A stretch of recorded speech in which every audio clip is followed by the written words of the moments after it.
Qin Feng is a hardworking worker. After saving up 3 months' salary, I was ready to buy a new mobile phone for my girlfriend Zhao Xiaoyu. But my girlfriend turned around and found a new lover, saying that Zhang Hong could give me a bag worth 80,000 yuan. What can a worthless person like you give me? Qin Feng's 3 years of love is not worth as much as a bag. To prove that I'm not trash. The next second, Qin Feng showed his true colors and became a billionaire. Not only does it kill the tens of millions of cars in seconds. He also bought the most magnificent building in the city. The wealthy group instantly became his toys.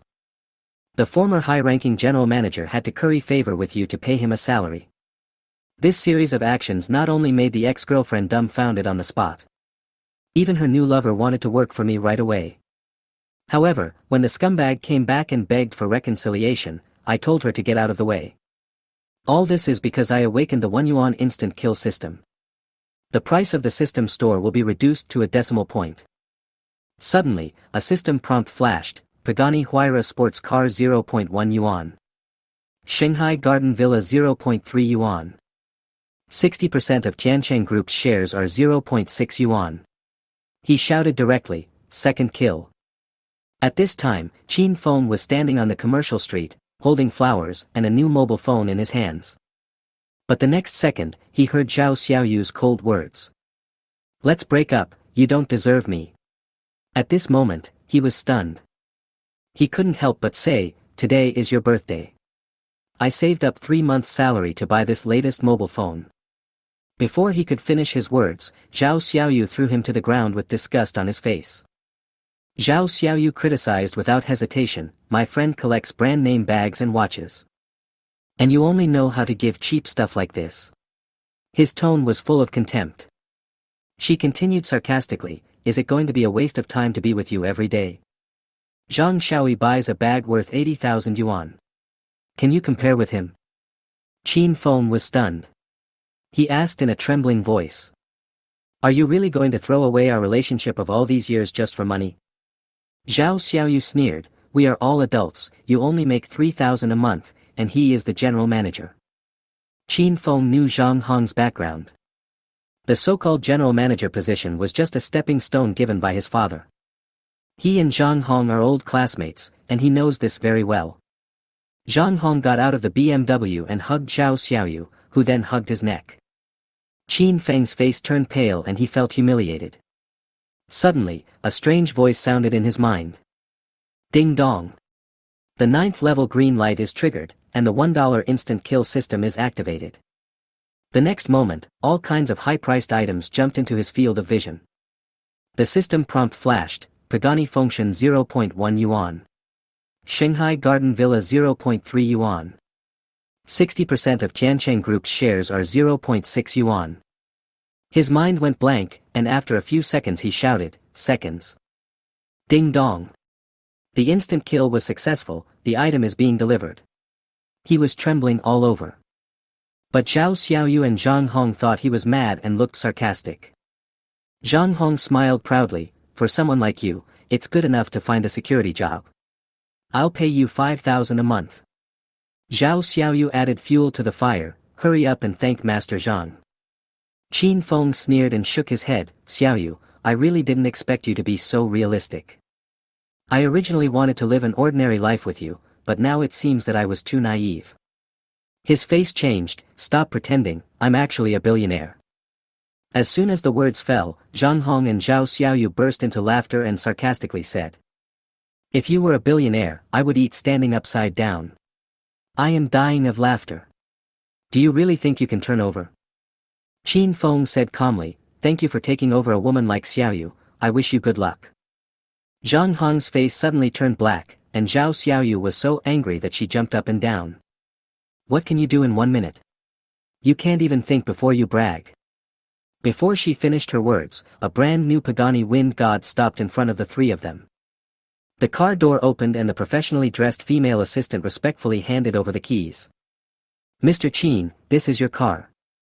Qin Feng took the key with a smile. There were 2 clear, beep-beep sounds, and the whole scene became quiet in an instant. Zhao Xiaoyu's eyes widened, is this car really yours? Qin Feng didn't say anything, but just nodded. Zhao Xiaoyu's face changed drastically. He grabbed Qin Feng and was eager to reconcile. We can start over. Actually, you are always in my heart. Qin Feng smiled coldly. You haven't even pulled out all the grass on your head yet, and now you want to get back together. After saying that, he shook off Zhao Xiaoyu's hand, got into the car, and stepped on the accelerator. The Pagani wind god roared away like a beast, leaving Zhao Xiaoyu standing there with a face covered in dust. Seeing that she had touched the wrong thigh, Zhao Xiaoyu quickly turned around and hugged Zhang Hong. Zhang Hong was furious and slapped him. You can even rent a new car.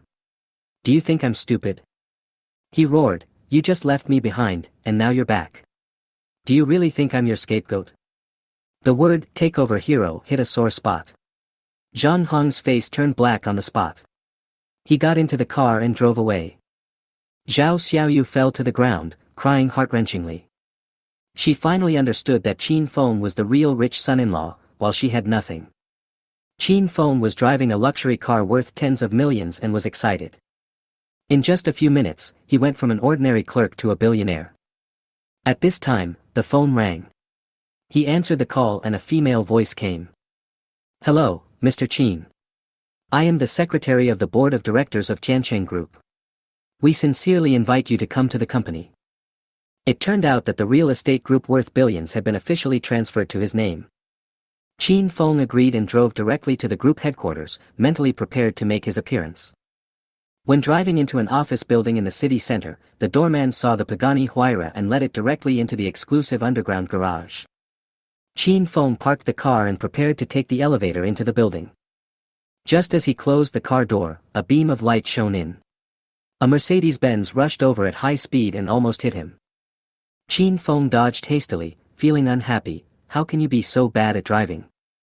The Mercedes stopped and a beautiful woman with a cool temperament got out from the passenger seat. She looked at Qin Feng coldly. How did you walk? Didn't you see my car? Qin Feng was about to refute, but was shocked by her appearance. This woman is almost perfectly beautiful, but unfortunately she exudes a cold aura and has an arrogant attitude, which makes people feel uncomfortable. Is this your car? The beauty looked at Pagani with a frown. Qin Feng nodded. She immediately frowned. Then please move a little, this is my exclusive parking space. Qin Feng looked back and saw no sign on the parking space. He asked. Are you sure? I'm the largest shareholder of Tiancheng Group, and I don't even have a private parking space. How can you have one? The beauty was surprised and asked his name. Qin Feng raised his lips. My last name is Lao, and my given name is Gong. The tone was full of playfulness. The beauty was furious. Say it again. Qin Feng shrugged. You want to know? Sure, call me Dad, and I'll tell you. The beauty was completely furious and yelled, asshole. You don't have to come tomorrow. But an accident happened. The beauty slipped and fell to her knees in front of Qin Feng with a plop. Both of them were stunned, but Qin Feng laughed even more shamelessly. It's a new era now. Do couples still have to kneel down when they meet? The beauty was so angry that she slapped his hand away and struggled to get up. Seeing that she was not injured, Qin Feng turned around and left, leaving the beautiful woman alone stamping her feet and gritting her teeth. Don't let me meet you again, or I'll beat you to death. At this moment, the phone rang. It was the secretary reminding her that she was the only one missing from the board of directors. She hurried to the meeting room. Today was the day the company was changing its chairman. It is said that the other party took over 60% of the company's shares in one go, and his strength is unfathomable. When she reached the door, she straightened her clothes, pushed the door open, and saw at the main seat in the conference room Qin Feng. She was so shocked that she lost her voice. Why are you here? Everyone was confused. Qin Feng looked at her with a smile. Mr. Yi, right? Everyone was very humorous about the parking lot incident. Lu Mingyuan quickly introduced, Mr. Yi, this is our new chairman. Yi Shishua almost broke down. This bastard is our boss. The directors were dumbfounded. How dare this man scold the boss in public? Qin Feng tried to smooth things over. It's just a misunderstanding. Mr. Yi likes humor. Shut up. Yi Shishua yelled, and everyone was confused. I don't know what happened in the parking lot. Qin Feng saw that the atmosphere was awkward and took the initiative to end the teasing. Let's have a meeting. Yi Shishua glared at him and had to sit down with anger suppressed. She presided over the meeting. Qin Feng listened quietly to the reports from various departments, and the atmosphere finally stabilized a little. Everyone was waiting for the new boss to start firing, but Qin Feng smiled and said, "The company is doing well and doesn't need to change. I'm just here to show my face." Yi Shishua was also stunned and almost thought he was crazy. "That's all for today, let's adjourn the meeting." Qin Feng patted the table, stood up and left. Yi Shishua came to her senses and hurriedly chased after him. "Mr. Qin, please wait a moment." She gritted her teeth and whispered, "Can you please not take the parking lot incident to heart?" Qin Feng had a, expression on his face. "Don't worry. I will keep this kind of office romance a secret." She immediately got angry. "Who is in love with you?" But before he could finish his words, the elevator door closed and Qin Feng left with a smug smile. As soon as Qin Feng walked out of Tiancheng Group, his WeChat message exploded. It turned out that the advertising company group was holding a criticism meeting, and his immediate boss Li Liangxin was cursing in the group. "Qin Feng, you bastard, it's all your fault that the deal with the client didn't go through. The bonus is gone, and the perfect attendance is gone." Qin Feng was furious when he saw the news. But he is no longer the worker with a monthly salary of 3,000 yuan. He directly retorted, "Mr. Li, you are the one who messed up the client. I was just cleaning up your mess, and now you're throwing all the blame at me." As soon as the news came out, the group fell silent, and then colleagues started to curse. "Are you crazy? How dare you confront the manager like that? You're courting death." Li Liangxin sneered and replied, "If you don't want to work, get out. I won't give you a penny of salary." Qin Feng sneered, "The salary is what I deserve, I must come back." After saying that, he drove directly back to the advertising company, and as soon as he arrived at the door, he attracted everyone's attention. Secretary Luo Qiao sneered, "Look, this kid really dares to come. Wait and see how he dies."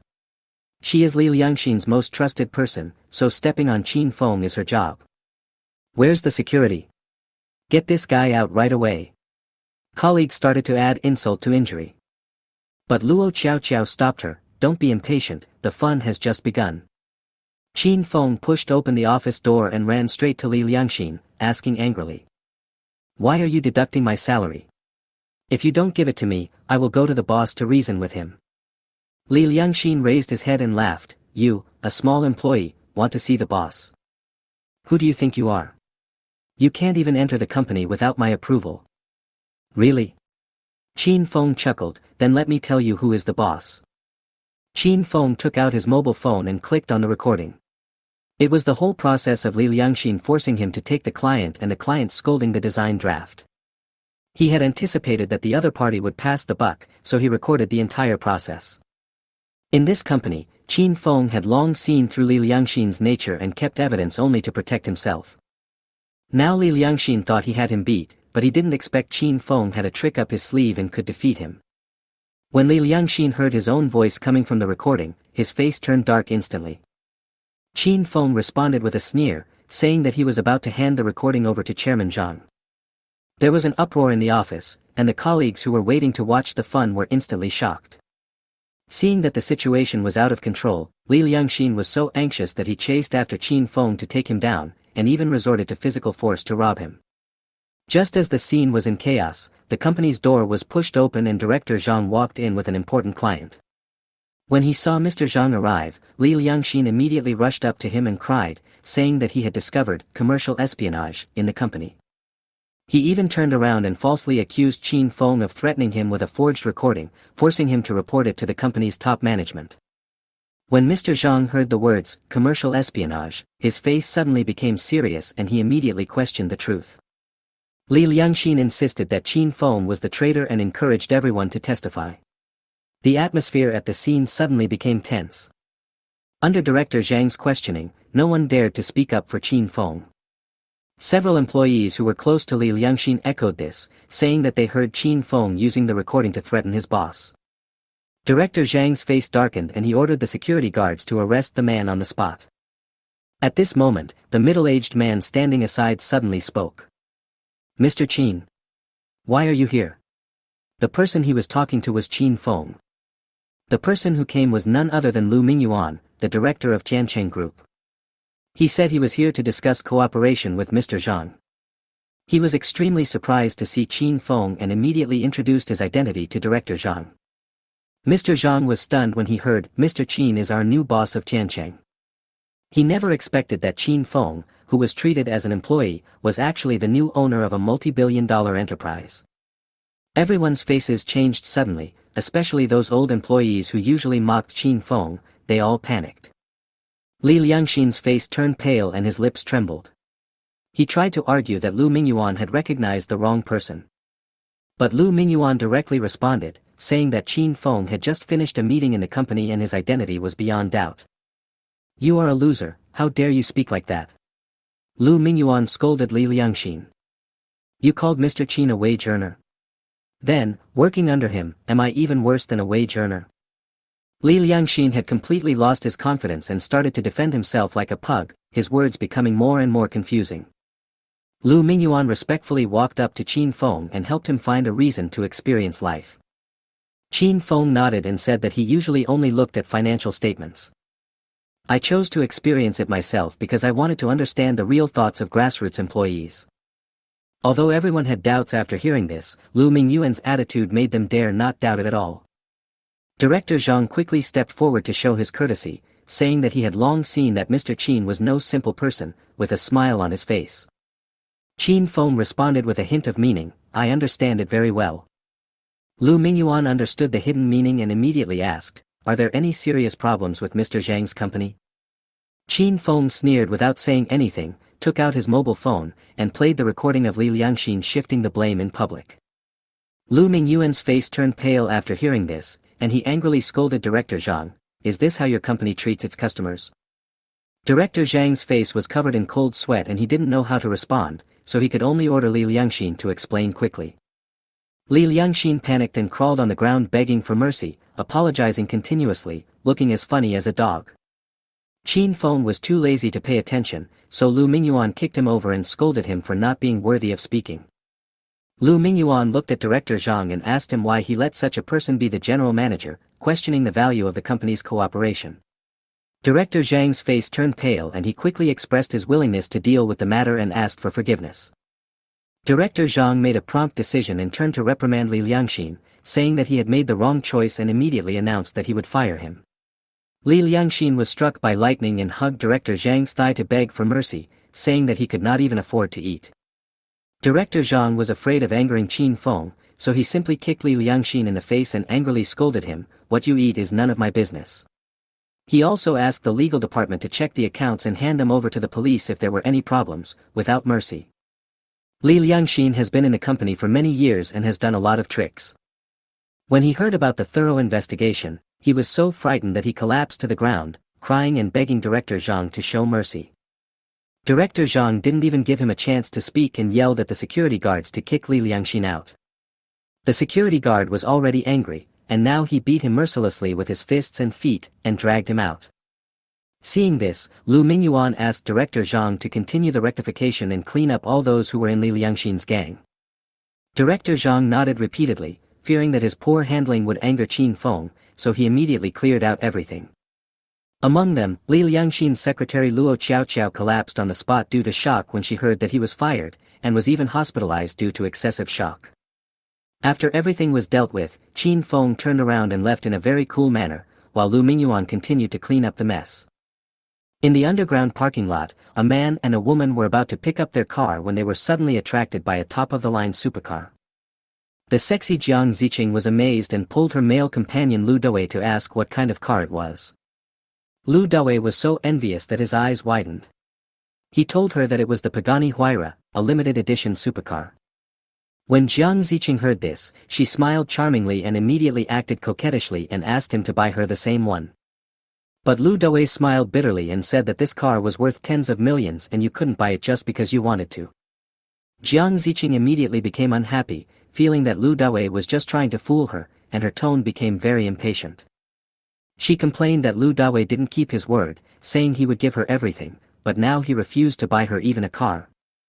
Lu Dawei quickly explained that the car was too expensive and he really couldn't afford it.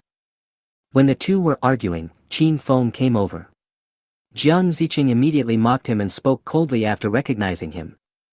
They also ridiculed him for not being worthy of driving, saying that parking spaces were not accessible to people riding electric donkeys. Lu Dawei also began to agree, and threatened Qin Feng with a sneer to be sensible and not to have any ideas. Qin Feng looked calm and said that he just came to pick up the car and asked them to make way. Jiang Ziqing laughed so hard that she bent over, mocking Qin Feng for wanting to take a car when he didn't even have enough living expenses. He also deliberately pointed at the Pagani next to him and laughed at him for not saying that was his car. Qin Feng took out the key directly. The gullwing door slowly rose, and he sat in the driving seat of the Pagani Huayra. The two were stunned, totally unable to believe that the person whom they looked down upon just now was actually the wealthy car owner. "Is this car yours?" Jiang Ziqing asked with a trembling voice. "That's right." Qin Feng nodded calmly, his attitude remaining calm. Jiang Ziqing immediately changed her attitude and said coquettishly that she wanted to take a bus home and that she was free tonight. Lu Dawei was furious on the spot and angrily accused Jiang Ziqing of changing her attitude in front of him and chasing after another man. Jiang Ziqing looked disdainful and retorted that Lu Dawei had no right to manage her, and the two began to expose each other's shortcomings. Qin Feng watched this farce, ignored it completely, and coldly stepped aside. Jiang Ziqing still wanted to act innocent and try to please Qin Feng, but she was thrown to the ground by Qin Feng when he stepped on the accelerator. Ouch! She fell to the ground, and when she got up she found that Qin Feng had already left. Her face was full of regret, and she screamed in her heart, "If I had known Qin Feng was such a rich man, I should not have missed him."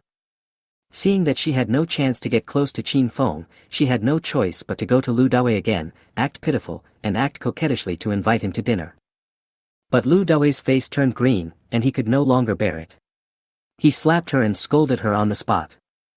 Jiang Ziqing called him a short-legged gunman, and Lu Dawei hit back at her as a fake bun, and the scene became a mess.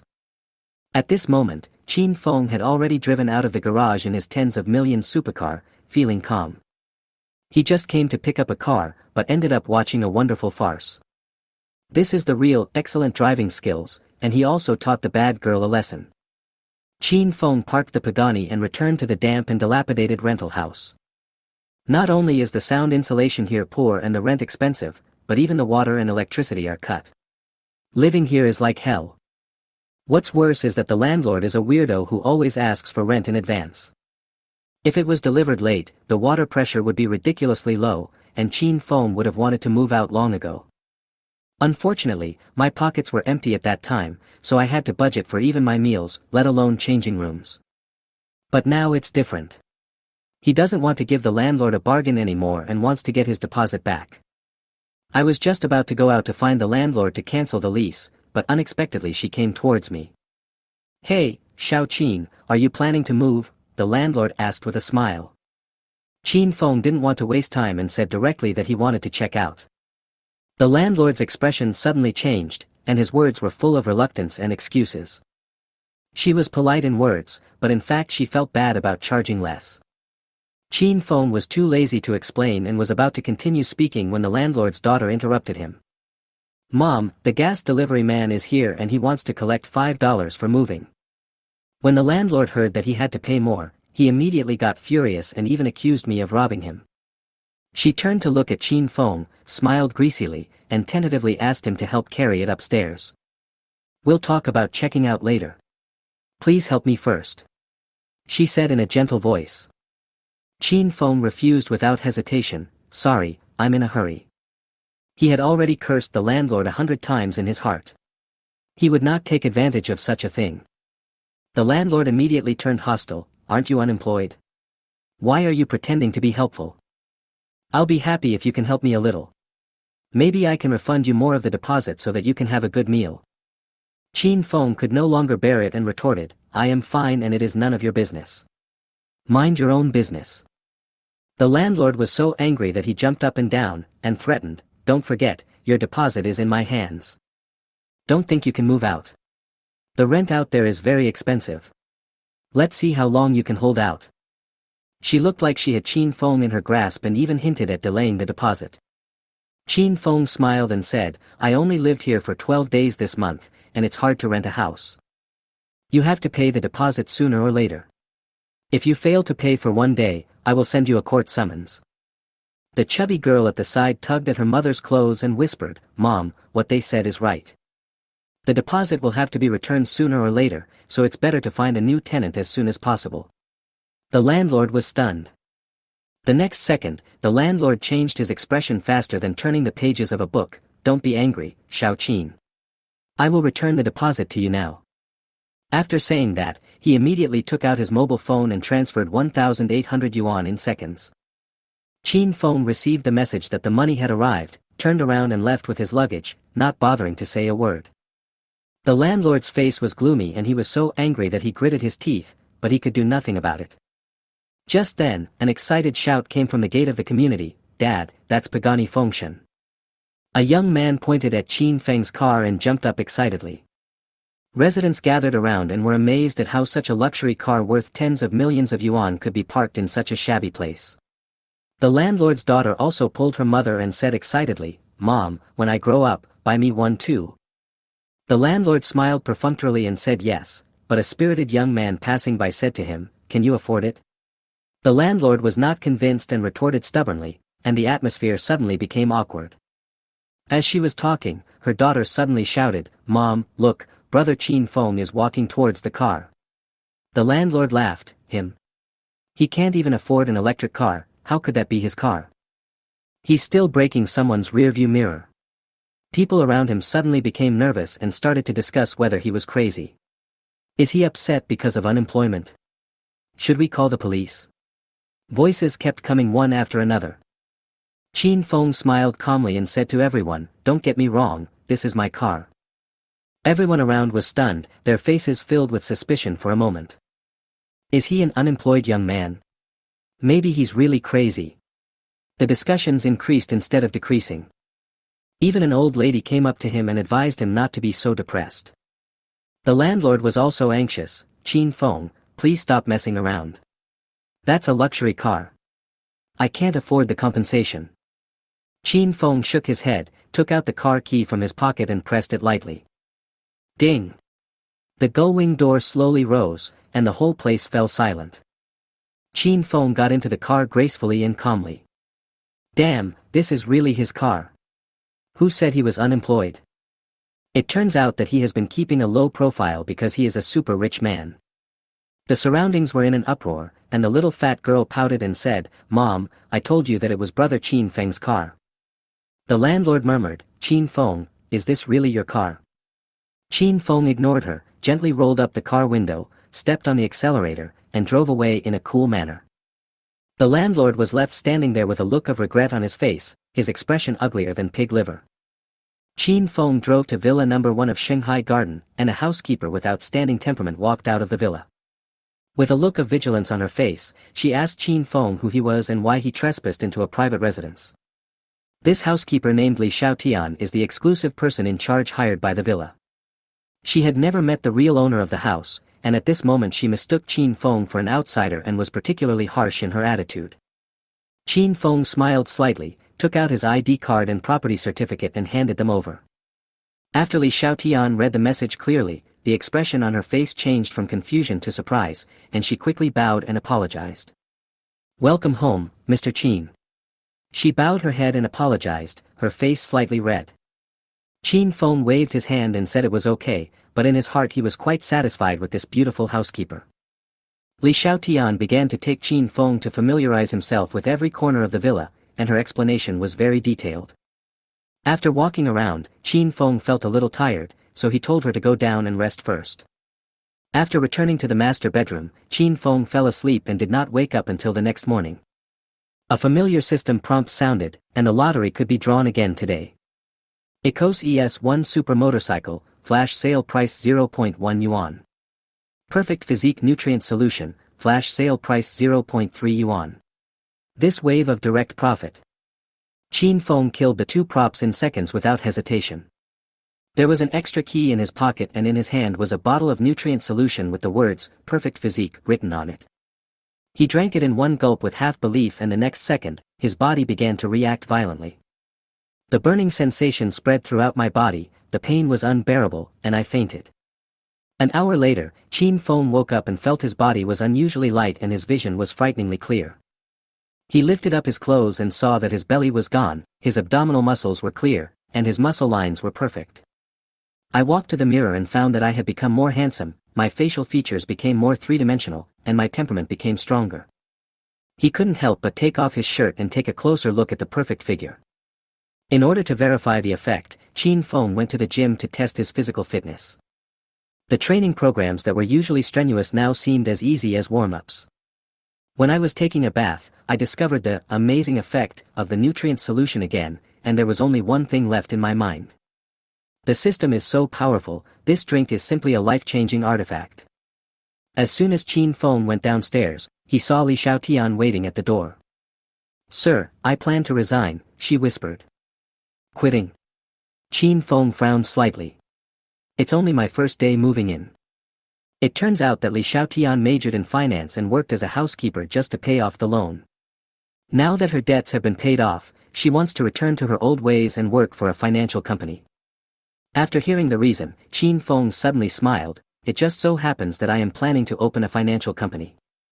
Stay, I'll hire you as my company manager, and you'll continue to be my housekeeper. Double salary, free accommodation, and freedom in daily arrangements." His tone was casual, but particularly attractive. Li Xiaotian was a little hesitant. After all, she had no experience in this area. Chin Feng encouraged her, "Believe me, I think you can do it." Under Chin Feng's firm gaze, Li Xiaotian nodded, "Okay, then I'll give it a try." She also offered to prepare Chin Feng's 3 meals a day. After all, her cooking skills were pretty good. Chin Feng readily agreed and asked her to move in tonight. "You are in charge of household chores. No need to ask for permission for everything." His words showed my trust. Just when everything was arranged properly, there was a quarrel outside the door. A man forcibly pulled Li Xiaotian's hand, calling her Tian Tian all the time. The other party's name was Zhao Yuming, a persistent pursuer who forced a bouquet of flowers on her to express his love for her. Li Xiaotian couldn't break free and yelled angrily, "Let me go. I'm calling the police." Zhao Yuming said with a silly look on his face, "Go ahead and shout, and see who will come to save you." Before he could finish his words, he was hit by a heavy punch and was knocked back several steps, with blood hanging from the corner of his mouth. The person who beat the man was Chin Feng, and he was shocked by his strength. "This nutrient solution is simply too abnormal." Li Xiaotian was stunned, with shock in her eyes. However, Zhao Yuming didn't believe that the pretty boy in front of him was the owner of the villa, and he started to make sarcastic remarks. "Why are you pretending? She said you are the owner of this villa. Are you fucking worthy?" Zhao Yuming said with disdain. Chin Feng was too lazy to talk nonsense and took out his cell phone. "You don't believe it? I'll ask the police to reason with you." Zhao Yuming instantly became timid, and turned and left uttering harsh words. "You're lucky today, kid, be careful." After he said that, he ran away without looking back, leaving the entire place in an awkward atmosphere. "I'm sorry, sir, for causing you trouble." Li Xiaotian's face was full of guilt. Chin Feng smiled casually, "I'll take you out for dinner tonight to change your mood." This sudden tenderness made Li Xiaotian stunned, and then she lowered her head and nodded in agreement. After all, who doesn't want to ride in a multi-million-dollar supercar? But the fire in Zhao Yoming's heart was not so easy to extinguish. As soon as he got home, he called a few brothers to teach that bad boy a lesson. Upon learning that Li Xiaotian was going out to eat with Chin Feng, Zhao Yuming drove along and followed them all the way. He planned to seize the opportunity and show some color along the way. On the other side, Chin Feng was driving his Pagani Huayra along the road, accelerating and enjoying the pleasure of driving. While observing Li Xiaotian in the passenger seat, he deliberately accelerated to test her reaction. Lai Shutin changed into a pure outfit, looking particularly cute. When the vehicle was speeding, she was nervous at first, and then she smiled excitedly. Only then did Chin Feng realize that this girl was not only capable, but also quite playful. Chin Feng originally thought that Li Xiaotian would scream in fear after accelerating, but instead she smiled with excitement on her face. "Aren't you afraid?" he asked in surprise. "I like excitement." Li Xiaotian looked back with a smile, without any sign of panic at all. Such a pure girl actually likes the pleasure brought by this speed. Qin Feng feels even more favorable towards her. He raised the corners of his mouth slightly. I like it. Just as the car was slowing down, a white car suddenly stopped in front of them. Zhao Yuming got out of the car angrily and surrounded them with two of his men. Seeing Li Xiaotian sitting in the passenger seat and smiling so happily, Zhao Yuming was almost overwhelmed by jealousy. Smash the car, he roared. Boss, this car looks very expensive. What are you afraid of? I'm here. The two men swung iron bars and hit Pagani. Qin Feng pulled Li Xiaotian to hide aside, and watched his beloved car being smashed with heartache, becoming furious. The first time I took a beautiful woman to escort the car was destroyed. His face was full of black lines. Zhao Yuming not only smashed the car, but also continued to humiliate Qin Feng with exaggerated words. Qin Feng ordered coldly, Xiaotian, call the police. As soon as Li Xiaotian took out her cell phone, Zhao Yuming rushed over and tried to snatch it. Qin Feng kicked Zhao Yuming away with one kick, and he rolled several meters away. Zhao Yuming clutched his stomach and wailed, shouting, beat him. The two brothers rushed up with iron bars in hand. Li Xiaotian was so anxious that she shouted to Qin Feng, run quickly, they won't dare to touch me if I stay. Qin Feng was moved by this concern, but the next second, he rushed forward and knocked down the two men with a punch and a kick. Zhao Yuming was so frightened that he watched his two brothers being beaten to the point where they couldn't get up, and he didn't dare to move. Qin Feng walked forward, stepped on Zhao Yuming's face, and said coldly, you smashed my car. Can you afford it? Zhao Yuming reluctantly retorted, my father is the purchasing manager of Tiancheng Group. He can smash dozens of cars like yours with his monthly salary. Qin Feng's eyes changed, Tiancheng Group. That was the company he just acquired yesterday. Okay, call your dad and ask him to rescue you. He sneered. Zhao Yuming actually believed it and immediately called Zhao Mulan to cry. Dad, I was beaten. Come and save me. Zhao Mulan on the other end of the phone was immediately furious, who dares to touch you? Tell me your name. Qin Feng took the phone and said coldly, it's me, Qin Feng. Qin Feng. Zhao Mulan's expression changed instantly and his tone became cautious. Director Qin from Tiancheng Group. That's right. Qin Feng responded calmly, I hit your son, do you have any objection? Zhao Mulan dared not say a word, no problem, Director Qin, you can fight however you like. Zhao Yuming was stunned when he heard this. Not only did his father not save him, but he also allowed someone to beat him. He looked at Qin Feng with disbelief, and felt a chill in his heart. I do have an opinion. Qin Feng sneered, your son smashed my Pagani, which is worth 19.6 million. Zhao Mulan collapsed into his chair and almost passed out. Boss Qin. What a misunderstanding. I will compensate you for this. I will definitely compensate you. His voice was shaking and he cursed his son in his heart as a bastard. Compensation. Okay, then I'll let my lawyer contact you. Qin Feng said nothing more and hung up the phone. He threw the phone to Zhao Yuming casually, not taking him seriously at all. Soon, personnel from the order bureau arrived and took Zhao Yuming and his men away. Pagani was also sent to the repair shop, and the replacement parts alone cost millions of dollars. After the investigation, it was already past 3 in the morning when Li Xiaotian and Qin Feng finished taking their statements. She looked guilty, sir, I'm really sorry for causing you trouble again.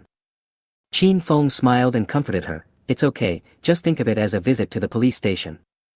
He also gently touched Li Xiaotian's head, making her blush instantly. As the two walked out of the hall, a figure blocked their way. It was Zhao Mulan. Mr. Qin, I'm sorry, I'm really sorry. He bowed his head and was very humble. Mr. Zhao, thanks to your son, I have broadened my horizons this time. Qin Feng sneered. Zhao Mulan's forehead was covered with sweat. He didn't know how to respond and could only keep apologizing. As he was speaking, Zhao Yuming also walked out of the interrogation room and immediately started cursing when he saw this scene. Dad! Why are you afraid of him? I'm telling you, Qin Feng, I'll remember you. Bang! Zhao Mulan slapped him on the spot, shut up. If you want to die, don't drag me down with you. Zhao Yuming covered his face with his hands, looking confused, you actually hit me? You've never touched me before. Zhao Mulan was so angry that his face was ferocious and his voice was trembling. Do you know who you have offended? You bastard, I'm going to teach you a lesson today. The slaps continued to ring out, and Zhao Yuming was completely stunned. His face was swollen like a pig's head. He couldn't even stand and collapsed to the ground, unable to speak. There was no one in the hall, so Zhao Mulan dared to do this. If the police were there during the day, he would have been taken away long ago. This ferocious beating made Zhao Mulan start to breathe heavily. Looking at Zhao Yoming's appearance, Qin Feng and Li Xiaotian couldn't help but frown. The two looked at each other and thought that Zhao Mulan was too cruel. Boss Qin, calm down. I have already taught him a lesson.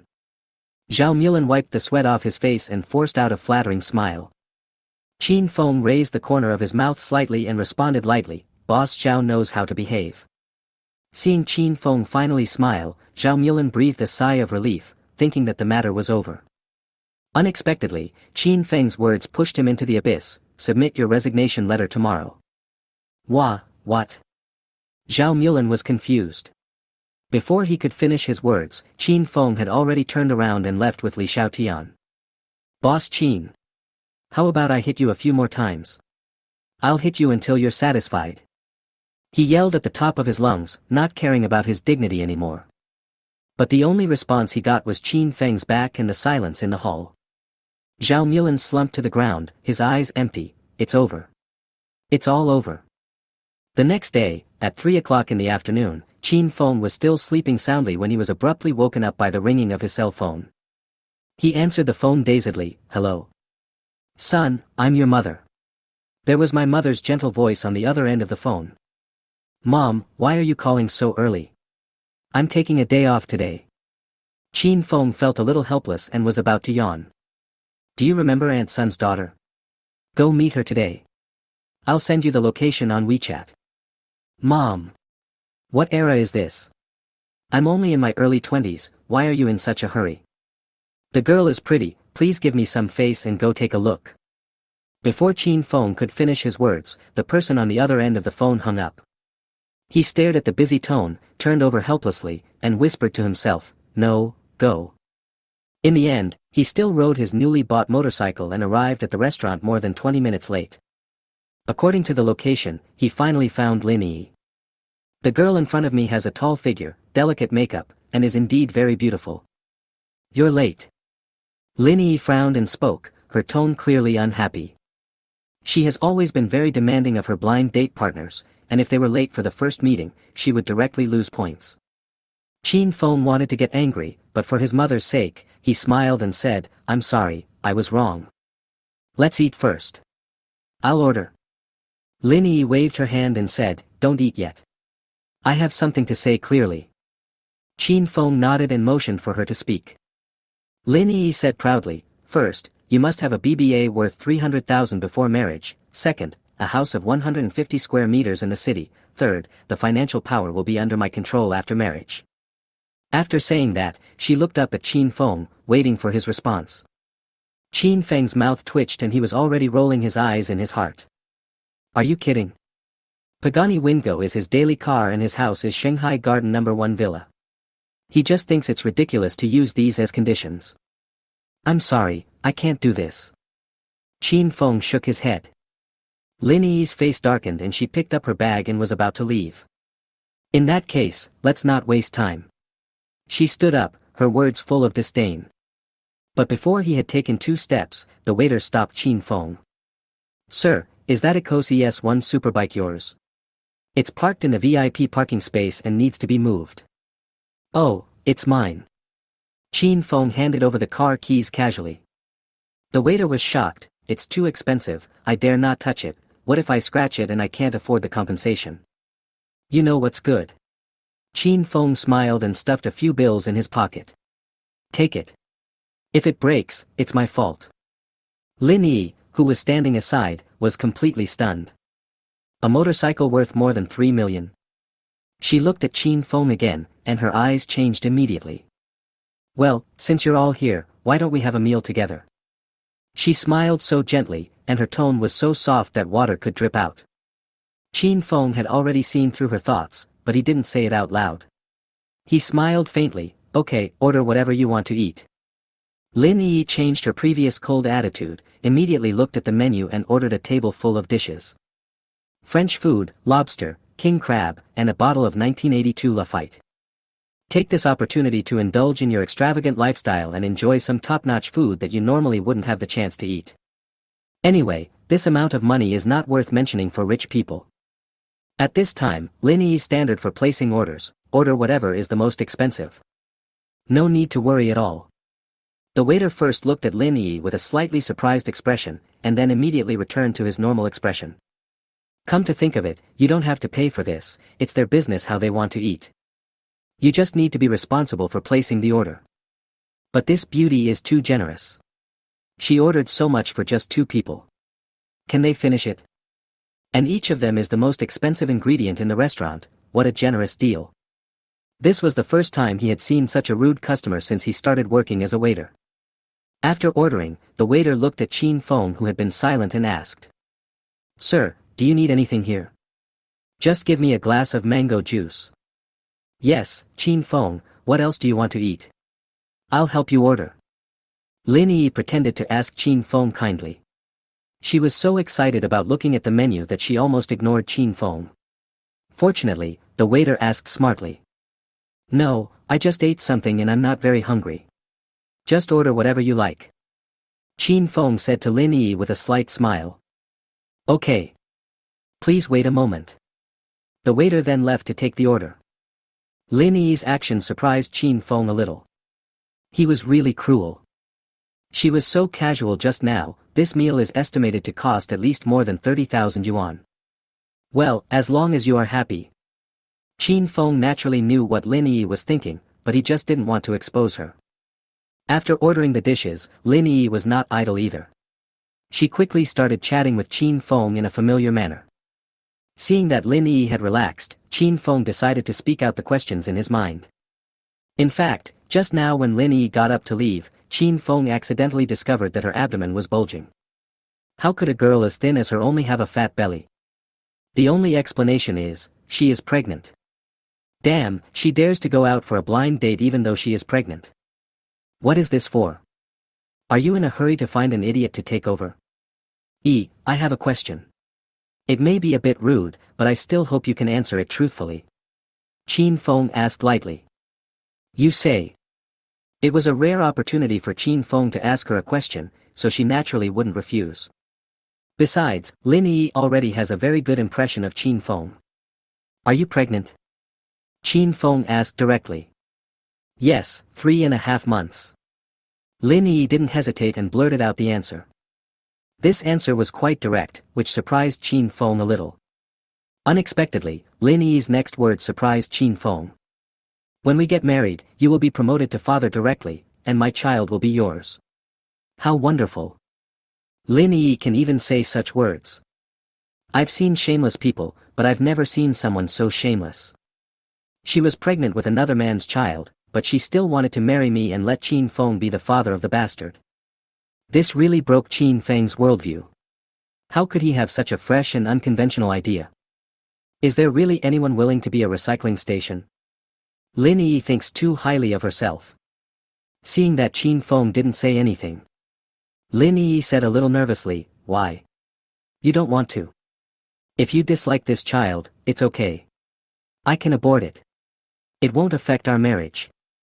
I will give you a child of our own in the future. Lin Yi decided the child's future in such a casual manner. After hearing this, if he could hit a woman, Qin Feng would really want to slap Lin Yi hard twice. She could decide the life or death of a living being so easily.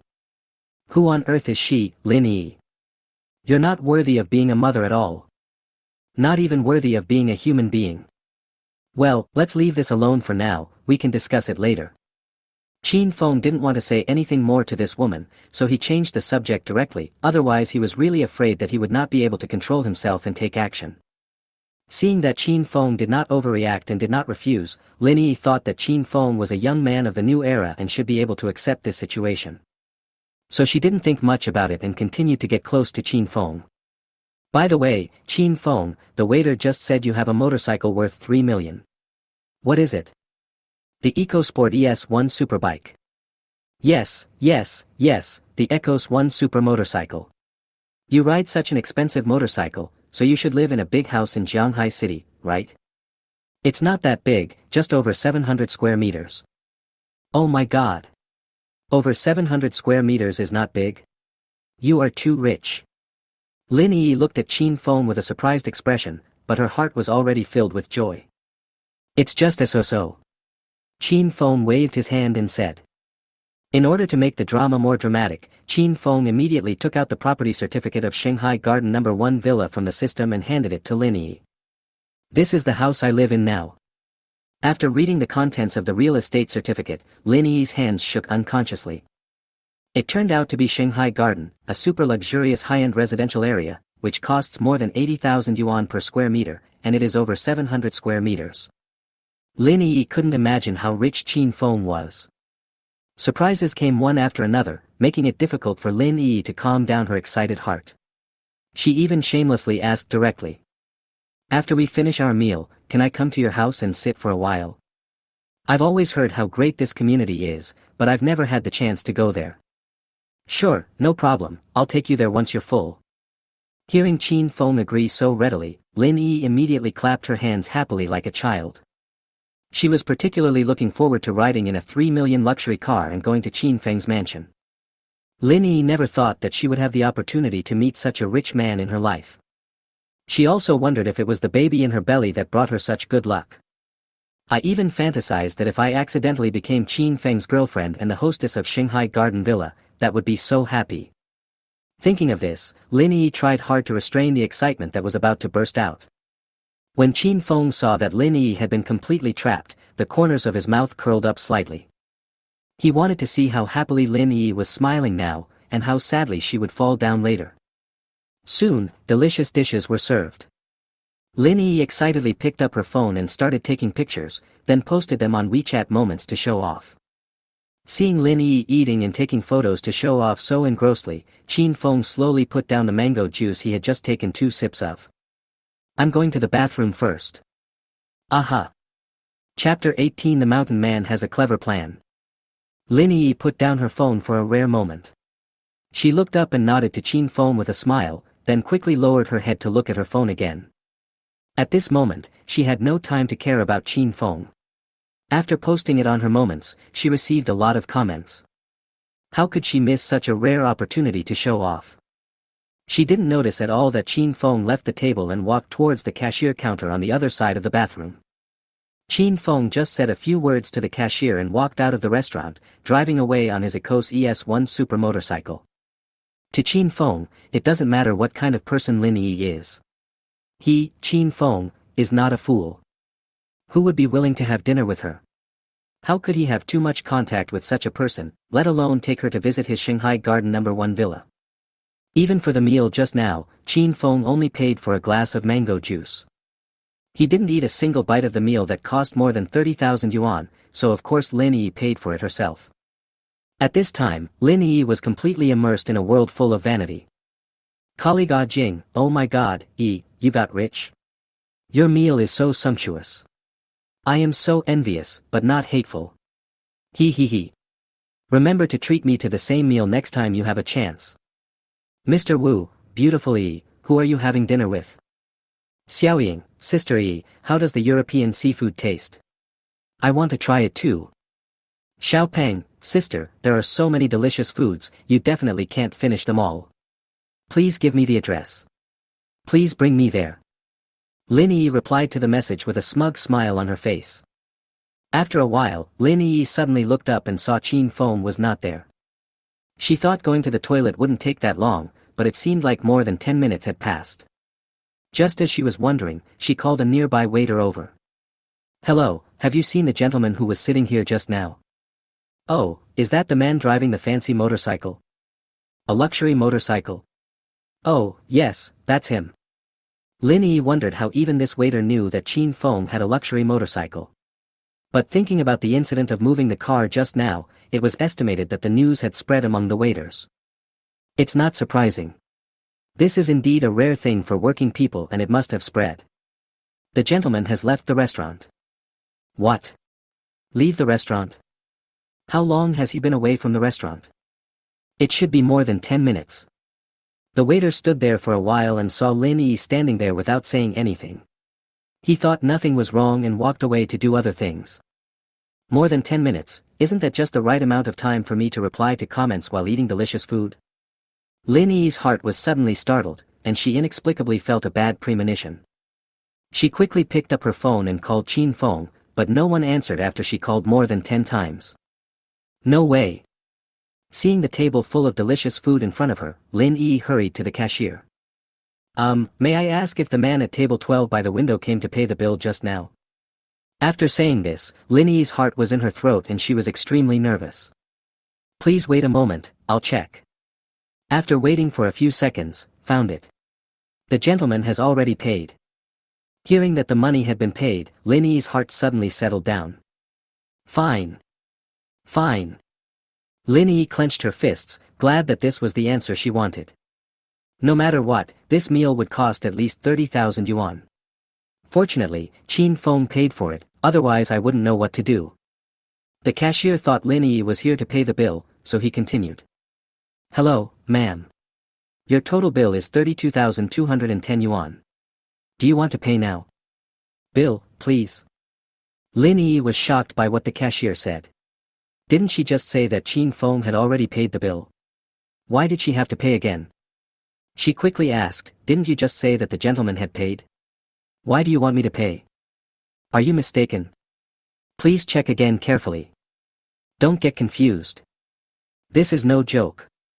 Besides, more than 30,000 yuan, do you think it's a small matter? Lin Yi panicked instantly and urged the cashier to check it again. This more than 30,000 yuan is not a small amount for Lin Yi. At this moment, she would never allow the cashier to be negligent in his work. She can't stand such a joke now. The gentleman just now paid, but he said he only ordered a glass of mango juice, so he only paid for a glass of mango juice. Are you sure? Lin Yi asked again in a questioning tone. Ma'am, I have checked. The gentleman only paid for one glass of juice. The table still has 32,210 yuan to pay. Son of a bitch. When Lin Yi heard the cashier say this, she was so angry that her whole body was shaking. She couldn't control her emotions for a moment and burst into cursing. The angry curses immediately attracted the people who were having dinner nearby and the waiters to look towards the cash register curiously, wondering what was going on. Lin Yi noticed from the corner of her eye that many people were looking at her, so she quickly calmed herself down. Sorry, I don't have that much money on me right now. Can I write an IOU first? Or you can ask your manager to come out and I'll tell him I can work here and make up the difference. The cashier looked at the beautiful woman in front of him who was dressed in bright and beautiful clothes, and found that she had ordered a table of high-end food but had no money to pay. Did she want to eat and dine for free? He said directly with a serious expression. I'm sorry, beautiful lady, we run a restaurant here, we don't accept IOUs, and we're not short of staff at the moment. You should think of other ways. If that doesn't work, you can call your family, friends, or colleagues to come and help you pay. Family? Friend? Colleague? How could she let them come? She had just posted a message on WeChat Moments to show off, and now she was going to tell others that she had been cheated? Isn't this obviously a slap in the face? Absolutely not. Can't. Ah. Qin Feng, you damn bastard. You will die a horrible death. You'd better not let me see you again. Otherwise I will tear you into pieces. Lin Yi angrily cursed Qin Feng countless times in her heart, venting her extreme dissatisfaction. Finally, Lin Yi had no choice but to contact her best sister and come to pay for the meal. Don't even mention how embarrassed Lin Yi was at that time. She wished she could crawl into a crack in the ground and never come out. As a beautiful dream came to an end, Qin Feng, who was drowsy, was awakened by the crisp sound of birds outside the window. How nice. It's another beautiful day. Since the system appeared, Qin Feng's life has undergone earth-shaking changes. He felt that he had started a different life. Chapter 19. Have you ever seen a landlord who looks like a garbage collector? He is also particularly looking forward to the emergence of the system, because there will be different surprises waiting for him every time. Suddenly, ding dong. The familiar system voice sounded again. System activated. Host, Please kill instantly. A building in Yushuan community, flash sale price 0.2 yuan. 50 million yuan in cash, flash sale price 0.3 yuan. Does the host perform an instant kill? Huh. This time there were 2 instant kills as well. I remember the first time there were 3 and the second time there were 2. They were not the same. I guess the instant kills by the system should be random, right? But no matter what, it's better to have something than nothing. Moreover, this time it was a building in Yushuan community. 1 building. Wait, how many zeros are there in this cache? Qin Feng was dazzled by the string of zeros.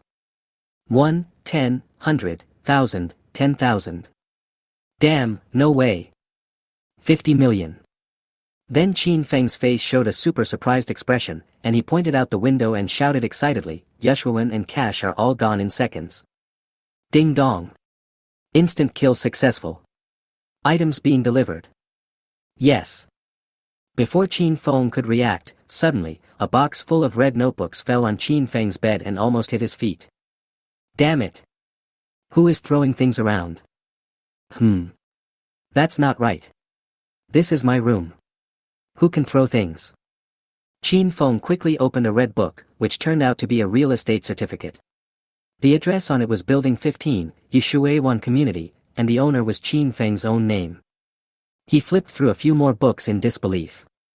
The contents were almost the same, except for the room numbers. I counted them and there were exactly 100 books. Get rich. Get rich. This Yushui Bay was a very hot property before. It is estimated to cost more than 50,000 yuan per square meter now. I picked up the calculator on my phone and roughly calculated that it is worth more than 600 million yuan. Byte. Suddenly, the text message alert on the mobile phone rang, interrupting Qin Feng's thoughts. He picked it up and saw that it was information from the bank system, so he clicked on it and it actually showed that 50 million had been deposited. Compared to the surprise of 600 million just now, Qin Feng seemed much calmer this time. The system is so efficient. Suddenly, he was stunned. Thinking that he already has a big villa to live in, and suddenly there are 100 more houses, how can he live in them all by himself? Should I sell it? But if you think about it carefully, the housing prices in Shanghai City have been on the rise in the past few years. If you sell such a good house in Yushuan now, wouldn't it be a huge loss? And now he has 50 million in cash, plus the profits from Tiancheng Group, so he has no worries about money. After much thought, I decided to give up the idea of selling the house. But with so many properties at once, it becomes a hassle to manage them. So what should we do with these 100 houses? Just when Qin Feng was struggling with how to deal with the 100 houses, an idea suddenly came to his mind. Yes, that's it. So after a quick wash and a change of cool clothes, Qin Feng went out with 100 property certificates. After parking the car, Qin Feng found Building 15 of Yushuan Community according to the instructions of Gouda Map. Just as Qin Feng was observing the surrounding environment, someone suddenly called his name from behind. Qin Feng. Who called myself? This is my first time here, there's no way anyone knows me, right? Qin Feng immediately turned around. Zhang Jianbo. Who did Qin Feng think it was? It turned out to be this bastard. I remember that when I was in school, Qin Feng, who was handsome and loved playing basketball, was always loved by girls on campus and was the secret crush of many young girls. Among these girls was Zhang Jianba's secret crush. So Zhang Jianba, who has a mediocre appearance, was jealous of Qin Feng. Relying on his family's wealth, he would often bring some questionable young men to cause trouble for Qin Feng on the road. On his way home one day, Qin Feng was beaten up by people hired by Zhang Jianba, and was warned to stay away from the girl. Fortunately, the injury was not serious. In order not to worry his mother and cause himself more trouble, Qin Feng did not report it to the school or call the police. Instead, he continued to go to and from school as if nothing had happened. Ever since this incident happened, Qin Feng secretly swore in his heart that if he had the chance in the future, he would definitely teach Zhang Jianba a lesson. It is you, my old classmate. Zhang Jianba deliberately prolonged his tone, as if he wanted Qin Feng to recall something. After saying that, he looked up and down at his old classmate in front of him. He was wearing a short-sleeved shirt, beach pants, a pair of slightly dirty cloth shoes, and carrying a woven bag in his hands. Compared with his own branded clothes, Qin Feng looked like a young man who collected waste materials door to door. Suddenly I remembered that when the girl I had a crush on campus told me that she had someone she liked, Zhang Jianbo was sad for a long time because he was rejected. Thinking of this, Zhang Jianbo suddenly became angry. Although he heard that the girl didn't end up with Qin Feng, Zhang Jianbo couldn't swallow this anger. God is so interesting. He actually let him meet Qin Feng here. It's such a coincidence. Qin Feng didn't bother to pay attention to him and walked straight to the door of building 15 carrying the woven bag. You rag collector, do you know where this place is? Can someone like you just go in there casually? Zhang Jianbo, with an unhappy tone, put his hands in front of Qin Feng, preventing him from taking another step forward. I'm going back to my home, it's none of your business. Qin Feng said indifferently that he didn't bother to pay attention to Zhang Jianbo. Your home. Zhang Jianbo laughed out loud, holding his belly, as if he had heard a huge joke. It's not my house, is it your house? Qin Feng responded coldly. Nonsense, didn't you see the clothes hanging on the 5th floor? That's my home. Why do you want to come over and sit at my house? Seeing that Qin Feng was not giving up, Zhang Jianbo pointed directly at the house on the 5th floor and said to Qin Feng. Qin Feng then looked up in the direction Zhang Jianbo pointed. There were indeed clothes hanging outside, and it looked like someone was living there. Qin Feng's brows suddenly tightened and his face turned dark. Damn it! How dare you live in my own home? I want to see how you, Zhang Jianbo, explain it. Hearing Qin Feng insisting that he lived in the same building as him, Zhang Jianbo immediately thought that this man was ridiculous. No one has lived in this building for several years. I heard that a rich man bought the entire building in one go. Maybe he has too many properties and has forgotten about this place. How could Qin Feng be a resident here? It was a joke. Come on. Look in the mirror. Do you think you can afford a house here? All right. Don't brag in front of me. For the sake of our old school friends, get out of here before I ask the security guards to chase you away. Zhang Jianbo just found it ridiculous. He wondered if Qin Feng had lost his mind that he could even dream in broad daylight. He was too lazy to continue listening to Qin Feng's nonsense, so he picked up his cell phone and pretended to make a call, hoping to scare Qin Feng away and get out of here. Chapter 20. The property manager is here. He didn't want others to know that the person wearing lazy cloth shoes and holding a woven bag was his classmate. Make people laugh at you. Then do you have the property certificate for this house? Qin Feng asked this deliberately to test how bold Zhang Jianbo was. It would be fun if he could even forge the real estate certificate. Aren't you talking nonsense? Of course I have the property certificate. Can I move in without it? Qin Feng heard the answer he wanted, and then his face showed an expression of being ready to watch a good show, and said to Zhang Jianbo. Just admit that you have the property certificate. I hope you can produce it. Qin Feng's heart began to jump with excitement, and he couldn't wait to see how Zhang Jianbo would cry later. Qin Feng was always so calm, which made Zhang Jianbo, who originally wanted to teach him a lesson, a little angry. He pointed at Qin Feng and angrily cursed. Are you going to get out of here or not? Seeing that Qin Feng was still motionless, Zhang Jianbo continued to curse. I think you won't cry until you see the coffin, just wait for me. After saying that, Zhang Jianbo called the security department. Qin Feng didn't seem to be afraid.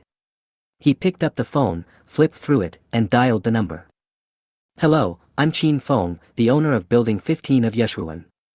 Please let your property manager answer the phone. Building 15. Qin Feng. Yes. Okay, Mr. Qin, please wait a moment. I'll ask our manager to answer the phone right away. After that, I heard the customer service lady on the other end of the phone shouting excitedly, Manager, Qin Feng, the owner of Building 15, called and asked you to come over and answer the phone. Then the sound of hurried running was heard. Hello, Mr. Qin, I'm the property manager Chen Yimao, you can call me Xiao Chen. Manager Chen, I'm at the entrance of Building 15. Can you come over? Yes, I'll be right there. Qin Feng immediately hung up the phone and stood there waiting. Zhang Jianbo, who was standing aside, watched Qin Feng finish the call and a helpless expression appeared on his face. Qin Feng has not been seen for many days, and he has become so shameless that he is even acting in front of me. Does it really make you think you are calling the property manager? The property manager of Yushuewan is so busy, is it so easy for you to invite him with just a phone call? You acted too well, kid. Since you like to act so much, I want to see how you invite the property manager. After a while, 2 uniformed security guards were seen walking towards Building 15. Just wait to be kicked out. Zhang Jianba said this with a smile as he passed by Qin Feng, then ran forward quickly. When he came in front of the security guard, Zhang Jianba pointed at Qin Feng and said, "Security boss, the guy in front is pretending to be the owner of Building 15, get him out right away." Impersonating the owner? How audacious. Then the security guard followed Zhang Jianba and quickened their pace to Qin Feng. "Young man, what are you doing here? If you have nothing to do, leave Yushui Bay. This is not the place for you." One of the older security guards first looked Qin Feng up and down, and then spoke to Qin Feng in a tone of advising a junior. He has worked as a security guard in the community for more than 3 years. He has seen most of the owners in the community, but he has never seen Qin Feng in front of him. Besides, not to mention Qin Feng's clothing and the fact that he was carrying a woven bag, he certainly didn't look like someone who could buy a house in Yushui Bay. So I just thought about sending him away in a nice way. Building 15 is the house I bought. I came to see the house. What's wrong? Qin Feng expressed his meaning clearly in just a few words. Don't be ungrateful. We are trying to persuade you with kind words, but you are still excited, right? Another security guard raised his voice a little excitedly and spoke to Qin Feng. Yes, the security guard has come to persuade you in a friendly way. Why are you still being so stubborn? What do you mean Building 15 is your house? Are you delusional? Seeing that Qin Feng was still unwilling to leave, Zhang Jianba pointed at Qin Feng and scolded him in annoyance. Security boss, don't waste your words on this kid. It's useless. He's just mentally ill. Just kick him out of Yushui Bay. If soft tactics don't work, then we have to resort to hard tactics. 2 security guards then grabbed Qin Feng's arms, one on the left and one on the right, and tried to take him out. Whoever dares to touch me, come and try. Don't blame me for not giving you a chance. Qin Feng was pulled by the arm and left a word a little impatiently. Then I want to see what you can do. The young security guard was immediately provoked when he heard Qin Feng say such arrogant words, and he pulled Qin Feng's arm hard and walked forward. But the embarrassing thing is that I have tried my best, but this person doesn't move at all. Impossible. I'll pull it with you. After that, another security guard joined in. The 2 of them pulled with all their strength several times, but Qin Feng still stood there calmly. Is this a ghost? The 2 security guards looked at each other. How come this man couldn't be pulled if he wasn't a strong man? What are you 2 doing? Didn't you eat? How come you can't even pull one person? Zhang Jianba shouted anxiously to the 2 security guards. Seeing that the owner was angry, the 2 security guards continued to pull hard. Suddenly, a man in a black suit came running over in a hurry, followed by 2 beautiful young ladies. What are you doing? Hearing the familiar voice, the 2 security guards immediately let go of their hands in panic. Seeing that it was the property manager, the young security guard said unhappily. Manager Chen, this guy is pretending to be the owner of Building 15 and he's refusing to leave. We're asking him to leave. When Qin Feng saw the property manager coming, he was not in a hurry to reveal his identity to him, as he wanted to observe him first. Manager Chen. Isn't this the property manager? How did he get here? I just heard Qin Feng say to let the property manager answer the phone. Did he call the property manager? Impossible. Manager Chen must have just happened to pass by. Yes, that must be it. Manager Chen, this guy is sick, get him out right away. After hearing what the security guard said, Zhang Jianba also hurriedly joined in. Chen Yimao first glanced around. Except for the young man in front of him who was in ordinary clothes and carrying a woven bag, he knew the other 3. He didn't see anyone around. That's not right. The owner of these 15 buildings is someone who can afford to buy a building. He should be a middle-aged man and have a few bodyguards around him. But the owner just called and said he was at the door of Building 15. Could it be that? He didn't dare to easily judge whether this new face was the owner of Building 15, so he decided to ask politely. If he accidentally offended him, he would be in big trouble. Chapter 21. Who is the real owner? Chen Yimao came to Qin Feng and asked politely. Excuse me, are you the owner of Building 15? Yes, Qin Feng. Qin Feng said with a cold expression. Qin Feng. The owner of 100 suites in Yushuan. The property manager Chen and the two customer service representatives bowed 90 degrees as if they had just met their boss, and then shouted in unison, "Welcome home, Mr. Qin."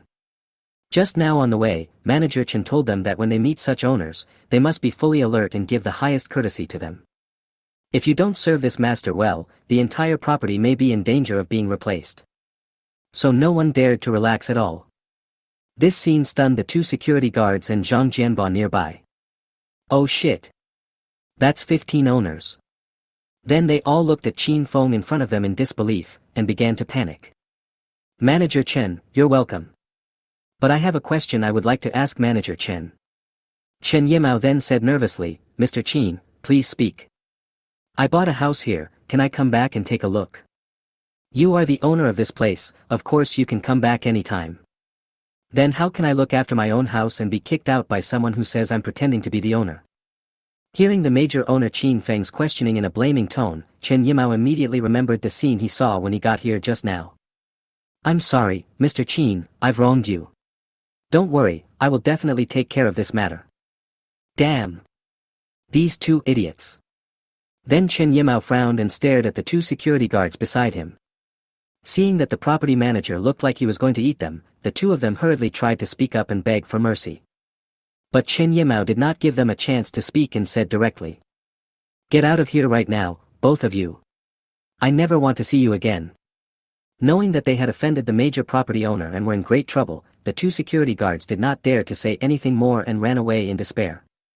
Manager Chen, he said he is the owner of Building 15. Have you verified it carefully? Although he could hardly believe this fact, Zhang Jianba still asked without giving up. After hearing this, Chen Yimao finally realized that he had only asked for Qin Feng's name and had not seriously verified his identity. Before Chen Yimao could say anything, Qin Feng spoke. No need to ask, it's all here. Qin Feng then threw the woven bag away, and several red books with the words, property certificate, written on them fell out. Manager Chen and two beautiful customer service representatives quickly squatted down, picked up the red notebook and started reading. Manager, this is the property certificate of our Yushuan. A customer service representative whispered to Chen Yimao. Yes, they are all property certificates for Building 15. Another customer service representative looked at Chen Yimao firmly and said. Chen Yimao also opened a few of them himself. The address of Building 15 was written on the property certificates, but the house numbers were different. However, the owner was the same person, Qin Feng. Zhang Jianba couldn't believe it and quickly picked up one book to read, then took another one, and took several books in a row before he believed what the customer service said. Suddenly, Qin Feng said casually, no need to turn them over, there are 100 books in total. Oh shit. 100 houses. Zhang Jianba was shocked. This Qin Feng was really the owner of this building. Owner? It's over. It's over. Zhang Jianba suddenly seemed to think of something, and was so frightened that he broke out in a cold sweat and his scalp went numb. He stood up quickly and said to Qin Feng tremblingly, it was just a misunderstanding. Well, I have something to do, so I'll leave first. Let's talk another day. After saying that, he wanted to leave towards the gate of Yushui Bay. Wait. Qin Feng stepped forward quickly and blocked Zhang Jianba's way. Isn't your home on the 5th floor of Building 15? This is the direction of the community gate. You must be going in the wrong direction. No, I was wrong just now. My home is not in this building. Zhang Jianba explained hurriedly. That's not what you just said, I still have the recording here. As he spoke, Qin Feng took out his cell phone and waved it in front of Zhang Jianba. Recording?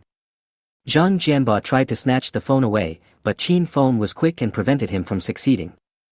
Manager Chen, this guy just said he lives on the 5th floor of Building 15. Chen Yimao looked up and saw that there seemed to be someone living on the 5th floor. He hurried over to Qin Feng and said, Mr. Qin, I'm really sorry. Usually this area is blocked off. We don't know when someone moved in here. Seeing that Chen Yimao seemed unaware of the situation, Qin Feng didn't say much. Then let's go up and take a look together. As he said that, Qin Feng pushed Zhang Jianba towards the gate of Building 15. Arriving at the 5th floor of Building 15, Zhang Jianba opened the door reluctantly. A woman's voice came from the room. Jianba, you're back. I haven't packed yet. It turned out that they had just moved in a few days ago and hadn't had time to pack up their things. When she heard no response, the woman walked out. Zhang Jianba winked at his woman. Jianba, what's wrong with your eyes? Before Zhang Jianba could speak, Qin Feng and others followed Zhang Jianba into the house. At first glance, there were only some small items placed in the house, not too many things, but it looked like someone had lived there. What are you doing? Qin Feng and the others didn't say anything, they just looked at the woman who was talking. Although she was wearing a nightgown that was not tight-fitting, it could be seen that she had a good figure and looked pretty good. Manager Chen, how do you think we should deal with this? Qin Feng said calmly as he looked at the house. Chen Yimao understood what Qin Feng meant and replied in a serious tone, this is illegal occupation of other people's houses. What about forged property certificates? Qin Feng continued to ask questions. This is a crime of forgery. If true, the two charges combined will result in a prison sentence of 3 to 10 years. The conversation between the two men frightened Zhang Jianba so much that he knelt in front of Qin Feng and cried. Qin Feng, I'm sorry. I deserve to offend you. Please be magnanimous and let me go this time. I will move out immediately and disappear from your sight. Qin Feng ignored him and looked directly at Chen Yimao, saying coldly, Manager Chen, call the police. Okay, Mr. Qin. Then Chen Yimao picked up his phone and made a call. No, Qin Feng, it's all my fault that my investment in the renovation business failed. I wanted to pick up beautiful women, so I secretly moved here. Really, I will move out immediately, please don't call the police. By the way, it was all my fault before. I deserve to die. Please have mercy on me. As he said this, Zhang Jianba slapped himself in the face and begged for mercy while crying. But Qin Feng remained calm and didn't even bother to look at him. Okay, Zhang Jianba, you actually lied to me. You son of a bitch. Chapter 22, Don't judge a book by its cover, don't judge the depth of the ocean by its cover. The woman standing next to him, who was originally a little confused about the situation, seemed to know the whole story. She rushed over and attacked Zhang Jianba with both hands and feet. Damn it, if you, a stinky woman, hadn't insisted on living in Yushui Bay, would I have had to move in secretly?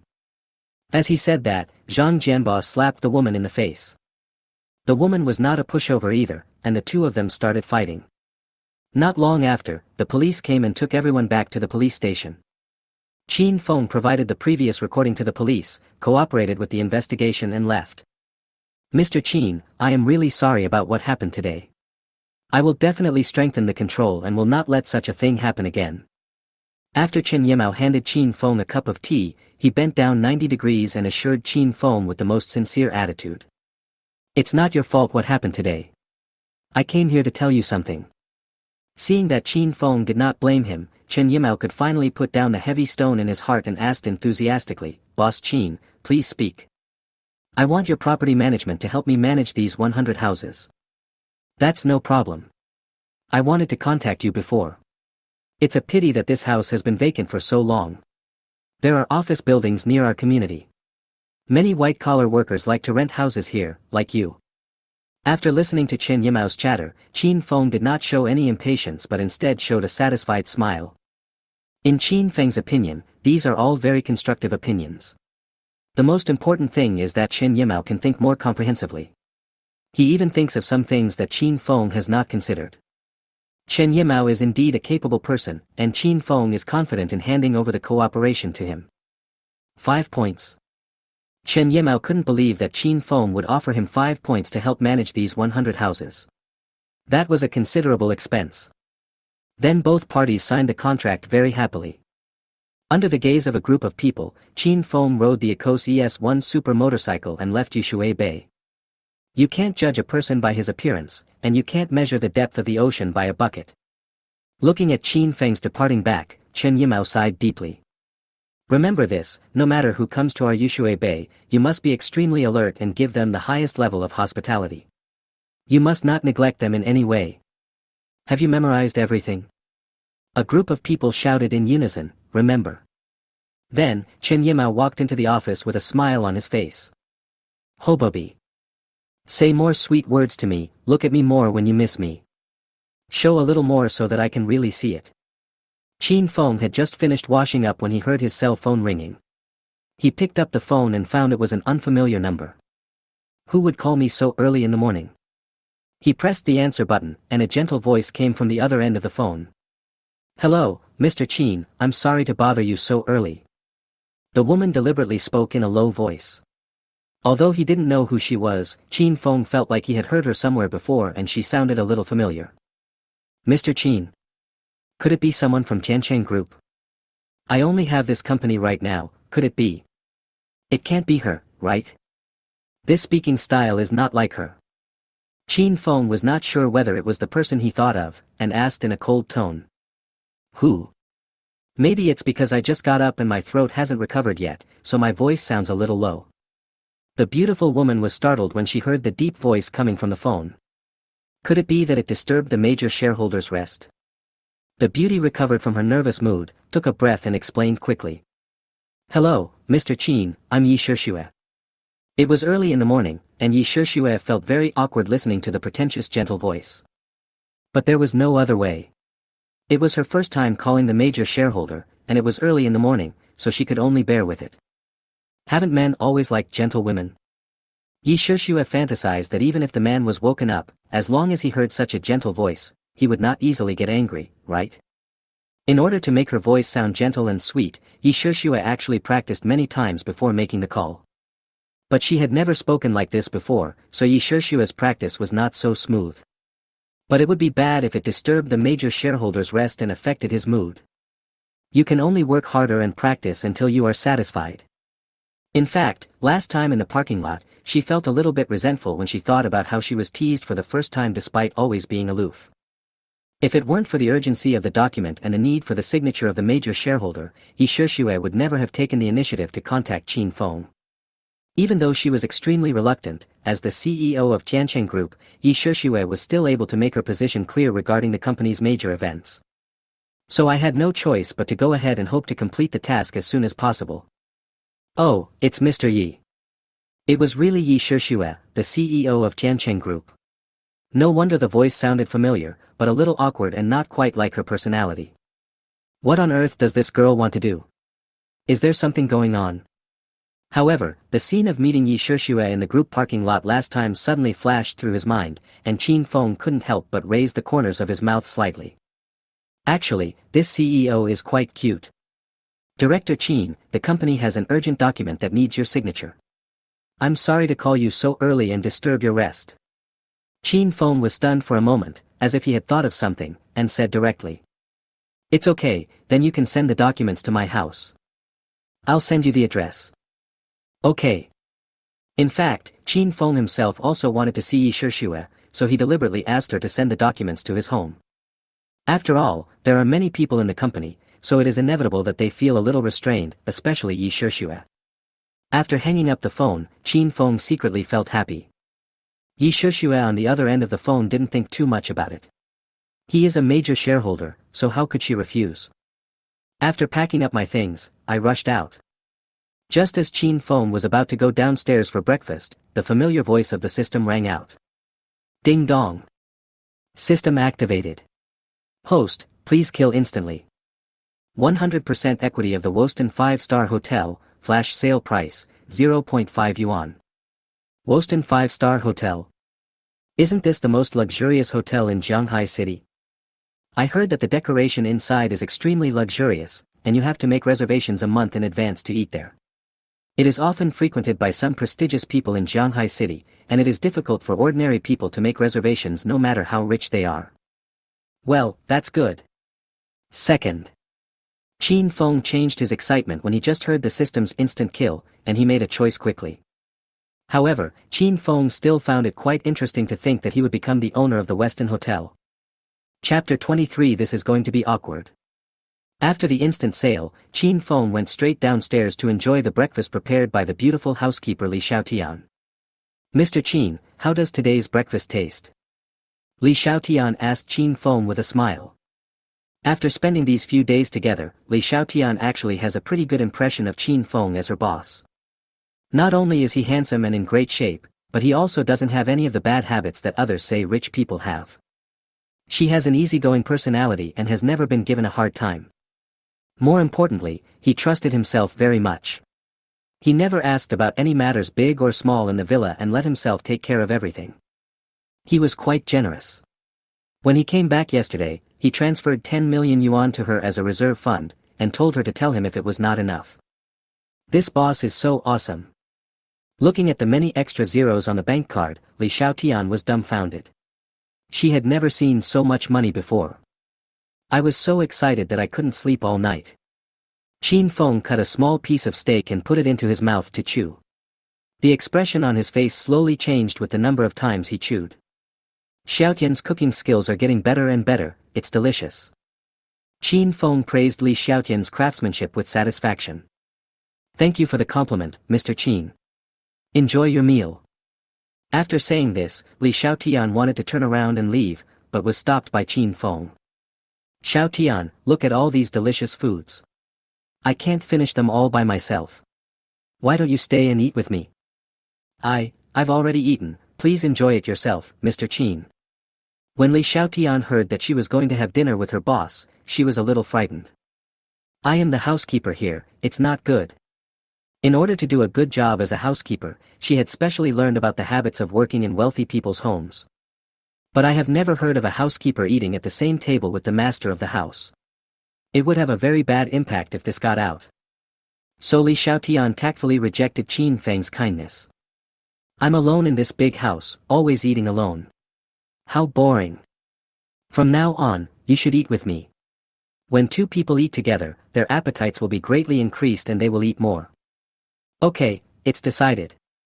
Qin Feng knew that Li Xiaotian probably hadn't had breakfast yet, and he also liked this little girl very much. So that I don't have to eat alone all the time, how boring. Isn't it nice to have a beautiful woman to eat with? After saying that, he walked forward and helped Li Xiaotian push the stool away. After hearing what Qin Feng said, Li Xiaotian couldn't refuse. Maybe I'm too reserved. In fact, this should not be a big deal. After all, her boss is none other than Qin Feng, and he is different from other bosses. After Li Xiaotian figured it out, she sat down and had breakfast with Qin Feng. While eating, Li Xiaotian could feel her face getting hot and she was a little uncomfortable with it. Qin Feng saw a blush on Li Xiaotian's face, as if she was embarrassed, but in fact, she looked quite cute. He couldn't help but smile. In order to make Li Xiaotian relax, Qin Feng took the lead and said, Hey sweetie, do you think I look a little old? First, Qin Feng, why do you say that? Li Xiaotian was not used to calling his boss by his name at first, but luckily he reacted quickly and corrected himself. Why did he say that? He's obviously handsome and sunny, okay? No, you are the most handsome man I have ever seen. After saying that, Li Xiaotian lowered her head a little embarrassedly, not daring to look at Qin Feng. Qin Feng was very happy when he heard Li Xiaotian's answer. This should be what she really thinks. Then don't call me Mr. Qin or Mr. Qin all the time. I feel like I'm getting old from you calling me that. Like fat pig number 5. Qin Feng looked at Li Xiaotian with a somewhat aggrieved look and said. Just like having a casual conversation with your friends over dinner. Fat pig number 5. Li Xiaotian looked at Qin Feng with a surprised expression. Why do you say it looks like fat pig number 5? What is piglet 5? After being stunned for a few seconds, he realized that Qin Feng was talking about the owner of Villa number 5 whom they met that day. He was in his 50s, fat and big-eared, with a 9-month-old belly. At that time, Qin Feng even laughed at the other person and said he looked like a super fat pig. Poof! Li Xiaotian suddenly felt like she had heard a big joke. She was so excited that she couldn't help but spit out the milk that she hadn't had time to swallow. It went straight onto Qin Feng's body. Oh, I'm sorry, I didn't mean it. It's okay, it's okay. Qin Feng stood up quickly as a reflex. He didn't expect that what he just said would cause such a big reaction from Li Xiaotian. This little girl actually has a very low sense of humor. But the fact that she could laugh showed that they were both young and would be able to communicate better in the future. Li Xiaotian quickly picked up the napkin and wanted to help Qin Feng wipe it, but her hands suddenly hung in the air. The two of them looked at the same place at the same time, stood there for a few seconds without saying anything, and then looked at each other awkwardly. Oh shit. Is Li Xiaotian's spray so accurate? It turned out that Qin Feng's body was not wet by the milk, it just happened that only the part of his pants was wet. No wonder I felt a little warm there just now. This spray is so accurate. Looking at the wet parts of Qin Feng, Li Xiaotian really couldn't help. Awkward.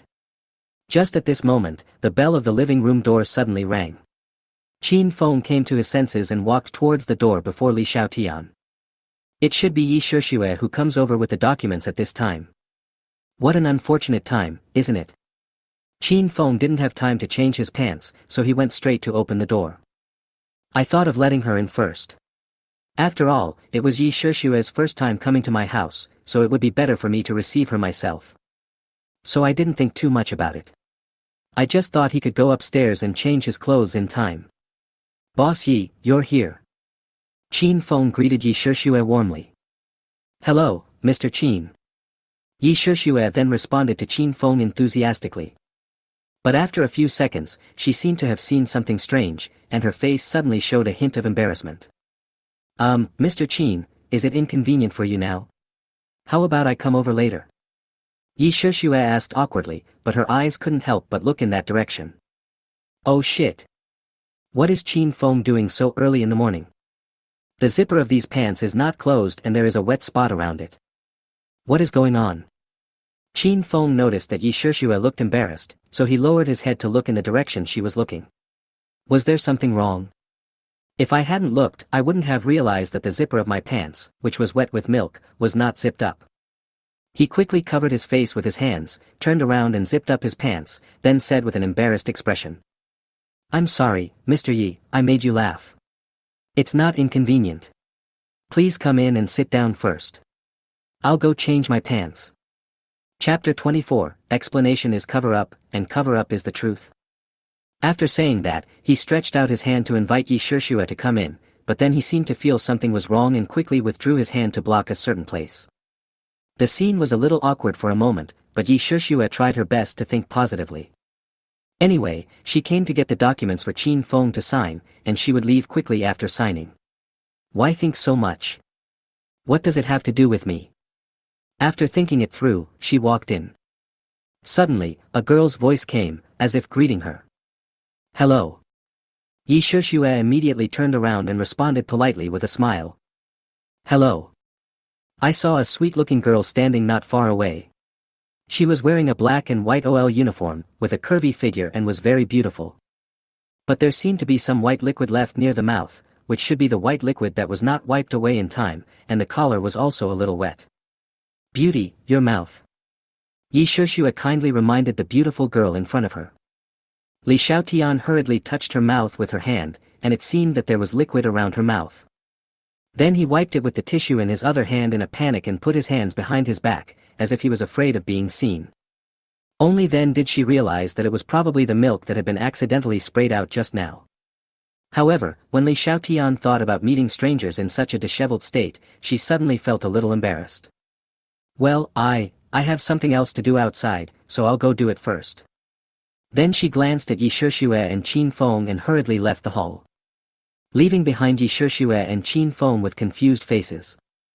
What is going on? Yi Shishue then turned to look at Qin Feng, only to find that Qin Feng's expression also looked a little embarrassed at this moment.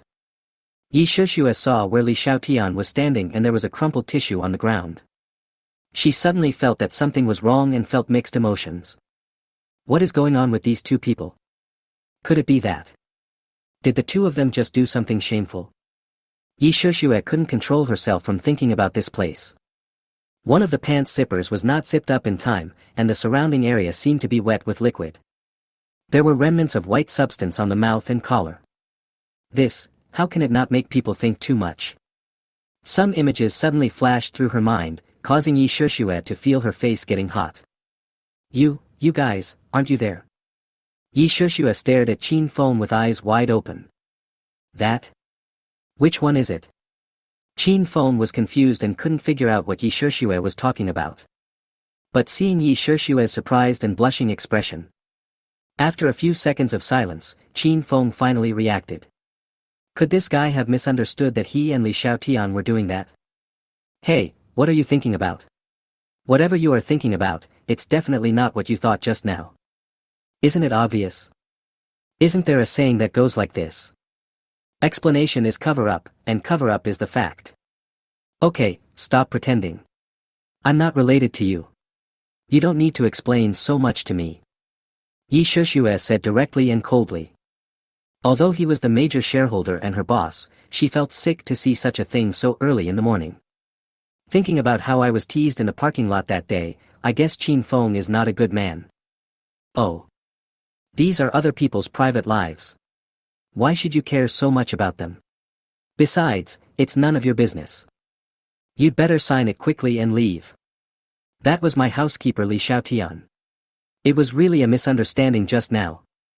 Seeing that Yi Shishue must have misunderstood, Qin Feng hurriedly explained to Yi Shishue. However, seeing Yi Shishue's unbelieving expression, Qin Feng didn't bother to say anything more. He felt that further explanation would be of no use. Oh, forget it. Wait for me, I'll change my clothes and come down. After Qin Feng finished speaking, he walked towards the room, leaving Yi Shishue confused about the situation. After a while. Okay, thank you, Mr. Qin. I'll leave now if there's nothing else. After Qin Feng signed, Yi Shishue picked up the document and told Qin Feng that she was leaving. Oh. Seeing the cold Yi Shishue, Qin Feng felt so regretful. I wanted to take this opportunity to meet Yi Shishue and improve our mutual affection, but why did they come up with this kind of plan? Qin Feng wanted to see Yi Shishue off, but she flatly refused. Looking at her departing back, Qin Feng felt so miserable. I'm afraid I can't wash myself clean even if I jump into the Yellow River. Yi Shishue, who got into the car, couldn't help but curse loudly, Qin Feng, you scumbag. It's so unlucky that something like this happened so early in the morning. How can today be a good day? She hurriedly wiped her eyes with a tissue, fearing that she had seen something she shouldn't have and worried that she would get a sty. Asshole. After venting his anger, he stepped on the accelerator and left Shanghai Garden. Passing by a courier station, Yi Shishue sent the documents out. Just as she was about to open the car door, the phone rang. She looked at the caller ID and suddenly felt a little uneasy. I sat in the car and stared at the ringing phone for more than 20 seconds before reluctantly pressing the answer button. Mom, what do you want from me? I'm busy. You, Yi Shishue, are the busiest person in the world, right? You're so busy with work that you don't even have time for a relationship, right? A woman's voice came up and started to scold him. It turned out that this was a call from Yi Shishue's mother, Li Shufan. Mom, why are you talking about this again? You know I finally got the position of CEO of Tiancheng Group. I have to deal with all kinds of things every day. How can I have time to go shopping or have a relationship like other girls? Li Shufan gets angry when talking about this CEO. I told Yi Shishue at the beginning that a girl doesn't need to push herself like this. It would be nice to be a small leader in the company, and the work wouldn't be as busy as it is now. During your rest time, spend more time with friends, find an ideal partner, fall in love, and get married early if the relationship is right. I should have a baby as soon as possible while I am still young. She can help take care of the baby and it won't be so hard. But the stubborn Yi Shishue just wouldn't listen. She has to work overtime in the company every day like a man. She wishes she could treat the company as her home and stay in the company 24 hours a day. I don't care if you're AC or not. I just want to ask you, have you met Xiao Jiang, the girl I introduced to you 2 weeks ago? I know that 9 out of 10 times when my mom calls, she's talking about blind dates. This is the 100th blind date. Isn't she annoyed? Yi Shishue felt that she was not too old now, so why did her mother always push her so hard? Besides, I think my life now is pretty good. I am busy every day. Although I feel tired sometimes, I feel very fulfilled. She enjoys this kind of life very much. Why do I need another man around? Chapter 25, Fake Boyfriend. I'm used to seeing the women around me either worrying about the daily necessities of life, or complaining to their husbands about their children. It gives me a headache just thinking about it. Why do I have to have another person around me and consider his feelings? It's better to be alone, free. Is it necessary for people to fall in love and get married while they are alive? No. However, no matter how she thought about it, it was useless. She, Yi Shishue, just couldn't beat her mother Li Shufan. I saw it. In front of their mother, the child always feels that there is a pair of eyes staring at them, and they will feel guilty for no reason if they talk about things they did not do. Real? Xiaoxue, mom won't be deceived by you so easily. Whether you have met or not is not up to you to decide. I will call Xiao Jiang to verify it myself. If you haven't met, don't blame your mother for rushing to you and dragging you to a blind date. Li Shufan knew her daughter very well and estimated that the little girl definitely did not go to meet the other person. How dare you lie? You know your own child best. Just by looking at the child's butt, you can tell what she is thinking. You are too young to fight with your mother. Hearing that the lie was about to be exposed, Yi Shishue's palms broke out in sweat. What to do? She had to quickly think of a way to stop her mother from calling her blind date, otherwise it would be a big trouble. Mom, actually I already have a boyfriend. After much thought, Yi Shishue was at a loss and could only pretend to tell her mother that she had a boyfriend so that she would give up the idea of calling her blind date to verify the situation. Besides, now that I have a boyfriend, my mom probably won't force me to meet strange men anymore. Thinking about it, I've been tortured to death by blind dates during this period of time. Never mind, now that I've already spoken, I'll just drag it out like this for now. I'll lie as long as I can and we'll talk about it when there's anything to say. Anyway, my mother is not in Jianghai City, so you have the final say. You have a boyfriend? Are you trying to deceive mom on purpose? How strange it is that my daughter suddenly falls in love with a man. Although Li Shufan was happy to hear that her daughter had a boyfriend, she still felt uneasy about her daughter's personality. This little girl usually doesn't take any man seriously, so could she really meet someone she likes so soon? Have you really found a boyfriend? Really, can I still lie to you? Yi Shishue said, pretending to be calm. Hearing that there was no response from the other end of the phone, Yi Shishue secretly felt happy in her heart, thinking that her mother might have taken the bait this time. Then I want to meet this boyfriend and see what kind of man can conquer my daughter. Li Shufan is really worried about her daughter's love life. Since her daughter said she found a boyfriend, she would take advantage of the popularity to screen her daughter carefully. After all, this is my daughter's first time having a boyfriend, so she must not be fooled by a man with sweet words. After all, I am an experienced person and I have some experience in judging people. Mom, please don't get involved. It's not easy for people to have a relationship, don't scare them away. Xiaoxue, mom will be fine. I can tell whether this person is good or not during just one meal. Okay, it's decided.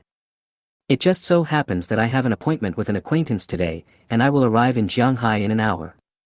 You can pick me up later, bring your boyfriend, and we will have dinner together. Before Yi Shishue could open her mouth, she heard a busy tone on the phone. Acquaintance? When did my mother have acquaintances in Jianghai? How come she doesn't know? Before she could figure out who her mother's acquaintance was in Jianghai, what did her mother just say? Have a meal. Mom wants to meet her boyfriend. Yi Shishue finally reacted and was immediately like an ant on a hot pan, so anxious that she didn't know what to do. Where can she find a boyfriend in an hour? It can't be exposed, at least it looks acceptable. She immediately filtered all the men around her, but they were all work partners, either old or married, and she couldn't find anyone. Just when Yi Shishue felt desperate, suddenly a familiar figure made her feel like she saw hope. Never mind, this is the only way we can try. Boss Qin. Qin Feng happened to be passing by here when he was stopped by a voice. Yi Shishue. Boss Yi, why are you here? Have you finished the document? Qin Feng was curious about how he saw Yi Shishue here, as she had been rushing home so early in the morning. Oh, the paperwork has been done. Mr. Qin, do you have anything else to do later? Yi Shishue was very nervous, wondering whether Qin Feng would agree to help. After all, we are not very familiar with each other, and he is my boss. On top of that, I encountered an embarrassing thing in the morning. I don't have anything to do today. There's no one else outside, so don't keep calling me Director Qin, Director Qin. Call me Qin Feng. Oh, Qin Feng. What? You want to treat me to a meal? Seeing that Qin Feng didn't treat him as an outsider, as soon as he called him Qin Feng, he instantly felt like he was of the same age and his relationship became much closer. In fact, their ages were similar, but due to her status in the company, Yi Shishue did not dare to call Qin Feng by his full name. After all, he is his boss and the person in charge of Tiancheng Group. I want to treat you to a meal, but... Yi Shishue was a little confused about what to say to make Qin Feng agree to help. But what? Just tell me. Stop hesitating like that. This isn't like the Yi Shishue I just met. It's rare that you, Yi Shishue, need help from others. I won't eat your meal for free. If you need any help, just tell me. I'll do my best. Qin Feng readily accepted the favor, thinking that it was not for any other reason but that he was afraid that Yi Shishue might have misunderstood what happened in the morning. Helping her this time can just be considered as bringing us closer together. As for any misunderstandings, I'll find a chance to explain them to her later. Since Qin Feng had spoken, Yi Shishue spoke boldly. My mom keeps forcing me to go on blind dates, and I want you to pretend to be my boyfriend. Well, don't worry, I will definitely thank you for helping me. Boyfriend? Qin Feng looked frightened and stared at Yi Shishue with wide eyes. But I felt so sweet in my heart. Isn't this a good opportunity to get along well with Yi Shishue? It would be nice if the fake could become real. So, isn't this bad? Qin Feng deliberately pretended to be embarrassed to see Yi Shishue's reaction. Isn't it too difficult for you? If you don't want to, then forget it. Chapter 26 Meeting the Future Mother-in-Law. Thinking of the beautiful woman she met in the morning, although Qin Feng said it was a misunderstanding, she was not sure whether Qin Feng had a girlfriend. It wouldn't be good if his girlfriend saw it. Oh, forget it, I'd better think of other ways. Qin Feng saw Yi Shishue's disappointed look and decided not to tease her anymore. I didn't say no, it's just... Just what? Tell me. Yi Shishue seemed to have seen hope and instantly became energetic. You have to treat me to dinner 1,080 times. After saying this, Qin Feng felt a little proud in his heart, wondering how he could be so smart to come up with this idea. 1,080 times? Is Qin Feng crazy? I was just helping out and temporarily playing the boyfriend. Was it necessary to eat 1080 times? Before, I was still worried that he had a girlfriend and that it would have a bad influence. Who knew he would be so shameless as to treat himself to 1,080 meals? Isn't he afraid that his girlfriend will find out? But why does this number look so weird? Forget it, eating is not a difficult thing. Let's deal with the immediate fire first and worry about the future later. It's just a treat for you, I'll treat you. It's a deal then. Don't regret it later. What's there to regret? It's just a matter of a lot of meals. I don't believe that you want to eat Australian lobster and abalone for every meal. Be careful or you'll die. Okay, let's make a pinky promise. After saying that, Qin Feng stretched out his right hand as if to make a pinky promise. Pinky promise? Isn't Qin Feng a little too childish? Okay, pink. Yi Shishue reluctantly reached out and shook hands with Qin Feng. The strange thing was that when their skin touched, Yi Shishue suddenly felt like she was electrocuted and her heart beat very fast. I just felt my body was hot, especially my face and ears. Oh my god, what's wrong with me? Yi Shishue was frightened by this sudden feeling. It was just the first time I touched a man's hand, is it that exaggerated? Yi Shishue quickly withdrew her hand, fearing that she would suddenly die from her rapid heartbeat. When Qin Feng saw Yi Shishue's shy look, he couldn't help but smile wickedly. Whenever you need me to cooperate with a performance, just call me in advance. I will actively cooperate. Qin Feng spoke to Yi Shishue generously. Not any other time, but now. Speaking of performances, the news that her mother was coming instantly sobered Yi Shishue up and she blurted out the idea. Now. So soon. Yes, otherwise I wouldn't be so anxious to ask you for help. To be honest, my mother is already on the train, and it will take more than half an hour before she leaves the station. Yi Shishue checked the time on her phone as she spoke. But I'm not mentally prepared yet. What if I get caught? In front of my mom, treat her like your girlfriends. Make sure she can't see any flaws and nothing will be exposed. Are you sure you want to treat me like a girlfriend? Sure. But don't have any extreme thoughts, you are just a fake boyfriend I hired. Yi Shishue deliberately emphasized that Qin Feng was just a fake boyfriend in exchange for many meals, and he must not cross the line. That's fine. At least let me go back and change my clothes. This is my first time meeting my mother-in-law, so I have to look more formal. Mother-in-law? Chin Fong really has the nerve to call her that. How come my mother became his mother-in-law? You're taking advantage of me so soon. Who is your mother-in-law? Don't talk nonsense. Didn't you just say that we have to make it look real so that Auntie won't find out? Then I have to get into character and adapt right away. Chin Fong, who got the advantage but still acted nicely, was secretly happy. I suddenly felt how great it was to have this fake boyfriend identity. But don't worry about it. Time is short and the task is heavy. If you keep hesitating, Auntie will have to leave the station. Before Yi Shishue could finish her words, Chin Fong interrupted her. Then get in the car. Okay, girlfriend. Girlfriend? This guy really is. Yi Shishue started to get a little irritated, but there was nothing she could do. It was her own fault for asking others to do things for her. Just bear with it. After saying that, Chin Fong followed Yi Shishue into the car. This isn't the direction to my house.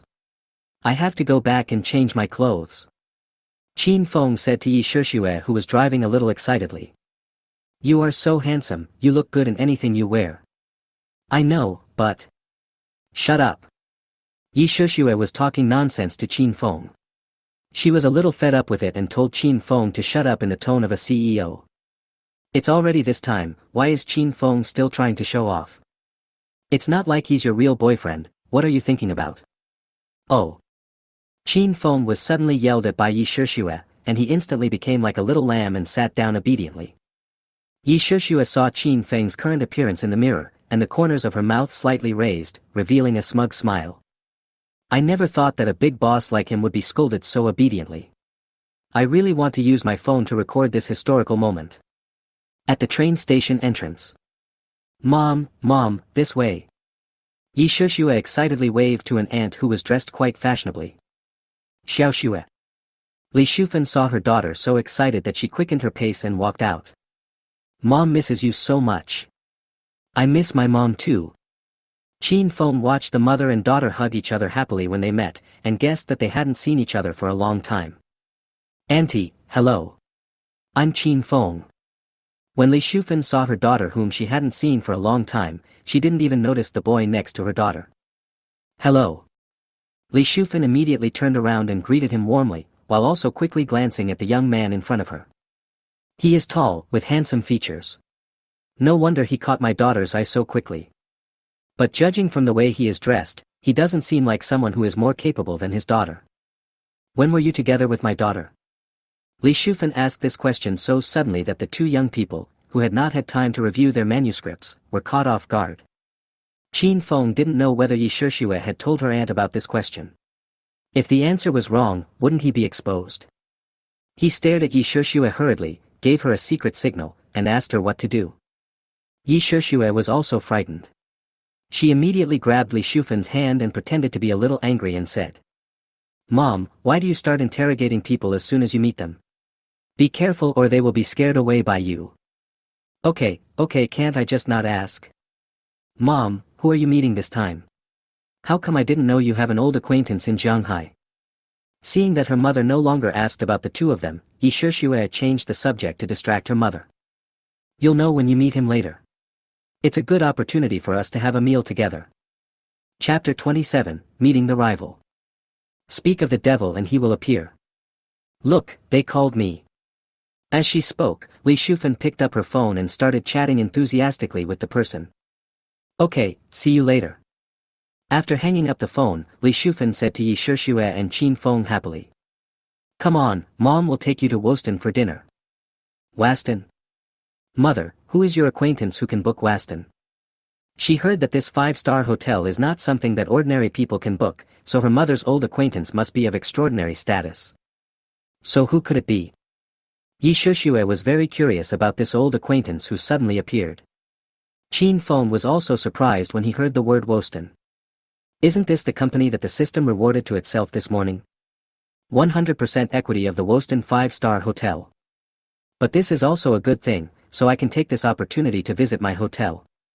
As soon as I got off the car, a young man in a high-end suit came over and greeted me enthusiastically.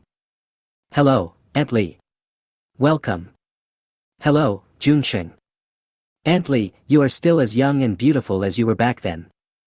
Your little mouth is still so sweet, even though your aunt is getting old. Aunt Lee is able to come to Woston today because of you. Aunt Lee, please don't say that. It's my honor to have you here. Li Shufan looked at the elegant Jiang Junsheng in front of her and could not hide her love for him at all. Who did you see, Auntie? Why are you so happy? Could this be your blind date? Qin Feng asked Yi Shishue in a low voice. My mom is such a jerk. Remember to behave well and don't let yourself get caught. Yi Shishue couldn't even express how depressed she was at this moment. This mom is so unreliable. She said she wanted to meet my boyfriend, but when we first met, she took us to the hotel where the blind date worked to have dinner. What exactly is she up to? I'll take care of it, but you have to make some sacrifices and cooperate with me.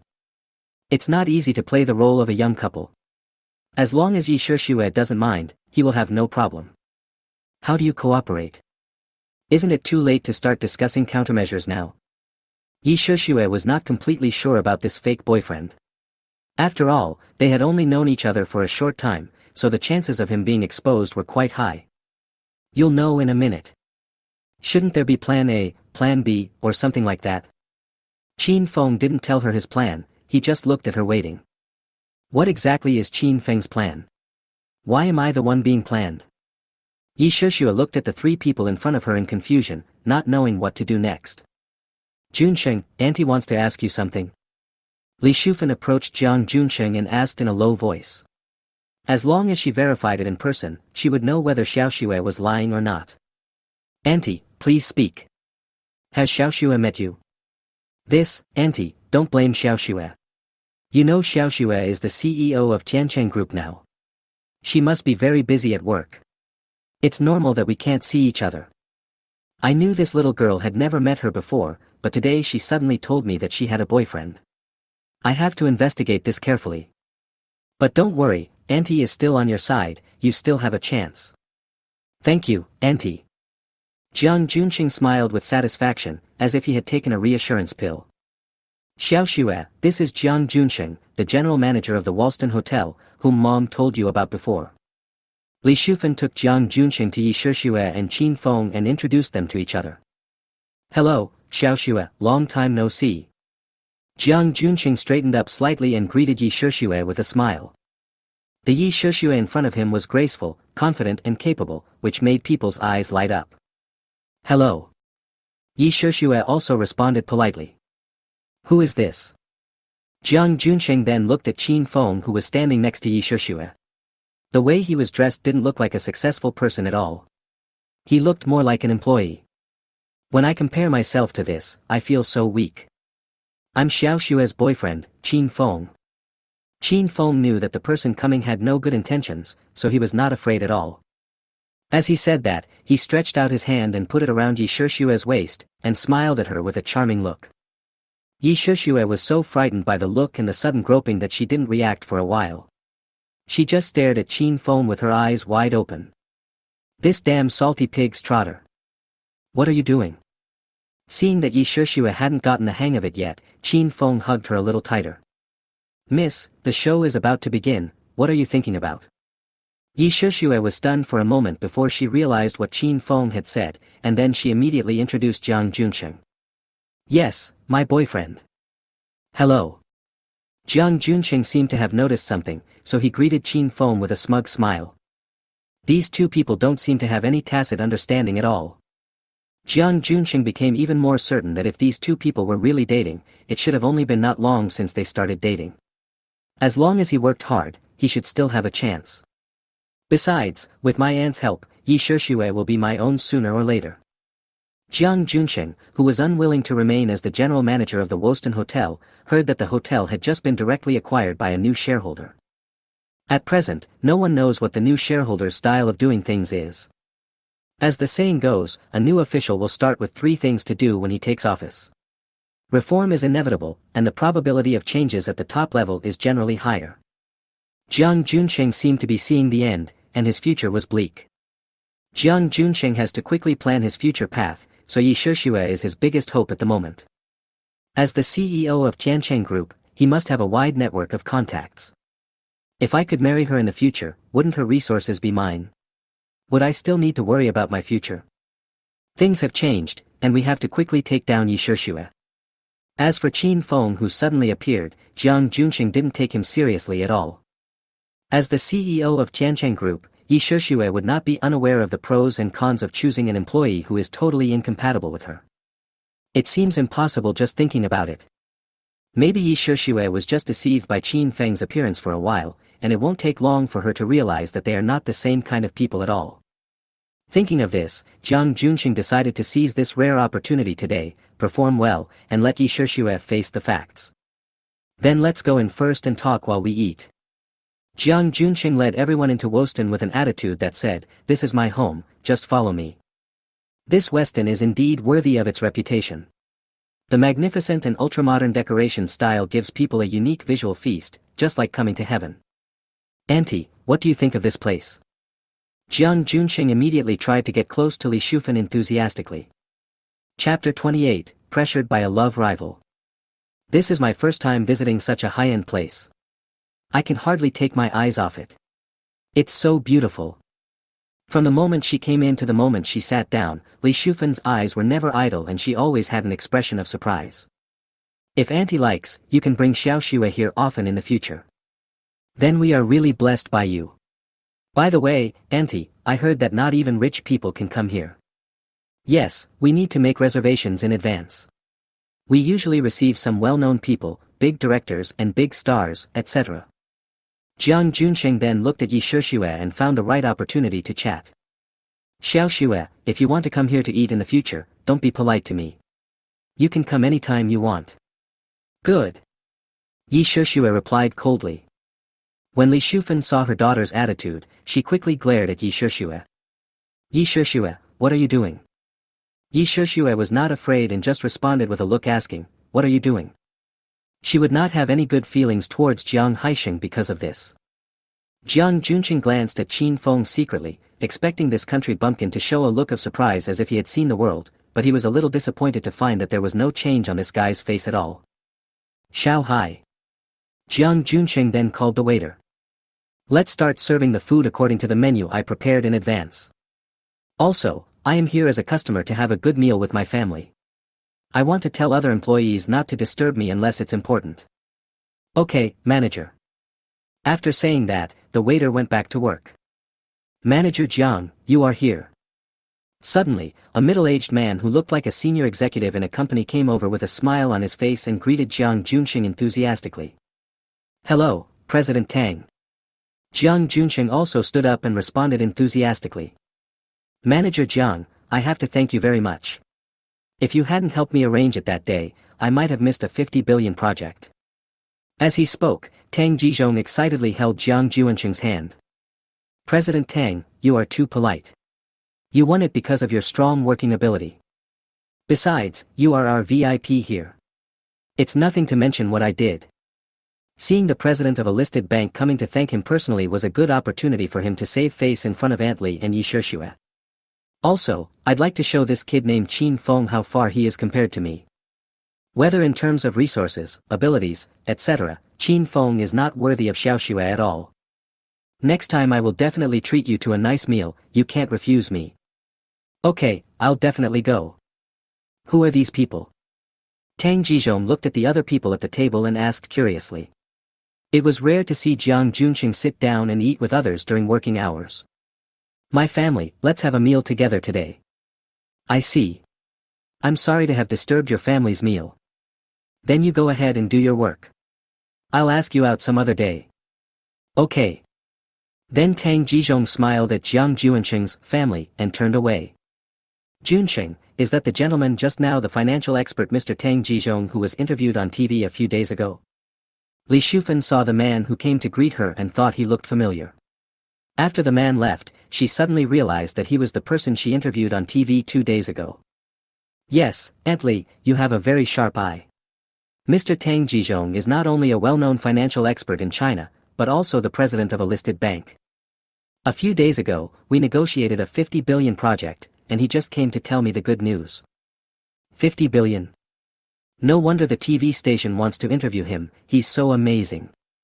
Li Shufan heard that the visitor was a big shot and was so familiar with Jiang Junsheng. She thought that Jiang Junsheng probably dealt with these important people on a daily basis. This made her love for Jiang Junsheng increase even more.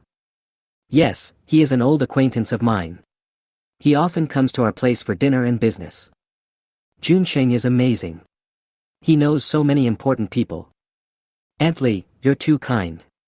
This is all work. Then Auntie wants to ask you, do you know the celebrity Jiang Tao? I know her. It turns out that Auntie is a fan of Tao. I've always liked him. I wonder if you could do me a favor and get me an autographed photo of him. Sure, he and I are pretty familiar with each other and he comes to our place quite often. I'll send it to you in a couple of days after I get my autographed photo. By the way, Mr. Jiang Tao has recently published a new book. How about I ask him to send you a signed copy of the book? Wow, thank you so much. I've wanted to buy that book for a long time, but unfortunately I can't get it. Junsheng, you really helped Auntie a lot, so Auntie can't be polite to you. You're welcome, Aunt Li. You're my mother's classmate and Xiaoshue's mother. It's just a small favor. Li Shufan couldn't help but exaggerate Jiang Junsheng again and again, making Yi Shishue very embarrassed. What a joke this mother is. Does she even know who her daughter's current boyfriend is? Isn't this embarrassing for Qin Feng? Qin Feng, thank you for your hard work. I'm sorry for making you suffer. You don't have to pay attention to them. Even Yi Shishue who was sitting next to him could feel this feeling of being ignored. Qin Feng must be feeling very uncomfortable right now, so she spoke to comfort him. It's okay. I don't care at all. Let me add some warm water for you. As he said that, Qin Feng stood up and considerately poured a glass for Yi Shishue and Li Shufan respectively. Qin Feng's thoughtful action received praise from Yi Shishue. Little did he know that this small action secretly stimulated Jiang Junsheng. Qin Feng, I forgot to ask you just now, where are you working? Jiang Junsheng deliberately brought up work matters to embarrass Qin Feng. Oh, I work at Xiaoshue Company. So you work under Xiaoshue. Then you have to work harder in the future and don't hold Xiaoshue back. Holding back. Jiang Junsheng, can you speak? Yi Shishue saw that Jiang Junsheng was being aggressive again and again, and she felt that it was really too much. That's because Qin Feng is being modest. I am his subordinate, okay? However, Yi Shishue couldn't reveal Qin Feng's identity at this moment, as she probably didn't think her mother and Jiang Junsheng would believe it. Thank you Mr. Jiang for the reminder. From the moment I knew that he was Jiang Junsheng and Yi Shishue's blind date, I knew that this meal was not going to be delicious. But none of this matters to Qin Feng. Soon, a large table of rich delicacies was served, including Argentine premium abalone, Australian polar lobster. Buddha jumps over the wall. Li Shufan's mouth opened wide when she saw it. Chapter 29, Top Management appears. Auntie, these are the seafood we airlifted in from Italy and other countries this morning. They are so fresh. Come and try them. As he said that, he picked up a piece of Australian lobster and put it into Li Shufan's bowl.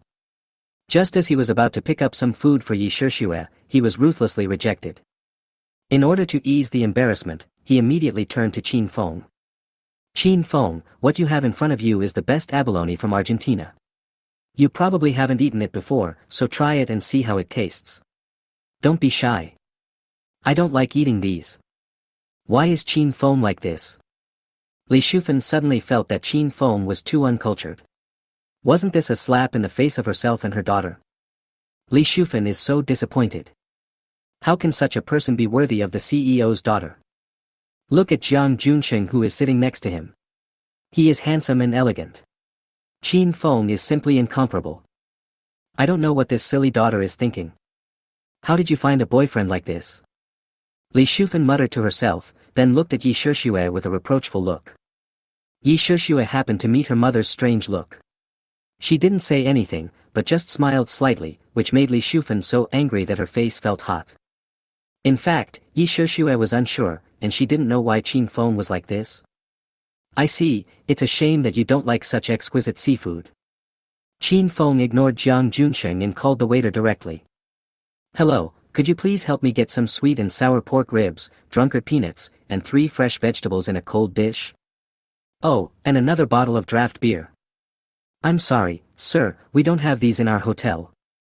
This is a 5-star hotel, how come there isn't even such a simple menu? Ask your executive director to come over. I want to hear what he has to say. I have never seen such a weird customer, so unreasonable. This made the waiter not know what to do. The waiter hurriedly looked at Jiang Junsheng for help. What on earth is Qin Feng trying to say? Yi Shishue was stunned. She couldn't help but quickly tug at Qin Feng's corner and asked slightly closer. Qin Feng, what are you doing? Stop it. This is a 5-star hotel.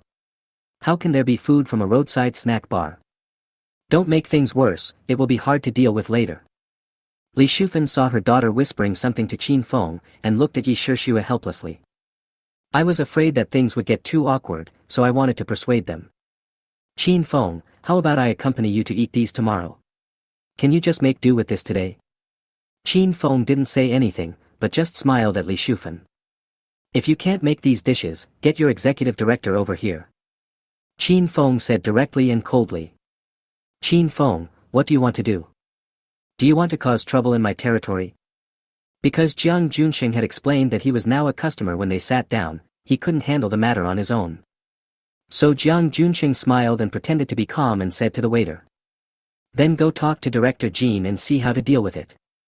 After receiving Manager Zhang's suggestion, the waiter quickly left to call for help. In the top-floor conference room of the Woston Hotel, Hotel Director Jin Jinyang temporarily gathered the company's top executives to hold an emergency meeting on the acquisition of the hotel. I'm sure all the senior executives have received the news. Our Woston Hotel was acquired by a man named Qin Feng last night. As soon as Woston Director Jin Jinyang opened his mouth, he went straight to the topic of the meeting. Senior Executive A, Mr. Jin, why is this so sudden? It was acquired as soon as we said it would be acquired. Senior Executive B, yes, there was no news at all, and Weston changed its boss overnight. This is incredible. Senior Executive C, who said it wasn't? This is the Woston Hotel, with a market value of over 10 billion. The speed at which it was acquired is incredible. Senior Executive D, who on earth is this new boss Qin Feng? How come I've never heard of this name? Senior E, Mr. Jin, please tell us more about the new boss so we can prepare in advance. Senior F, yes. Senior Executive B, Mr. Jin, you were the first to know about this. You must be more informed than us. Senior Executive A, everyone be quiet and listen to what Director Jin has to say. The acquisition was too sudden, and Jin Jingyang had already anticipated that the top management would have such a reaction. So he took the lead and asked everyone to say whatever they wanted to say, for he was worried that they would get bored. Jin Jingyang cleared his throat, then remained calm and said to everyone. To be honest, I was just like you. I was notified of the change of hotel owner without hearing any news.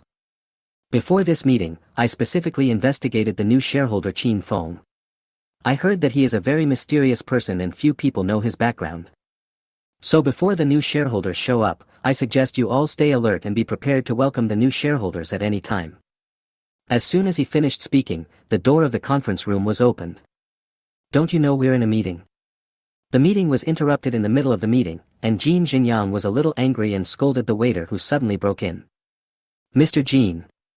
Mr. Jin, I'm so sorry, I have something urgent to discuss with you. The waiter hurriedly explained. What's up? There's a customer downstairs causing trouble and threatening to see you. Someone is here to cause trouble. Who is so bold? Where's Jiang Junsheng? Can't he, a general manager, handle it? Manager Jiang is downstairs. He asked me to come find you. When Jin Jingyang heard that it was Jiang Junsheng who sent someone to look for him, he wondered if he had angered some important person. It suddenly occurred to me that the hotel had just changed its owner, and the new owner might come to visit at any time. Considering the overall situation, he decided to go down and take a look first. So he walked towards the conference door angrily. The waiter hurriedly followed, and the other senior executives did not dare to sit idle and followed him out. Qin Feng, I advise you not to do anything rash. This is Woston.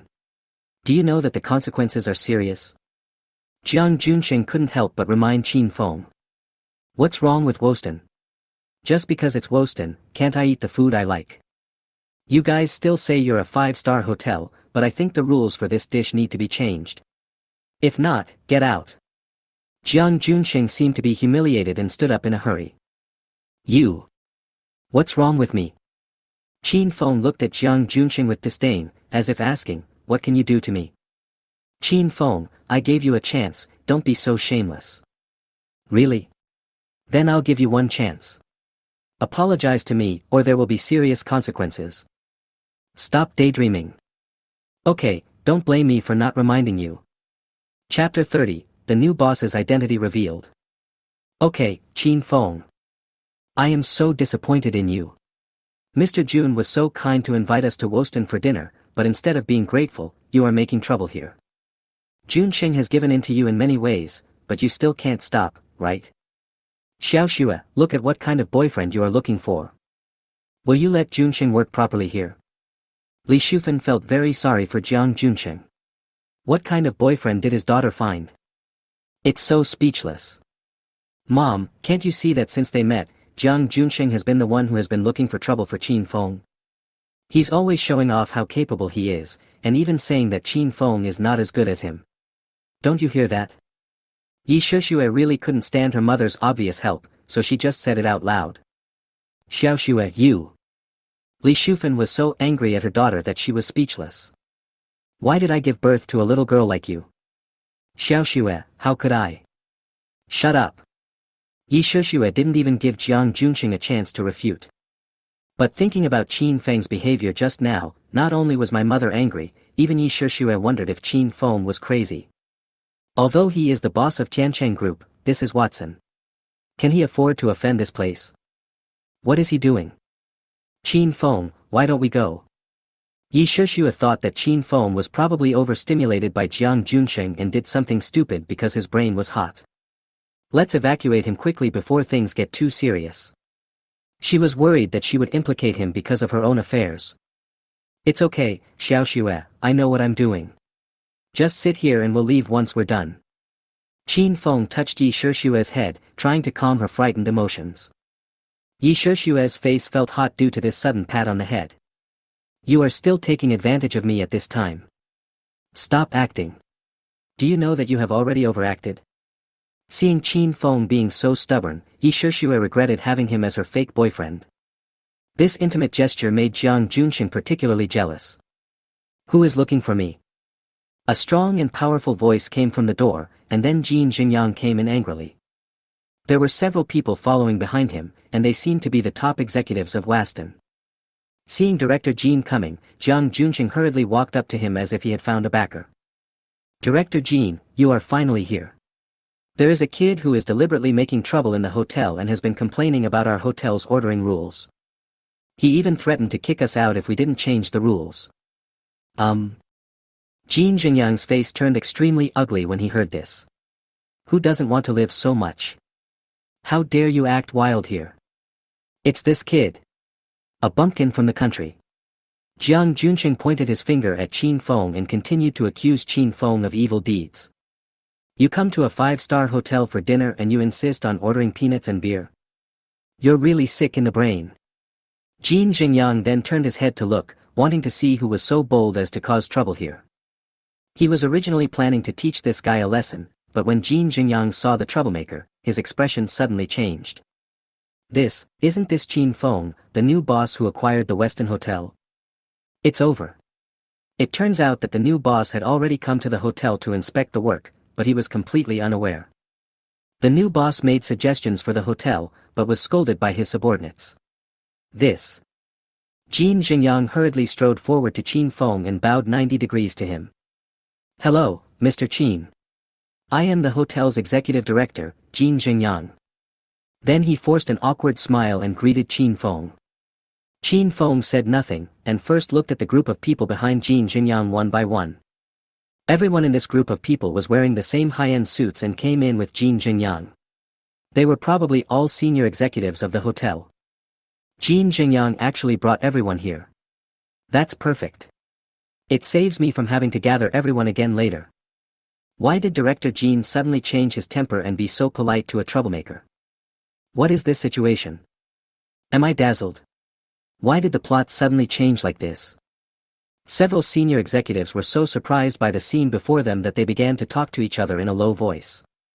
Not only them, but even Li Shufan and Yi Shishue who were standing by were stunned. I had been worried that something ugly might happen, but who would have thought that the hotel director would be so polite to Qin Feng? What is going on? Jiang Junsheng was originally secretly happy and was ready to see how Qin Feng would be dealt with, but he was instantly stunned. What is Mr. Jin up to? Mr. Jin couldn't be in his right mind. No way. Jiang Junsheng was like an ant on a hot pot. He rushed forward anxiously and said loudly and excitedly. Mr. Jin, why are you so polite to this brat? Li Shufan and Yi Shishue felt a little depressed when they saw Jiang Junsheng refuse to give up. Especially Li Shufan, the handsome and elegant man before, thought that his leader would come and say something good about Qin Feng, and the matter would be forgotten. Who would have thought that he would be so persistent and continue to add fuel to the fire of his leader, as if he would not be satisfied unless Qin Feng suffered. But Jiang Junsheng's leader was there, so she was too embarrassed to speak up to stop him. Bang! A crisp slap hit Jiang Junsheng's face heavily. The entire box fell silent in an instant, and everyone stared with wide eyes, except Qin Feng, who still had a blank expression on his face. Mr. Jin, why did you hit me? Jiang Junsheng touched the side of his face that was hit with his hand while looking at Jin Xingyang, who usually took good care of him. I'm going to hit you. How dare you speak disrespectfully to Mr. Qin, the new boss of Woston? I think you are simply lawless and you deserve to be punished. New boss of Waston. Qin Feng is the new owner of the Weston Hotel. Did you hear that right? Everyone present looked at Qin Feng in amazement. Qin Feng is obviously the boss of Tiancheng Group, so how come he is suddenly the boss of Woston? Yi Shishue simply couldn't believe that this news was true. How do you know I'm the new boss of Waston? When Qin Feng realized that his identity had been exposed, he asked directly. There was a photo of you in the acquisition materials. I had seen it before, so I recognized you at first sight. I was just about to announce this to the senior executives in the conference room, but I didn't expect Mr. Qin to arrive so soon. Our hotel was acquired by Qin Feng. When did this happen? I have no idea. This happened too suddenly. He couldn't believe that such a big hotel was acquired so quietly. And it was acquired by this country bumpkin Qin Feng. What on earth is going on? Chapter 31, Love Rival is defeated. The acquisition happened last night, and I received the news early in the morning. Do I have to report to you in person as soon as the company is acquired? Jin Xingyang widened his eyes and shouted at the blind guy. Okay, now that everyone knows my identity, I'll make a suggestion about the order just now. As soon as he heard about the little episode of ordering, Jin Xingyang felt a chill on his back. It is said that a new official will make 3 big moves when he takes office. Many new bosses will take the opportunity to replace the veteran employees because of a small matter. Just now, Qin Feng was anxious to see the director for questioning because he was not satisfied with the food he ordered. Could it be that he fired himself because of this? Mr. Qin, please speak. Since our Walston is a 5-star hotel, we should provide the best service and do everything we can to meet all the needs of our customers. We have to order from the menu. Can't customers just eat what they like? This ordering rule must be changed. Basically, the guests we receive here are distinguished guests, and many of them make reservations in advance, so the dishes are basically ordered according to the customer's preferences, so there is no big problem. All the Woston employees present thought there was no problem with the order, so they were all confused.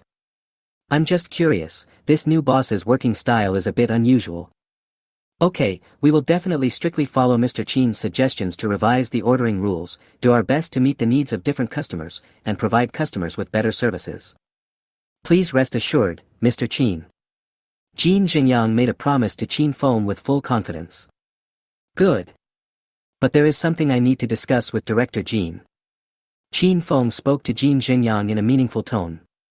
Mr. Qin, you are too polite. Just tell me if you have anything to say. Jin Xingyang felt relieved when he saw that his new boss was not angry about what had just happened. Seeing that the big boss has something to say, he, as the executive director, has to show his enthusiasm.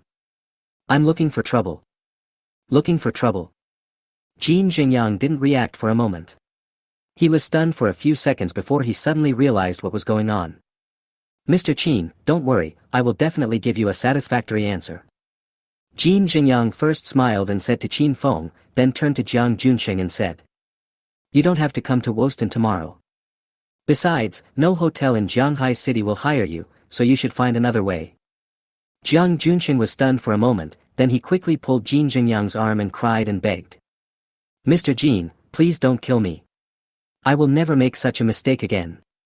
Please give me another chance because of my hard work. Don't say any more. Now that things have come to this, you can only wish for the best. Seeing that Mr. Jin was not making sense, Jiang Junxing quickly turned around and knelt in front of Qin Feng. Qin Feng, no, Boss Qin, I was just looking down on you and accidentally offended you. Can you please be gracious and let me go? Jiang Junxing regretted it so much when he thought about how he had offended his new boss and was rejected by the whole industry because of fighting for a woman. He had no choice but to go and beg Qin Feng, otherwise his life would be over. When I think about how I worked in the hotel for so many years before becoming the general manager, compared to this apology is nothing. I gave you a chance, but you said no. Qin Feng did not accept Jiang Junxing's apology. Qin Feng, you are so shameless. You think you are so great just because you are the boss of Webtoon. In my eyes, you are just a bumpkin. A fool who orders crispy peanuts and drinks beer in a 5-star hotel. You just do it. Before Jiang Junxing could continue speaking, another slap hit him in the face. Jin Jingyang, you hit me again. Do you think I'm easy to bully? I, Jiang Junxing, have tolerated you for a long time. I will teach you a lesson. Jiang Junxing was like a madman, grabbing Jin Jingyang by the collar and starting to beat him. When other senior executives saw that something was not right, some rushed over to separate the two, while others quickly notified the security guards to come in through the pager. Anyway, the scene was a mess. Qin Feng acted as if nothing had happened, and took the opportunity to slip away holding the confused Yi Shixue with one hand and the surprised Li Shufan with the other. Auntie, I'm sorry to scare you today. In the car, Qin Feng was driving while talking and looking at Li Shufan who was still dazed sitting in the back seat in the mirror. Because Yi Shixue was in a daze before, Qin Feng didn't dare let her drive, for fear that she would be accidentally driven into a ditch. Well, it's okay. It's okay. Qin Feng, are you really the owner of the Webtoon Hotel? Well, doesn't Auntie believe it? Auntie believes it, of course I do, but this surprise came too suddenly, and Auntie hasn't recovered yet. Li Shufan's expression switched back and forth between surprise and delight, which made Yi Shixue, who was sitting in the passenger seat, feel a little amused and helpless.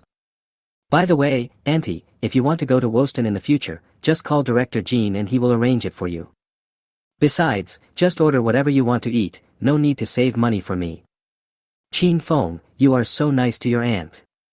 Li Shufan excitedly gripped the driver's seat back tightly. You are my mother-in-law now. Isn't it my duty to treat you well? When Yi Shixue heard this, her face instantly became hot, and then she excitedly reached out and pinched Qin Feng's thigh. You're so bold, aren't you?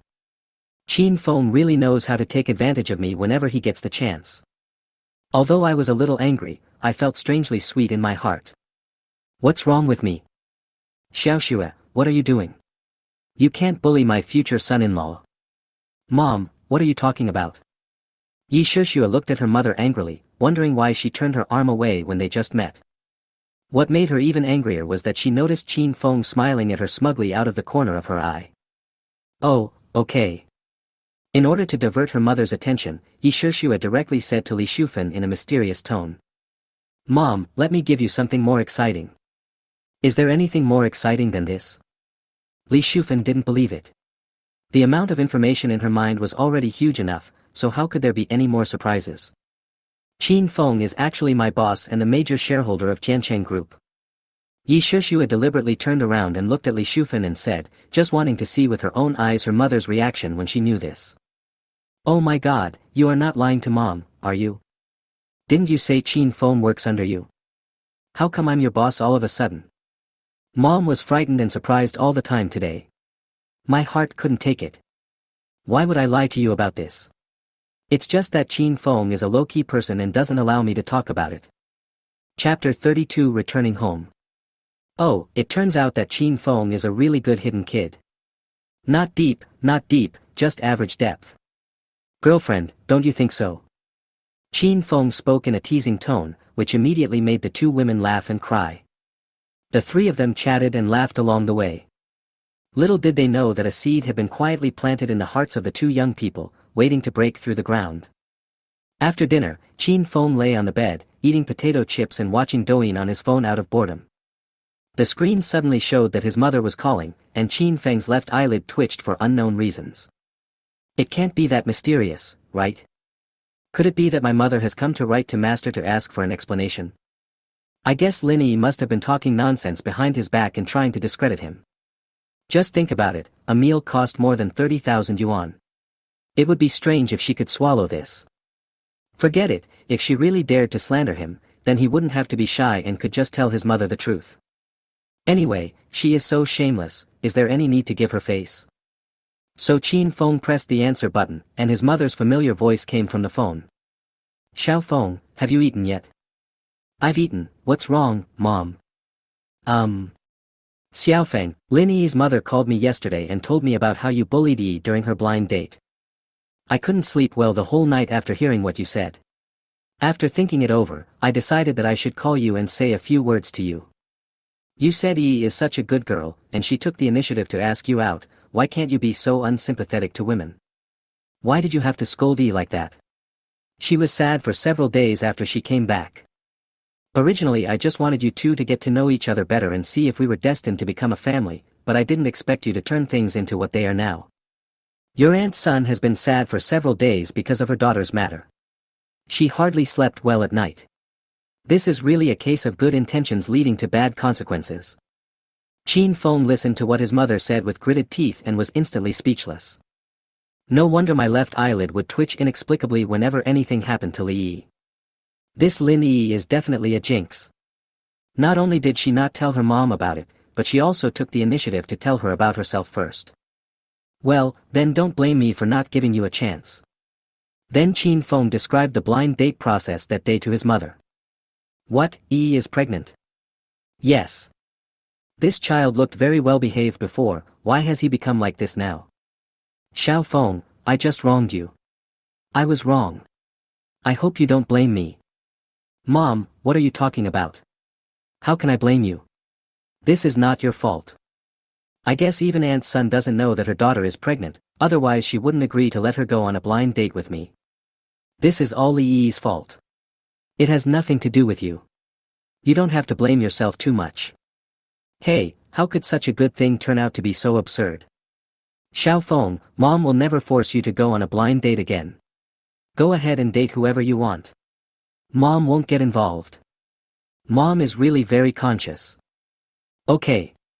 To praise you, I decided to go back to my hometown to see you and Dad tomorrow. Really? Don't lie to your mother and make her happy. What's so good about this? It's been a long time since I went home to reunite with you. I miss you and Dad. We usually don't want to disturb your work, and we miss you but dare not let you come back. It's rare that you say you miss us. It's good to be back. It's good to be back. Mom will make you something delicious tomorrow, so you can take a rest. I'll go back to the room and tell your dad the good news. He will definitely be very happy. Okay, then you should also go to bed early and take care of your health with Dad. After hanging up the phone, Chin Fong lay on the bed, looking at the ceiling quietly. Thinking of his mother's happy expression when she heard that he was going home, he could feel the joy on the other end of the phone. I have been busy with work and haven't been home to visit them for a long time. Thinking of this, I suddenly felt very guilty and wanted to go downstairs and go back home. It's a pity that it's so late and there are no trains taking you home. Forget it, let's set off early tomorrow morning. Chin Fong felt a little excited at the thought of going home to see his dear parents. Early the next morning, Chin Fong woke up earlier than the alarm clock, probably because he was too excited to sleep because he wanted to go home early to see his parents. Ding dong. The system's voice sounded. System activated. Host, please kill instantly. Ip Man Boxing, flash sale price, 0.2 yuan. Ip Man Boxing. Isn't this the boxing style often mentioned in martial arts novels? Why are they suddenly rewarding self-defense skills? Forget it, never mind. I'd better not miss the system's reward. With this set of boxing skills in hand, I can prevent accidents in advance, which is pretty good. After all, he is the boss of 2 companies now and is worth a lot of money. If he ever encounters a crisis, maybe this Ip Man boxing can help him defend himself and save his life. Second. The system has successfully killed the enemy instantly. The Ip Man boxing technique is being imported. Please wait. After a while, the system prompted, Ip Man boxing imported successfully. After saying that, Qin Feng felt his body inexplicably heating up, but soon returned to normal. A complete set of Ip Man boxing skills has been engraved into Qin Feng's body. Qin Feng danced it 2 or 3 times casually and immediately felt a very different feeling. After a simple packing, Qin Feng said hello to Li Xiaotian and set off for his hometown. The next day after returning to my hometown happened to be market day. Qin Feng, who hadn't experienced the market for a long time, said hello to his mother happily and went to the town to join in the fun. My dad's motorcycle is a bit old, and it is definitely not comparable to my Ecos ES1 super motorcycle. But riding on a country road like this is quite appropriate. The market is still as crowded as before, and the small vendors display all kinds of goods, which makes people dazzled. They want to buy this and that. The noise, shouting, laughter, all gathered together. In short, it can be summed up in 2 words, lively. As soon as I came back here, I felt like I was much more relaxed, without any worries or stress. At this moment, Qin Feng's mind was full of happy memories of when he was a child and went to the market with his father and mother. It was almost noon when Qin Feng slowly rode his motorcycle home. A voice called Qin Feng on the road. Qin Feng. Qin Feng stopped the car and looked back. Who did he think it was? It turned out to be his distant relative, Aunt Wu. This 5th aunt is well known for her love of showing off. Every time she sees Qin Feng and his mother, she will seize the opportunity to show off in various ways. She would say how nice it would be if the family bought some new electrical appliances or moved to a bigger house. In short, she just wants everyone to know that her things are the best. When I came back and chatted with my mother, I heard that her family had moved into a bigger house. It was such a coincidence that they met. Qin Feng looked helpless and didn't know whether to be happy or not. Still happy. Chapter 33 Uninvited Guests. He pretended to greet Aunt Wu enthusiastically. Aunt Wu, it's you. Are you here to the market too? Yes, today is market day, so I came back to buy some things. Xiao Feng, when did you come back? Why didn't my sister-in-law mention you? Yeah, I just got back yesterday. No wonder. Aunt Wu heard from my sister-in-law that you went to work in Shanghai. I thought I had made a mistake. I didn't expect it was really you. It's been a long time since we last met. You've become a spirited young man. Aunt Wu's eyes almost narrowed into slits due to her laughter. When Qin Feng heard himself being praised, his face suddenly became a little embarrassed. Aunt Wu should be getting ready to show off her big new house to him again. It's good that you're back. When you have time, come to Aunt Wu's house and take Xiaoya out to play. I think you two haven't played together for a long time. What? Did I hear it right? Aunt Wu actually asked me to play with her daughter. If it were in the past, Qin Feng would never have had such an opportunity. Aunt Wu's daughter, Xiaoya, is actually quite pretty, so there are often boys who want to invite her out to play. But no matter whether it was classmates or neighbors, as long as they saw a boy, they would be driven away by Aunt Wu. The snobbish Aunt Fifth would never agree to let Xiaoya play with these poor boys unless the boy's family was rich. So when Qin Feng heard what Aunt Wu had just said, he immediately showed a surprised expression on his face. How come the sun rises from the west? Aunt Wu didn't say much to him. After a few brief conversations, she let him go. Qin Feng rode his motorcycle home.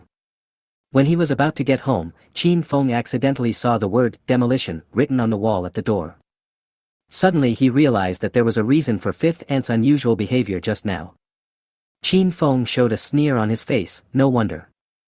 As soon as he entered the house, the aroma of rice hit his nose.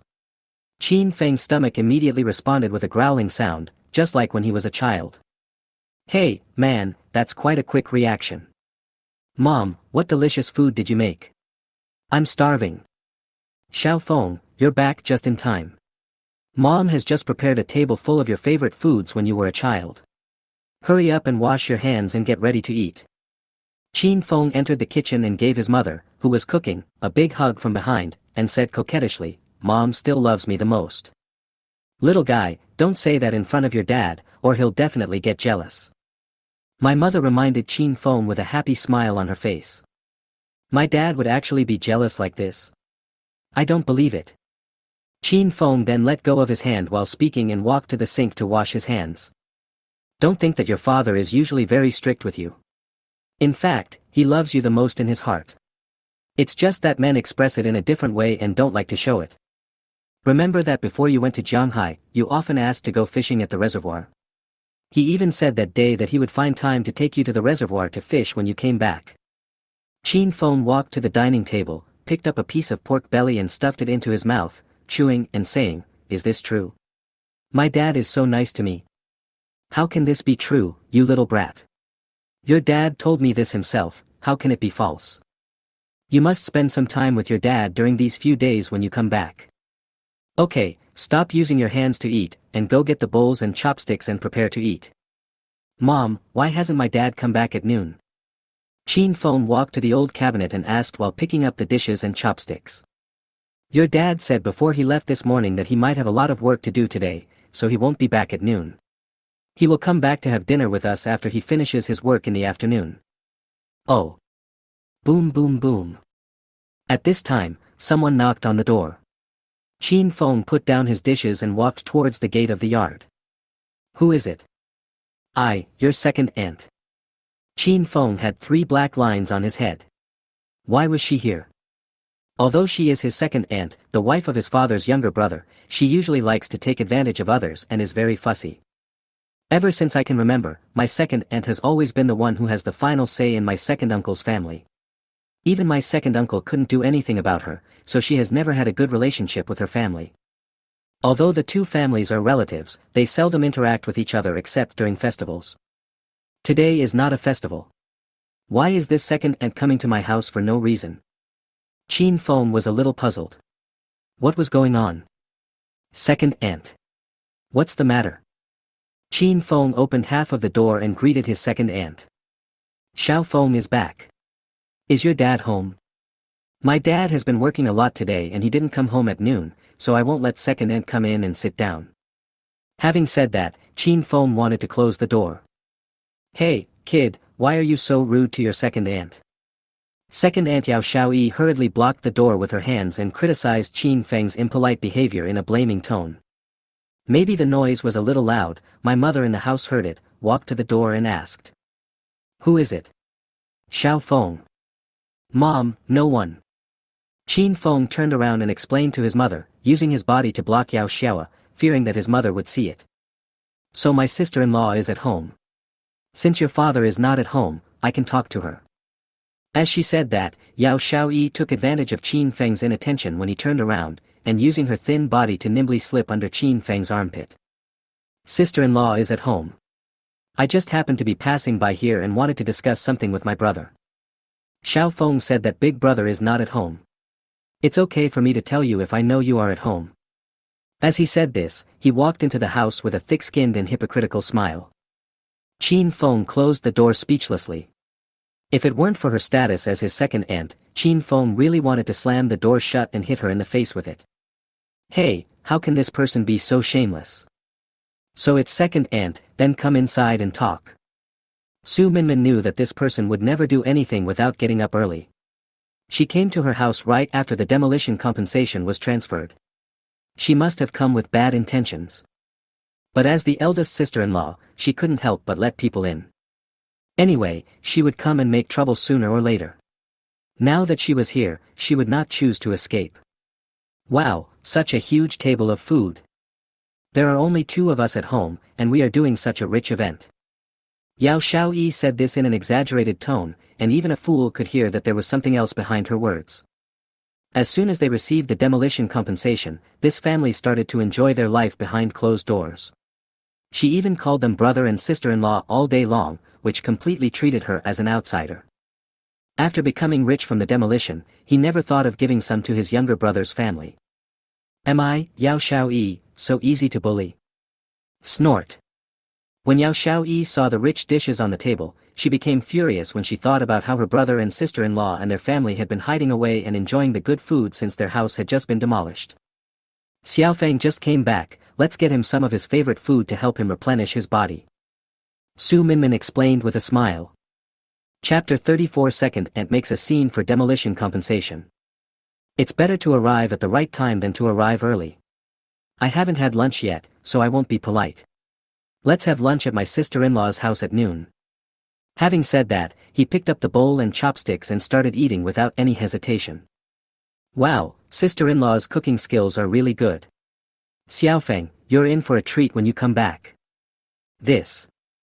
Qin Feng and his mother were speechless. Qin Feng looked at his mother, and her eyes seemed to be telling him, ignore her and let her eat. Qin Feng was so helpless. His mother was just too honest, which was why she was always bullied by this damn woman. By the way, sister-in-law, I heard that your family's relocation compensation has arrived, right? You see, my family's situation is not very good either. Since this is the house left by the old man, shouldn't you give my family half of it? Sure enough, this person didn't come here just to eat for free. He wouldn't come here for no reason. He couldn't help but get straight to the point. Second Ant, this house was originally given to my family when you were clamoring to divide the family property. The big shop in town and the small house next door were given to your family, and we didn't argue with you and just accepted this old house. This was something that was clearly agreed upon between the two families when Dad was still alive. Why did you set your sights on the old house? Su Minmin reluctantly told Yao Xiaoyi again about the situation of the division of the family. Qin Feng was still young at the time and had no memory of this incident, so he stood aside and watched his mother without saying a word. When Yao Xiaoyi heard that her sister-in-law was moving out to divide the family property, and divided it so clearly not intending to give her any of the demolition compensation, she immediately became angry. She put down the bowl and chopsticks in her hands, stood up, put her hands on her waist and said unhappily. Sister-in-law, how can you be like this? We are your relatives. As the saying goes, a family should share happiness together. This old house has to be demolished.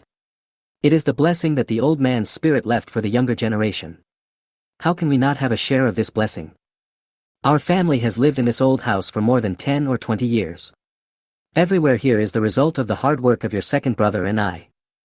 Yao Xiaoyi's emotional and moving voice made Qin Feng, who was standing by, wonder why she didn't go act with such acting skills. Maybe she can even win the Best Actress award based on her actual performance.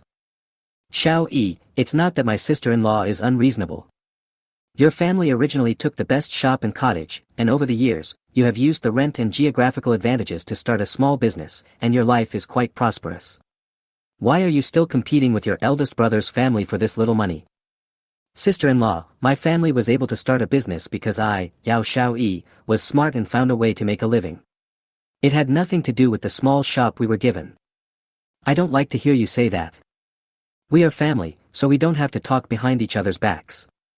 After all, we are family. Can't we be more considerate of each other? I, Yao Xiaoyi, am also a reasonable person.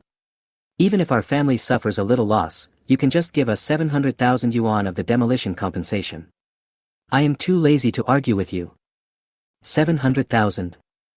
Su Minmin was so surprised that her eyes widened. It was incredible that Yao Xiaoyi could come up with such a number. Qin Feng standing aside couldn't bear to watch it any longer.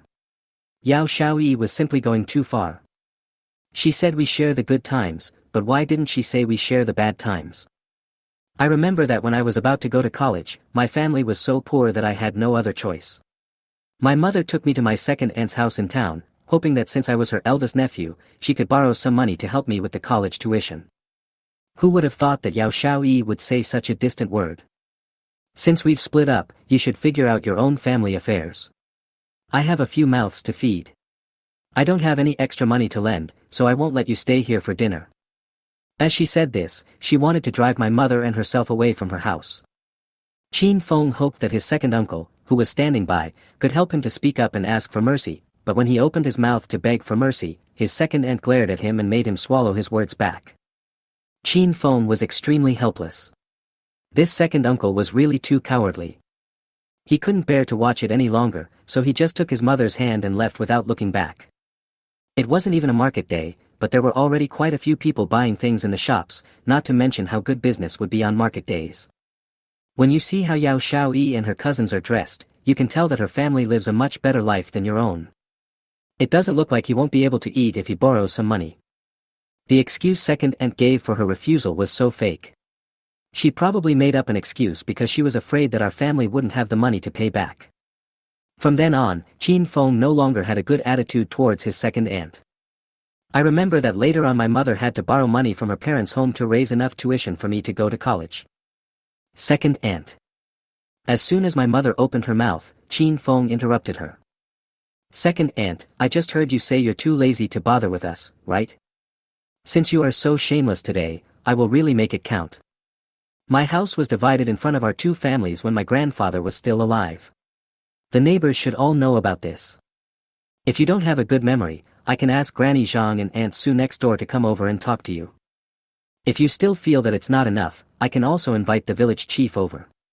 He's the son of my grandfather's good friend, and the old village chief has mentioned it to him and me. You. Seeing Chin Feng speaking in a serious tone, Yao Xiaoyi, who felt guilty, became so angry that she couldn't continue. Chin Feng didn't bother to pay attention to her. Anyway, she was so shameless today, so he didn't need to give her face. Since you want to talk about reason, then I will talk about it according to the reason you said. Do you know how much compensation my family received for the demolition? You asked for 700,000 right away. Do you think this is a shop in your town or a house in the city? Can the houses in this village be worth millions? Even if it's worth hundreds of millions, it's none of your business.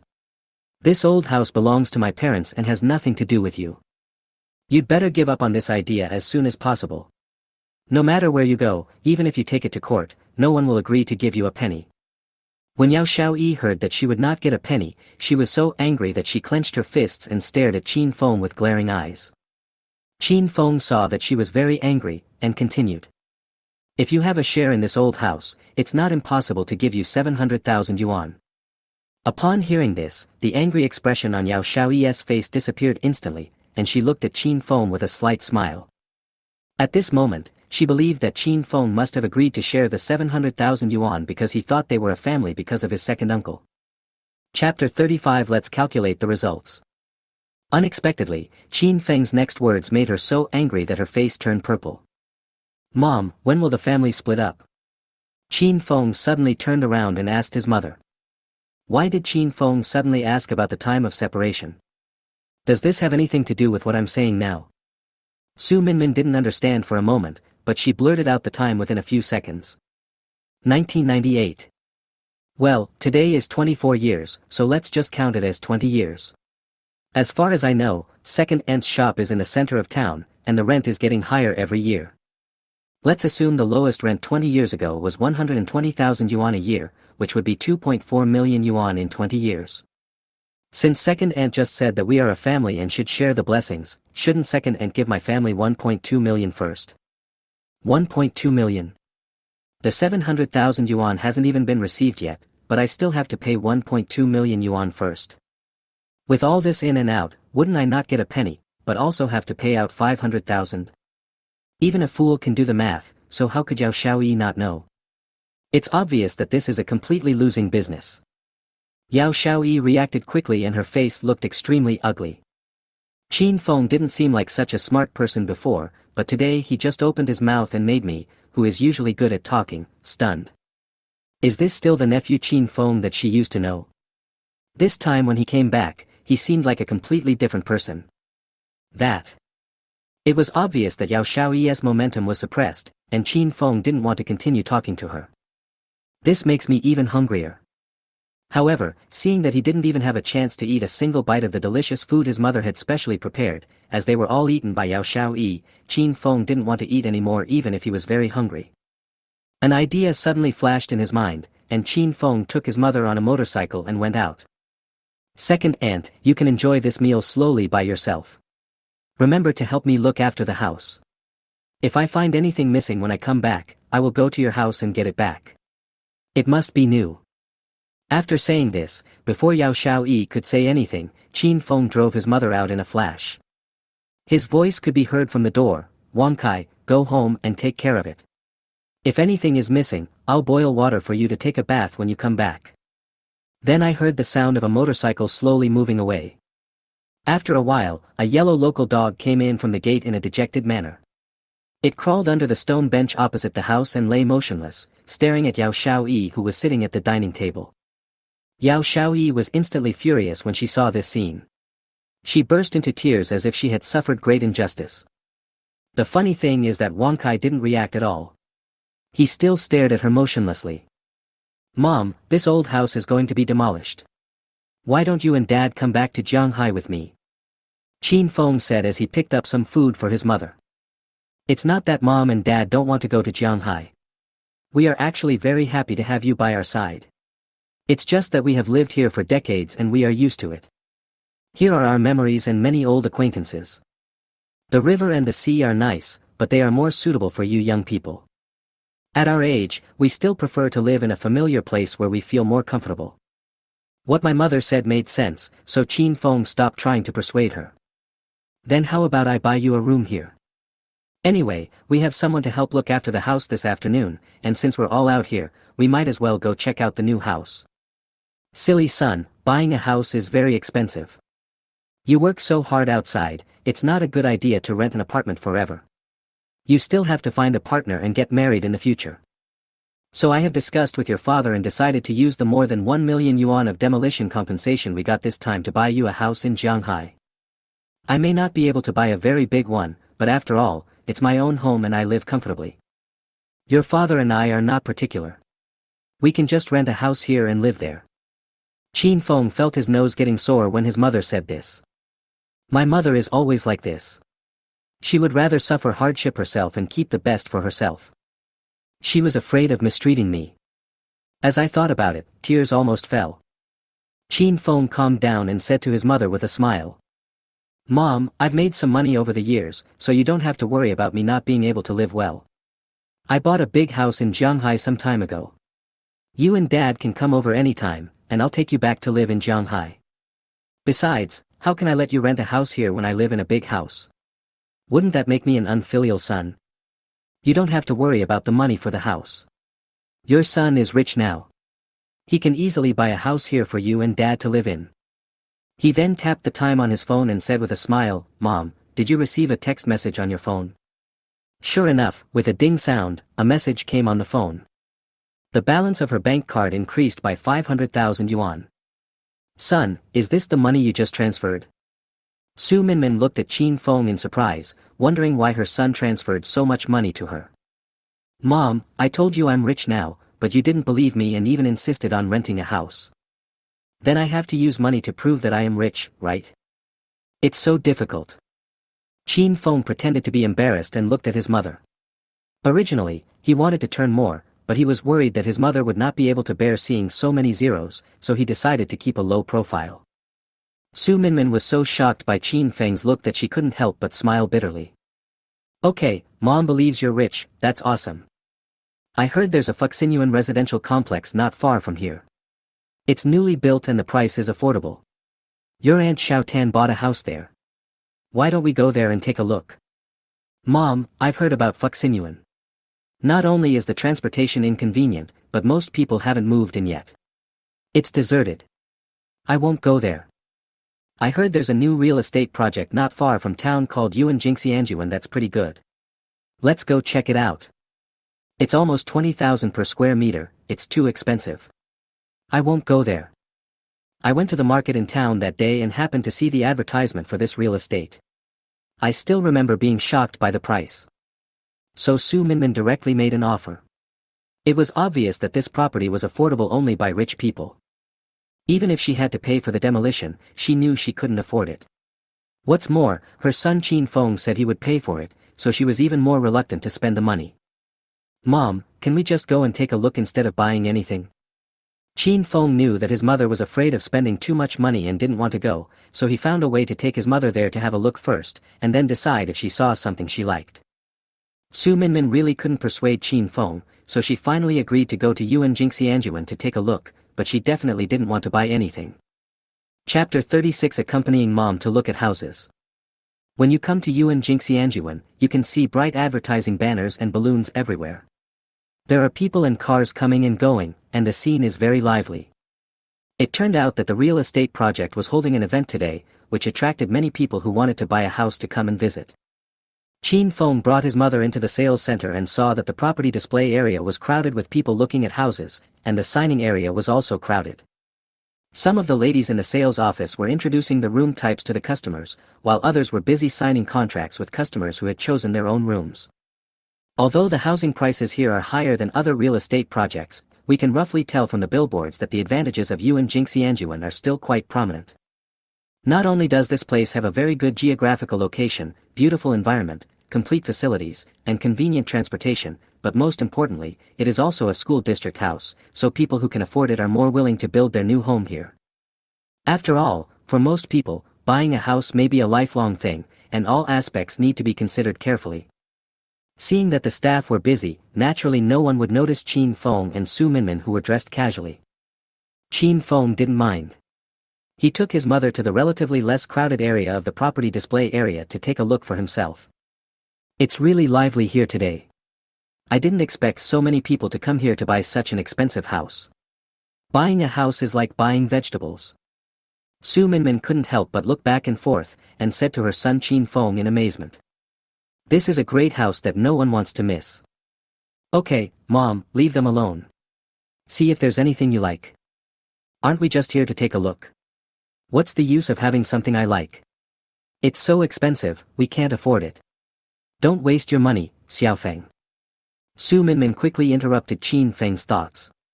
She and her husband were old and could just rent a house. They didn't want to cause any trouble to their son.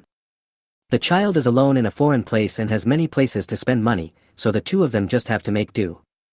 Mom, don't worry about the rest. Just look around and see if there's anything you like. Even if it's expensive, you won't be able to spend the money if you don't have something you like, right? Qin Feng jokingly told his mother that he could try another method to let her put her worries aside, and it mainly depended on whether she was satisfied with the place. Confused by her son's words for a moment, Su Minmin thought she would just take a look. Yeah, this apartment is nice, quite spacious, the kitchen is big enough, and it also has a small balcony. Su Minmin pointed to a house not far from her and said to Qin Feng with a smile. Look, this room is a bit small. It's like a cage. It's not good. Let's take a look at the others. Qin Feng pointed out the areas he was dissatisfied with a look of disgust. You kid. When Su Minmin heard her son say that the other person's room was like a cage, she was worried that it would be bad if the sales lady there heard it, so she wanted to remind Qin Feng. Hey, isn't this Qin Feng? A frivolous voice suddenly called Qin Feng. Qin Feng wondered, how could he meet someone he knew when looking at a house? Is the world that small? You don't know until you see it. It's really shocking. Who the hell did you think it was? It turned out to be my former elementary school classmate, Jiang Wenbin. I remember that this kid's parents run a factory and his family is very rich. It's a pity that his parents are busy making money and rarely have time to accompany him, so they use money as compensation. Therefore, this guy has always had a lot of money since he was a child, and he often treats his classmates to drinks and snacks.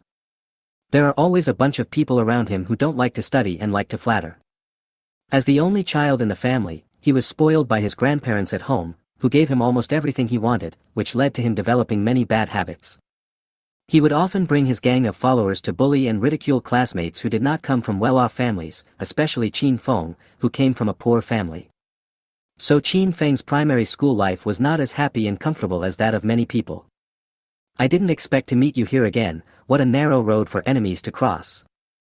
Jiang Wenbin looked at Qin Feng in front of him, who was wearing shabby clothes, and thought that this kid had read so many books and was a good student, but what good was that, he was still a poor guy.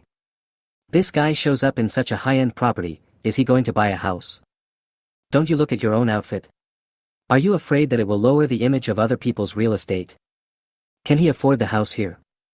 You really overestimate your own abilities. Since we have such a chance today, I might as well tease this kid. Qin Feng glanced at him and ignored him, pretending not to know him, and turned his head to continue looking at the house plan. Jiang Wenbin, who had always been arrogant, was suddenly ignored like this, and he felt his anger rising from his feet. Damn it, you poor bastard, and you dare to pretend in front of me, I'll teach you a lesson later. Chen Shiqin, Jiang Wenbin's girlfriend who was holding his arm, didn't notice her boyfriend's expression and stared at Qin Feng's back. When Qin Feng turned around just now, I felt so happy in my heart. How could this man be so handsome? What a pity. If you have no money, no matter how handsome you are, what's the use? You're still a poor guy. Thinking about how her last boyfriend was like this, she knew even more about the bitterness of it and stopped staring at handsome guys. She felt that the kind of guy around her was the right one for her. She glanced at Jiang Wenbin beside her. Although his appearance was average, he was the boss of the company after all, with an annual salary of 1 million. Regardless of whether it is a holiday or not, I often receive brand name bags, clothes, cosmetics and other things from him, and my life is pretty comfortable. Just to prepare for the wedding, my boyfriend brought me here to choose a wedding house. What's the point of having good looks like this worker? He can only talk but never take any practical action. Do you know this person? Chen Shiqin asked Jiang Wenbin curiously. After all, he was the one who took the initiative to greet others first. A poor boy who doesn't know what's good for him. He was my classmate in elementary school. You have such an ordinary classmate in elementary school. When Chen Shiqin was dating Jiang Wenbin, she also met some of his elementary school classmates, but none of them was dressed as shabbily as the man in front of her. Jiang Wenbin felt as if his girlfriend had seen a joke on him. He didn't want to embarrass himself in front of her, so he said with a slightly angry look. This kid often wore patched clothes to school when he was in elementary school. I don't know how much he brought shame to our class. You dare to ignore me now? Let me show you how I'm going to deal with him. This kind of person is so ungrateful, he should be taught a lesson. In order to please her boyfriend, Chen Shiqin deliberately pretended to stand up for him, wanting to see how the boss would deal with a part-time worker. Then just wait and see. Being provoked by his girlfriend, Jiang Wenbin became even more excited. He was determined to teach Qin Feng a lesson and regain his dignity. This person is a dog that can't change its bad habits. I am talking about people like Jiang Wenbin who have had bad habits since childhood. This is just like Qin Feng. Chapter 37. Don't give this kind of person a chance to be a neighbor. Hey, Qin Feng, what's up? Are you pretending not to know your old classmate when you see him? The sales office is a bit noisy, so this time Jiang Wenbin deliberately turned up the volume. I wonder if you dare to pretend you didn't hear it. The girlfriend hurriedly pulled her boyfriend's hand, but it was of no use. Su Minmin heard someone calling her son's name, so she turned around and said, Xiao Feng, someone is calling you. Finding out that his mother knew about it, Qin Feng turned around helplessly, and then said coldly to the fat pig. You called me, what's the matter? What's this kid's attitude? Jiang Wenbin's face looked extremely ugly because of Qin Feng's attitude. Xiao Feng. Seeing her son's cold attitude, Su Minmin also saw the man in front of her looking unhappy. She was afraid of embarrassment and looked at Qin Feng in a low voice to remind him. Jiang Wenbin saw a woman who looked a little older standing next to Qin Feng. She looked a bit like Qin Feng and guessed that she must be his mother. So he adjusted his mood. He didn't want to lose his temper in front of his parents. He pretended to be calm and said, Qin Feng, are you planning to buy a house here? Do you know that Yuan Jingxianjuan is 20,000 per square meter? Have you saved enough money? Would you like me to talk to the manager here and give you a discount? I think it will save you several years' salary. I have so much money that I can kill you with it, believe it or not. Do I still need you to help me save money? Qin Feng didn't want to waste time talking to this kind of person, so he just shut him up with one sentence. Just brag. Don't think I don't know that you've been working in Jianghai for these years. With your monthly salary of several thousand yuan, can you still buy a house here? Who are you kidding? Yuan Jingxianjuan is a high-end residential area. It's not for people of your status to live in. Don't blame your old classmate for not reminding you. It would be so embarrassing if the sales lady swiped your card and said there was not enough money. Auntie is still here, you are shameless, do you still want to embarrass Auntie? After hearing what Qin Feng said, Su Minmin felt a little uncomfortable, but she was more worried that her son would impulsively buy a house, which would cause him financial pressure. How can you talk like that? Su Minmin glared at Jiang Wenbin, then turned around and said gently to Qin Feng. Xiao Feng, we don't want to buy the house here. Mom doesn't want to be neighbors with people like this. Let's go look somewhere else. As he said that, he pulled Qin Feng's arm and wanted to take him away from here. Mom, don't you like it here? I won't give him the chance to be my neighbor. Mom, wait for me. As he spoke, Qin Feng waved his hand and motioned a sales lady who had just seen off a customer to come over. Jian Wenbin on the side seemed to have the upper hand. Seeing that this kid was still pretending to be awesome to him, he wanted to see how Qin Feng would slap him in the face. So he turned around and said to his girlfriend smugly, "Let's just wait and see how this brat pretends."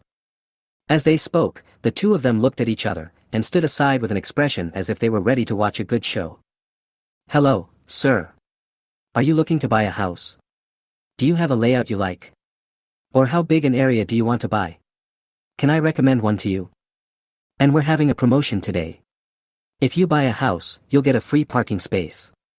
It's a great deal."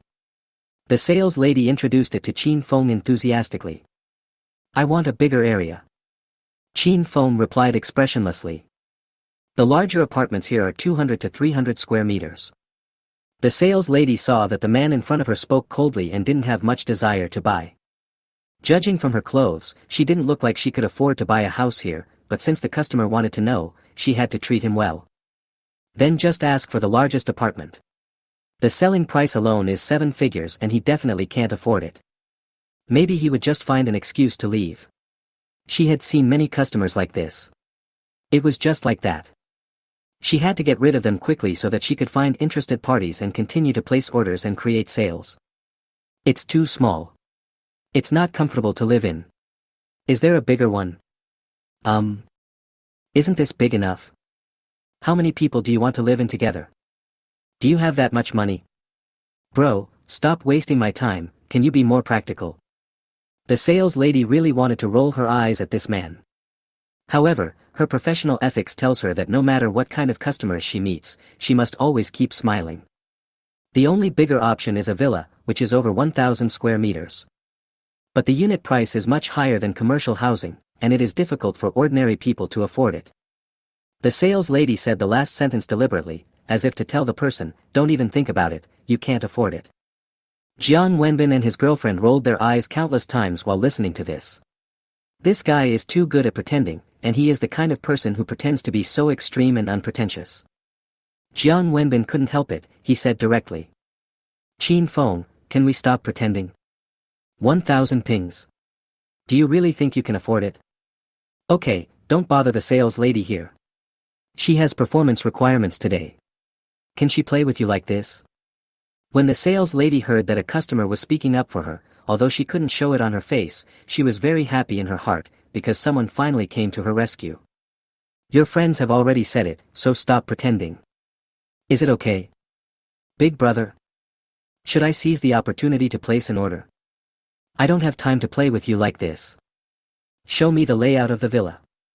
Qin Feng ignored Jian Wenbin and continued to learn about the house. Su Minmin's face suddenly turned bad when she saw her son's action, and she hurriedly tugged at the corner of Qin Feng's clothes. "Mom, it's okay. I heard the villas here are very nice. Let's take a look." Su Minmin couldn't persuade her son, but when she heard that he just wanted to take a look, she stopped trying to stop him. The lady in the sales office didn't dare to offend the customer, so she took out the tablet and clicked a few times, and schematic diagrams of several villas appeared. Su Minmin couldn't help but exclaimed as she watched. "Xiao Feng, this villa is so big and beautiful." When Qin Feng saw his mother's happy expression, the corners of his mouth slightly raised and his expression changed slightly. After a while, Qin Feng noticed that his mother had been looking at one of the villa schematics for a long time, her eyes full of envy. He quickly asked, "Mom, isn't this villa particularly beautiful?" Qin Feng deliberately asked Su Minmin in a different way, for fear that his mother would hear him being asked if she liked it or not and would lie to save money for her son. "Yeah, no matter the house structure or design, it's the best looking. As long as you like it, Mom." Qin Feng took out his bank card and said directly to the sales lady. "Then let's go with this one. Just calculate the amount and swipe it." Chapter 38. Buying a house is like buying vegetables. The sales lady widened her eyes and was stunned for a few seconds. She couldn't believe it was true. "Sir, this villa is over 1,500 square meters. Are you sure you want to pay by credit card? Well, go prepare the contract." Qin Feng waved his hand to signal her to leave and do what she should do. "Oh my god. This can't be true. I actually opened an order for a villa." The sales lady's hands were shaking as she excitedly took the bank card. She then politely bowed 90 degrees to Qin Feng and left to swipe the card and prepare the contract. Xiao Feng, Mom was just saying it casually, why did you take it so seriously? Su Minmin panicked. She raised her hand and gently hit Qin Feng's arm a few times, then said excitedly. This is a big villa. It will cost a lot of money. No, I'll call the sales lady back. We are just looking at it. We are not buying it, not buying it. As Su Minmin said this, she wanted to find the sales lady, but was stopped by Qin Feng. Mom, this doesn't cost much. As long as you and Dad are happy living here, this little money is nothing. Mom, you don't have to worry about me. Your son is successful now and has more money than he can spend. Just give me a chance and let me honor you and Dad. Okay. Su Minmin was originally flustered and excited, but when her son said this, her eyes instantly became wet. She held her son's palm and felt warm in her heart. The child has grown up. Seeing that his mother did not try to stop him, Qin Feng smiled at her with relief. Little did they know that Jiang Wenbin and Qin Shiqin, who had been standing nearby, were so shocked that their jaws dropped and they were speechless. What is going on? Is it true that Qin Feng has a room? Or a villa? 1,500 ping. More than 7 million. Jiang Wenbin was stunned by the scene just now. He first looked at his girlfriend, and then looked at Qin Feng. Is this the Qin Feng he knows? Can this cheap stuff buy you a villa for more than 7 million? Impossible. Could it be that he was just showing off? There must not be that much money on that card. Yes, he must have installed it. The sales lady will definitely come over later and say that there is not enough money. It must be like this. Jiang Wenbin seemed to have found a reason to comfort himself, so he pretended to be calm and said to his frightened girlfriend. That cod definitely doesn't have that much money. Do you think he can afford the cheap clothes he's wearing? Just listen to him bragging here. People who earn a few thousand yuan a month may not be able to afford even a tile-sized floor in a villa even after saving their salary for several years. When Qin Shiqin heard her boyfriend say this, she suddenly came to her senses. Yes, this man must be bragging. It would be strange if someone like him could afford it. It's a pity that I almost believed it and was scared to death. Qin Feng didn't want to look at the two guys. He was afraid that his mother would feel uncomfortable after hearing what he heard, so he was busy comforting her and finding topics to chat. After a while. Hello, sir. I just paid a total of 7,535,650 yuan. Here is your card. Please follow me over here to sign the contract. The sales lady took Qin Feng and Su Minmin to sign the contract with a smile on her face. Jiang Wenbin and Qin Shiqin stood there dumbfounded again. Didn't you say there was no money on his card? How come he has already gone to sign the contract? Qin Shiqin questioned Jiang Wenbin a little angrily. How would I know? I'm not a POS machine. How can I tell if there's enough money in his card? Jiang Wenbin cursed in a bad tone. Could he have colluded with the sales lady to deliberately put on a show in front of us? The more Jiang Wenbin thought about it, the more he felt something was wrong. With so many sales ladies, why was he looking for this one?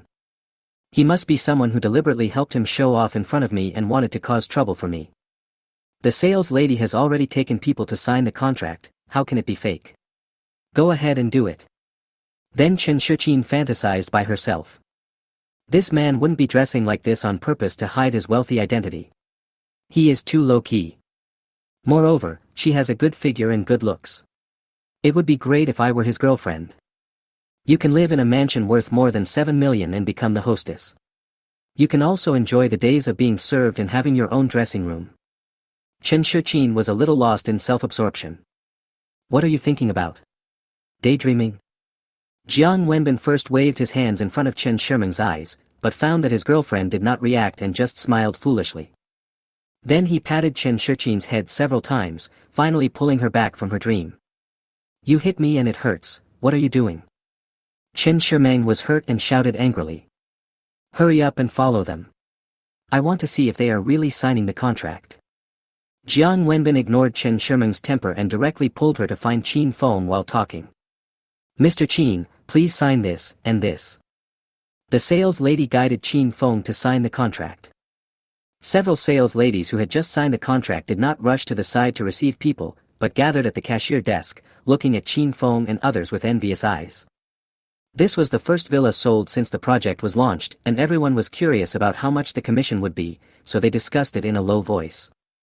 Sales Lady A: Wow, I envy Xiaoli so much, why am I not so lucky to meet such a rich man? Saleswoman B: Yes, Xiaoli's order can become the sales champion of this month, no, it can even be the sales champion of the quarter. This order alone can offset the sales of all of us in the past 2 days. Saleswoman C: This guy is so handsome, has a good figure, and is rich. Do you think he has a girlfriend? Saleswoman D: I want to know, too. I wonder if he will like my style. I also want to live in a luxury house and not work anymore. Several young ladies laughed secretly while discussing. Everyone was wondering whether they should go up and ask the rich man for his WeChat ID. Maybe there would be a chance to become his girlfriend. Thank you, Mr. Qin. Can I add your WeChat? If you want to buy a house in the future, you can contact me anytime. As soon as the contract was signed, the sales lady asked Qin Feng with a smile. If I could add him on WeChat, even if I couldn't become his girlfriend, it would be nice if he could buy a house with me in the future. Don't rich people always like to buy houses? Some people own several or even dozens of properties. They are not short of money and buy houses like buying vegetables. Just like today, you can buy a villa without blinking an eye, just swipe your credit card, how rich you are. I really wish I could take on some clients like this in my daily life, easily become the sales champion, earn a high income, and never have to worry about who to find to help me achieve my sales targets. My WeChat account is full and I can't add anyone. After Qin Feng finished speaking, he took the contract and left the sales department with his mother. The sales lady felt very disappointed, but she quickly recovered. After all, she still had the commission in hand. She smiled happily just thinking about it. Chapter 39, My old classmate's girlfriend betrays me. After seeing Xiaoli send the handsome guy away, the sales ladies quickly surrounded Xiaoli. You got the WeChat account, Xiaoli. Don't you understand how much we envy you? Yes, you are definitely the best seller this month. Congratulations in advance. This single order equals the performance of our entire sales office. You are amazing. Well, Xiaoli, I have a suggestion. Can you share this rich man's WeChat with us? We promise not to compete with you for the order, but we want to have one more choice to change our destiny. Can you help us? Yes, we all have such a good relationship, Xiaoli, just share it with us. A few people started talking at once, one after another. Xiaoli said awkwardly, Well, I didn't get the WeChat ID. No way, you're his sales lady, isn't it easy to add WeChat? Yeah, you don't want to give it to us, so you just say you didn't ask for it. Yeah, Xiaoli, you wouldn't be that stingy. When they heard that they were not added on WeChat, the other young ladies looked as if they had missed out on 100 million yuan, and their eyes were empty. I really didn't get it. I asked the person, but he rejected me directly and left. I was hoping to be included so that I could have a chance to place a big order in the future. Xiaoli, the sales lady, explained to her close colleagues in a wronged manner. Okay then, if you add it in the future, remember to let us know. But you have to treat us to a nice meal after get off work. How can we not treat such a big bill? Yeah, I'll have to eat midnight snacks for a week. I want the deluxe set meal. Okay, it's my treat. Then several people reached a consensus and showed satisfied smiles on their faces. Someone first noticed that the supervisor was staring at them, and everyone immediately dispersed and continued working. When Chen Shimeng saw that Qin Feng had won the contract, she made an excuse to go to the bathroom, leaving Jiang Wenbin standing there in a daze. Outside the parking lot, a beautiful woman suddenly stopped Qin Feng's motorcycle. Hello, you must be Qin Feng, right? I'm Jiang Wenbin's cousin, and I was standing next to him just now. My aunt is not available today, so she asked me to come and help. Well, I'm sorry. My cousin is a bad person. He accidentally offended you just now. I apologize to you on his behalf. You're welcome. It's not your fault. You don't need to apologize to me. Qin Feng replied coldly and wanted to leave. Well, can I add you on WeChat? I'll treat you to a meal someday, and I'd also like to ask you about fitness. I see you seem to be working out regularly, and the results are pretty good, so I'd like to exchange ideas with you. Chen Shimeng continued to pester him shamelessly. Before Qin Feng could speak, Jiang Wenbin came over for some reason. Meng Meng, what are you doing? Didn't you say you were going to the bathroom? Why are you with this brat? Jiang Wenbin went out to look for Chen Shimeng, but unexpectedly found two people talking at the entrance of the parking lot. Your cousin is apologizing to me on your behalf, and she even said she'd add me on WeChat and invite me to dinner to talk about fitness. Qin Feng replied to Jiang Wenbin in a sarcastic tone. Do you really think he is a fool? Can't he tell who this woman is from Jiang Wenbin? Which cousin would always hold her cousin's arm and keep her body so close to him? Cousin. Jiang Wenbin angrily pulled Chen Shimeng, who was blocking the motorcycle, away and held him in front of him. Meng Meng, you are my girlfriend, how come you are my cousin? Are you trying to find another partner to catch a bigger fish? No. I didn't, no. Yes. Chen Shimeng was so frightened that her face turned a little purple, and she explained with a trembling body. Bang! Jiang Wenbin was so angry that he slapped her hard on the face. You shameless woman, you are a traitor and you dare to pretend to be my cousin. I let you be my cousin, but I will beat you to death. As he spoke, slaps hit Chen Shimeng's face like raindrops. You hit me. I'm going to fight you, you fat pig. Chen Shimeng's face immediately swelled up. In pain, Chen Shimeng wrestled with Jiang Wenbin like crazy. Xiao Feng, please help separate these two people, or someone might get killed if they keep fighting. Su Minmin, who was sitting in the back, saw that the two men were quite ruthless and was a little afraid that something might happen. It's alright, beating is love and scolding is love, let them have some good time to show their affection. Let's go home.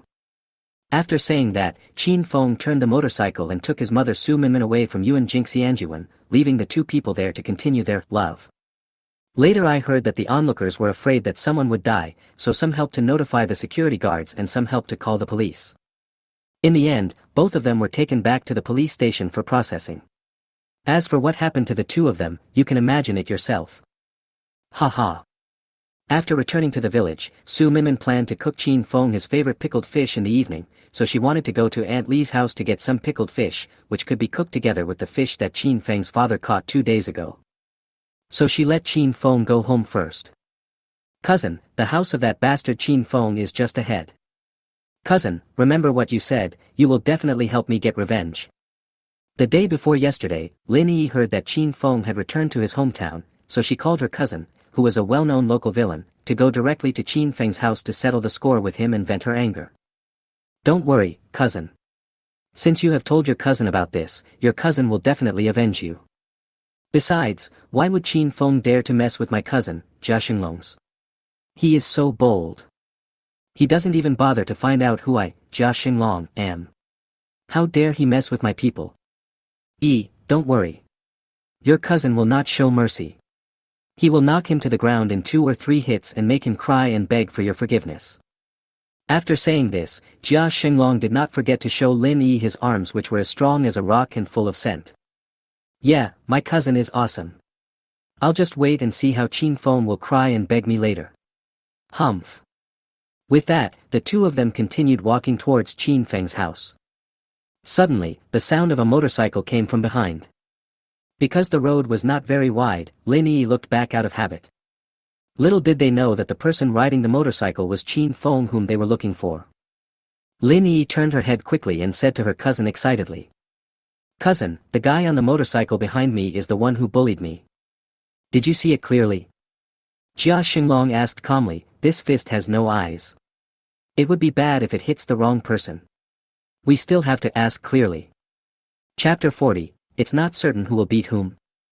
Cousin, don't worry, I can see clearly that he is the one who bullied me, Qin Feng. I can mistake anyone for someone else, but I can recognize Qin Feng even if he turns into ashes. Just make sure. The road here is narrow, so remember to stand further away. Don't get hurt by your punches and kicks. Just wait and see how your cousin knocks him down. Jia Xinglong's eyes were full of murderous intent, but he did not forget to show a smug smile and show his concern for his cousin's safety. My cousin is so awesome. My cousin is the most handsome. Lin Yi shouted happily to cheer for her cousin. At this moment, Qin Feng, who was driving and singing, was suddenly stopped by a big arm. You are Qin Feng, right? Jia Xinglong asked directly. Looking at the big guy in front of me with a vicious look, I felt a little strange when I heard him call out my name. How could this guy know me? But when he saw a familiar face not far away, Qin Feng knew that the person in front of him was not friendly and must be deliberately looking for trouble with him. Qin Feng was not afraid when facing a big man who was nearly a head taller than him and had a strong body. So he parked the car and said calmly, "It's me, what's wrong?" Wow, this kid is quite arrogant, but he can look at me so calmly without any fear. This guy is interesting. Jia Xinglong immediately revealed his rogue look, staring at Qin Feng fiercely and said, "What's wrong? You still dare to ask? Lin Yi, do you still remember? She's my cousin. If you dare to bully my cousin, you are bullying me, Jia Xinglong. Why don't you ask around and find out who I, Jia Xinglong, am in this area? I don't think you are afraid of death. I have to teach you a lesson today, so you don't dare to bully girls again." After saying that, Jia Xinglong didn't give Qin Feng any chance to react and just swung his fist at him quickly. "I thought I would give you a taste of the sweetness first and then settle the score with you." However, unexpectedly, Qin Feng dodged that punch cleverly. This made Jia Xinglong's eyes widen. This. What's going on? He then looked at his fist in surprise and was stunned for a few seconds. That's not right. He had clearly taken advantage of the enemy's unpreparedness and punched him quickly. How could he not have hit him? His boxing skills are invincible in the world, and no one has been able to escape from them so far. This kid actually dodged. Could it be that he knows martial arts? That's impossible. This guy has fair skin and a good figure. You can tell at first glance that he doesn't practice martial arts. Then how could he dodge his own fist? I must have dodged it by accident, just good luck. Yes, that must be it. Qin Feng looked at the big guy in front of him who was a little scared and confused, and the corners of his mouth rose slightly. It's so funny that he dares to show off in front of me when he has such little skills. With nutrient solution and Ip Man boxing skills to protect him, Qin Feng's brain and agility of hands and feet are nothing to be underestimated. Just now, before Jia Xinglong threw the punch, Qin Feng had already guessed from the inclination of his body and the direction of his muscles where the punch would come from and at what speed, all of which were accurately calculated by his brain. So in Qin Feng's eyes, this punch seemed to be played at a speed dozens of times slower, so slow. I easily dodged it by just stretching my muscles. You're still too young to play with me. I want to see what else you have got. He actually dares to call himself the local boss of this area, but he is nothing more than this. Qin Feng looked at Jia Xinglong with a cold smile. When Jia Xinglong saw Qin Feng's mocking look on his face, he became even angrier. Boy, are you making fun of me? Damn it. I'll let you know how powerful I am. Don't be so complacent, kid. You were just lucky just now. I don't believe you can dodge my second punch. As soon as he finished speaking, Jia Xinglong threw a punch from the left. Qin Feng lowered his head and cleverly avoided the punch that was coming at him quickly. The second punch missed again. It's impossible. Who is this Qin Feng in front of me? It's impossible that he could dodge his punch so easily twice.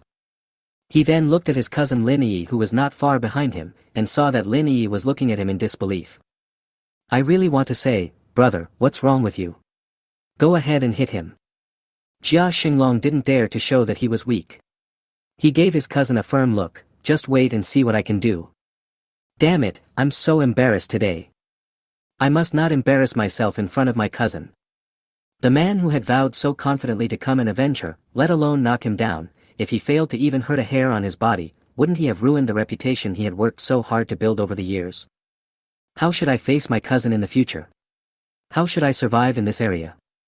No, I will never underestimate the enemy this time. I don't believe that you can dodge my storm of punches as I attack you back and forth. Die. Then Jia Xinglong attacked back and forth like hitting a sandbag. But Qin Feng dodged left and right, just like he had rehearsed with Jia Xinglong beforehand, and cleverly avoided the attack by just casually moving his body. Jia Xinglong's expression was ridiculous. He looked murderous, dumbfounded, and gnashing his teeth. So many expressions switched back and forth that Qin Feng in front of him seemed to be watching an expression show, and he was laughing so happily. You little bastard. Jia Xinglong seemed to be enraged. He used his hands and feet together, punching and kicking. Qin Feng seemed to be playing hide-and-seek with him and was not touched at all. Lin Yi, who was standing in the distance, looked at the two people not far away. After fighting for so long, her cousin didn't even touch Qin Feng's hair. She was like an ant on a hot pan, rubbing her hands anxiously. "Cousin, what are you doing? Why don't you hit Qin Feng? You go ahead and hit me. Hit him hard." I was anxious but didn't dare to go forward easily. My cousin had told me that his punches and kicks were not very effective, and it would be troublesome if he hit me accidentally. Besides, I'm pregnant now. What if one of my careless mistakes results in 2 deaths? So she could only stand not far away and watch, feeling anxious. Qin Feng watched Jia Shenglong playing like this for a long time using his hands and feet, and it was a bit strenuous for him to breathe back and forth. So I couldn't bear to play like this anymore. I had almost played enough anyway, and it was time to let this bully see how powerful I was. Qin Feng suddenly smiled at Jia Shenglong. Jia Shenglong was confused. What was he laughing at? Before he could react, he let out a few, sounds, and without knowing what was happening, he was knocked to the ground. He was in so much pain that he couldn't get up. Qin Feng clapped his hands, as if announcing that the work was completed. Chapter 41, Cousin Begs for Mercy. Just now, Lin Yi, who was standing not far away, had no idea what was happening. She only saw her big cousin being knocked to the ground in a few hits, screaming in pain. What is going on? Such a powerful cousin was actually beaten down. Could it be that Qin Feng knows martial arts? What should I do now? Lin Yi was so anxious that she almost cried. Should I call the police? Should I call 120? No, what if the police come and arrest my cousin? Wouldn't he be arrested too? After all, she was the one who called her cousin over. What if my mother knew that I was pregnant? No, you can't call the police. What should I do? What should I do? Lin Yi just paced back and forth muttering to herself, watching, not daring to go forward. What's the matter? Do you want to continue playing? Qin Feng squatted down and asked Jia Shenglong, who was lying on the ground and had not yet recovered, with a disdainful tone. No. I don't want to play anymore. I was wrong, please spare my life, sir. I will never dare to do it again. When Jia Shenglong heard Qin Feng's tone, he was so frightened that he immediately knelt down in front of Qin Feng and begged bitterly. Seeing that Qin Feng didn't say anything, Jia Shenglong was worried that Qin Feng was not satisfied and was unwilling to give up, so he hurriedly continued. Master Qin, spare me. It was I, Jia Shenglong, who was blind and didn't recognize a great man. I just offended you. It's all Lin Yi's fault. She begged me to come here. I didn't come here on purpose to upset you. This was all her idea, really. I was also tricked into coming here. Yeah. Qin Feng said coldly. Yes, if you don't believe me, I'll call her over. As he spoke, Jia Shenglong turned around and shouted loudly to Lin Yi. Come here. Lin Yi was extremely flustered at this moment. Her cousin was kneeling before Qin Feng, so why was she going over there? Do I have to kneel down too? Depend on. But she dared not disobey her cousin's words. After all, she had seen her cousin get angry before, and it was very scary. Get up. Jia Shenglong looked at Qin Feng a little flattered, and then stood up. Seeing Lin Yi coming over reluctantly. Elder brother. Lin Yi just shouted and hadn't said anything yet when she heard a pop sound next to her ear. A crisp slap hit her face and she immediately felt a burning sensation. Brother, what are you doing?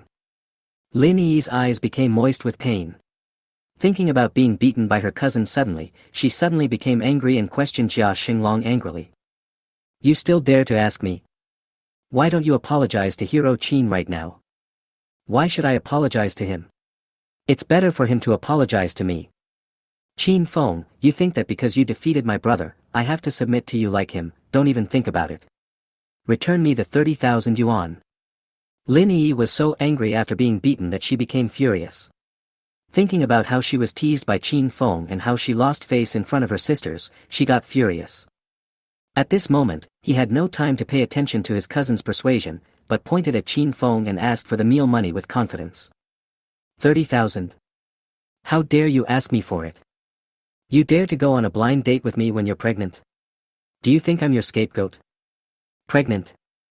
Jia Xinglong listened in confusion. Lin Yi is pregnant. If it weren't for the fact that my aunt has a good relationship with my mom, I would have lost my temper a long time ago. You're asking me for 30,000 yuan. I only drank the juice, and I paid for it before I left. Why are you asking me for 30,000 yuan? You ordered a meal worth more than 30,000 yuan by yourself, shouldn't you pay for it yourself? 30,000. Jia Xinglong was stunned. A meal cost 30,000 yuan. Lin Yi was even more ruthless than him. At this moment, Jia Xinglong finally understood. It turned out that Lin Yi was pregnant and wanted to find Qin Feng to take over the business, and also wanted to cheat him out of a big meal, but was seen through by the shrewd Qin Feng and tricked. Lin Yi was so angry that she ran to me and confused right and wrong, and I had to come forward to vent her anger. Damn it! My brother is easy to bully, but I am not that easy to bully. You dare to hit a pregnant woman if you don't give me money, and you can't. Jia Xinglong looked at Lin Yi's arrogant appearance and thought that he was being made a fool of. He was so angry that he slapped Lin Yi in the face again. Brother, are you crazy? I asked you to beat Qin Feng, why did you beat me? Qin Feng was quite surprised by Jia Xinglong's palm strike. I'm beating you up, you idiot. You cheated someone and dared to run in front of me and say that someone cheated you. Do you think I'm a fool? If it weren't for the fact that you are my aunt's daughter, I would have beaten you to death. Then Jia Xinglong slapped Lin Yi in the face again. Lin Yi covered her face with her hands in pain, tears streaming down her face, not daring to make a sound. Perhaps Jia Xinglong knew the truth, and she felt guilty, so she lied to her cousin. Lin Yi, I'm telling you, hurry up and apologize to Hero Qin, or I'll call your aunt right away to tell her about your pregnancy, believe it or not. As he said this, Jia Xinglong was about to pick up his phone to make a call. When Lin Yi saw that her cousin was serious, she panicked and tears kept flowing. This must not be known by her mother. She has always been a good girl in front of her mother. She cannot let her mother know that she is pregnant and has ruined her best friend's son. If my mother knew about this, she would force me to have an abortion and her monthly living expenses would also be cut off. Then she is doomed. Qin Feng, I'm sorry. Louder. I can't hear you. Jia Xinglong yelled at Lin Yi with disgust. I'm sorry, Qin Feng. It's my fault. I didn't dare to provoke you. It's all my fault. Please forgive me. Lin Yi shouted loudly in grievance, and then ran away sadly. Jia Xinglong was too lazy to chase after him, and then he said to Qin Feng cautiously. Hero, you are now calm, I have already taught Lin Yi a lesson, I hope you are not angry with us. It really was a misunderstanding today. If I had known this was the case, I would never have helped her to harass you. Please let me go. I promise I won't let Lin Yi harass you again. Really, I promise. Jia Xinglong became more and more excited as he spoke, fearing that Qin Feng would be dissatisfied and his wound would hurt again. Okay, go ahead. Qin Feng said this coldly and prepared to go home. My lord, if you need me in the future, Jia Xinglong, will do my best. Good. After Qin Feng finished speaking, he stepped on the accelerator and drove away, leaving Jia Xinglong standing there with a silly smile on his face.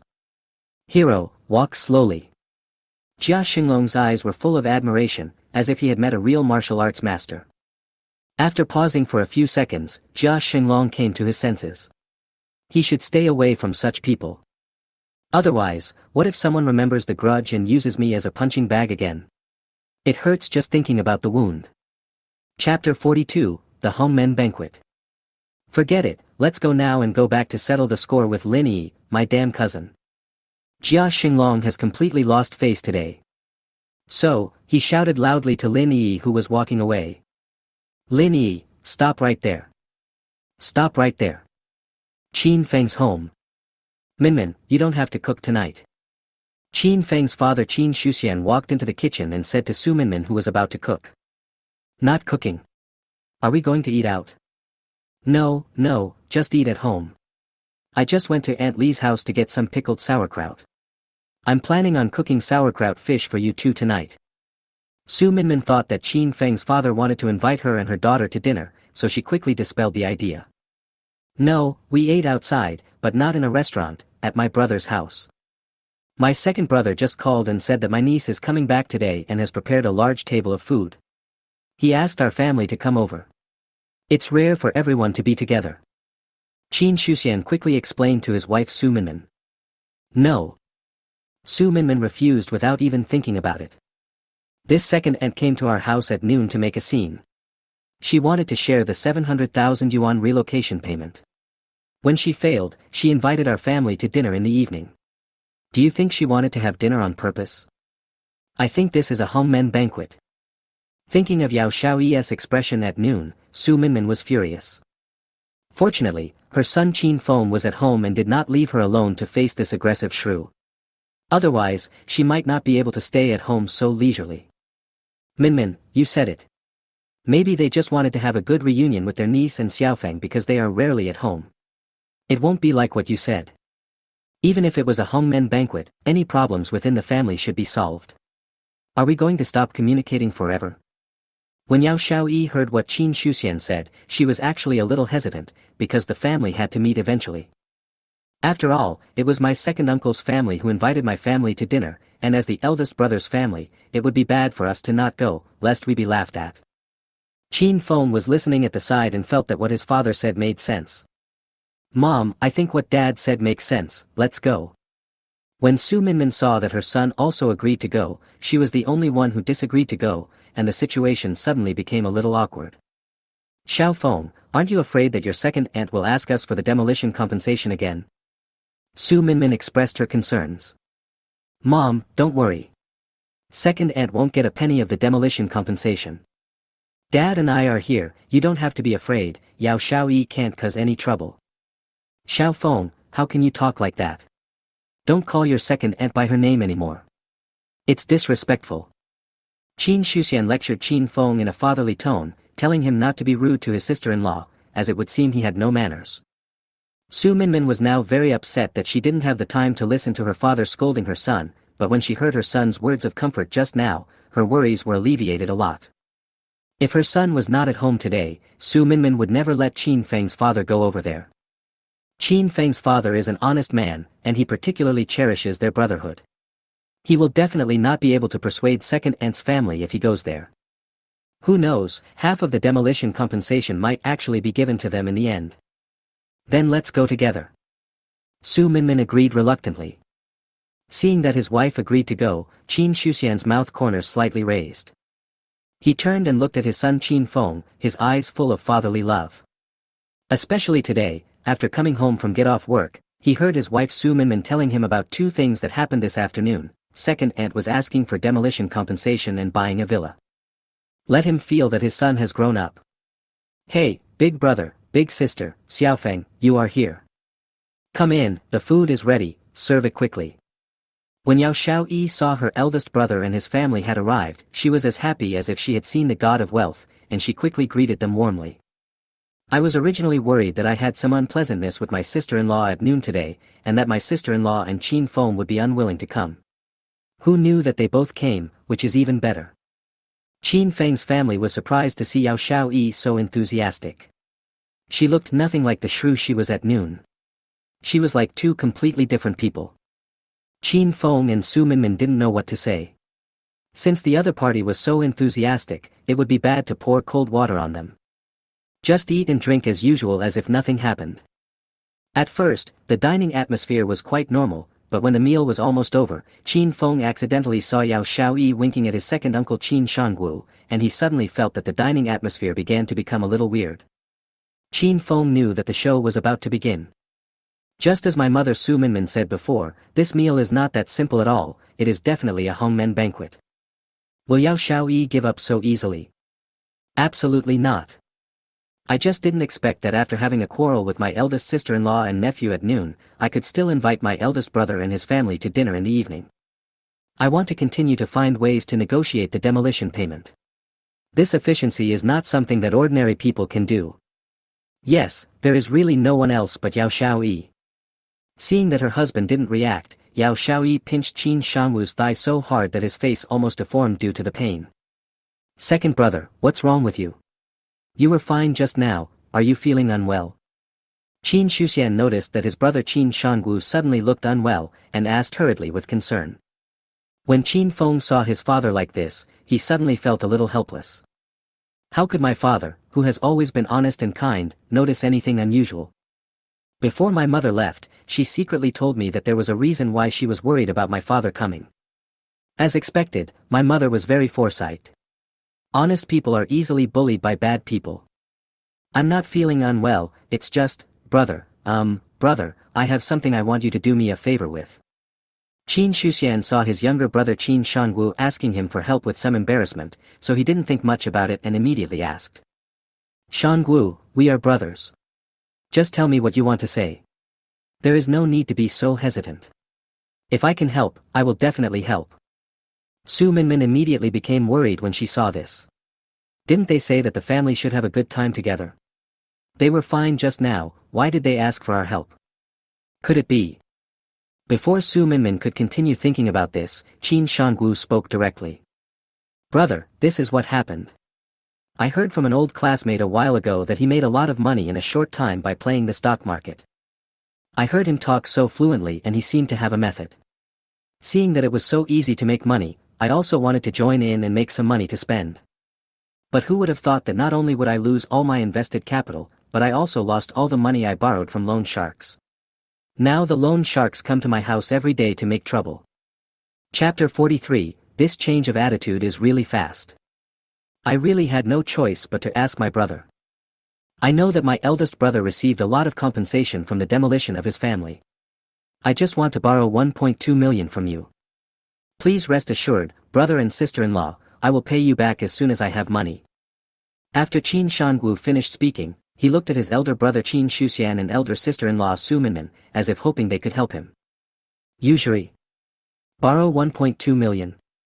When Qin Shangwu finished speaking, everyone was stunned and speechless. Qin Shuxian looked frightened. He didn't expect his brother to be so foolish. Is this stock something that people like us can touch casually? He was so stupid as to borrow money from a loan shark. Su Minmin, who was sitting nearby, was frightened by her second uncle's words, but when she thought about it carefully, this matter was quite strange. Considering that the second uncle was most afraid of his wife, how could he dare to take the money to invest in stocks without the knowledge of the tigress Yao Xiaoyi, let alone borrow money from loan sharks? Could it be that Yao Xiaoyi didn't notice anything was wrong? Moreover, she carefully observed her second uncle's exposed skin and did not see any injuries. The family's money had been drained out. Would she, Yao Xiaoyi, be able to get around her second uncle so easily? This hot-tempered woman will definitely teach my second uncle a lesson. I have seen this before. But when I looked at my second uncle's arm, I didn't see any signs of being beaten on his face.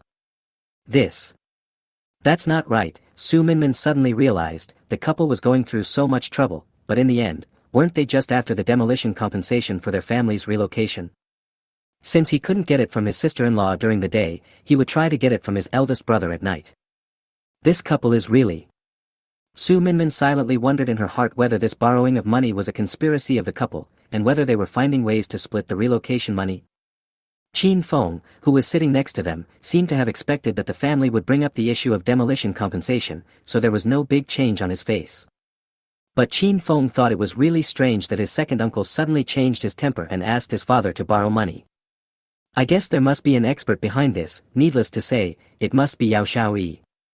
Qin Feng didn't say anything and didn't show any strange expression. He just wanted to observe how they performed. Qin Xinling, Yao Xiaoyi's daughter who was sitting next to her, became a little anxious when she saw that the family opposite was silent. She quickly looked towards her uncle Qin Shuxian and pretended to be very sad and said, "Uncle, I heard my mom crying over the phone about this. That person must have seen my dad as an honest person, so he let the bad guy take advantage of him. Since my uncle's family received a lot of compensation for the demolition, and they may not be able to use it all at once, why not use some of the money to help my father get through this difficult time first? I heard that these loan sharks are all ruthless. Please, uncle, save my dad." My dad was just confused for a moment. After this lesson, he will never do such a stupid thing again. Qin Shangwu's daughter Qin Xinling was afraid that her uncle Qin Shuxian would not believe her, so she followed what her mother Yao Xiaoyi had said in advance and hurriedly helped to plead in tears. When Yao Xiaoyi saw her daughter's sad look, she hurriedly pretended to be aggrieved, lowered her head and said nothing. She knew she couldn't speak at this time. After all, she had already had a quarrel with her sister-in-law during the day. If she spoke up again, it would easily make her sister-in-law suspicious. Xinling, don't be sad. With uncle here, your father will be fine. Qin Shuxian felt very sad when he saw that his usually well-behaved and sensible niece was about to cry because of worry about her father's safety, so he quickly spoke to comfort his niece. However, Su Minmin on the side was not as sad as Xinling. After all, this was just looking back. If there was no demolition payment, if her second uncle said this to his niece, Su Minmin would definitely think it was true and would think of ways to raise money for her second uncle. But during the day, second aunt came here to ask for demolition compensation, and at night she said that her investment failed and she wanted to borrow money. It's such a coincidence that you mentioned borrowing money. One can't help but feel that this is the second uncle's family finding various ways to ask for money. Su Minmin looked at Qin Feng with a puzzled and worried expression, but there was no expression on her son Qin Feng's face. What does your son think about this?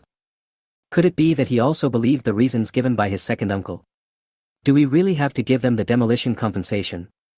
Oh, I forgot that my second uncle asked to borrow 1.2 million yuan.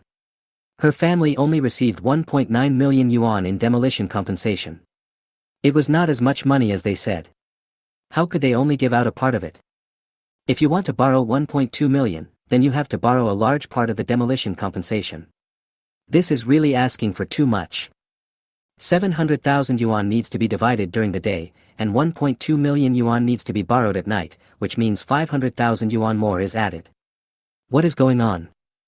Su Minmin panicked when she saw that her husband Qin Shuxian looked a little embarrassed. She knew that her husband loved his younger brother the most, so when she heard that the loan shark was coming to collect the debt and was worried about her brother's safety, he would definitely not ignore it and would definitely lend the money. Then she suddenly had an idea and said quickly, "Second brother, your situation is really difficult for my elder brother and sister-in-law. You are not unaware of our family's situation. After all, this house is about to be demolished. It seems that we will soon have no place to stay. We have to hurry up and buy a new house, right? This money is really tight. If we lend it to you, we won't have enough money to buy a house. If we don't lend it to you, it will seem like we are heartless and don't want to help you. Your eldest brother is honest and sentimental, so he is reluctant to speak up. Only the eldest sister-in-law has spoken to you to avoid misunderstandings. Sister-in-law, I know that the commotion I caused this afternoon was a little embarrassing, but now this is a matter of life and death. As the eldest brother and sister-in-law, you can't just sit there and do nothing." When Yao Xiaoyi heard that her sister-in-law Su Minmin was unwilling to take out the money, she suddenly became anxious. She quickly kicked Qin Shanwu's foot to make him speak quickly and save the situation. "Sister-in-law, after all, I am also the eldest brother's younger brother. I should also have a share in this old house. Why do you say it is your family's money?" "Yes, aunt, the old house was left by grandpa, and my father should have received half of the demolition compensation. Why did you take it all? You are so unkind." The family of three looked at Su Minmin like a bomber and demanded an explanation, which immediately left Su Minmin speechless.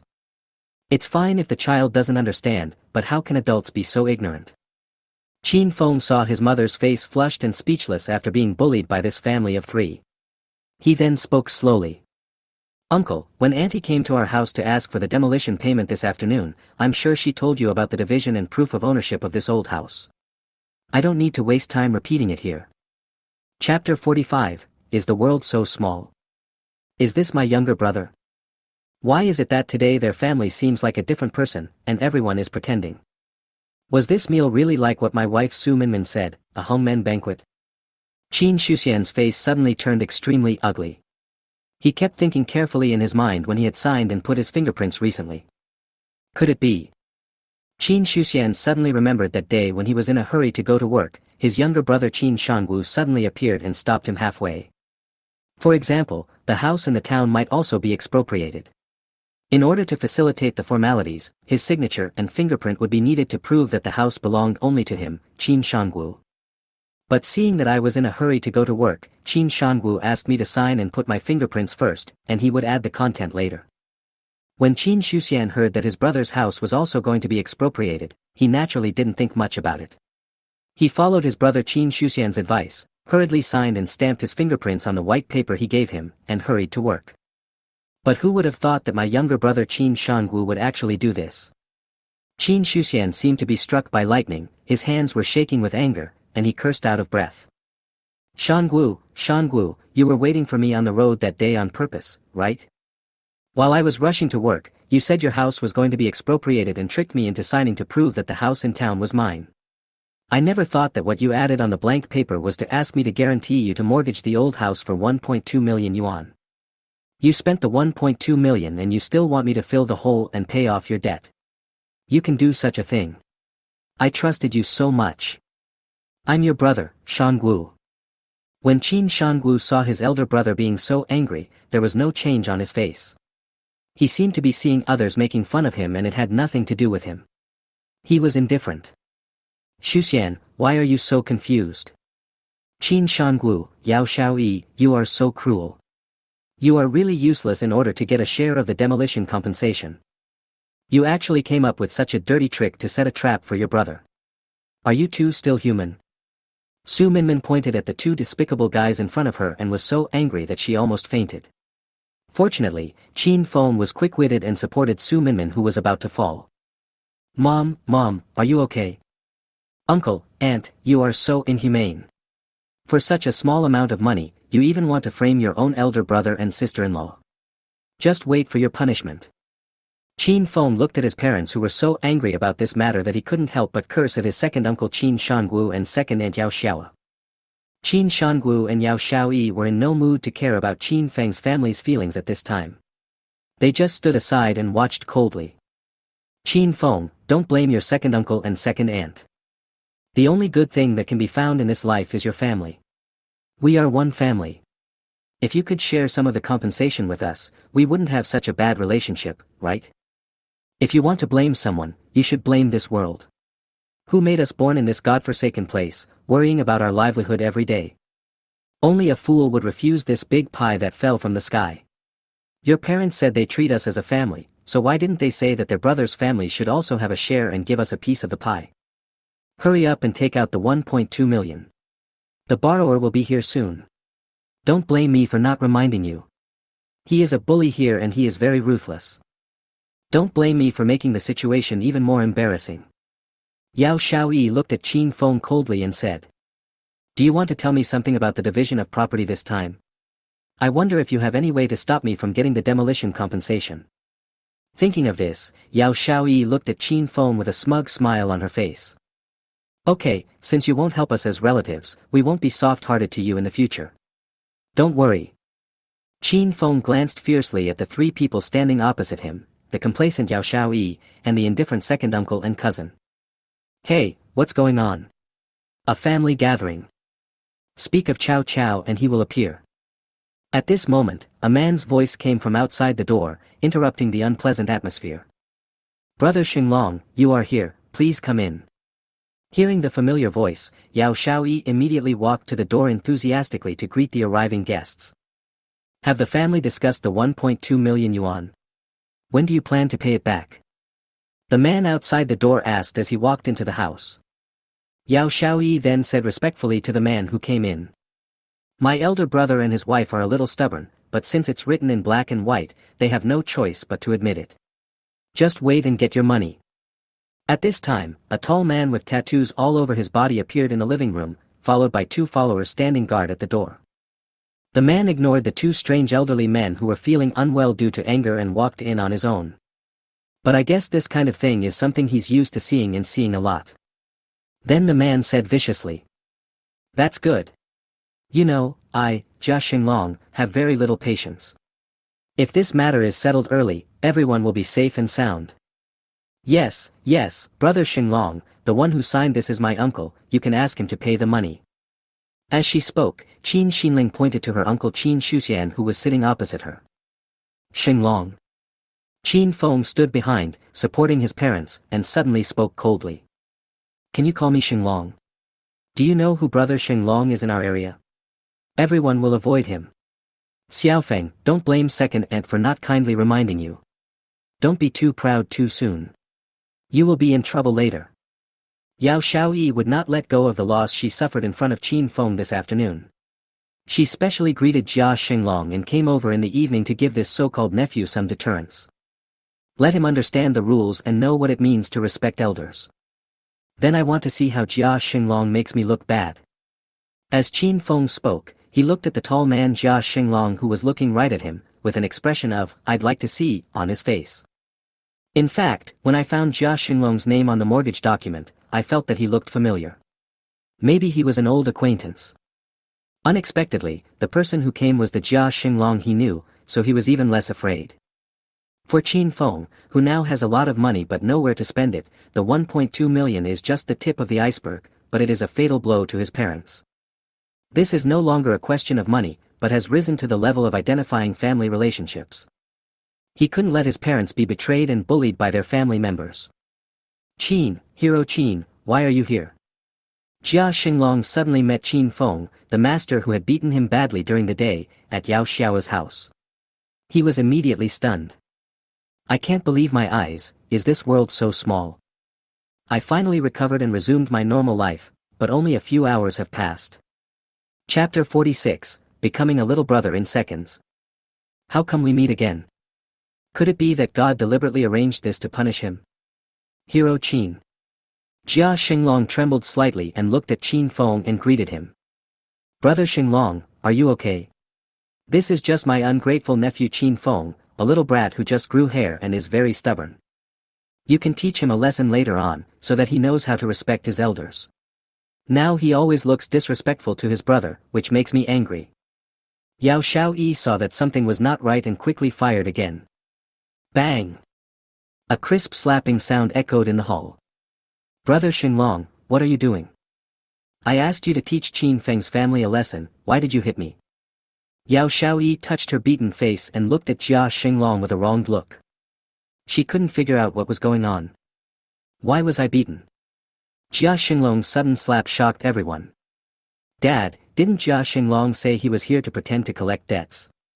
Why did he beat Mom?" When Qin Xinling saw her mother being beaten, she wanted to go over to help, but she was afraid, so she could only quietly pull her father Qin Shangwu aside to ask. "I don't know. We had already agreed on this. I don't understand what he is doing." According to the previous cooperation agreement between the two parties, Qin Shangwu asked the villain Jia Xinglong to help him act out a play, and the eldest brother mortgaged the old house to Jia Xinglong as a guarantor. As long as the matter is done, he will give Jia Xinglong 30% of the money. The foreplay was almost done, and Jia Xinglong came here just to calm the situation. Why did the finishing touch suddenly have the opposite effect? Qin Shangwu was also confused at this time and didn't understand what was going on with Jia Xinglong. He felt scared and confused. But when he saw his wife being slapped, the timid boy didn't dare to step forward and ask Jia Xinglong what he was doing. When they saw such a villain coming in, Qin Shuxian and Su Minmin were a little scared at first. This kind of person is obviously a gangster, extremely cruel, capable of doing all kinds of evil, and will do anything to achieve his goals. But when they saw the fierce man in front of them slap Yao Xiaoyi hard, they were immediately frightened. "Boss, what's going on? Did you hit the wrong person?" "Yes, we had already agreed before we came here. Didn't we cooperate with this woman? Why did you beat her up?" The two little followers standing at the door were looking at their boss in confusion, not knowing what was going on. "I'm going to hit you. I'll teach you a lesson for being so rude to Mr. Qin. As the aunt of Hero Qin, your family is really mean. You actually dared to plot against Hero Qin's family. Look, I'm going to teach you a lesson." After Jia Xinglong finished speaking, he winked at his followers, and then the two followers came in and taught Yao Xiaoyi and her family of three a good lesson. The three people who hadn't reacted yet were beaten and screamed. "Hero Qin, I didn't know they were going to frame your family. If I knew, I would definitely not agree to it." Jia Xinglong hurriedly came up to Qin Feng and explained to him in a humble manner. "Oh, so you mean you can do this if it's not my family?" Qin Feng deliberately lowered his voice and spoke. Jia Xinglong was frightened by the low pressure and broke out in a cold sweat. He knelt down in front of Qin Feng with a plop, clenched his fists and begged for mercy. No, Mr. Qin misunderstood. You can never do such a thing. I was also framed. Then he pointed at Yao Xiaoyi's family. I was instigated by Yao Xiaoyi. The three of them came to my house and said that if I came to calm down the situation at night, they would give me 400,000 yuan as a reward. Just acting in a movie can earn 400,000 yuan. At that time, I was blinded by the money and agreed to do this. Really, I've never done this for anyone. I'm innocent. Please spare my life, sir. I will definitely change my ways and start a new life. Jia Xinglong was so scared that he said a lot of things, for he was afraid that Qin Feng would misunderstand that he had gained some benefits and would do bad things. Jia Xinglong's kneeling made everyone dumbfounded again. Why is the boss kneeling? Who is this handsome guy? How can he scare the boss so much? The two little followers were fighting vigorously, but when they saw their boss suddenly kneeling in front of a handsome guy, they were stunned and stopped their actions immediately. The three who were beaten heard what the two followers said, and without caring about the pain on their bodies, they also looked over here. Mom, are we hiring someone to help us or to beat us? It hurts so much. Qin Xinling complained to her mother in grievance, touched the wounds on her body, and couldn't help crying. Honey, did we hire the wrong person? Look at how this was done. Ouch, it hurts so much. Qin Shangwu held up his hurt face and asked Yao Xiao.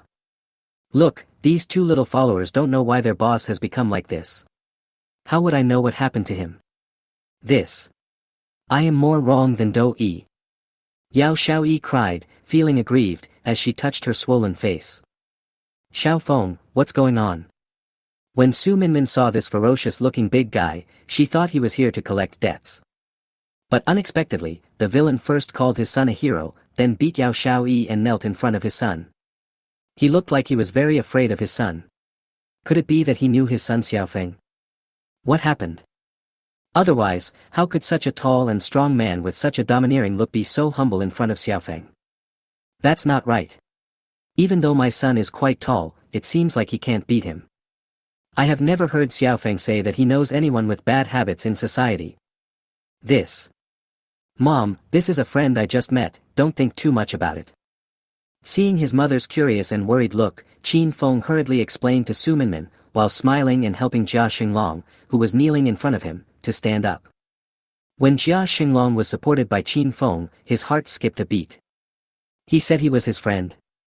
Has the hero already forgiven me? He looked at Qin Feng with an awkward smile on his face, then suddenly seemed to understand something and turned to look at Qin Feng's mother. Aunt, I and Mr. Qin Feng, we met because of a misunderstanding, and now we are friends. It was my fault today, Jia Xinglong. I almost did something wrong. Fortunately, I met Qin Feng, so I didn't make a big mistake. Don't worry, I won't ask you for the 1.2 million.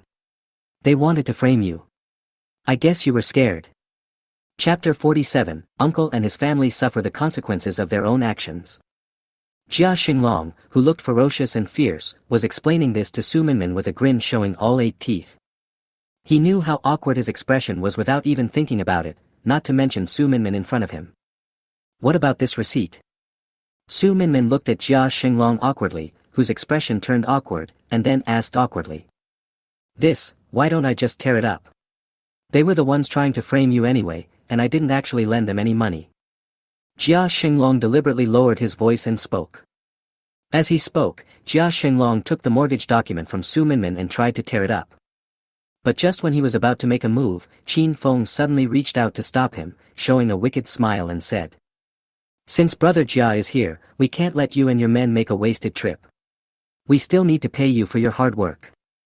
No, just think of it as taking the brothers out for a walk. It's not hard, let alone asking for any hard work fee. When Jia Xinglong heard Qin Feng say that he wanted to give him hard work compensation, he was so scared that his face turned green, and he quickly and politely rejected this good offer.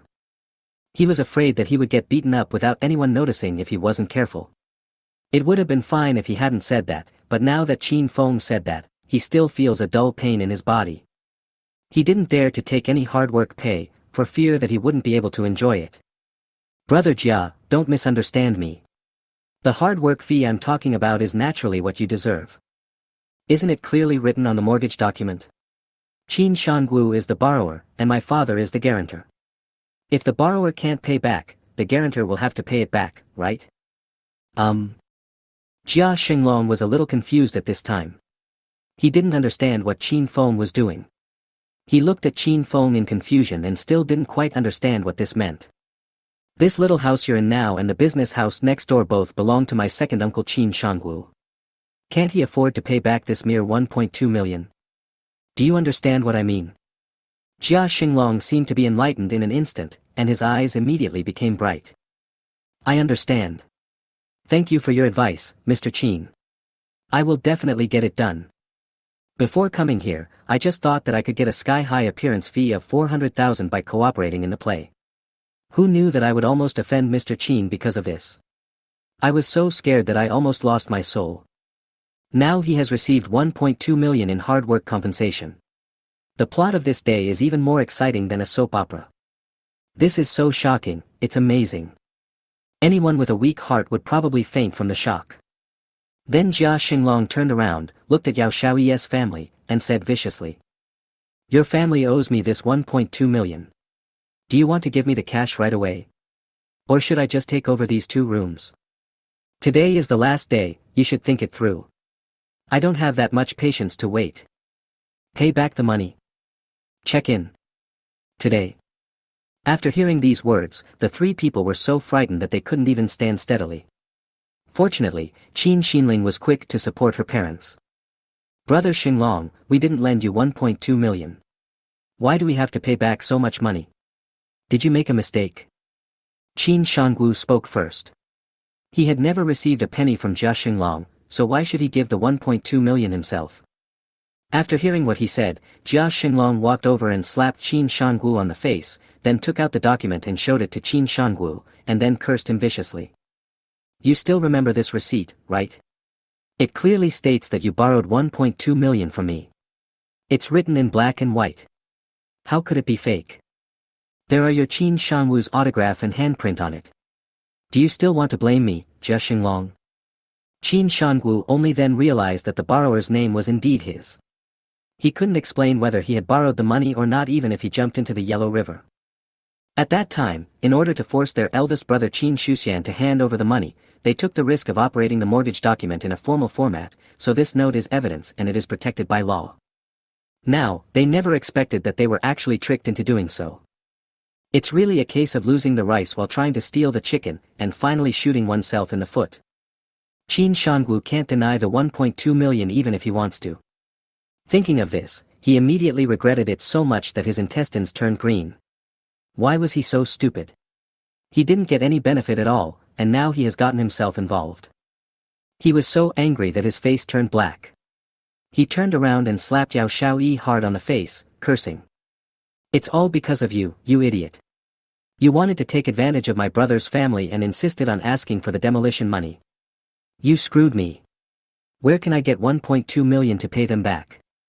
You idiot, and you're such a fool asking for money all the time. Then Qin Shangwu slapped Yao Xiaoyi and Qin Xinling in the face. The 2 people who were beaten were stunned. This man who was always afraid of his wife actually dared to hit them. Dad, why did you hit me? Qin Xinling was stunned by the slap from her father. She looked at her father aggrievedly and questioned him. You have to know that I have been spoiled by my parents since I was a child. I always thought I was like a princess, and my parents tried their best to satisfy whatever I wanted. Her parents had never hit her before, so she couldn't understand why. What happened to Dad Qin Shangwu just now? She didn't do anything wrong, why was she beaten? Qin Shangwu didn't even bother to look at her at this moment. What good things could a child learn from having a mother like this? You coward, you dare to hit my daughter, and you dare to hit me, are you going to die? Yao Xiaoyi looked at her daughter who was beaten and crying, then cursed like a madman and pointed at Qin Shangwu and yelled. Okay, don't try to torture me. I don't have the time for that. Jia Xinglong said coldly. Qin Shanglong suddenly knelt on the ground, looked at Qin Shuxian and said. Brother, please help me plead with Xiao Feng. I know I was wrong. This was all a bad idea from Yao Xiaoyi and Qin Xinling, the mother and daughter. I didn't agree to it in the first place. We just wanted to scare you and get some of the demolition compensation, but we didn't expect things to turn out like this. Now I know I was wrong, I really know I was wrong. Please, brother, sister-in-law, and Xiaofeng, for the sake of us being a family, please forgive us this time. As soon as he finished speaking, he waved his hand and slapped himself several times. Qin Shanggu, you have to bear the consequences of your own actions. This was the first time that Qin Shuxian felt betrayed by his family, and he was very sad at the moment. If it were any other time, when his brother was in trouble, he would find a way to save him even if he had to sell all his belongings. However, just when his younger brother framed him and forced him to pay back the money with a forged document, he made up his mind in grief that he would never let such a person off easily. So, at this moment his heart was cold. Chapter 48 Sending Zongzi to Uncle. Sister-in-law, Xiaofeng, brother, we know we were wrong, really wrong. I was jealous of you getting your share of the demolition money, I shouldn't have made a fuss, Before Yao Xiaoyi could finish her words, Su Minmin interrupted her. Alright, Yao Xiaoyi, stop acting. If you had known this would happen, why did you do it in the first place? Have you forgotten so quickly how you framed us just now? We no longer have relatives like you. From now on, you should take care of yourself. Shuxian, Xiaofeng, let's go home. They have to bear the consequences of their own actions. It has nothing to do with us. After saying that, Su Minmin pulled Qin Feng and Qin Shuxian towards the gate. Before leaving, Qin Feng glanced at Jia Xinglong, who met his eyes and nodded. Then, no matter how loudly the people in the house cried, the three of them left without saying a word. During the few days Qin Feng was at home, he arranged for his parents to move into the newly purchased Yuan Jingxianjuan villa. Because this is a high-end residential area, the decoration and furniture in the villa are all ready, so it is very convenient to move in with just your luggage. It was the first time that Qin Feng's parents lived in such a luxurious home, and they felt a little uncomfortable at first. Fortunately, Qin Feng did some ideological work for the two elders, and they gradually let go of their mental burdens. The two of them had nothing to do these 2 days, so they started planting flowers, fruits and vegetables in the spacious yard. The old couple's life is slowly getting back on track. The careful Qin Feng also considered the sanitation issues of this huge villa, which is a huge project. Although my parents are usually busy and often clean, the workload is really heavy. In order to reduce the burden on my parents and make cleaning easier, Qin Feng also hired a nanny to take charge of the hygiene of the home. This new auntie is quite satisfying, very easygoing, hardworking, and most importantly, she is a local and can get along well with the two elders. Anyway, there are many people in this big villa, and I can chat with my parents and it won't seem so lonely. If I could go back to Jianghai, I would feel more at ease. Hello, Mr. Qin. I'm Jin Jingyang from Woston. I'm sorry to call you. I have a cooperation document that needs your signature. When do you think I can send it to you? I won't be back until tomorrow. I'll tell you when I get there. Okay, I'll wait for your notice tomorrow. Director Qin, you go ahead and get busy. After hanging up the phone with Jin Jingyang, Qin Feng remembered that he had been away from Jianghai for a few days and it was time to go back. After saying goodbye to his parents, Qin Feng dragged his luggage and got on the bus back to Jianghai, taking with him the local specialties that his mother Su Minmin had specially prepared for his uncle. In the car, Qin Feng, who was resting with his eyes closed, was suddenly awakened by the ringing of his cell phone. He thought it was his mother calling to ask him where he was, so he answered the call without thinking too much. Hey, Xiaofeng, how's your work going lately? Is everything going well? Qin Feng quickly picked up the phone and took a look. It turned out to be his uncle calling. No wonder the voice sounded so familiar. Qin Feng quickly cleared his throat and replied to his uncle. My work is going pretty well. By the way, uncle, my mother specially made some rice dumplings that you liked today and asked me to bring them back to Jianghai and give them to you. I'm on my way back to Jianghai now. Zongzi. Your uncle loves the rice dumplings made by your elder sister the most, so your uncle is in for a treat today. The rice dumplings that my elder sister makes are something you can't buy in Jianghai even if you have money. When talking about the rice dumplings made by my mother, my uncle Song Minghui immediately became as happy and excited as a child seeing candy. Hearing his uncle's voice become so happy, Qin Feng thought of the past. I remember that every time my uncle said he was going back to his hometown, my mother would prepare some rice dumplings in advance and wait for him to come back. Yeah. I really miss going back to my hometown. It's been quite a while since I last went back. I miss it a lot. Then uncle, please wait patiently. I will deliver my sister's brand rice dumplings to you later. It's still hot now, and you'll be able to taste your sister later. Okay, uncle is waiting at home. After hanging up the phone, some fragments suddenly flashed through Qin Feng's mind. I remember that one time when my uncle came to our house, he saw the rice dumplings my mother had made and immediately started eating them with gusto, just like a lion seeing meat. Even when his mother asked him questions, he was reluctant to stop talking, and he didn't speak until he had eaten enough. At that time, my mother was angry and wanted to laugh, but a happy smile appeared on her face. After that time, whenever my uncle said he was going home, my mother would prepare some rice dumplings in advance for him to satisfy his craving. Every time before my uncle left home, my mother would pack up the rice dumplings she had made for him to take away. Just like when I am away from home, I often miss the pickled fish cooked by my mother, so as soon as I get home, my mother will cook this dish for me. I guess this is the so-called taste of home. Ding dong. Qin Feng got off the car and took a taxi directly to his uncle's house and rang the doorbell.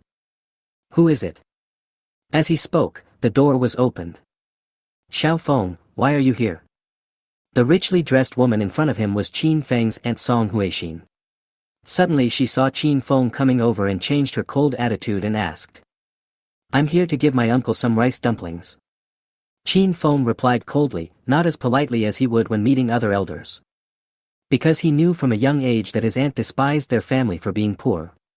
She was like that to him and to his parents, and her attitude was always cold, so he had become accustomed to his aunt's cold words. It is because of this aunt who despises the poor and loves the rich that my uncle, who used to love visiting his hometown, rarely goes home now. It is probably because of her. However, Qin Feng remembered what his mother had told him before he left. After all, she was his uncle's wife and his aunt. No matter what, he could not talk back to his elders. He just had to ignore what she said. Senzongzi. It's not the Dragon Boat Festival, why Senzongzi? Xiao Feng, you're not going to ask your uncle to borrow money, are you? If you want to borrow money, I will tell you directly that my family has no money, so you can just take the rice dumplings. You want to borrow money just for a few cheap rice dumplings? Is that a good thing? Seeing that Qin Feng's sudden visit was definitely not a good thing, Song Huixin came straight to the point and told him that she had no money to lend him. Because Song Huixin had heard from Qin Feng's uncle Su Minghui before that Qin Feng also worked in Jianghai City, but his job was not very good, with a monthly salary of only 3,000 yuan, and he rented a cheap house, so he did not live very well. Su Minghui, who loved his nephew, once asked Song Huixin to let Qin Feng live in their home, but was scolded by Song Huixin. Su Minghui couldn't persuade his wife, so he never mentioned the matter again. Chapter 49, The Son-in-Law Praised to Heaven by His Aunt. Qin Feng knew that his aunt was this kind of person, so why should he try to please someone who ignored him and made himself unhappy? In fact, the main reason is that he doesn't want to put his uncle in a difficult position, so he seldom comes here unless there is something important. Although my uncle and I live in the same city, I have only been here so many times that I can count the number on my fingers. Su Minghui had just hung up the phone and walked out of the study when he heard his wife's strange voice coming from the door. Realizing that it might be Qin Feng who had arrived, he was worried that his wife Song Huixin would say something bad about Xiao Feng again. So he hurriedly quickened his pace and walked over, saying with a smile, Xiao Feng is here, uncle just answered a phone call and didn't notice the doorbell ringing, don't pay attention to what your aunt said, come in and sit down. As he said that, he held Qin Feng's shoulders and tried to lead him to the living room. Uncle, I've brought you the rice dumplings.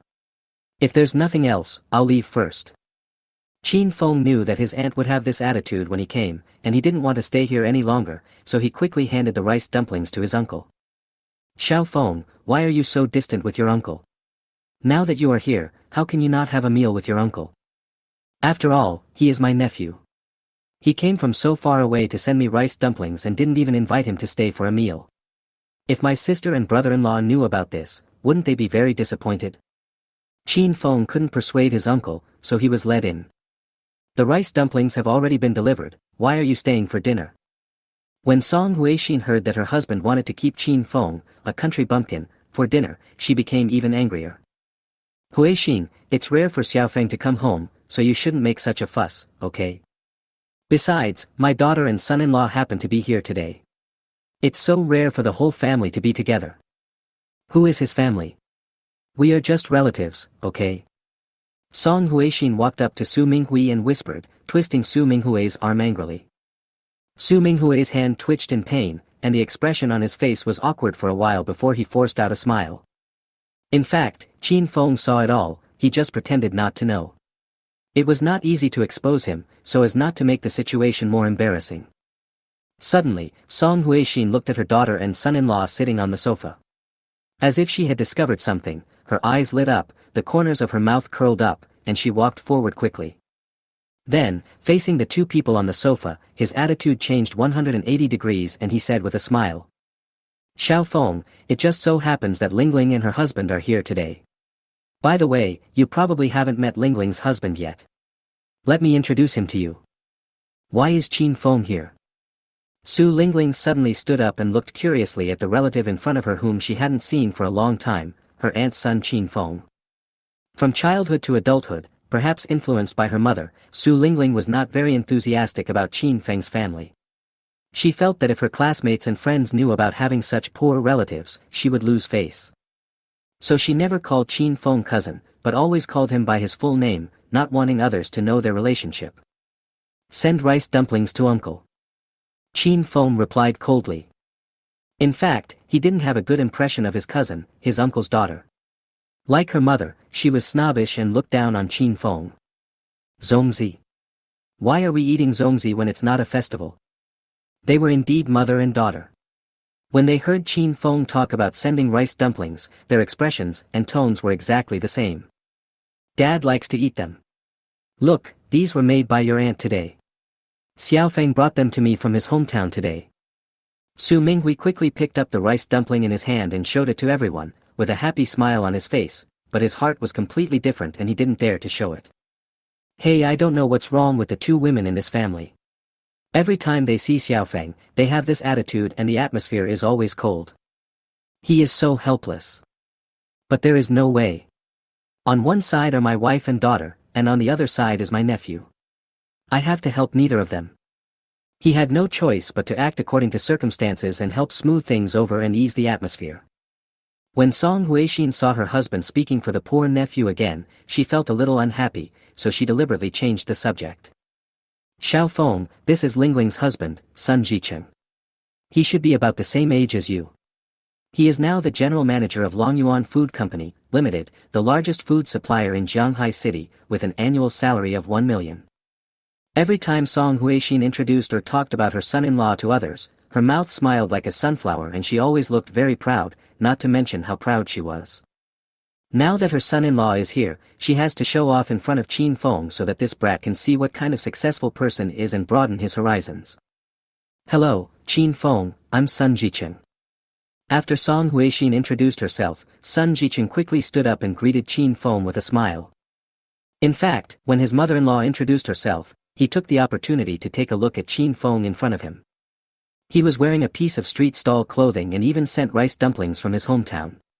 It was obvious that he was a migrant worker from the countryside who came to the city to work. Naturally, he didn't have much interest in such relatives. Such people were of little use to him anyway, so he just wanted to get by. I'm afraid that I'm showing too much enthusiasm and causing misunderstandings. If someone comes to bother me with something in the future, wouldn't that just cause trouble for me? Hello. Qin Feng responded politely. Similarly, he also looked at the son-in-law in front of him who was praised to the sky by his aunt. In Qin Feng's opinion, this image is just average. He is wearing a brand-name suit and a watch worth hundreds of thousands of dollars. At first glance, he looks okay and just like a human being. It's just $1 million a year, but Song Huixin is so proud of it. Is it really that important? Qin Feng suddenly felt extremely helpless. I thought it was just a greeting, but I didn't expect Sun Jicheng to continue to find topics to talk about.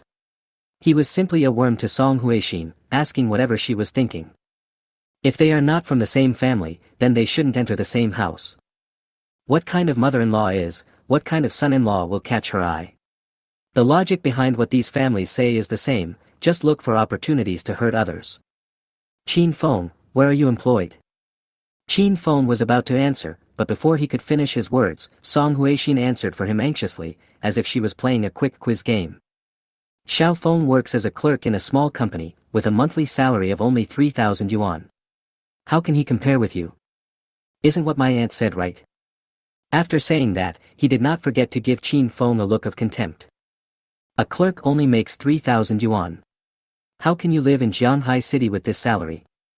Sun Jiqing looked at Qin Feng with a surprised expression, as if it was the first time he heard of such low wages in Jianghai City. Chapter 50. This family is really kind-hearted. Of course I do.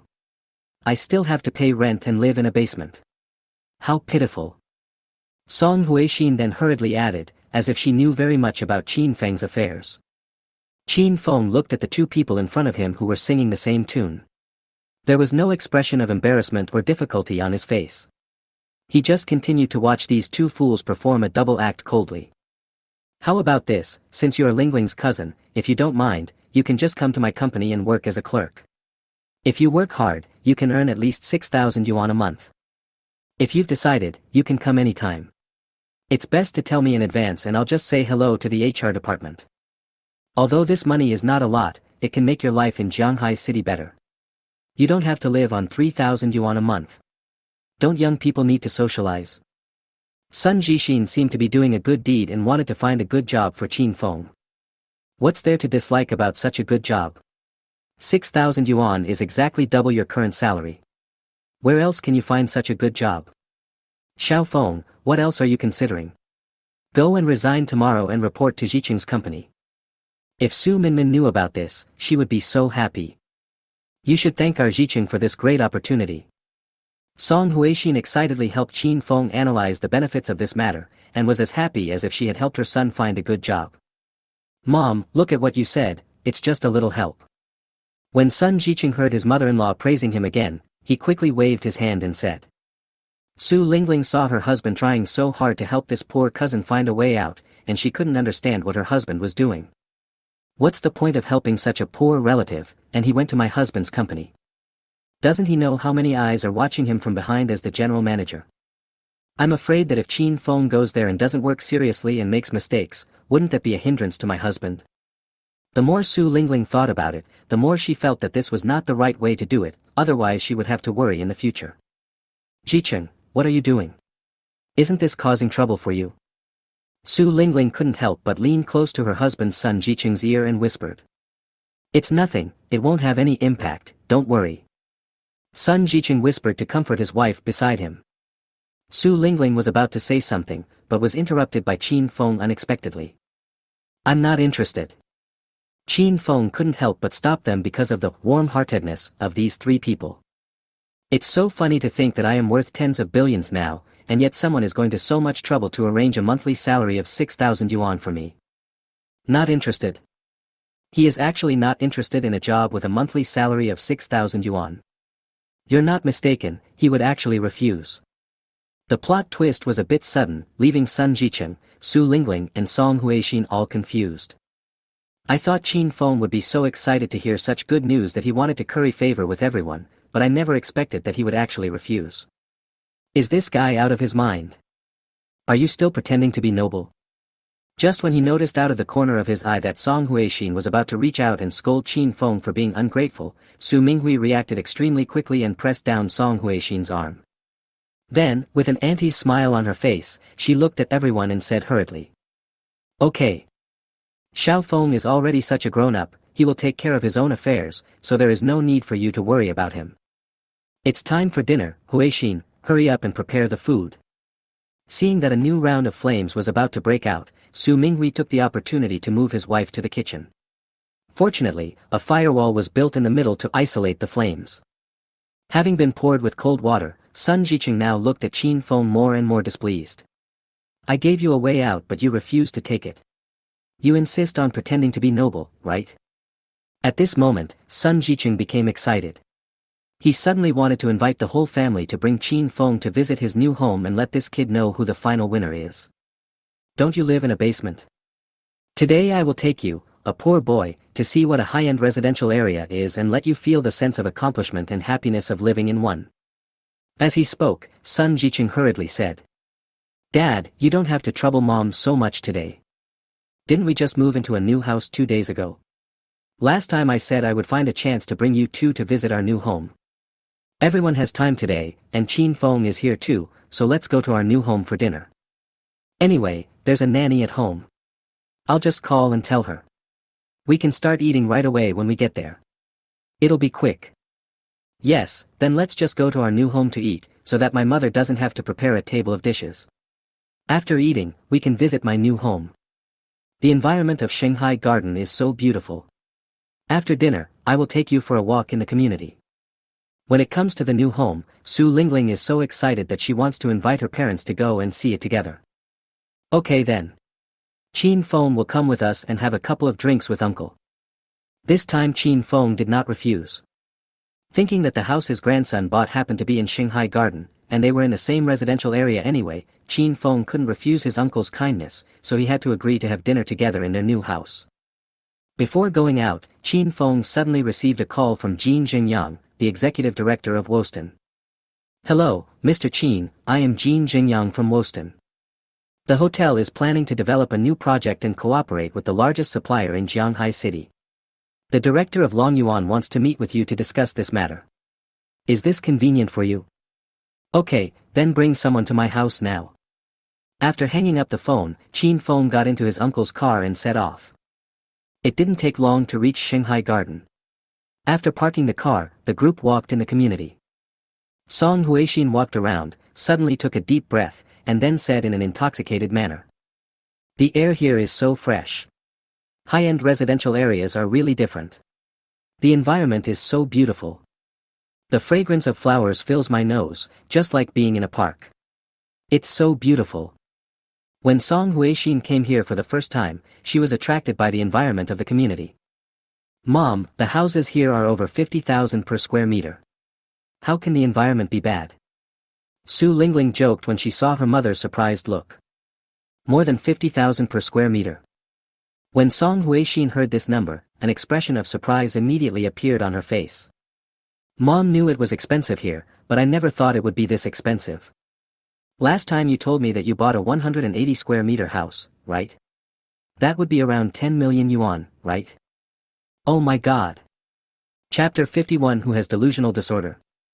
My daughter is so good at finding a capable husband like Jicheng. Not only is he the general manager of the company, but he also lives in a house worth tens of millions. It's so enviable. Mom, you're too kind. It's just a house. Son Jicheng felt embarrassed by his mother's praise. Jicheng, don't be so modest. Those who work for others only get 3,000 or 4,000 yuan a month. Even if they don't eat or drink for a year, they still can't afford a tile-sized floor here. Song Huixin was chatting with her son-in-law when she suddenly turned around and asked Qin Feng. Is that so, Xiao Feng? Qin Feng has lived in Shanghai Garden for some time, but he has never strolled in the community like he does now, leisurely enjoying the surrounding scenery. He deliberately slowed down his pace because he didn't want to listen to their family talking about family matters. But who knew that Song Huixin still did not intend to miss the opportunity to attack him? Okay, don't you want to show off in front of me? Just wait and see. Qin Feng looked at the location of his home and said casually. If it were me, I would just buy the villa across the lake. What's so special about buying a large flat like this? Qin Feng, you have a good eye. The villa opposite is the most expensive villa in our community, and it also occupies the largest area. But I heard that it has been bought by a wealthy family. Although Sun Jicheng knew that Qin Feng was just daydreaming, he had a good eye and chose the most expensive house as his target at the first sight. So he kindly introduced to Qin Feng the villa that he had his eyes on. On this side, what Qin Feng said almost choked Song Huixin. How could someone be so self-deprecating? Song Huixin couldn't help but ask. Oh, you are so arrogant. Not only can you not afford a large flat, but you still dream of buying a villa like this. Although it doesn't cost any money, young people should still be down to earth. Wisdom. Su Minghui hurriedly tugged at Song Huixin's clothes, asking her to be more careful with her words. Song Huixin didn't care about Su Minghui at this time, and directly retorted. Why, isn't what I said the truth? Aunt wants the truth, so I'll take you to see it.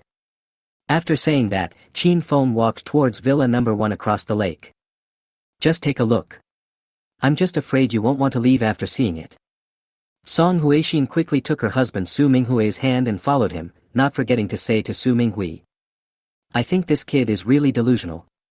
He really thinks he can just walk over and treat this villa as his own home.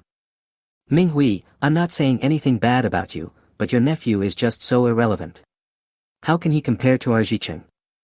At this time, Su Minghui could only listen obediently after being scolded by Song Huixin and did not dare to talk back. After all, he himself felt that Qin Feng was too arrogant. Is your cousin sane? Does he think that villa is his home? Sun Jicheng, who was following behind, was also confused. Qin Feng looked a little poor, but at least his behavior before he left the house was normal. But now it's like he's having a seizure. Could it be a delusion in broad daylight? Sun Jicheng asked curiously to his wife lingling beside him. Who knows? Why did he come to deliver rice dumplings today? We could have had a good meal as a family of 4, but now we are all making trouble with him. How annoying. Su Lingling became angrier and angrier as she spoke. If Sun Jicheng hadn't pulled her to follow him, she would have wanted to go home by herself. After a while, the group arrived at the door of Villa Number 1. This is indeed the most expensive villa in the community.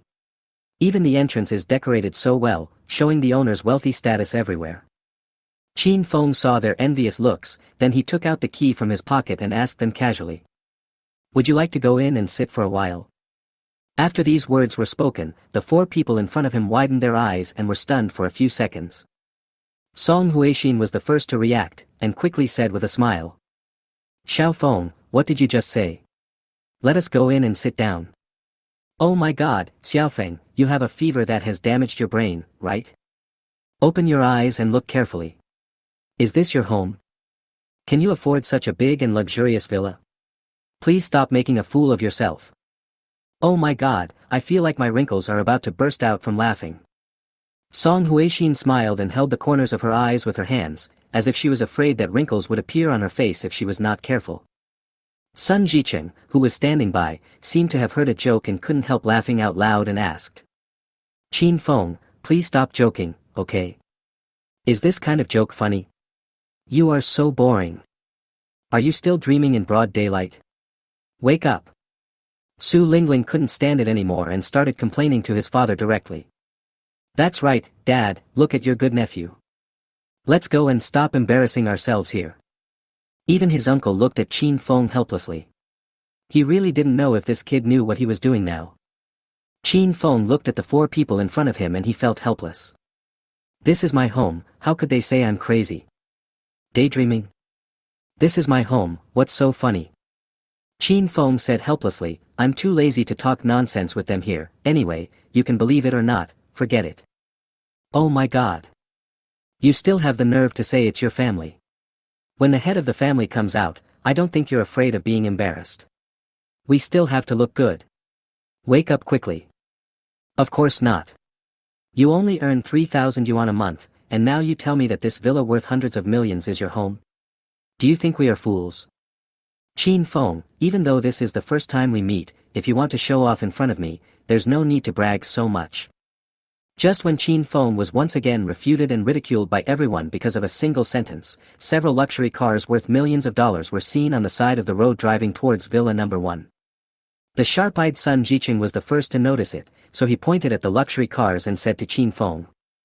Okay, Qin Feng, it's time to wake up from your dream. Look. The owner of the villa is back. The luxurious car slowly stopped on the side of the road near the villa.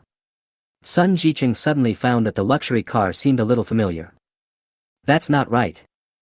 Isn't this Mr. Lin's car? Could it be that this villa is Mr. Lin's home?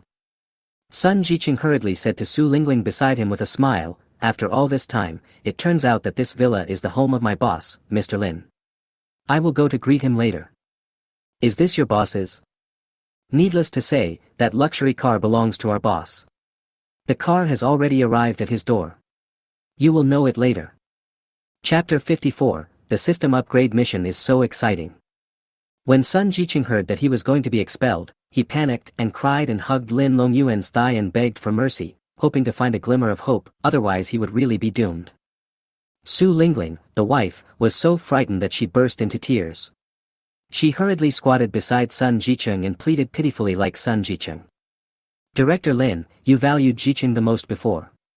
You can't give up on him like this. He was just reckless today. Please give him a chance to correct his mistakes. Seeing her daughter and son-in-law in such a miserable state, Song Huixin could hardly control herself and kept saying to her husband Su Minghui, "Hubby, you should think of a solution. What should we do? This good job and this good home are gone for no reason. How is my daughter going to live?" Su Minghui was in a very heavy mood, but being able to deal with these two troublesome women also allowed him to think better in such an environment. The person who tied the bell must be the one who can untie it. After saying that, he shook his head helplessly and let out a long sigh. After hearing this, Song Huixin was stunned for a moment, and suddenly seemed to have found a solution. She walked quickly to Qin Feng, gritted her teeth, and suddenly knelt in front of Qin Feng, crying and saying, "Xiao Feng, it's usually your aunt who is wrong. She shouldn't treat you like this. This is all my fault. It has nothing to do with Lingling and Jicheng. I hope you can give them a chance for your uncle's sake. Jicheng just bought this house. We just started to have some hope for our life. You can't be so cruel as to destroy it with your own hands." Just when she was about to say something else, Su Lingling saw her mother's appearance and couldn't bear it anymore, so she came over and took her mother's hand and pulled her up from the ground. "Mom, it's already this late, and you're still begging him. If it weren't for him, would Jicheng be like this now? If you ask me, it's all Qin Feng's fault. He is a troublemaker and deserves to be bullied." As soon as he stopped talking, there was a loud slap and a slap hit Su Lingling's face. "Dad, you hit me? Why did you hit me? Wasn't what I said right? You unfilial daughter, do you know what it means to respect your elders? This is your cousin, how can you be so arrogant as you?" Su Minghui really couldn't bear it anymore. His daughter had developed all these bad habits because her mother protected her. "Su Minghui, you hit your daughter, you are so brave." The family of four immediately staged a family farce at Qin Feng's doorstep. Finally, Qin Feng directly announced that the cooperation between Longyuan Food Company and Watson was also over. Qin Feng only invited Jin Xingyang into his villa and asked him to report on the situation of the hotel. Everyone else was ruthlessly left outside the villa. Lin Longyuan, who was locked outside the villa, saw that this project worth tens of millions of yuan had gone wrong. He suddenly seemed to be driven crazy and went straight to Sun Jicheng. First he slapped him, then he kicked him a few times in anger. Several senior executives also hurried over to try to dissuade him. How could the Su family stand by and watch their husband/son-in-law being beaten? The family, which had originally blamed each other, now became united as one and faced the outside world. So a fight scene of 4 against a dozen people was staged. Qin Feng, who was sitting in the villa listening to the report, was very annoyed when he heard a noise outside. So he picked up the phone and called Yao Yao Ling, and then he cleared the troublemakers outside the door away. Qin Feng drank coffee while leisurely listening to Jin Xingyang's report on Watson's business development project planning. He felt so happy. "Mr. Jin, this coffee is really good. You should take a sip and feel it. It tastes really good." After saying this, the corners of his mouth couldn't help but rise slightly. Maybe because he was in a good mood and had a good dream at night, Qin Feng got up early the next morning and went to the swimming pool to swim several laps.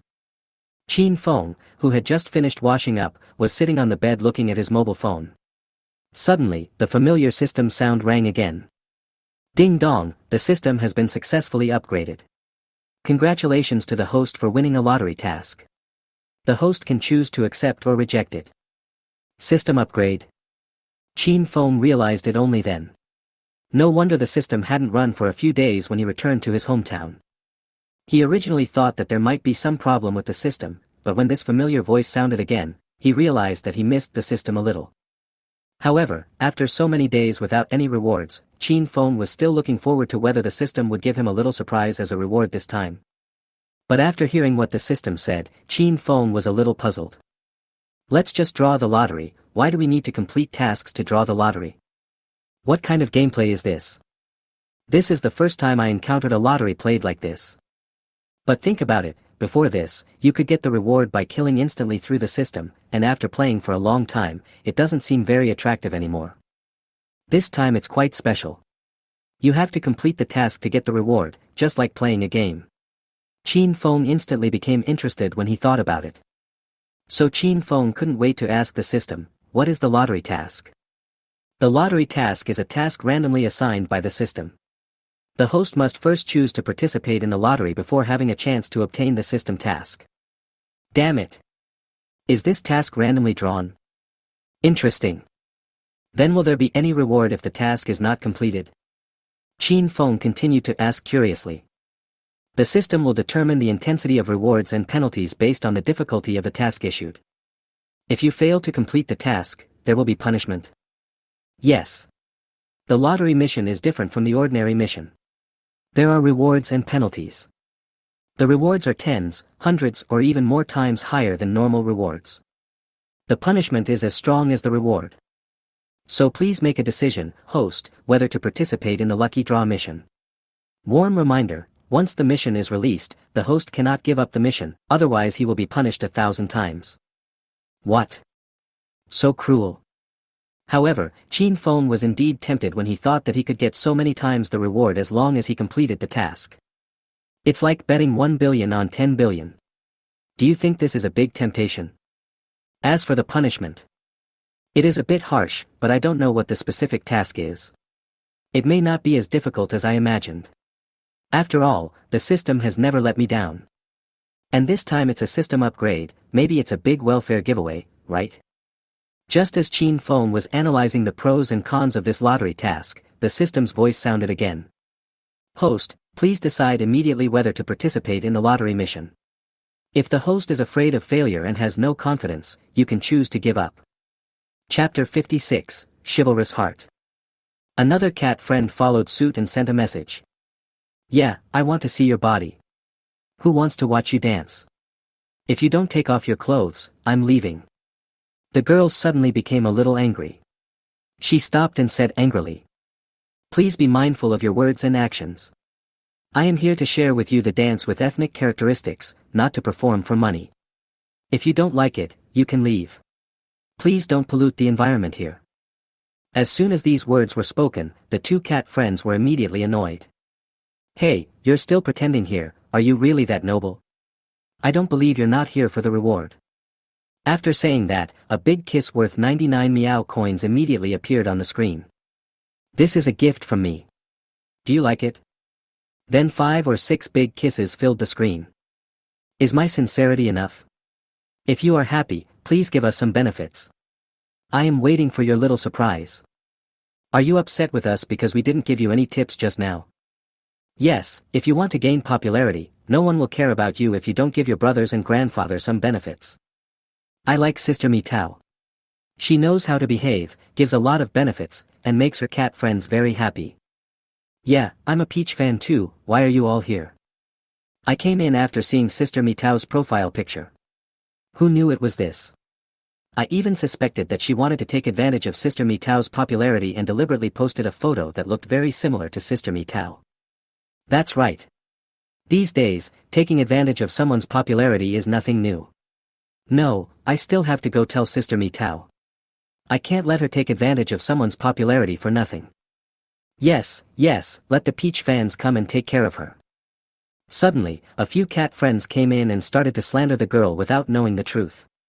The girl was so anxious that her eyes turned red. She hurriedly explained. I didn't take advantage of other people's popularity. This is my photo. You can choose not to believe me, but please don't slander me like this. Come on, just keep pretending. If you don't take advantage of the situation, do you think anyone will pay attention to you and give you a reward? You are so naive. As soon as the cat friend finished speaking, a rocket was launched with a whoosh sound and filled the entire screen. Seeing more and more people slandering a girl here, Chin Feng began to lose his patience. He directly gave a rocket reward to shut up these gossiping cat friends. Chin Feng originally had a good impression of this girl, especially when she said the first sentence. Girls like her who don't follow the trend and keep themselves clean are indeed very rare in the live broadcast industry, let alone in real life. How could Chin Feng bear to see so many people bullying a weak woman like her? This move made everyone in the comment section stunned. A cat friend named Wei Long Shen Jian Xia cursed directly in the comment area.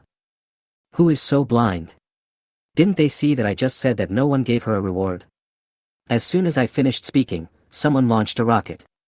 Are they deliberately looking for trouble? 2 seconds after he finished speaking, whoosh whoosh whoosh. Several rockets were launched one after another, occupying the entire screen for a long time. The comments section was once again in an uproar, with one person even directly at, who just said that no one gave this girl a reward. Brother, someone is deliberately going against you. Fuck. Who is this? So rich. I just counted 10 rockets launched in a row. Yes, I counted 10 rockets, too. 10 rockets, doesn't that mean a reward of 50,000 yuan in one go? Oh my god, my annual salary is not enough for a few seconds of their effort. It's 2 years' salary, okay? Okay, who saw this rich guy just now? What's his name? Brother, I saw it. It was this guy called Zhuge Steel Man, who deliberately went against you. Zhuge Steel Man? How come I've never heard of him? Tisk, he's just a nobody who suddenly appeared out of nowhere, just showing off. Does he really think he can stay this rich forever? Yes, can he be better than the second young master of Peach fans among our sister Peach fans? Everyone knows about Sister Mi Tao's second young master Taofan. He is so domineering when he takes action.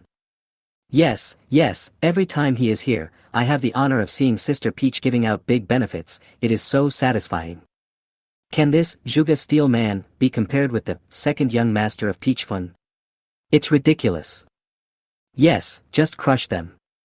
At this time, more and more people entered the girl's live broadcast room. It must be this Wei Long swordsman who went to Sister Peach's live broadcast room to call people over. The girl saw that these people not only attacked her, but also scolded Zhuge Steel Man, who just stood up for her. She couldn't bear it anymore, so she said directly. Zhuge Gangxia, thank you for your support. I don't need any rocket rewards. If you like to watch folk dances, you are welcome to come to my live broadcast room. You don't have to pay attention to these boring people. Oh, this girl is really tough. Do you really think that this brother of yours, Zhuge Steel Man, can always support you? He is just a small figure. He just showed off his beautiful legs. Of course not. What's so great about a few rockets? Look how foolish you are. As long as you can feast our eyes, I have something more powerful than a rocket. Do you want it? Hahaha, Wei Long swordsman is really good at handling things. I want to come and take advantage of this feast for the eyes too. Guess, who has a better figure, this beauty or Sister Peach? Don't guess, just use your eyes, you idiot. Wow, this brother is really smart. Our eyes are more accurate than a ruler. Haha. I want to see it too. I want to see it too. You guys are simply scum, villains, worse than beasts. It makes me want to watch too, hee hee. Look at you. You're such a loser. Bro, I want to see it too, ha ha ha. These few people occupied the comments section and chatted without considering the girl's feelings at all. Little did they know that Qin Feng, who had been silent all this time, had quietly entered the live broadcast room of the person they called Sister Peach, wanting to find out who she was. You don't know until you see it, and it's really shocking. Sister Peach's live broadcast room is really lively. The messages in the comment area never stop, and even the number of people in the live broadcast room has increased by leaps and bounds. Even Qin Feng was not surprised and exclaimed that this female anchor's professional ability is indeed very strong. Chapter 57, Let the Rockets Shut Your Mouths. But after seeing Sister Peach's appearance, Qin Feng knew what this high standard of business ability was. I thought it was a fairy from some god. She looks a bit like the dancing girl, but they are not comparable. The dancing girl has a pure look and you can tell at first glance that she is a natural beauty. As for this girl called Sister Peach, in order to highlight the inherent advantages of women, it must have cost a lot of money to create such an effect. In order to attract men's attention, she put a lot of thought into her clothes, using extremely small amounts of materials, and twisting her body from time to time, posing in charming and seductive postures. Coupled with the falsetto she deliberately used, it made all the men in the live broadcast room very excited. Not only has the comments section exploded, but the screen is also often dominated by gifts of reward. Especially when Sister Peach was posing coquettishly, the gifts kept coming. The messages in the comments section popped up so fast that I could hardly keep up. Sister Peach, I love you so much. You are so beautiful. You are simply the goddess of my dreams. If I could have you in this life, I would rather die in your arms. Stop dreaming. You still want to own Sister Peach. She is mine. This figure has wasted a lot of my tissues, I'm not afraid to tell you, my saliva is all over the floor. I really want to try what it feels like. What should I do? Just go and have your big dream, there's everything in the dream. Seeing the men vying for her, Sister Peach performed even harder. The men in the live broadcast room were all fascinated by her and talked about her in the comments section. I wonder how proud she was in her heart. Although Chin Feng didn't know much about women, he could tell at a glance that this kind of woman was very good at controlling men's psychology. He had just come in for a while when he saw that she was very good at adjusting the atmosphere of the live broadcast room.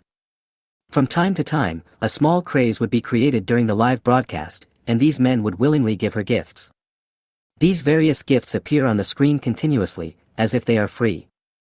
Mitao is grateful for your love. In order to thank you for your continued support, I have a special gift for you today. I hope you like it and support Mitao. After saying that, she took off the layer of gauze she was wearing on the outside, revealing a palm-sized piece of cloth covering her chest, supported by two thin strings, and started swaying along with the music. The breasts swayed along with the body. Perhaps because they were too heavy, they swung in a large arc, which made people think a lot. Look, the men behind the screen have gone crazy.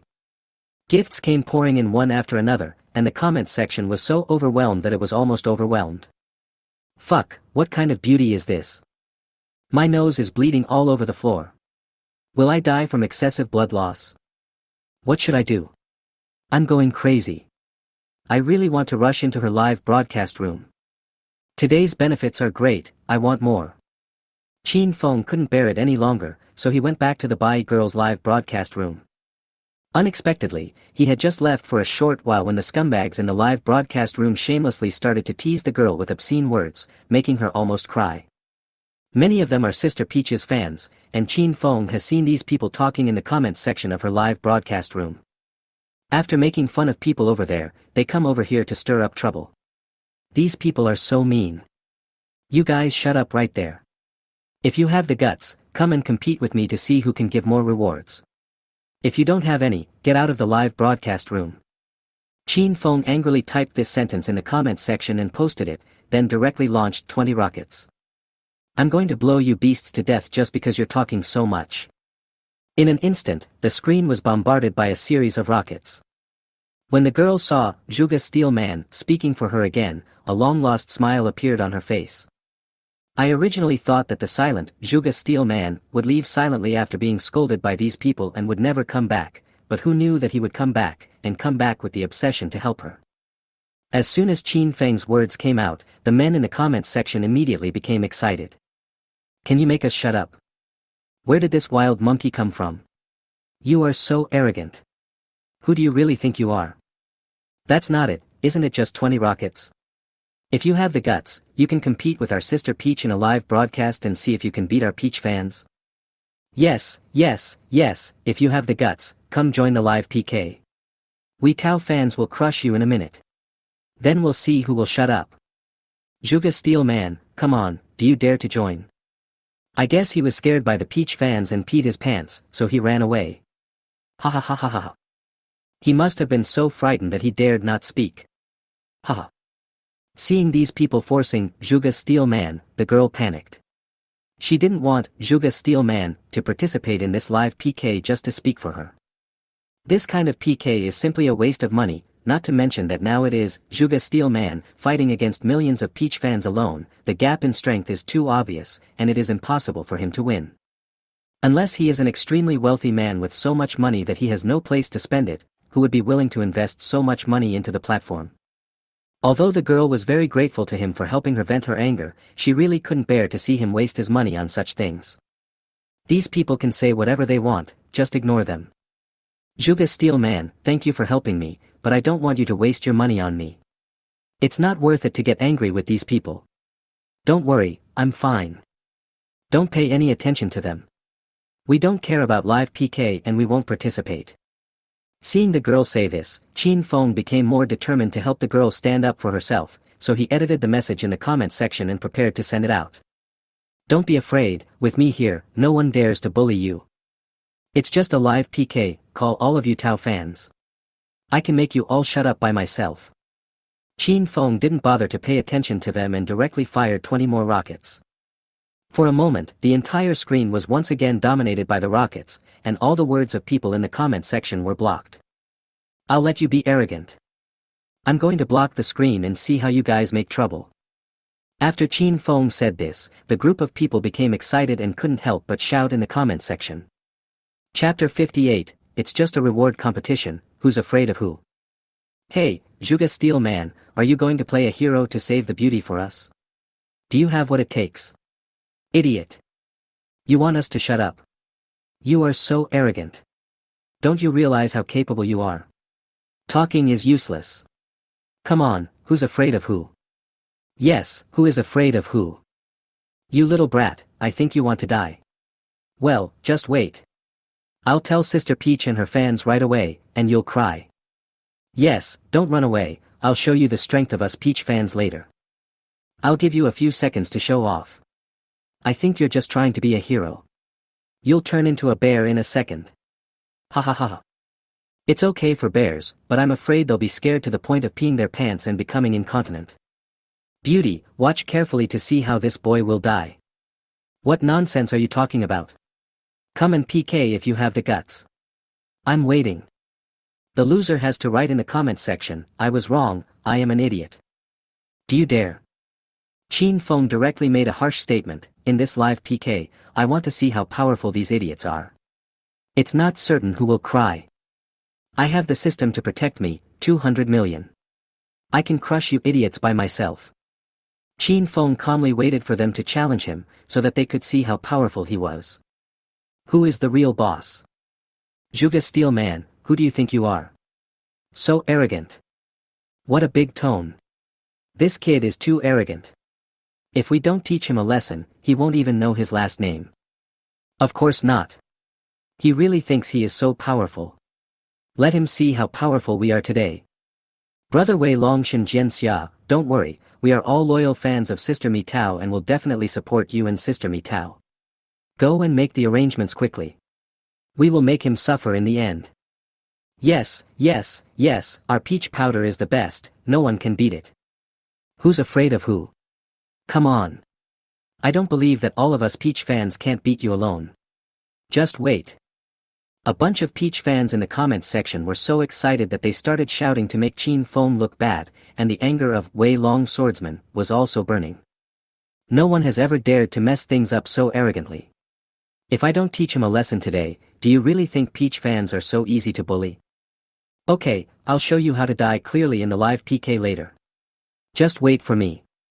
I'll tell Sister Peach and the fans that you mustn't be a deserter. After sending the message, Wei Long Swordsman hurried to Sister Peach's live broadcast room to contact Sister Peach and her fans to prepare for the live PK. After a while, the live broadcast preview of the PK match between Sister Peach and Bai Girl was directly set up in the background of the Cat Star live broadcast, and the PK would start in 5 minutes. When it comes to the live PK competition among cats, no cat lover would say they don't like it. It can be said to be the most popular module in the Cat Star live broadcast platform. Once launched, it has received support and love from many cat lovers. The Cat Stars live broadcast PK competition is a competition between two anchors to see how much reward they receive from cat friends. Whoever can receive the most rewards within the specified time will win. It is not difficult to see that the difficulty level of this live PK competition is much higher than that of ordinary live broadcasts. It not only requires the anchor to have super professional ability, good psychological quality and quick reaction ability, but also to know how to set the rhythm and control the atmosphere of the room, so that cat friends can be happy and willing to spend money to reward and cheer for themselves. It looks like a competition between anchors, but in fact it is also a competition between cat lovers. I have to say that the live PK competition is not something that ordinary anchors can participate in. If you don't have some skills, you really don't dare to participate. Otherwise, you are either here to gain fame for yourself or to embarrass yourself. If any anchor can win the live PK competition, the rewards can be quite fruitful. Not only can you get the reward amount after sharing with the platform, but you can also accumulate super high popularity through this live broadcast, allowing more cat friends to know and like you. At the same time, the platform will also regard them as high-quality anchors, providing them with more and better resources and development opportunities, and providing strong conditions for their future live broadcasts. Just ask yourself, who wouldn't like such a wonderful, exciting and interesting game? Okay, let's get back to the live PK match between Sister Peach and Bai Girl. This Sister Peach is indeed a million-level anchor, and even her Peach fans are not ordinary cat friends, their strength is also well known. Just now I said I wanted to live broadcast the PK, and I arranged it immediately. Moreover, the appeal of these Peach fans is quite strong. Before the game started, a lot of cat friends had already flocked to Peach's room to cheer her on. Especially the number of spectators of the live PK has exceeded the usual index. However, there are only a few people in the room where Juga Steel Man is. The gap is more than just a little bit. People can predict the final result before the competition even starts. It goes without saying that the Peach fans must have done something behind the scenes to let everyone see how Juga Steel Man will be embarrassed. When the two rooms are put together on the live PK competition page, the competition is about to begin. Cat friends in the comments section couldn't hold back any longer and started leaving messages. I haven't watched Sister Mitao's live PK for a long time. I'm looking forward to seeing what surprises and benefits she will bring today. Who is the blind man who dares to challenge us Peaches? I'll let you see our strength in the competition later. Yes, look at the number of fans on the other side. You can count them on your fingers. You can tell without comparing. I will crush him instantly and make him die without knowing how. Haha. I don't know who gave him the confidence to be so arrogant and dare to participate in the PK competition. He won't just come out and fire a few rockets and go home, right? Maybe. He's probably already quietly collecting money to buy a rocket. We Peach fans are just waiting to see him cry. Little did people know that Chin Fong behind the screen was drinking juice and paying attention to the number of spectators. Looking at these people getting indignant there, Chin Fong was not angry at all. Instead, the corners of his mouth slightly raised. The larger the team of these brainless fans is, the better, the louder they curse, the better. The live broadcast of the game will further stimulate their fighting spirit. This team battle versus individual battle is more exciting. I hope you will do your best later, don't be reluctant to spend your Meow coins, and see how I will deal with you. As the numbers on the screen count down, 10, 9, 8, 3, 2, 1. Live PK competition begins. In Sister Peach's live broadcast room, Sister Peach skillfully demonstrated her secret weapon, which immediately attracted a lot of people to start crazy comments and rewards. There are so many gifts flying all over the screen, it's so lively. Chapter 59, let's see who is the best. As for the girl, it was probably her first time participating in such a live PK competition. She was a little reserved at the beginning, and it was not difficult to see from her facial expression that she was a little scared and nervous. However, she quickly adjusted herself and slowly found her own rhythm. There are also two female anchors. Sister Peach took the sexy route and showed off her charming figure in her usual style, making the cat friends scream with joy. The Bai girl took a fresh and unworldly route. She danced leisurely to the music, sometimes softly, sometimes vigorously. Each movement could cleverly interpret the mood of the lyrics, very beautiful. However, there are only a few people who know how to appreciate this classical folk dance, and many people still have a special liking for worldly things. You can tell just by looking at the frequency of the reward amount jumping. Less than 2 minutes after the start, Sister Peach's reward amount has exceeded 500,000 Meow coins, and the number is still jumping rapidly. The amount of reward from the Bai girl remained within 5,000 yuan without any change. Sister Peach obtained more than 10 times the Meow coins as the Bai girl. Watching this game is like the start of a race between a tortoise and a hare. The advantages and gaps are clear at a glance. The fans were so supportive from the beginning, Sister Peach was so happy that she was instantly overjoyed when she saw the amount of reward. In order to thank the fans for their support and rewards, Sister Peach immediately gave everyone a little benefit and thanked them in a magnetic voice. Thank you for the support of my dear Mitao fans. I hope you will continue to cheer for me. I will give you more new benefits. I love you guys, moi. This seductive posture and charming voice immediately delighted the fans who were competing with Juga Steel Man. Wow, Sister Peach, you are my goddess, I love you. I will always support you, Sister Mitao, you are so beautiful. Come on. Sister Peach, the fans of Peach will always support you, Sister Peach will win.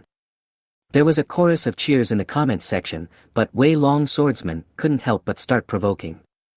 Did Juga Steel Man see this? This is Sister Peach's strength. Do you know how powerful the Peach fans are? What do you think? It's not too late to admit defeat now.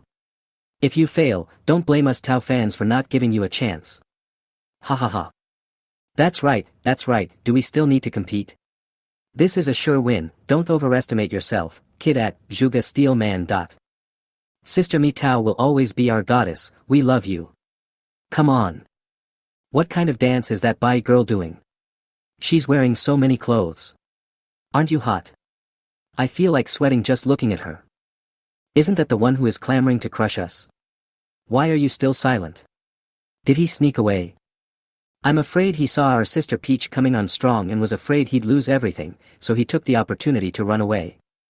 Juga Steel Man, if you type I was wrong, I am an idiot 50 times on the public screen, we can let you go and even admit defeat, how about that? As soon as this comment came out, the screen kept making whoosh, whoosh, whoosh sounds.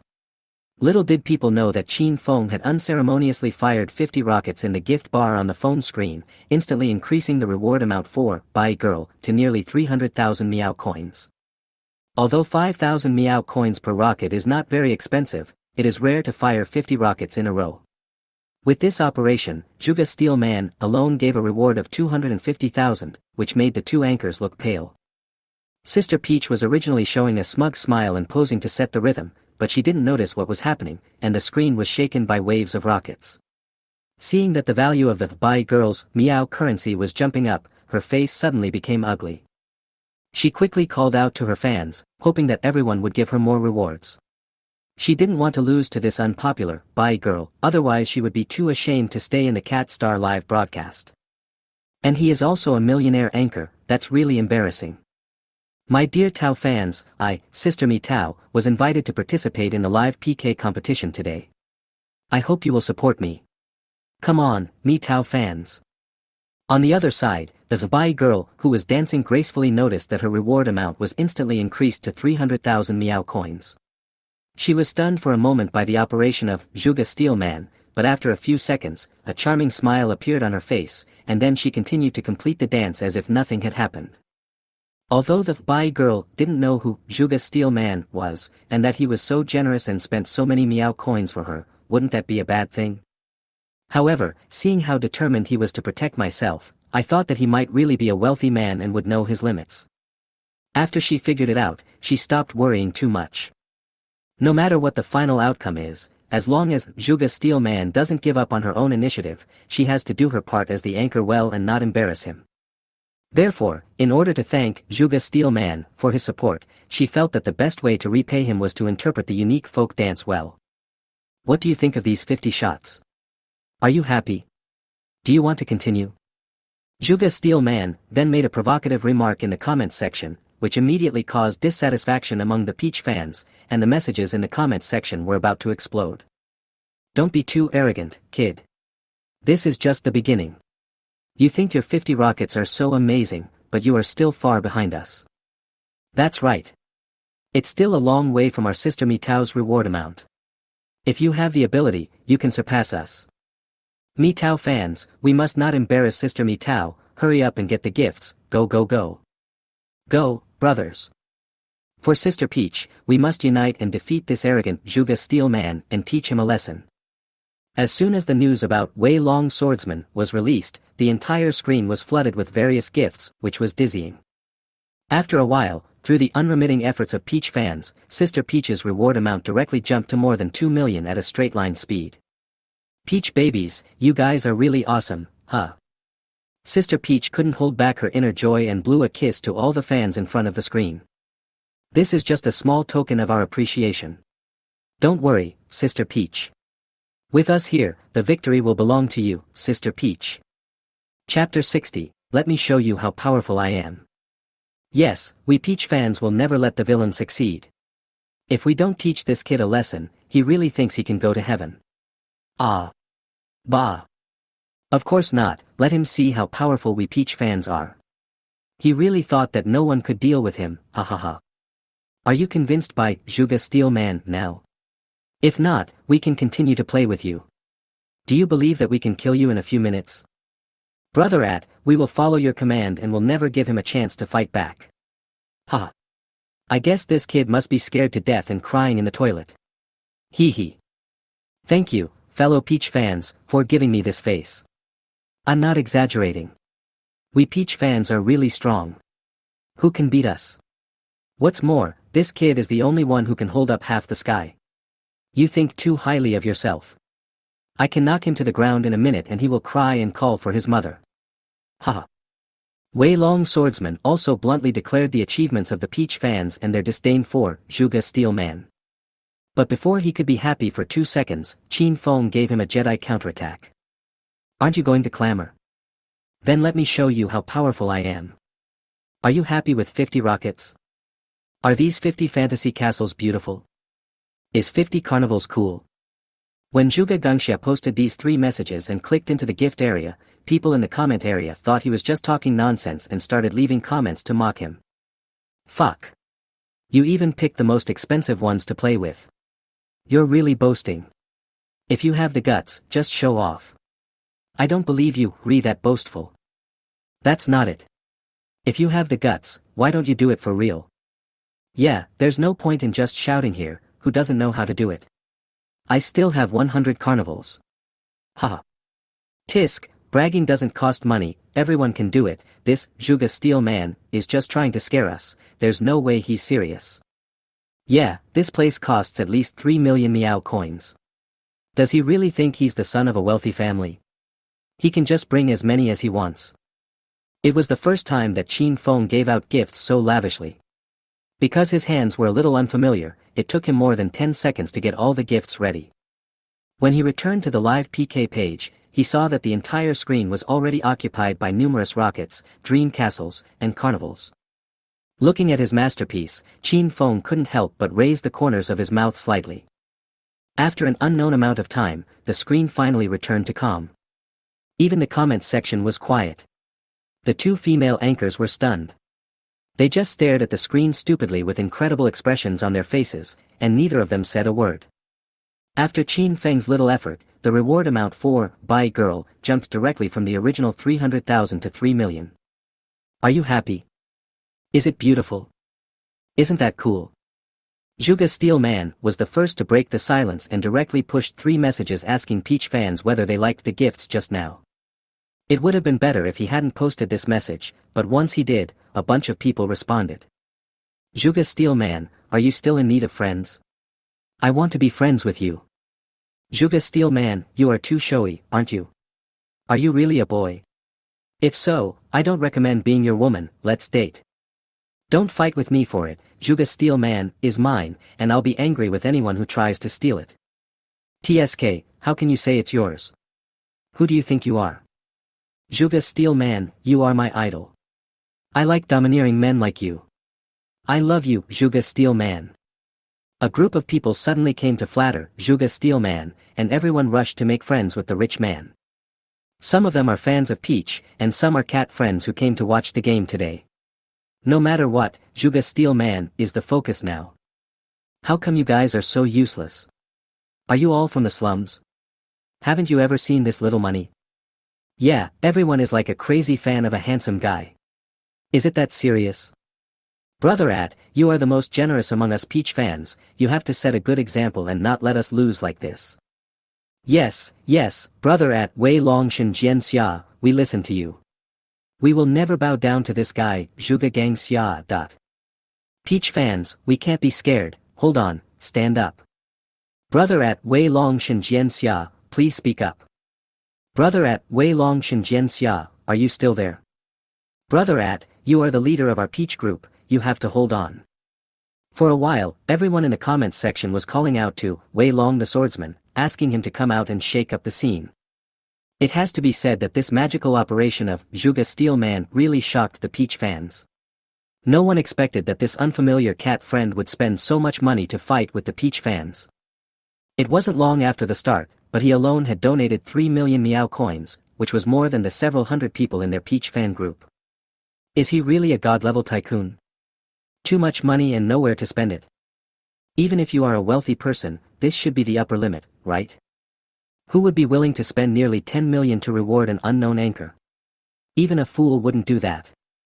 The Bai girl is just an ordinary dancer. Although she is pretty and has a good figure, she is not enough to make men crazy to this extent. Juga Steel Man definitely wouldn't be stupid enough to spend a few million more. At this moment, Wei Long Swordsman finally appeared. Peach fans, what are you afraid of? It's just 3 million, right? Can't we, with just a few hundred fans, come up with that? He's just the son of a nouveau riche, how many 3 million can he have? Don't be fooled by him. Whoever dares to surrender first is not a true Mitao fan. Now is the time to show our true colors. Everyone, hurry up and charge forward. We must teach this kid a lesson. The appeal of Wei Long Swordsman is indeed very strong. The Peach fans, whose morale had originally dropped, were instantly energized when they saw the leader come out, and each of them responded to his call. Even Sister Peach, who felt a little discouraged after seeing the counterattack just now, felt like she saw hope when she saw her fan leader coming out again. She was full of enthusiasm at this moment and tried hard to agree with Wei Long Swordsman and encourage the Peach fans. Chapter 62, The Female Anchor Invites You to Dinner. Qin Feng shook his head helplessly and smiled. Just when he was about to close his eyes and continue enjoying the breeze, the sound of a new WeChat message came from his mobile phone. He immediately opened it and saw that it was a message from Bai girl Yang Yihan. After the live PK match ended yesterday, the Bai girl sent a message to thank Qin Feng and offered to treat Qin Feng to a meal as a thank you. Qin Feng thought the girl was quite innocent at the time and didn't think much about it. In the end, in order to facilitate contact, the two exchanged WeChat accounts and chatted briefly on WeChat.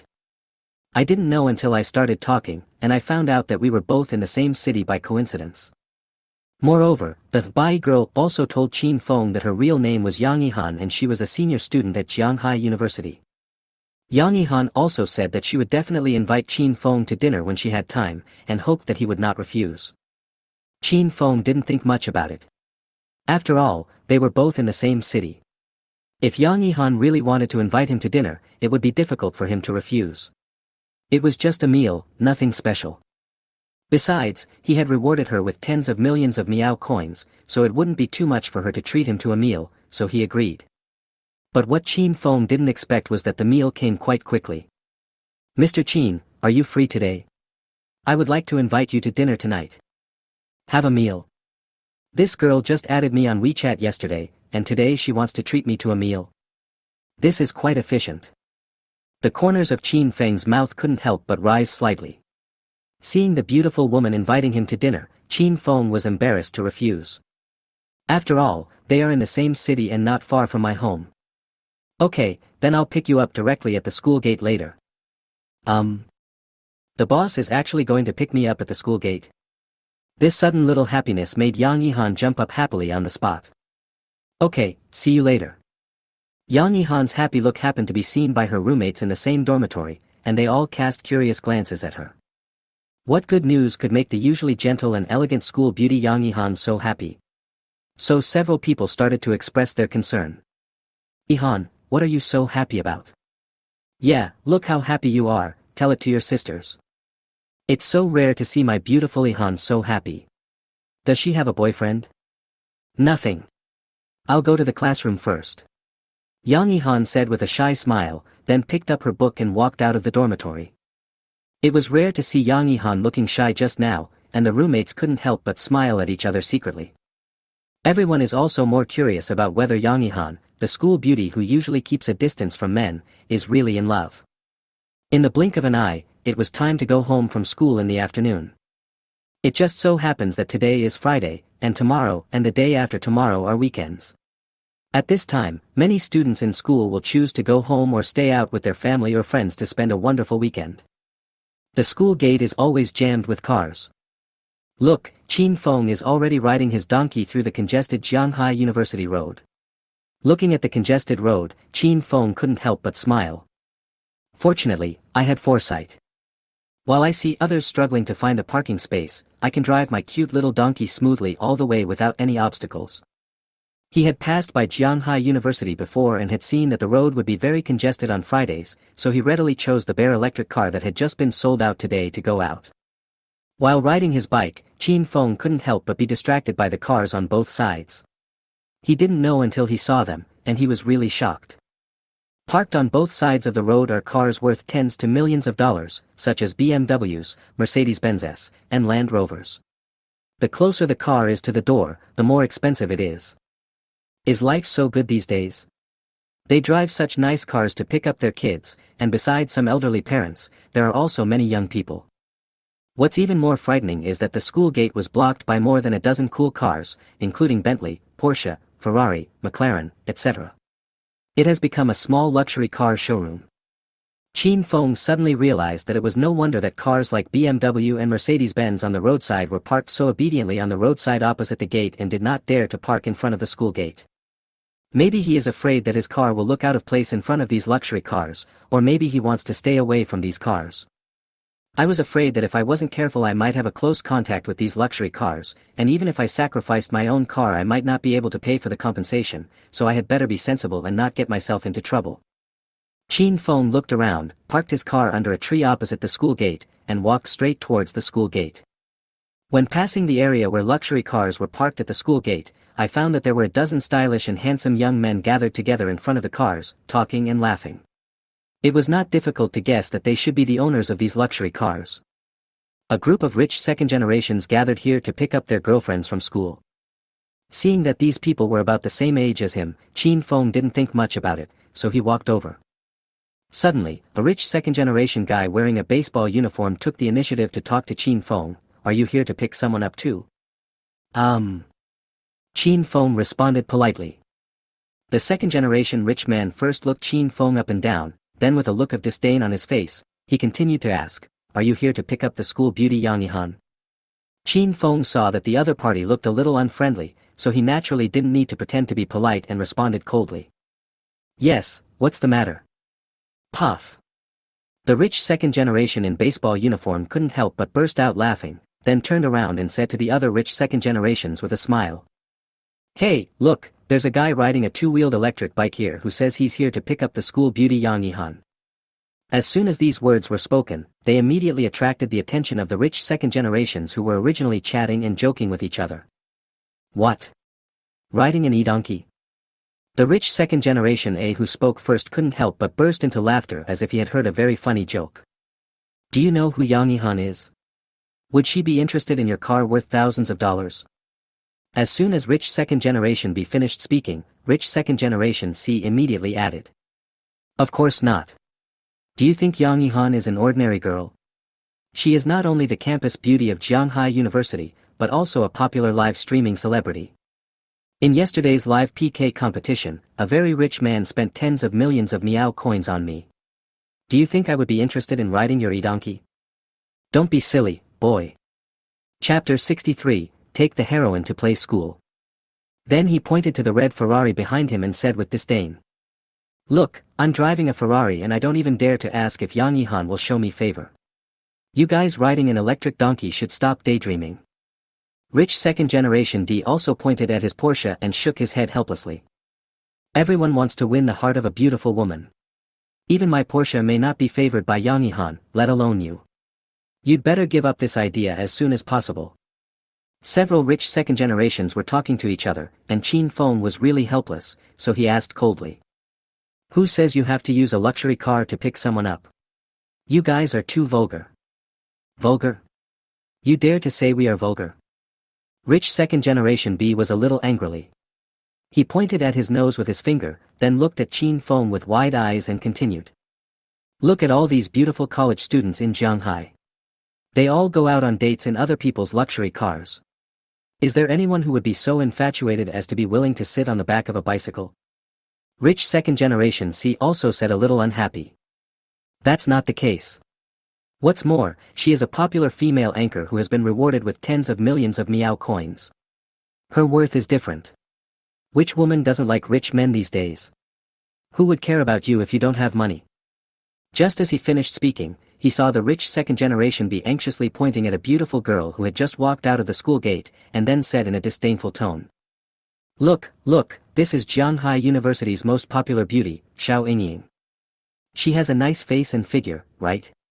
Her boyfriend drives a Porsche to pick her up. This is reality. Can you open your eyes and see clearly? As he spoke, he saw Xiao Yingying walking towards the orange Porsche parked on the other side of the school gate. A mature man in a suit, who was a little overweight, hurriedly got out of the car to greet her.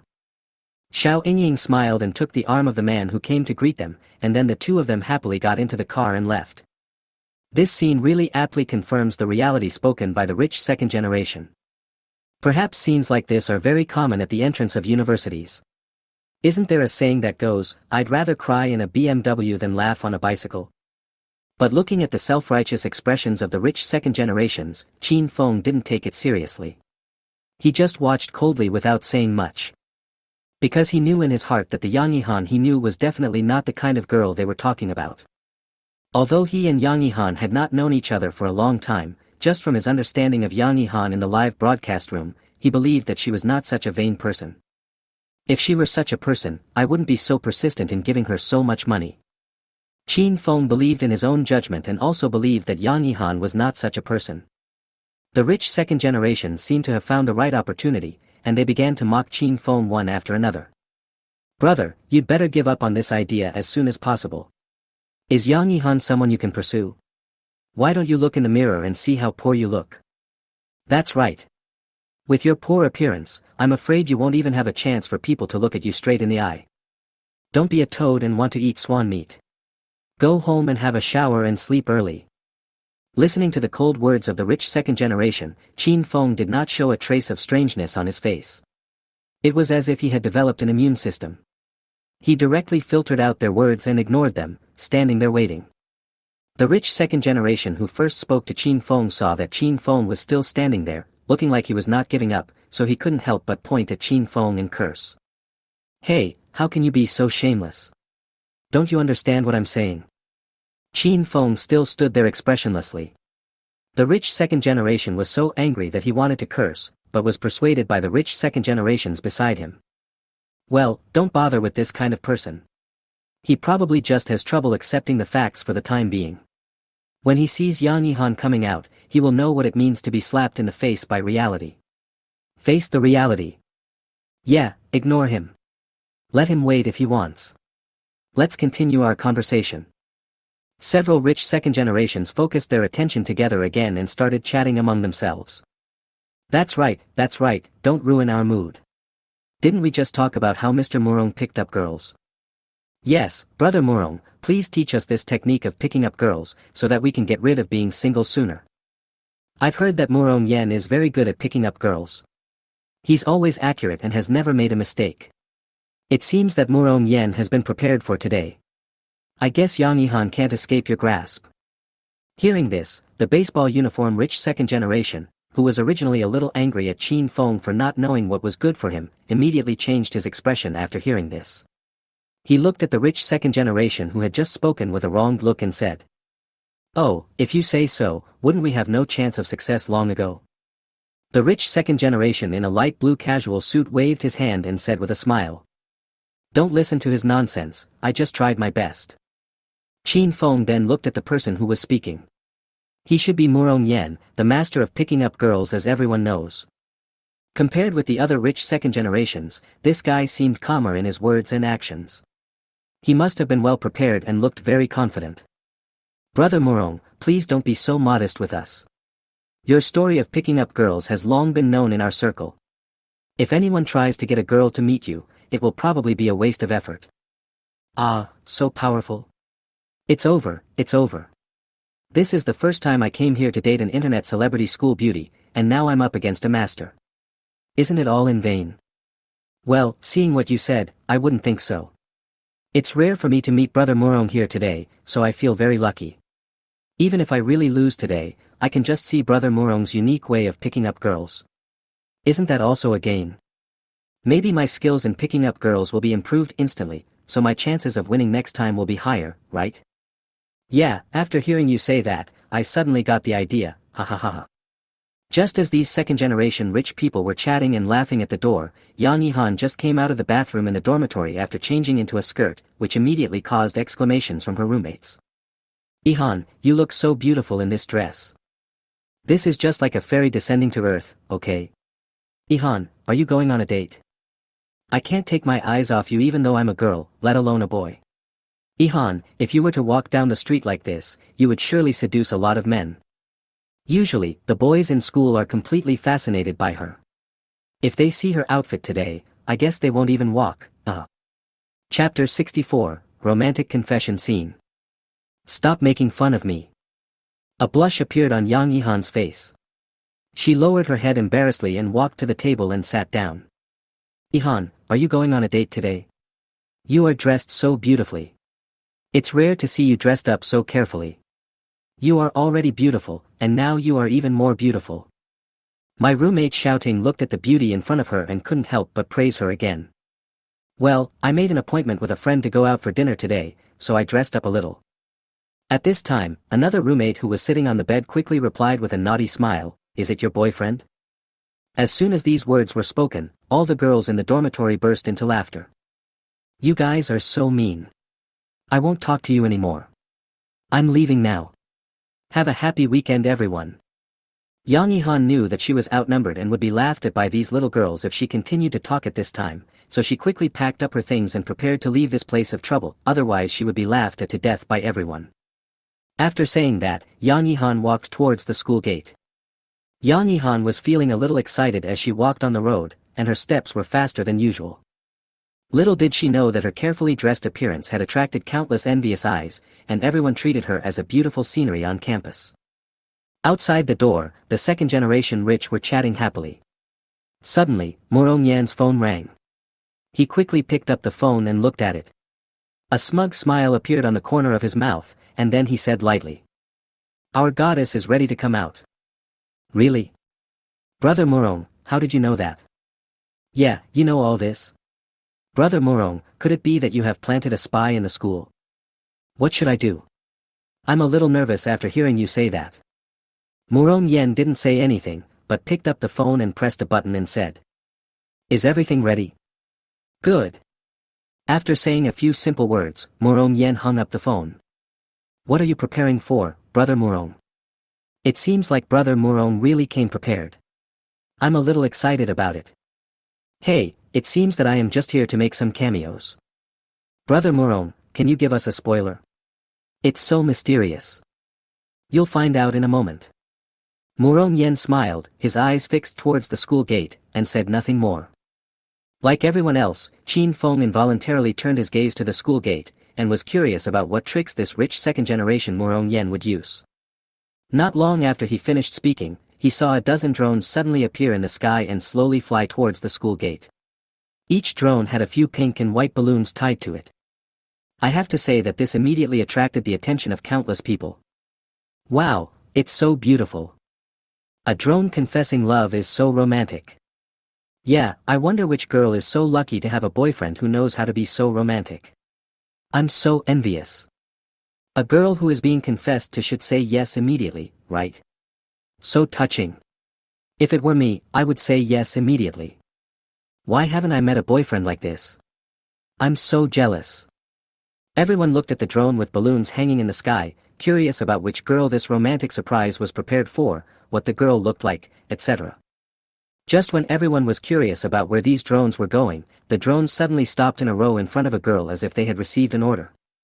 What's even more exaggerated is that a drone with a bunch of pink roses flew from somewhere and flew directly in front of the girl.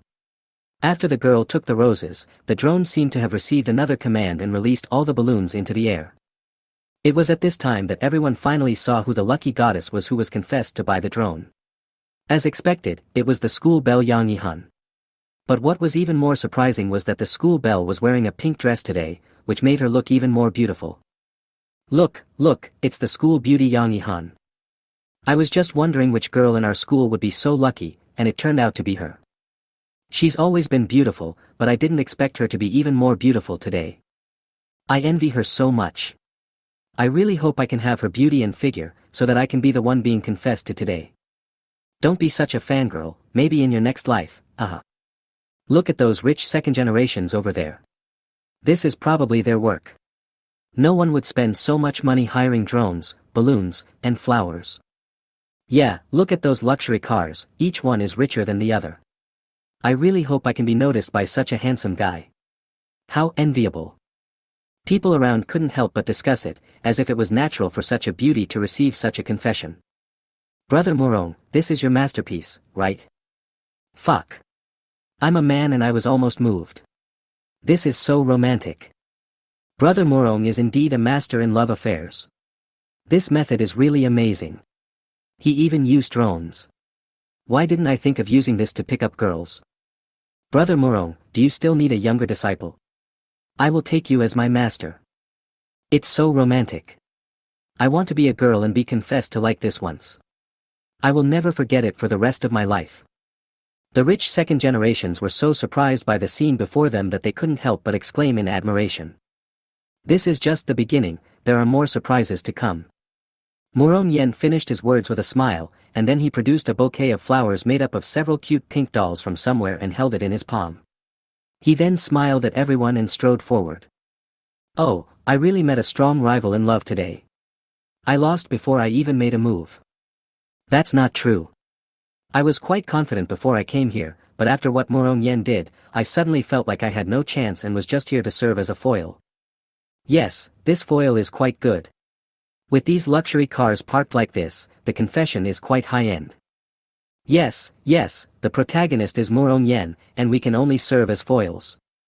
Come on, you guys, don't you see who our love rival is today, Morong Yen? Is this someone we can compare to? Whether it's his looks, wealth, or background, he's better than us in every way. Just think of it as learning how to pick up girls, and you won't feel so frustrated. After hearing what my brother said, I felt relieved instantly. Yeah, let's be more open-minded. Besides, we did see a new way to pick up girls today. Our horizons for picking up girls have suddenly broadened a lot. I don't believe that we guys can't pick up other internet celebrities, school beauties, etc. Chapter 65, A Slap in the Face. Yes. Qin Feng, who was standing aside, couldn't help but smile. Morong Yan's methods were quite sophisticated. However, based on his guess about Yang Yihan's character, he thought that Morong Yan might not be able to defeat Yang Yihan. Just when everyone thought that Morong Yan would definitely win the beauty if he stepped forward, Yang Yihan brushed past him as if he didn't see him at all, and walked straight towards the direction where the rich second generation gathered. Morong Yan was left staring at Yang Yihan's back with a look of astonishment. He could never have imagined that there would be a woman who would refuse such a thoughtful way of confession. For someone who is an expert in love and has never made a mistake, this is simply a complete failure and a slap in the face. Even the people watching the excitement around them were confused. What was the school beauty doing? She actually refused to accept the rich second generation's carefully prepared confession. No way, Brother Morong was actually ignored as if he were invisible. This. Yang Yihan didn't accept Morong Yen. Brothers, pinch me, am I dazzled? This is impossible. Don't think it's impossible. The school beauty has already walked past us. We still have hope. Yeah, I wonder who Yang Yihan will choose in the end. It must be me. I don't know how many love letters I have written before. She must have been touched by my sincerity, so she came over here. Come on, don't you even look in the mirror. Do you think the school beauty will like you? She will definitely choose me. Several rich second generations hurriedly tidied their clothes, and those who had gifts hurriedly took them out, waiting for Yang Yihan to walk towards them. Just when everyone was hopeful, the words of school beauty Yang Yihan directly chilled their originally burning hearts. Qin Feng, are you here? Yang Yihan said with a smile to Qin Feng, who was standing behind the rich second generation. In fact, when coming out of the school gate, Yang Yihan had already locked onto Qin Feng's location, but was a little embarrassed by his sudden confession just now. I had finally made an appointment with this person to have dinner with me, and he was so kind to come and pick me up, but instead I ended up having to watch him perform a love confession show. It was so embarrassing. Fortunately, there was nothing unusual on Qin Feng's face. Yang Yihan, who was originally a little worried, now relaxed a little. Well, you look really good today. Qin Feng politely complimented Yang Yihan on her outfit today, but seeing Yang Yihan in person did surprise Qin Feng. She looked much prettier in person than in the video. This Jianghai University campus belle is really not exaggerating, she truly deserves the title. Yang Yihan was a little overwhelmed by Qin Feng's casual compliment. She just smiled faintly, but she could feel a heat coming over her body, making her face hot. She didn't dare to look him in the eye. No way, Han, you actually chose this guy. Did you know that he came to pick you up in a two-wheeled electric vehicle? The rich second-generation man in baseball uniform was so angry when he saw that his beloved goddess actually chose this poor boy who came out of nowhere that he yelled out loud. Yes, Ihan, I have prepared so much for you, don't you even have the slightest bit of emotion? Murong Yen, who was heartbroken, saw that the girl he wanted to pursue actually chose the poor boy, so he hurriedly asked Yang Ihan. The other second-generation rich were so frightened that they hadn't reacted yet. They just stared at the two people in front of them stupidly, unable to speak. Yang Ihan then turned around and said coldly to the rich second generations in front of him, I'm sorry, please don't waste your time on me in the future. Afterwards, Yang Ihan handed the pink rose in her hand to Murong Yen, and said to him with a smile, this flower is beautiful, but it is not suitable for me. You should keep it and give it to a suitable girl. Ihan, are you really not going to reconsider? No. Yang Ihan refused directly and decisively, then walked to Qin Feng without looking back and said, didn't we say we were going to eat together? I'm so hungry, let's go. Okay. Qin Feng replied with a smile, then took Yang Ihan away. But after taking 2 steps, Qin Feng suddenly turned around and said to Murong Yen with a smile, brother, thank you for the carefully designed opening show just now. It was indeed very romantic and wonderful, but it's a pity that it became someone else's wedding dress. I will definitely succeed next time. Come on. After saying that, he took Yang Ihan to the other side of the street and left on his electric bike. Murong Yan's face turned ugly after hearing this. He angrily threw the flower to the ground and stepped on it a few times. The originally bright pink rose was instantly crushed into mud. The second-generation rich saw that Murong Yen was poured cold water, and hurriedly said some nice words to persuade him. Brother Murong, don't be angry. Why should you be angry with this poor boy? He just got lucky today. He is just a villain who succeeded. Yes, Brother Murong, you know how difficult Yang Yihan is. This is definitely not your fault. It's Yang Yihan's problem. Brother Murong, isn't there a saying that goes, as long as you stay here, you won't be afraid of running out of firewood? There will still be opportunities in the future. Besides, your skills in flirting with girls are indeed amazing, but Yang Yihan just doesn't like them. I'm sure other girls would have been moved to tears a long time ago. Yes, if I were a girl, I would have thrown myself into his arms long ago. Come on, if you were a girl, you would definitely jump at me if I just beckon you. Haha. Several rich second generations couldn't help laughing at this, except Murong Yen, whose face turned black and purple. However, now that things had come to this, no one took it too seriously. After all, it was Murong Yen who had caused such a big scene today, and they could only be regarded as foils, so they naturally felt a lot more relaxed. No matter how embarrassing it is an insult to Murong Yen, and has nothing to do with them. Besides, it's no secret that Yang Yihan, the school beauty, is difficult to pursue, so it's only natural that he can't catch up with her. But Murong Yen probably found it hard to swallow this. After all, he was a legendary master in the love field and had never failed before. I had a setback today, so it's normal that I can't accept it for a while. Not to mention Murong Yen and the rich second generation, no one could have imagined that today would end like this. Not only did they fail to embrace the beauty, but they were also ridden on by a poor boy on an electric bike. This was simply too embarrassing. When a few rich second generations saw Murong Yan's gloomy face, they turned around and got into the car and left without saying a word. The others could only get into the car and leave dejectedly. No one wanted to stay here any longer, as that would simply be a joke to others. Little did they know that what happened today had gone viral on the campus network. Chapter 66 Buying Gifts and Going to the Orphanage. In the evening, Yang Yihan took Qin Feng to a famous Western restaurant in Jianghai City to enjoy dinner together. Steak with red wine, the slightly sweet red wine instantly created just the right atmosphere and softened the originally somewhat awkward situation. Yang Yihan, still under the influence of alcohol, mustered up the courage to talk to Qin Feng again about returning the reward money. Qin Feng, I am very grateful for your support in the live broadcast room that day. You don't know how touched I was at that time. Really, I feel very lucky to know you. But I really can't accept the reward you gave me. I must return the money to you, otherwise I will feel guilty. Yang Yihan looked at Qin Feng, who was sitting opposite her, with a firm gaze. Her heart was beating so fast for no apparent reason. She didn't know if it was the effect of the red wine or what, but at this moment she felt a surge of heat and her face suddenly felt hot. Qin Feng also noticed a slight change in Yang Yihan's face. The blush made her pretty face look even more pink and lovely. However, Qin Feng responded to this question in the same tone as always. This is my reward to you. The money is yours. I will not take it back. You don't need to feel bad about it. Just spend it however you want. It's up to you. No one will say anything to you. But. No buts. If you keep talking about money, I'm leaving. After saying that, Qin Feng immediately pretended to be a little angry and wanted to leave.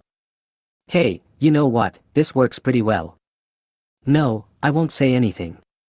Yang Yihan was so frightened that he waved his hands repeatedly and immediately swallowed what he wanted to say. She paused for a few seconds, then said. Well, since you let me manage the money myself, I have an idea. I wonder if you would be willing to work with me to complete it. Oh. I would like to hear more about it. Qin Feng then revealed a faint smile, his eyes looking at the beautiful schoolgirl in front of him who was speaking seriously. I grew up in an orphanage. It was like my home. There were many other children like me who had no parents. Since you don't plan to take the money back, why don't we use it to buy some things suitable for the children and bring them back to the orphanage, such as clothes, shoes, school supplies, nutritional supplements, etc. What do you think? After Yang Yihan finished speaking, Qin Feng did not respond immediately. Instead, he suddenly felt that the amount of information was a bit too much and he had not yet reacted. Orphanage. Yang Yihan actually grew up in an orphanage. Is this true or false? Judging from her behavior, I thought she was the child of a rich family. I never expected that she actually grew up in an orphanage. If she hadn't said it herself, no one would believe it was true. You don't want to. It's okay. I just thought of this idea suddenly. If you don't agree, just treat it as something I said casually. I'll think of other ways later. Seeing Qin Feng standing there in a daze without saying anything, Yang Yihan thought that he didn't really like places like the orphanage, so she took the initiative to speak to break the deadlock, lest her one-sided thinking embarrass him. No. No, I'd be happy to go with you to the orphanage. You just said that suddenly, and I haven't reacted yet. I never thought that such an elegant school beauty like you actually grew up in an orphanage. I just find it a little unbelievable. Qin Feng looked at Yang Yihan with a surprised expression. He didn't know what expression he should have at the moment, for fear that his small action would make Yang Yihan misunderstand that he looked down on a child who grew up in an orphanage. Yang Yihan changed her previous elegant look, and said to Qin Feng with a bright smile on her face. It's okay. I'm fine. You don't have to be too nervous. It's just that I seldom talk about my life experience with others. Your expression is exactly the same as the one I showed the last time I talked about me to someone else. It's so similar. Your surprised expressions almost made me want to laugh. It's nothing. To me, the orphanage is like my home. Although I don't have my parents by my side, it also gave me a lot of warmth in my childhood. Hey, I don't know what happened, but I suddenly felt very close to you and said it casually. In order to make Qin Feng feel that this was actually nothing, Yang Yihan smiled and comforted Qin Feng, who was a little scared. Although she had known Qin Feng for a short time, Qin Feng made her feel like an older brother whom she had not seen for a long time. Yang Yihan felt very cordial and warm being with him. Seeing that Yang Yihan didn't treat him as an outsider, Qin Feng simply talked to her about some interesting things from his childhood. Just like that, the two people, like new friends, introduced each other to some of their own growth stories. Fate is something that is really hard to explain. These two people have only known each other for a short time, but they are chatting happily like friends who haven't seen each other for many years. It seems that they have many topics to talk about, and it becomes more and more interesting. In the end, the two of them made an appointment to go to the mall together tomorrow morning to buy some things for the orphanage, and then go to the orphanage where Yang Yihan grew up in the afternoon. After a morning of shopping, the two finally prepared everything they were going to take to the orphanage. But before they loaded the items, they realized that it took 2 full trucks to load all the items they had purchased. After everything was ready, Qin Feng drove the newly repaired Pagani Wingo with Yang Yihan leading the way, and 2 trucks full of goods followed closely behind, heading towards the orphanage. Don't tell me that the feeling of going home is irresistible, all the anticipation is written on my face. Look, on the way to the orphanage this time, Yang Yihan, who was sitting in the passenger seat, couldn't help humming a little tune. Seeing Yang Yihan's happy look, Qin Feng seemed to be infected as well. He couldn't suppress his joy in his heart, as if he was going home to visit his parents. He deliberately teased, "Isn't it just a trip back to the orphanage? Look how happy you are. I haven't been back for more than 3 years. How can I not be happy? Besides, I haven't seen the dean's mother and those lovely brothers and sisters for a long time. You don't know how much I miss them. Do you think they will like the gifts we prepared for them?" Yang Yihan, who was originally speaking with a proud look on her face, suddenly became a little dazed when she thought of this. She opened her eyes wide and asked Qin Feng who was driving. Chapter 67 Return to the Orphanage. Could it be that this little girl was a little too excited and turned nervous in an instant? In order to make Yang Yihan relax, Qin Feng slowly said. "You changed so quickly. You were so happy 1 second, and you're so nervous the next. Don't worry, they will definitely like it." But before Yang Yihan could finish her words, her cell phone suddenly rang. After a brief chat, Qin Feng noticed that Yang Yihan looked a little unhappy, so he asked with concern. "What's wrong?" "Nothing, it was the dean's mom calling, asking where we were." Yang Yihan answered listlessly, then sighed softly. "Really? The director's mom called. Shouldn't you be a little excited? Why do you look so sad?" Qin Feng noticed that Yang Yihan's mood was a little off, so he continued to ask. "I was very happy, but the director said that my older brothers and sisters came back to the orphanage to visit them today. Isn't that great? Wouldn't the orphanage be more lively with everyone back? There's no need to be sad." Facing Qin Feng's ignorant look, Yang Yihan smiled and said, "What's the use of getting anxious?" She didn't want to let these people help her get back to the orphanage ruin her good mood, so she decided to just go for broke and fight back. Isn't the saying right, if it is a blessing, it will not be a disaster, if it is a disaster, it cannot be avoided. Yang Yihan seemed to have suddenly figured something out, and said to Qin Feng with a smile. "You don't understand, you will know when the time comes." Then she seemed to be revived and continued to hum the song happily. Maybe it was because good things come to those who wait, as the two trucks had some minor problems at the same time on the way. Fortunately, there was a repair shop not far away. After asking the repairman, he said it would take about 20 minutes to fix it. In order to prevent the director and the children from waiting too long, Yang Yihan sent the address to the truck drivers, and she and Qin Feng set off first, and would meet up with the truck drivers at the gate of the orphanage later. The car drove for about 10 minutes and finally arrived at the orphanage. Seeing several cars parked on the side of the road, Qin Feng simply parked his car on the side of the road opposite the orphanage to facilitate the unloading of the trucks. As soon as he got off the car, Yang Yihan took a deep breath of air, then smiled and said to Qin Feng. It's still the familiar taste." After saying that, he happily walked towards the door of the orphanage. Familiar taste? What does it smell like? So Qin Feng also took a deep breath of the air like Yang Yihan, but there was no such satisfaction on his face. He didn't feel anything special about the air. It took him a few seconds to realize that this was not his hometown and he had no idea what this smell was like. Qin Feng smiled helplessly at his ignorant behavior just now. "I am such an idiot. Qin Feng, what are you doing? Hurry up, we have to go in." Seeing Qin Feng standing there stupidly, Yang Yihan called out to him to come over quickly. As soon as they entered the orphanage, they heard the happy cheers of the children coming from inside the orphanage. "Is there some kind of activity going on? It looks so happy in there." Qin Feng asked curiously to Yang Yihan who was standing beside him. "I guess my brothers and sisters got there before us, and they are giving presents to the children. Then let's go in quickly, so as not to keep your dean mother and your brothers and sisters waiting for too long." Sure enough, as soon as we arrived at the gate of the orphanage, we saw a group of children on the playground surrounding a few men and women, happily asking for gifts, and everyone was talking and laughing. Even the director and several staff members standing nearby were grinning from ear to ear.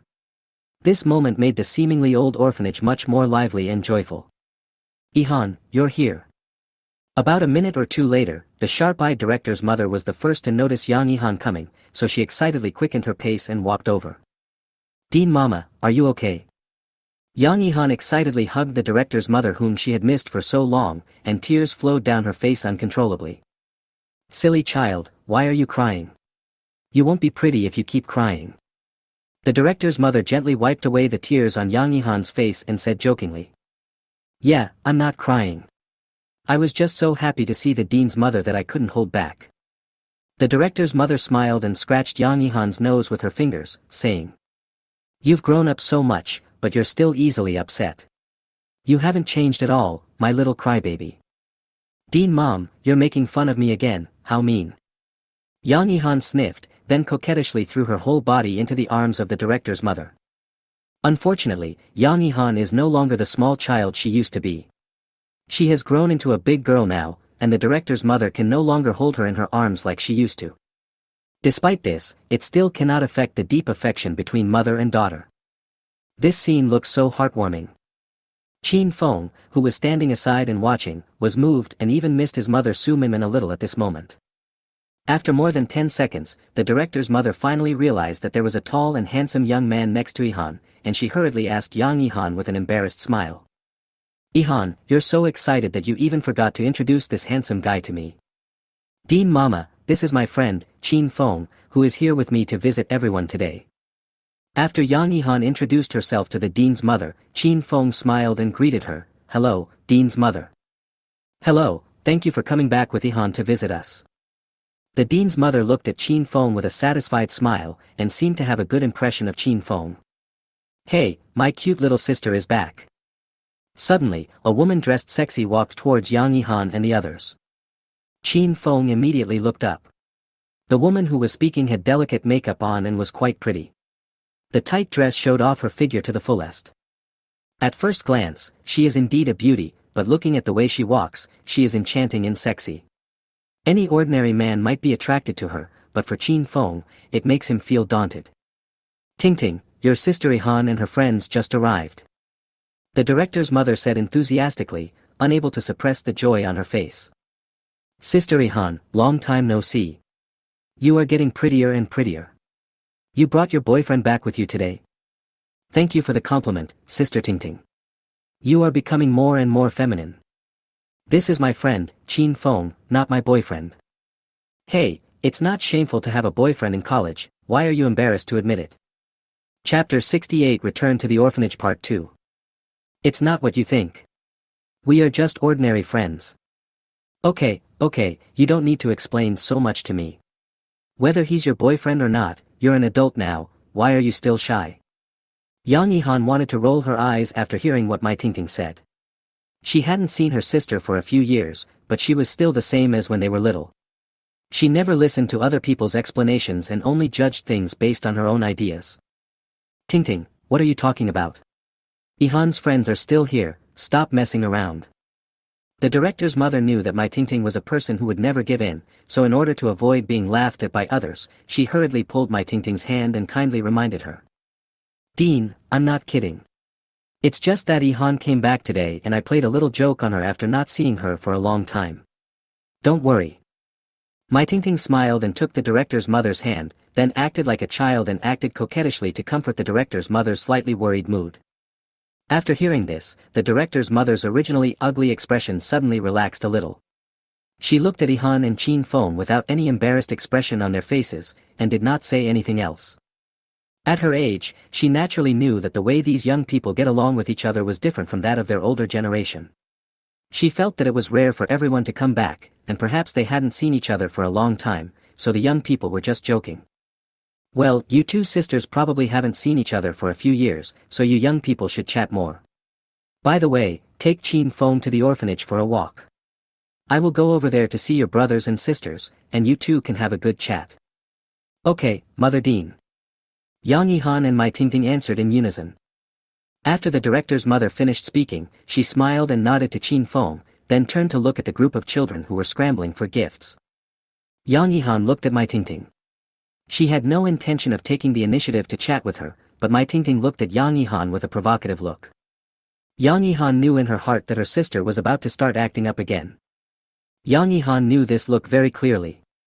During the years in the orphanage, Yang Yihan had seen Mai Tingting looking at him with this look countless times. Little did people know that when Yang Yihan was little, she was cute and sensible.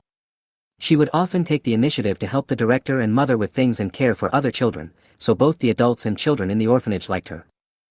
The only one who was 2 years older than her was Mai Tingting. She was jealous of the fact that Yang Yihan was liked by so many people. Her self-esteem made her want to teach Yang Yihan a lesson, so she would often get her good friends to bully Yang Yihan together. Yang Yihan has been bullied by them since she was a child, especially when the director's mother was not around. Mai Tingting always acted like a big sister and stopped other children from playing with her. Sometimes she even teased her and made fun of her. I remember that one time when Yang Yihan was being teased by them, the director's mother happened to see it by accident. Seeing Yang Yihan crying because of being wronged, the usually amiable director's mother seemed to understand something in an instant. That day, she got very angry for the first time. Thinking about it now, maybe the director's mother was feeling sorry for me at the time, or maybe she was very disappointed with the behavior of Mai Tingting's older brothers and sisters, which made her so angry. But no matter what, Yang Yihan still clearly remembers that when the dean's mother criticized and educated her older brothers and sisters that day, perhaps because she felt guilty, she shed sad tears as she spoke. This scene immediately frightened Yang Yihan and her brothers and sisters who were present. At that moment, they suddenly realized how hard-earned the director's love for them was. They also thought of the director's meticulous care and concern for the children in the orphanage. They realized the director's hardships and difficulties, and were instantly moved to shed tears of regret. From then on, they no longer dared to bully Yang Yihan so blatantly, but after a long time they would still occasionally tease her in private. Yang Yihan knows that these brothers and sisters are not bad people at heart. Perhaps it is because they only have one mother, and so many children share the love from one mother, so they may feel a little disappointed, which is normal. In fact, during the years I lived in the orphanage, the director and the other children were all very nice to me, just like my own family. Although Yang Yihan did not receive the love from her biological parents, she received warmth from the orphanage, so she always felt that she was quite happy. "It's Yihan, long time no see." Suddenly, a young couple arm in arm came over with a smile and greeted Yang Yihan and the others. "Hello, brother Jingyang, sister Xiaomin." "Yihan, I'm not saying anything to you, Xiaomin, but why are you coming back empty-handed after bringing your boyfriend back for the first time?" Fu Xiaomin, who was wearing a blue dress, first looked at Qin Feng, and then questioned in a sarcastic tone. "Yes, Xiao Min, if you hadn't told me, I wouldn't have noticed it. She hasn't been back for a few years. Why doesn't Yihan bring any gifts when she comes back? It's a pity that the director's mother loves her so much, but it's all in vain." Mai Tingting said this while folding her arms over her chest and looking at Yang Yihan with contempt. The three of them sang the same tune, which immediately made Yang Yihan very angry.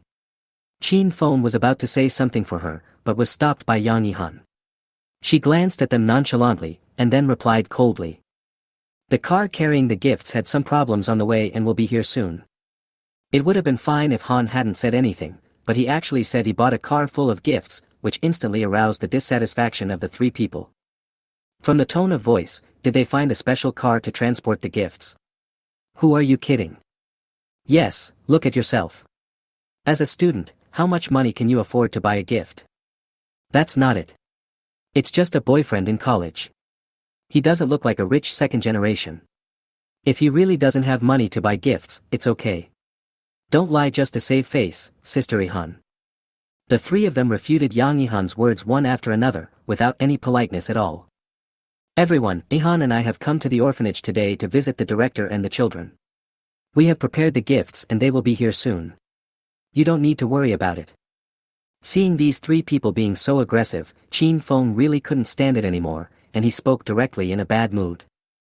No wonder Yang Yihan's faces turned ugly when she mentioned these brothers and sisters. It turns out that these people are not good people. Since they all grew up in an orphanage, how could they treat such a kind girl like this? Chapter 69 Return to the Orphanage Part 3. After being scolded by Qin Feng, the three of them immediately got angry, and started to fight back one after another.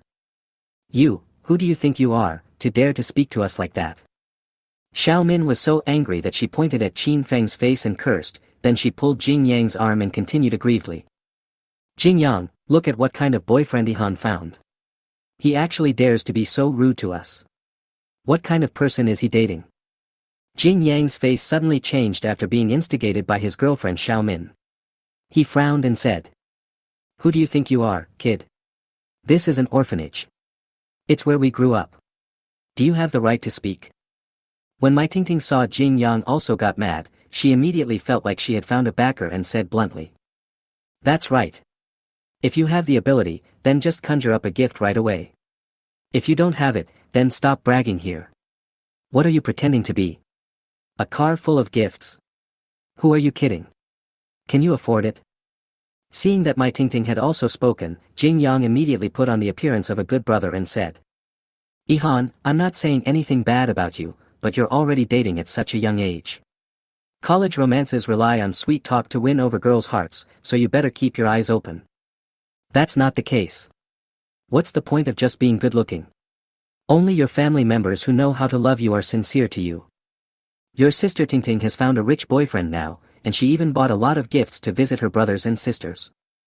Your brother Jingyang is now successful in his career and has just become a manager. Knowing that sister Tingting is coming back, he specially bought a BMW X7 and brought a bunch of gifts to visit his brothers and sisters. Such a man is a good man, unlike those who can only talk but have no practical actions. Yes, what's the use of having a good-looking appearance? Can it feed you? If you have the ability, take some practical actions. Ihan, you are really stupid. Even though the dean's mother is so good to you, you don't know how to respect her. That's right, that's right. Everyone knows that the dean's mother loves you the most, but who knew that you would be such an ungrateful person when you grow up? Xiao Min had just finished speaking when she was overheard by the director's mother, who smiled and asked. Who do you think is an ungrateful person? Dean, we all know that you love your sister Ihan the most, but she rarely comes back to visit you and your brothers and sisters, but she comes back empty-handed. I can't bear it. Seeing that the dean's mother had heard everything, Mai Tingting didn't intend to give Yang Ihan any face, so she simply started to complain about Yang Ihan directly. That's right. Didn't they say she found a pair of well-off parents? How come she doesn't even have money to buy some gifts? And she's studying at a prestigious university. I think she just forgot that the orphanage was her first home because she has a new home. Dean Mom, if you say she's not an ungrateful person, what is she? Xiao Min was so angry that she continued to express her unhappiness. Even though she knew that the director's mother would still side with Yang Ihan, she still wanted to say these words. It was a rare occasion that all the children came back to visit her and their younger brothers and sisters in the orphanage. It should have been a very happy thing, but who would have known that these three older brothers and sisters would actually make a fuss about Yang Ihan not bringing any gifts. The director's mother didn't want everyone to let such a small matter affect the relationship between the sisters. After all, they were all raised by her, and it would not be good for anyone to say anything about it. In fact, the director's mother didn't care whether they brought gifts back or not. As long as they were safe outside and lived the life they wanted, she would be satisfied. People coming is better than anything else. The director's mother listened to these words and did not say anything in a hurry. Instead, she smiled and pulled Xiaomin and Tingting's hands, and said gently. The director knows that you kids are the most sensible ones. You always think about me, an old lady, and your brothers and sisters in the orphanage. I'm really happy that you guys can come today. Ihan is still studying at university and has a heavy workload. She wanted to come visit me on short notice. The dean's mother really doesn't care whether it's a gift or not. I care more about you. I and these kids are happiest that you are here. After the director's mother finished speaking, she turned around and looked at Yang Ihan and Qin Feng beside her, nodded at them and smiled. Yang Ihan's eyes became moist as she listened. She knew that the director's mother was speaking well of her, and she was extremely touched. Just as she was about to speak, a man ran in and said to Yang Ihan from behind. Ms. Yang, Mr. Qin, I'm sorry we're late. Should we unload the things in the car now? Hearing the truck driver's voice, Yang Ihan immediately sniffed, adjusted his mood, turned around and said. Well, bring them all in. Thank you for your hard work. Qin Feng then followed the master out to help unload the goods. Could it be that Yang Ihan and this handsome guy really bought gifts? The three of them looked at each other, and at the same time, thinking of the same question. Not knowing what was going on, the director's mother asked Yang Ihan curiously, Han, what are you talking about with this master? Nothing, Dean Mama. I just bought some things for you and your brothers and sisters. The director's mother is happy just to see you. You don't need to buy anything. We have enough things here. Don't waste money, okay? Dean Mom, don't worry. This is my heartfelt gift to you and your brothers and sisters. Well, Dean's mother and my brothers and sisters would like to thank Miss Ihan first. Please don't spend money like this in the future. I know, Dean Mama. These are all earned by my own efforts. They are not my adoptive parents' money. Don't worry. Okay, then Dean Mama, go over and see if there's anything I can help with. Dean Mama, I'll go with you. After saying that, Yang Yihan took the arm of the Dean's mother and prepared to walk towards the door, but was stopped by Jing Yang's words. Yihan, did you really buy a car full of gifts? Yang Yihan smiled shyly and said, well, I didn't know what else the hospital was short of, so I just bought some. After saying that, Yang Yihan took the director's mother outside to check the situation. Did he actually buy some gifts and fill up a whole car? Then Xiao Min leaned over and whispered to Mai Tingting. It's probably just a truckload of cheap stuff, what's the big deal? I think so too. It doesn't cost much to fill a car with cheap stuff. Look how proud she is. I'll show off when the stuff comes in. Yeah, you really thought that you could beat us by buying some stuff. You wish. The two seemed to have already discussed a countermeasure. They smiled at each other, and then stood there as if they were waiting to watch a good show. Chapter 70 Return to the Orphanage 4. Not long after, the director's mother and Yang Yihan came back and opened the gate of the orphanage, and 2 trucks slowly drove in. Didn't they say there was only one? Why are there 2? And it's in such a big truck, how much stuff does it need to pack it full? Seeing the 2 large trucks driving in, Jing Yang, Xiao Min and Mai Tingting's eyes widened. Afterwards, the 2 drivers parked the car, got out quickly, opened the rear door and prepared to start unloading. So the director's mother smiled and waved to the 3 people standing not far away and shouted. Jing Yang, Xiaomin, Tingting, come over here and help unload the goods. Okay. Jing Yang waved his hand in response, and then said to Xiao Min and Mai Tingting with a helpless look. Come on, ladies, let's go unload the goods. After saying that, he held the 2 women's shoulders and pushed them towards the truck. You won't know until you see it, and you'll be shocked when you see it. Mai Tingting thought Yang Yihan would buy some cheap stuff, so she picked up a piece of clothing and looked at the packaging, and was immediately dumbfounded. Oh my god, this is actually Balabala clothing. This set probably costs 300 to 400 yuan. She couldn't believe it, so she picked up the shoebox-like box beside her and looked at it. Oh my god, they are Adidas children's shoes. They cost about 500 or 600 yuan a pair. Tingting, have you seen these things? They are all branded goods. Xiao Min, holding a thermos cup in her hand, looked at Mai Tingting with a surprised expression and said excitedly. Mai Tingting looked at the items that had been sorted and placed in their places, as if she was still frightened and had not yet recovered. Tingting, wake up, what's wrong? Xiao Min looked at the dazed Mai Tingting without any reaction, so she walked up to her and waved her hands in front of her, trying to wake her up. On this side, the director's mother looked at the piles of items in front of her and couldn't help showing a trace of melancholy on her face. Just now she picked up an item and took a look at it, and it turned out to be a branded product. She quickly looked at the other items, and many of the trademarks were high-end brands she had heard of. I wonder how much money Yihan will have to spend on these 2 trucks of stuff. Thinking of this, the dean's mother became anxious and said to Yihan. Yihan, thank you for thinking about our orphanage. The orphanage has all the things you bought. You don't need so many. Call and ask which ones can be returned. Return them quickly, otherwise it will be a waste. Director, I know the funding for the hospital is limited. I grew up here too, so how could I not know the situation here? These are some commonly used items, please accept them. The dean's mother waved her hands quickly and said.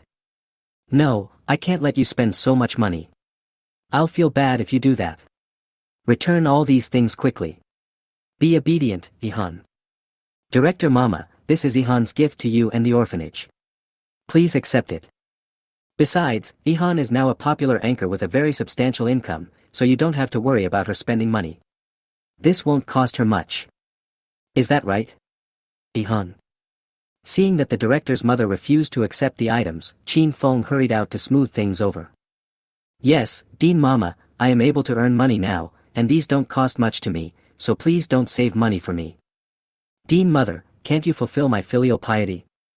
Seeing that she couldn't win, Yang Yihan had to change the way she acted coquettishly to the director's mother. Okay, then don't waste money like this anymore, okay? The director's mother couldn't resist Yang Yihan's kindness, so she had to reluctantly agree to accept these items. However, she still reminded Yang Yihan a little bit out of spite, for fear that she would spend so much money on the orphanage again next time, so as not to make her feel even more guilty. Yes, my dear mother. Dean Mama, do you think these are suitable for you? According to what you said yesterday, I have asked the salesperson. I will let everyone try them later. If they are not suitable, I will contact them to exchange them. It's great, everyone will like it. The director's mother smiled and took Yang Yihan's hand and said. Suddenly, Mai Tingting's words broke this happy situation. Yihan, these aren't knockoffs, are they? These two cars are all equipped with big brands, which must cost hundreds of thousands of yuan. How can a college student like you have that much money? Seeing that Mai Tingting, who usually used branded goods, questioned it, Xiaomin quickly added. Yes, can a college student who hasn't graduated yet afford so many big brand products? Don't bring back some fake products just to save face and fool everyone. Jin Yang saw that many of the items on the ground were children's personal belongings, so he kindly reminded them. Yihan, why don't you return it now before it's opened? These are mostly things for children, and it would be bad if they cause health problems after using them. After hearing what these three people said, the director's mother, who had finally relaxed, immediately became worried again. These are all genuine products. Why would I buy counterfeit goods for you? Stop slandering me. Seeing the director's mother frowning, Yihan hurriedly explained to everyone. Mai Tingting crossed her arms over her chest, looking as if she was waiting to see how you would explain it, and asked Yang Yihan. Whether the things you bought are genuine or not is not determined by your words. Who knows? Yang Yihan had good intentions, but how could she let the three of you mess things up like this? You guys are such bastards. Qin Feng couldn't stand it anymore and cursed at the three aggressive people. You and Yang Yihan are in cahoots. Who knows whether what you said is true or false? You'd better take these counterfeits away quickly. Mai Tingting is not someone who is easy to mess with. She reacts quite quickly to quarrels. Just when everyone didn't know what to do, Qin Feng's phone suddenly rang. After a brief chat, he said coldly. You'll know when someone comes. It's the same no matter who comes. Stop making excuses. Less than 2 minutes after he finished speaking, a Mercedes stopped at the door of the orphanage. A man in a high-end suit and a lady in a uniform got out of the car and walked straight in through the gate of the orphanage. Boss Xiang. Boss Lin. Jin Yang looked at the two people approaching in surprise. Isn't this his leader? He couldn't believe his eyes. How did the two of them come to the orphanage from Jianghai City? Are we going to provide free funding to orphanages? That's impossible. He hasn't heard any news about it. Xiaomin saw Jin Yang's panic and seemed to know the two people who came in, so she asked curiously. Is this your leader? Yes, I don't know how they got here. I have to go and greet them quickly. Chapter 71 Return to the Orphanage 5. Jin Yang immediately walked up to greet the two newly arrived leaders. Boss Lin, why are you here? Oh, a VIP customer forgot something this morning, so we made a personal trip to deliver it. The customer is here at the orphanage. The female leader, Ms. Lin, hurriedly and kindly reminded Jin Yang. Yes, you have to serve him well later. He is our new big customer, so don't be careless. As the newly promoted logistics manager of the company, Jin Yang has always been a promising talent that the company's top management has valued, so Mr. Lin will naturally give him more advice. Jin Yang said confidently, yes, I will definitely do a good job. As he said this, he led the two leaders towards the dean's mother and others. Smart Xiaomin thought that her boyfriend Jin Yang was the manager of the logistics department of the largest department store in Jianghai City, so these two leaders should be more authoritative about the authenticity of the brand than Jin Yang. Since Jin Yang is not easy to expose, wouldn't it be better to let the two company leaders expose these counterfeits? So Xiaomin went forward to greet them enthusiastically. Jin Yang, these are the two leaders of your company, right? Yes, this is Mr. He, and this is Mr. Lin. Mr. He, Mr. Lin, this is my girlfriend Xiaomin. We both grew up in this orphanage. Really? Hello. Ms. He smiled and gestured. Ms. Lin, as a woman, responded enthusiastically. Mr. He, Mr. Lin, you came at the perfect time. My little sister listened to her boyfriend and bought these 2 truckloads of counterfeit goods to give to the children in the orphanage. They still refuse to admit that they are fakes. Since you are here, please help identify them. We can't let so many fakes ruin the brand. That's right, Mr. He, Mr. Lin, please help me take a look. I said that people thought I was making it up and they didn't believe me. In order to convince the director's mother that the items unloaded from the truck were all counterfeit, Jin Yang followed Xiao Min and asked the two CEOs to help take a look so as to expose the fake masks of Yang Yihan and her boyfriend, Qin Feng. Fake. I'd like to check it carefully. As they spoke, Mr. He and Mr. Lin walked up to the items, picked up an item and looked at it carefully. Mr. He, these were bought by my little sister from the orphanage. She bought so many fakes just to show off and pretended they were genuine. Do you think these fakes are of good quality? If they are worn by my brothers and sisters in the orphanage, isn't she afraid that they will have adverse effects on their health? Don't you think she is being too unethical? Mai Tingting immediately walked up to them, pointed at the items and told Jinyang's leader about their condition. Seeing this, Xiao Min also came over and continued to add. Yes, Mr. He and Mr. Lin, please help to check carefully. If these are really inferior products, we must trace the source and completely destroy these small workshops that do not take people's health seriously for the sake of petty profits. Mr. He ignored them and carefully checked a few items. He looked up at Qin Feng, who had been standing silently by the side. Qin Feng raised the corners of his mouth slightly and responded politely. No wonder when he came in just now, he was about to say hello to Mr. Qin and Miss Yang, but he saw Mr. Qin shaking his head, signaling him not to say hello to him first. So he hurriedly gave General Manager Lin a brief reminder, and the two pretended not to know them. Just when Mr. He, who had not yet figured out the situation, was wondering what was going on, he was interrupted by Jin Yang, a subordinate of the company. It turned out that his subordinate suspected that the items purchased by Mr. Qin and Ms. Yang were counterfeit goods, and Mr. Qin deliberately asked him to explain the situation. After Mr. He checked the goods, he exchanged glances with Mr. Lin and put the goods back to their original positions one by one. Seeing Mr. He frowning, Jin Yang was even more certain that these items were fake, so he walked up to Qin Feng and Yang Yihan and said proudly. Sister Yihan, I told you not to buy so many counterfeit goods just for the sake of showing off. Now it's okay, right? They're all fake. I think you're really stupid. Mai Tingting also quickly said to the director's mother beside her. Dean's mother, you believe it now, right? These products are all fake. Don't be fooled by Yihan and her boyfriend. After hearing this, the dean's mother's face suddenly became even uglier, but she was still unwilling to believe that Yihan would be like what they said. But the facts were before her eyes, and no matter how much she didn't want to believe it, there was nothing she could do. What could she do? What should she do when a good thing has turned out like this? Yihan came back specially to visit herself and her younger brothers and sisters. How could she hurt the children's feelings because of this matter? Cannot. But these three children kept bringing up this matter. What should she do? It's not right to help, and it's not right not to help.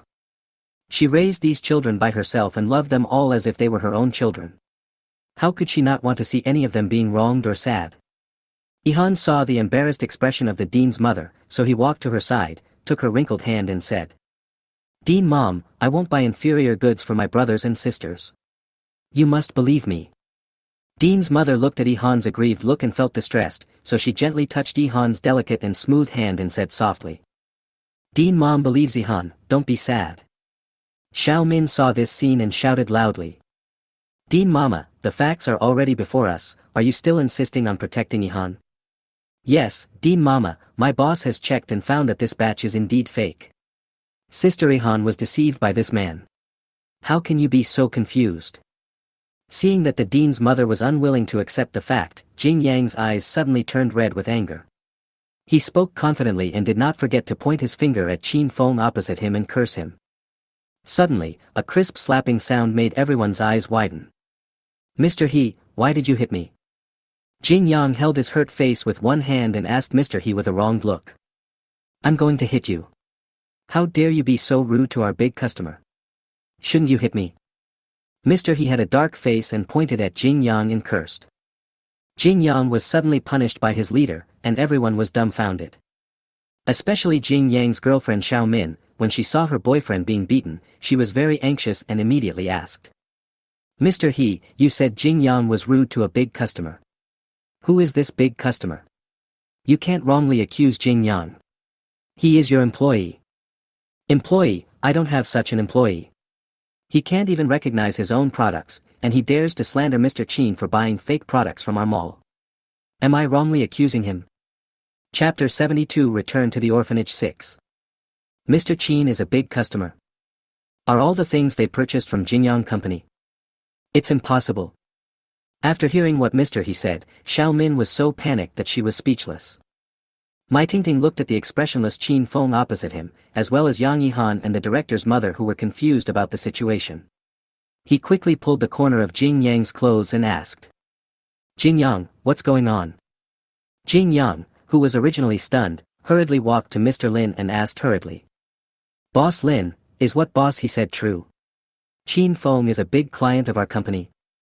Mr. Lin looked at Jing Yang helplessly and said in a disappointed tone. Jing Yang, Mr. Qin and Ms. Yang are indeed our big customers. They purchased this batch of supplies from our mall this morning. Because they needed them urgently, they were shipped directly from the warehouse. Some items have not yet been packaged for our mall, but these are indeed products of our department store. You can see this from the small label here. Small label? Jing Yang immediately picked up the shoe box in front of him and took a look. There was indeed a small company label on the lower right corner of the back. It's over. He was so self-righteous just now that he determined that this batch of goods was fake, and he didn't even look carefully at the small labels on the back of each item. Mr. He, I'm sorry. I shouldn't have judged Mr. Qin by my own standards.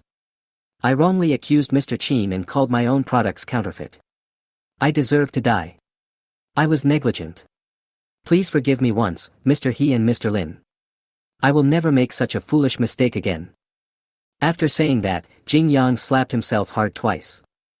Jing Yang, who had always been aloof, had become so embarrassed at this moment, which really shocked everyone. Xiao Min and Mai Tingting, who had been so arrogant, felt so ashamed that they dared not say a word. Forgive? You have brought shame to our company, and you still have the nerve to ask me to forgive you? As a logistics manager, you are so ignorant of your own products. I doubt how you got this position. I am so disappointed. You don't have to come to work tomorrow. Go to the Human Resources Department to handle the formalities. Mr. He said this expressionlessly, then walked to Qin Feng and said respectfully. Mr. Qin, I'm so sorry to have frightened you. Don't worry, the items you and Ms. Yang purchased are genuine and definitely not counterfeit products. This morning, because you needed the goods urgently and rushed them to the orphanage, the customer service department explained the situation to me. I came here specially to give you our Supreme Black Card to show our company's sincerity to customers like you. By the way, we will arrange for the company's vehicles to deliver the more than 1 million items you customized to various orphanages in a timely manner. Please rest assured. Qin Feng took the black card and said politely, okay, then I'll have to trouble you, Mr. He. More than 1 million. Mr. He's words stunned everyone again, and everyone immediately turned their attention to this tall and handsome boy. Yi Han's boyfriend was so generous that he even bought items worth more than 1 million yuan to give to the orphanages. Could it be that he is really a rich second generation? Qin Feng, when did you order items worth more than 1 million? How come I didn't know about it? Yang Yihan asked Xiang Qin Feng in confusion, when did this guy ever do anything good on his own? Oh, I ordered this while I was shopping this morning. You've done a good deed, so shouldn't I do my part? I should also show my appreciation for this good deed, just to show my appreciation. Okay, then I'll thank you on behalf of the children in the orphanage. It's nothing. No need to be so polite. The director's mother, who was originally worried, immediately relaxed when she saw that Ihan and the others were not wrongly accused, and a long-lost smile appeared on her face. Qin Feng, you are such a caring child. As the director of the orphanage, thank you for your kindness to the orphanage. Also, Dean's mom also wants to apologize to you. She almost misunderstood you just now. I hope you can help Jingyang to plead for the sake of Ihan and the Dean's mother. This child has been sensible and capable since he was young. He is not a bad person by nature. It is not easy for him to sit in this position. I hope you can be magnanimous and not let him lose his job. If there is any fault, it is my fault as the Dean's mother for not educating him well. I apologize to you on his behalf. After the director's mother finished speaking, she wanted to kneel down in front of Qin Feng to apologize. Fortunately, Qin Feng was quick to support the old lady. Dean's mother, you. Before Qin Feng could finish his words, Jing Yang, Xiao Min and Mai Tingting knelt down in front of him. They didn't expect that the director's mother would actually kneel down and apologize for their recklessness. This action of the director's mother immediately made the three of them feel extremely ashamed and warm. Their conscience urged them to take responsibility for their mistakes, so they knelt down on the ground with tears in their eyes, begging for forgiveness from Qin Feng and Yang Yihan. Mr. Qin, Yihan, I'm sorry, we know we were wrong. Jing Yang lowered his head and apologized first with a regretful attitude. That's right. We shouldn't have misunderstood your good intentions. It's our fault. I hope you can forgive us this time. We will never do such stupid things again. As Xiao Min spoke, she shed tears of regret. Jing Yang hurriedly patted her shoulder to calm her down. Yihan, I used to bully you because I was jealous of how many people liked you. I was wrong. I will treat you like a real sister in the future and will never do such a stupid thing again. Please forgive us once, Dean Mama. We know we were wrong.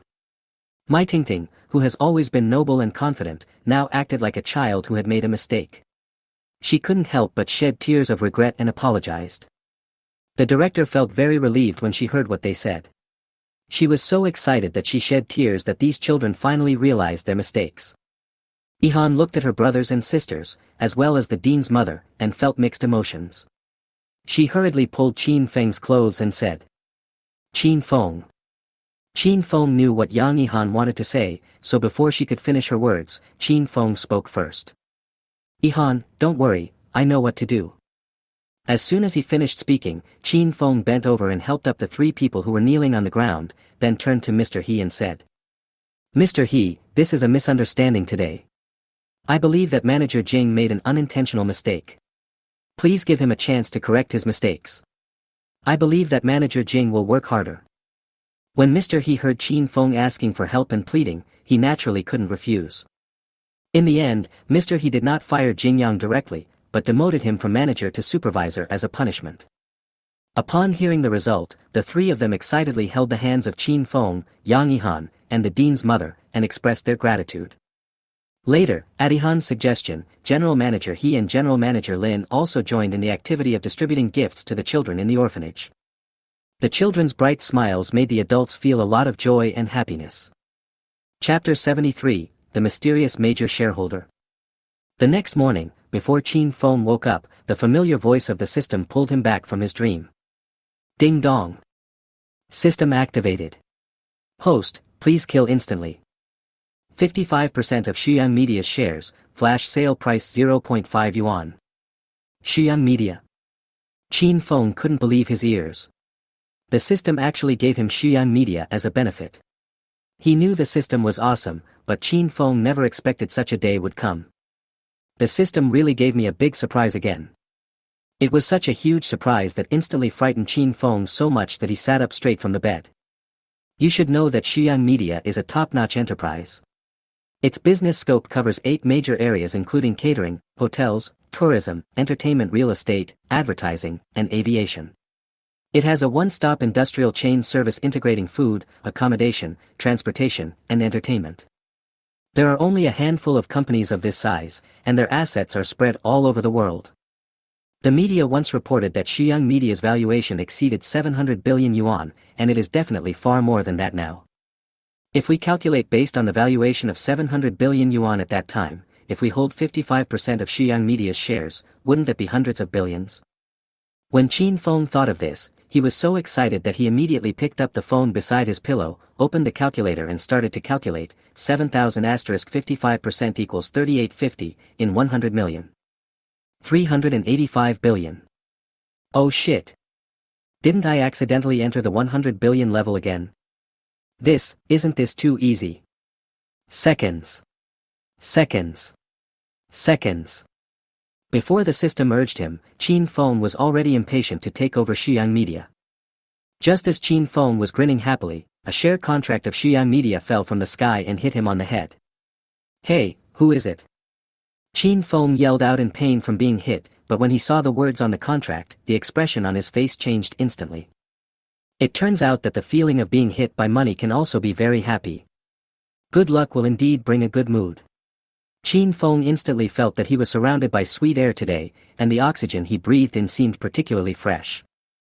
Even the housekeeper Li Xiaotian, who was sitting next to him eating breakfast, noticed Qin Feng's strangeness and couldn't help but ask curiously. "Sir, did something good happen today?" "How do you know?" Qin Feng put down the milk in his hand and asked with a puzzled expression. "The corners of your mouth were raised the whole time you were eating breakfast today. Do I need to guess?" Li Xiaotian replied with a smile. "Really? I was so obvious about it." No, I need to control myself." Li Xiaotian couldn't help but laugh secretly at Qin Feng's look, but she didn't intend to continue asking Qin Feng why he was so happy. After all, he was still her master, so she had to be careful about the limits. In this way, the two of them continued to enjoy the rich breakfast in a happy mood. Little did they know that some people at Shuyang Media were already extremely anxious because of this sudden change. No one could have expected that 55% of Shuyang Media's shares were taken over by a mysterious person at a huge cost in just one day. Especially Tao Honglin, the original largest shareholder of Shuyang Media, he never expected that such a thing would happen in the company. You should know that the person who holds more than half of the shares is the controlling shareholder, and the voting rights he enjoys are enough to have a significant impact on the resolutions of the shareholders' meeting. In other words, he is the boss and controls the future development and life and death of the company. This mysterious major shareholder named Qin Feng is like a god who descended from the sky. Even Tao Honglin, who has been working in the business world for so many years, knew nothing about him. How could Tao Honglin not be worried about letting such a person manage Shuyang Media? Seeing that his greatest power was being taken away like this and the future development of the company became unknown, how could Tao Honglin not be anxious? Moreover, this new shareholder not only holds half of the shares, but also 5% more. His chances of turning the tables are harder than climbing to the sky. In order to find out the major shareholder's thoughts, Tao Honglin hurriedly called back his son Tao Yiming. Tao Yiming was also frightened by the news. He first followed his father's request and urgently found someone to investigate the background information of the mysterious major shareholder Qin Feng. Unfortunately, there is not much information available. At first, Tao Yiming thought that the major shareholder would be a middle-aged man, but he did not expect that the photo in the information would be so young and his age was about the same as him. This made him sigh with emotion. At such a young age, he had such strong ability to acquire Shuyang Media. What kind of background did he have? Thinking of this, Tao Yiming became very interested in Qin Feng. After careful consideration, Tao Honglin decided to let his son meet this mysterious major shareholder first to test his intentions towards Shuyang Media. Tao Yiming was entrusted with an important task by his father and flew to Jianghai City, where Qin Feng was, at noon that day. As soon as the plane landed, Tao Yiming received a call. As a partner, he was invited to attend the dinner hosted by the Maoxingren Live Broadcasting Company tomorrow night. Originally, Tao Yiming wanted to refuse, but later he received news that major shareholder Qin Feng was also invited to attend the banquet hosted by Maoxingren Live Broadcasting Company the day after tomorrow night. He simply agreed. In the past, the Tao family, as a large conglomerate, would never attend such a banquet in person. What's more, he now has an important task to accomplish, so he will not waste time on such things. However, this banquet directly helped him create an opportunity to meet with the major shareholder. Now he didn't have to rack his brains to find a solution, which saved him a lot of trouble. However, he did not ask why the major shareholder Qin Feng would also attend the banquet. Later, he thought that maybe the major shareholder Qin Feng was also one of the partners of the Cat Star Company, so he did not think about it any further. The purpose of this trip was to deal with Shuyang Media, and he didn't care too much about other things. He just had to wait patiently to see Qin Feng at the banquet tomorrow night. When Qin Feng received the invitation, he couldn't help but reveal a smug smile on his face. The venue for the banquet held by this cat alien was actually his own hotel, Weston. Seeing this, he couldn't help but laugh out loud. The cats really have good taste and chose their own hotel to hold the banquet. Isn't this what people often say in daily life? Good things should be kept within the family. It's just that most people don't know that Weston and Cat Star are Qin Feng's own companies. It is indeed a good thing to have business dealings nowadays. It means that under the care of the system, Qin Feng's companies may have many opportunities to conduct business with each other in the future. The next night, Qin Feng changed into the suit prepared for him by his housekeeper Li Xiaotian and arrived at the banquet venue as scheduled, the 5-star Westin Hotel. Chapter 74, bring the butler to the party. Qin Feng was afraid that it would be too boring to attend this kind of banquet, so he decided to bring his housekeeper Li Xiaotian along. He had talked to her about this before when he moved into the villa. In the future, he would need her help in managing his business. This time, Qin Feng happened to have the opportunity, so he thought of letting Xiaotian follow him in advance to familiarize herself with the business. After all, Qin Feng has more and more companies. With Li Xiaotian's help in managing some things, he will be able to relax a lot more in the future. In order not to embarrass her boss, Li Xiaotian dressed up carefully tonight. The Pagani wind god parked in front of the hotel was eye-catching enough, but who would have thought that the man and woman who got out of the car were even more eye-catching, and immediately caused people around who saw it to start talking about it. This car is so cool. Oh my god, this is actually the Pagani wind god. Am I dazzled? I finally saw the real car. This real car is even more awesome than the one I saw in the video. Of course not. I heard there's only one Pagani Huayra in the country, and it should be the one we saw. Damn, we are so lucky. Lucky? This car isn't yours, how can you feel lucky? You're not a car fan, what do you know? Wow, this car is so cool. Yeah, this door opens like an eagle spreading its wings. It's so high-tech, so cool. The headlights are about to blind me. This car is beautiful, but I like the owner of this car more. He is so handsome. How great it would be if I were his girlfriend. Just wake up, don't you see that there's already a woman sitting in the passenger seat? She's so pretty and has a great figure, no wonder she can ride in a luxury car like Pagani Wingo. Yeah, hey, why don't I have such a good life? Comparing yourself to others will only make you angry. I don't know how much good fortune someone must have accumulated in their previous life to have met someone like this. Don't dream like a fool. Go home early to take a shower and go to bed. Dreams can bring you anything. What? You don't even want to think about it. Really? Let's work hard. Maybe we'll meet a noble person when we get in. Maybe we'll have the chance to meet a rich and handsome tycoon like this one in the future. Yeah. Just as everyone was talking, Director Jin Xingyang, who had been waiting at the door for a long time, quickly walked to Qin Feng with several senior executives of the company. Mr. Qin, you are here. When Jin Xingyang saw the big boss coming, he immediately smiled and leaned slightly to greet him. Last time at the big boss's house, Qin Feng specifically reminded him that in the future when they met he should just call him Mr. Qin instead of Mr. Qin. He wanted to keep a low profile and not appear too ostentatious, so Jin Xingyang specifically reminded himself to change his words before they met and spoke. Yes. Qin Feng smiled and nodded, then said, "Thank you all for your hard work at the Cat Star Company's banquet tonight. It's not hard. This is our job, and it's what we should do."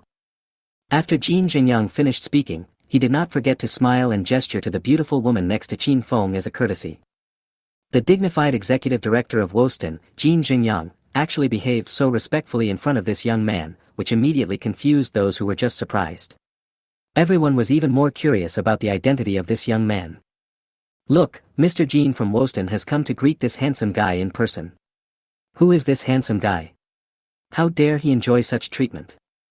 Yes, I have never seen Mr. Jin come out to greet people in person. I really don't understand how capable this young handsome man is. Of course not. What kind of background does this man have to be treated so highly? The person who greeted him is the executive director of the famous Webtoon 5-star hotel in Jianghai City. Is he the new boss of Webtoon? What? A new boss for Webtoon? Webtoon was acquired. How come I didn't know about it when it happened? Don't you know who you are? It's strange that you would know. This news was blocked before it spread, so basically not many people know about it. Hearing you say that, I just remembered that my father had received news that Webtoon was acquired, but I don't know what happened and the matter was never resolved. We thought it was fake news. Could it be true that Webtoon was acquired? Believe it or not, I have received reliable information that Webtoon was suddenly acquired by a mysterious person overnight at a huge price, and no one outside knows who the new owner is. According to what you said, a man that even a person of Mr. Jin's status respects could be his new boss. Could this young man really be the new boss of Webtoon as rumored? Who knows? It's hard to say. You just saw that he was driving a Pagani Huayra. Only a person of certain status can afford such a car. That's true. Well, we don't need to guess here anymore. Let's go upstairs quickly, or it will be too late. Being greeted by Jin Jingyang and several company executives, Qin Feng could feel many people's strange looks from the corner of his eye, not to mention his housekeeper Li Xiaotian, who was attending the banquet with him for the first time. In order to prevent others from suspecting too much about him, Qin Feng, who wanted to take Li Xiaotian to the dinner, carefully leaned close to Jin Jingyang's ear and whispered a few words. Jin Jingyang showed a hint of embarrassment in his smiling expression, then nodded and left with a few senior executives. Without Jin Jingyang around, Qin Feng instantly felt the atmosphere became much more relaxed. Now he could accompany his beautiful housekeeper Yu to the dinner party. At this moment, compared with the lively dinner atmosphere nearby, the look of a man sitting by the window seemed a little out of place. Tao Yiming, who entered the banquet early and was waiting, didn't want to pay attention to these boring interactions, but chose to sit quietly by the window alone. From time to time, he paid attention to the movements at the door of the banquet, waiting for the major shareholder Qin Feng to arrive. But just now his attention was attracted by the Pagani wind god downstairs. This was the car he had always wanted to own, but in the end he failed. I didn't expect to see a real car here in Woston today. This Pagani Huayra is indeed a magical car. It attracted the attention of people around as soon as it appeared, and it amazed everyone. When he was still wondering who the owner of the only Pagani Huayra in the country was, a familiar-looking face made him gasp. Isn't this Qin Feng, the new major shareholder of Shuyang Media that my dad mentioned? Nanny.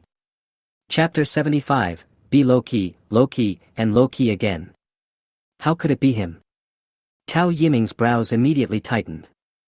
Then he saw Jin Jingyang, the executive director of the 5-star Westin Hotel, personally coming out to greet Qin Feng, and he was instantly shocked. I couldn't help but wonder, who is this Qin Feng?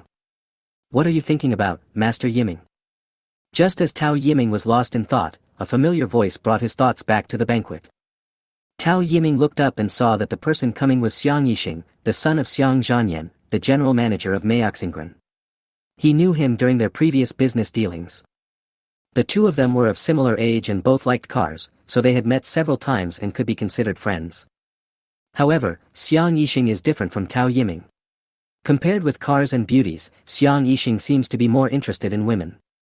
There are always several beauties around him, some of whom are hot and sexy, some are fresh and cute, some are beautiful with temperament, etc. Anyway, they are all different types of girls. In fact, Tao Yiming, who comes from a chaebol family, is accustomed to such things. There are some such people among his friends, but he doesn't care about it. After all, everyone has different hobbies, and it is normal to have slightly different tendencies. However, according to the habits of making friends, with such a powerful background as the Tao family, someone of Xiang Yixing's level would have no chance of getting to know Tao Yiming by following the way of making friends in upper-class society. After all, the family backgrounds of the two families are so different that they are not at the same level at all. Generally, people from families with similar power will play together. They also disdain to play with people who are less powerful than themselves, thinking that it will lower their own status.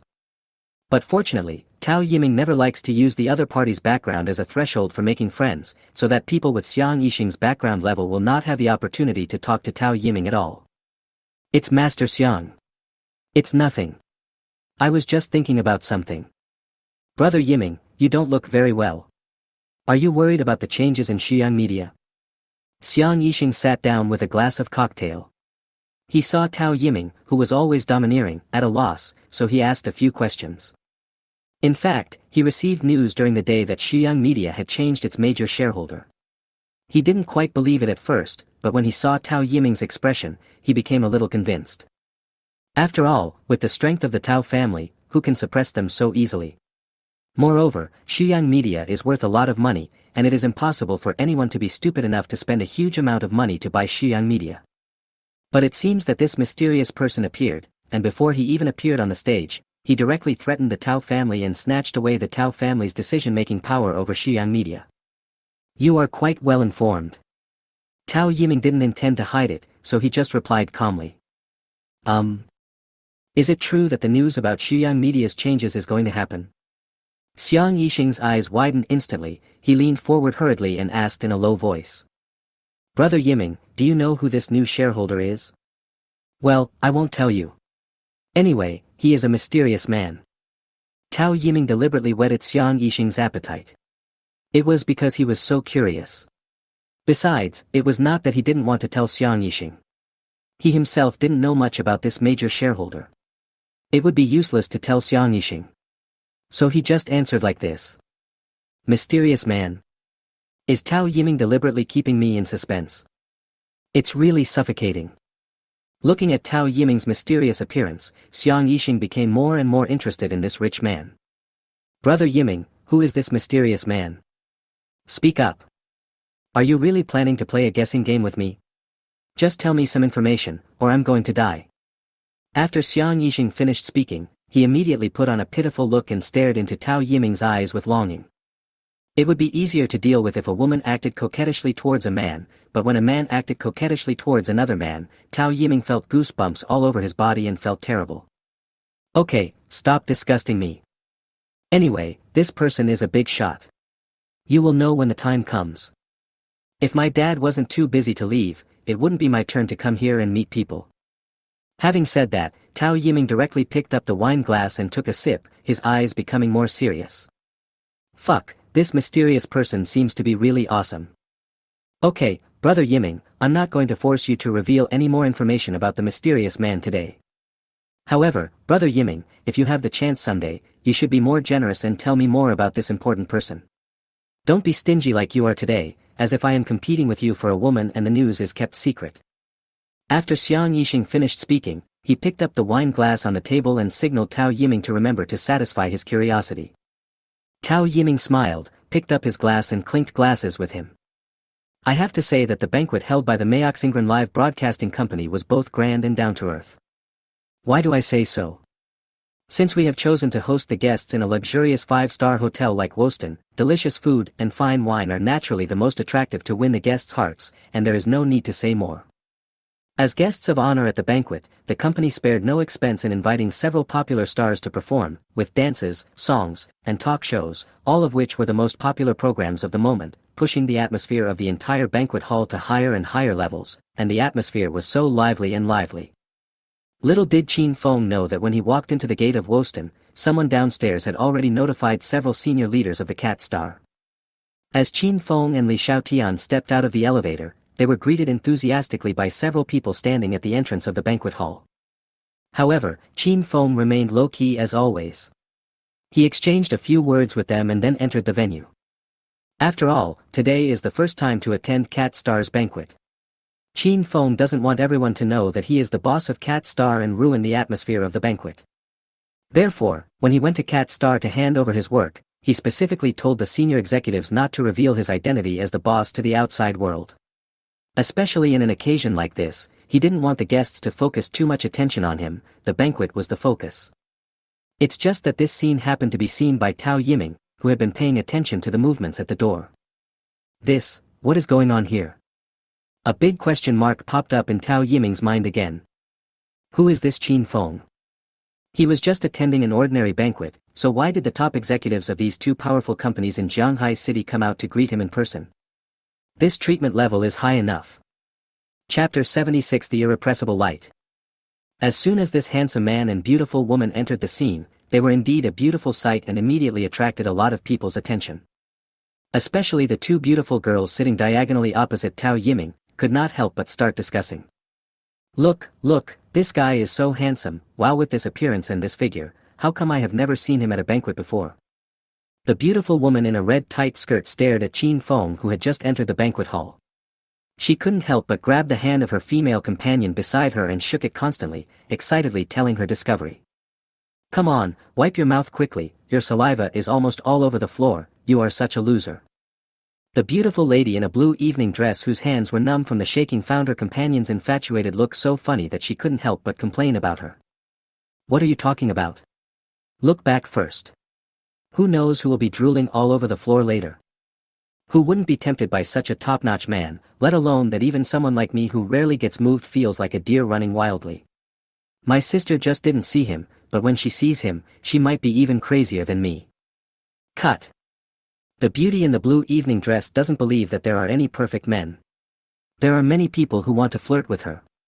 She has seen all kinds of men. What's so strange about that? She turned her head with disdain to look at where the crazy sisters were looking, but she didn't know. She seemed to see her Prince Charming riding a white horse towards her, and a blush appeared on her face without her knowing when, just like a girl in love. The pretty girl in the red miniskirt noticed her companion's infatuated affection and couldn't help but smile. "You're still talking about me, look how greedy you are." Seeing that her female companion had not yet recovered from her shock, she hurriedly waved her hand in front of her and said mockingly, wake up, it's daybreak. Your Prince Charming has gone with his Snow White." Hearing this, the beautiful lady in the blue evening dress was immediately brought back to reality. She immediately looked in the direction her companion pointed, and saw a beautiful fairy beside her beloved Prince Charming. She knew that she had no hope, and she felt like a flower wilted in the sun, losing all her energy in an instant, with a look of loss on her face. She knew her dream was shattered. Seeing this, the beautiful woman in the red skirt quickly moved over and slowly patted her companion's back gently, trying to calm her bad mood. The companion in the blue evening gown lowered his head sadly.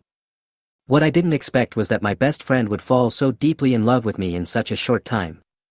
Oh. Little did they know that the actions of the two beauties were seen by Tao Yiming and Xiang Yixing, who were sitting not far away. "I didn't expect that a man could make two beauties so obsessed." It really subverted the cognition of Xiang Yixing, a master of love. He smiled, shook his head helplessly, and couldn't help but complain. Why are girls nowadays so easily obsessed with him? Isn't it just a guy who is slightly better looking and has a better figure? Is it necessary to be so exaggerated? Yeah, is it that serious?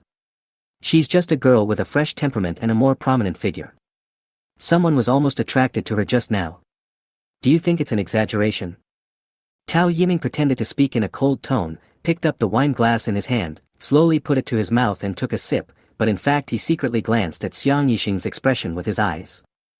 This guy still has the nerve to talk about two girls. Aren't you the same as a man when you see beautiful women? Your eyes are about to fall out. Brother Yiming, who are you talking about? Haha. Am I being obvious? What do you think? Master Xiang. Oh, Tao Yiming. Forget it, now that he has been exposed, Xiang Yixing has no choice but to act crazy and stupid and confused. But then again, Qin Feng and Li Xiaotian do look pretty good when they appear. The man is indeed very handsome, and the woman is even more so, with fair skin, delicate facial features, and a well-proportioned figure. She is a real beauty. This girl was superior to the girls who had surrounded him in the past, both in temperament and figure. Xiang Yixing, who had seen countless girls, couldn't help swallowing his saliva when he looked at her. The strange thing is that Xiang Xiao, who has always been very calm, feels something strange in his body at this moment, and an inexplicable feeling of heat surges from the soles of his feet to his heart. What's even more annoying is that Li Xiaotian's appearance kept flashing in his mind, making him a little confused and feeling itchy. Xiang Yixing's aroused look immediately made Tao Yiming a little worried. He kicked Xiang Yixing's foot and kindly reminded him. No matter what you are thinking about now, I remind you not to do anything rash.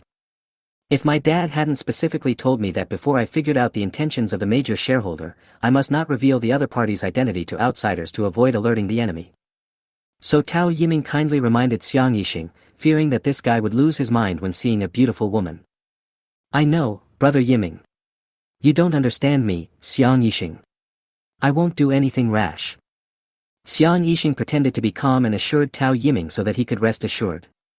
But deep down, he still didn't intend to give up the opportunity to meet this beautiful woman.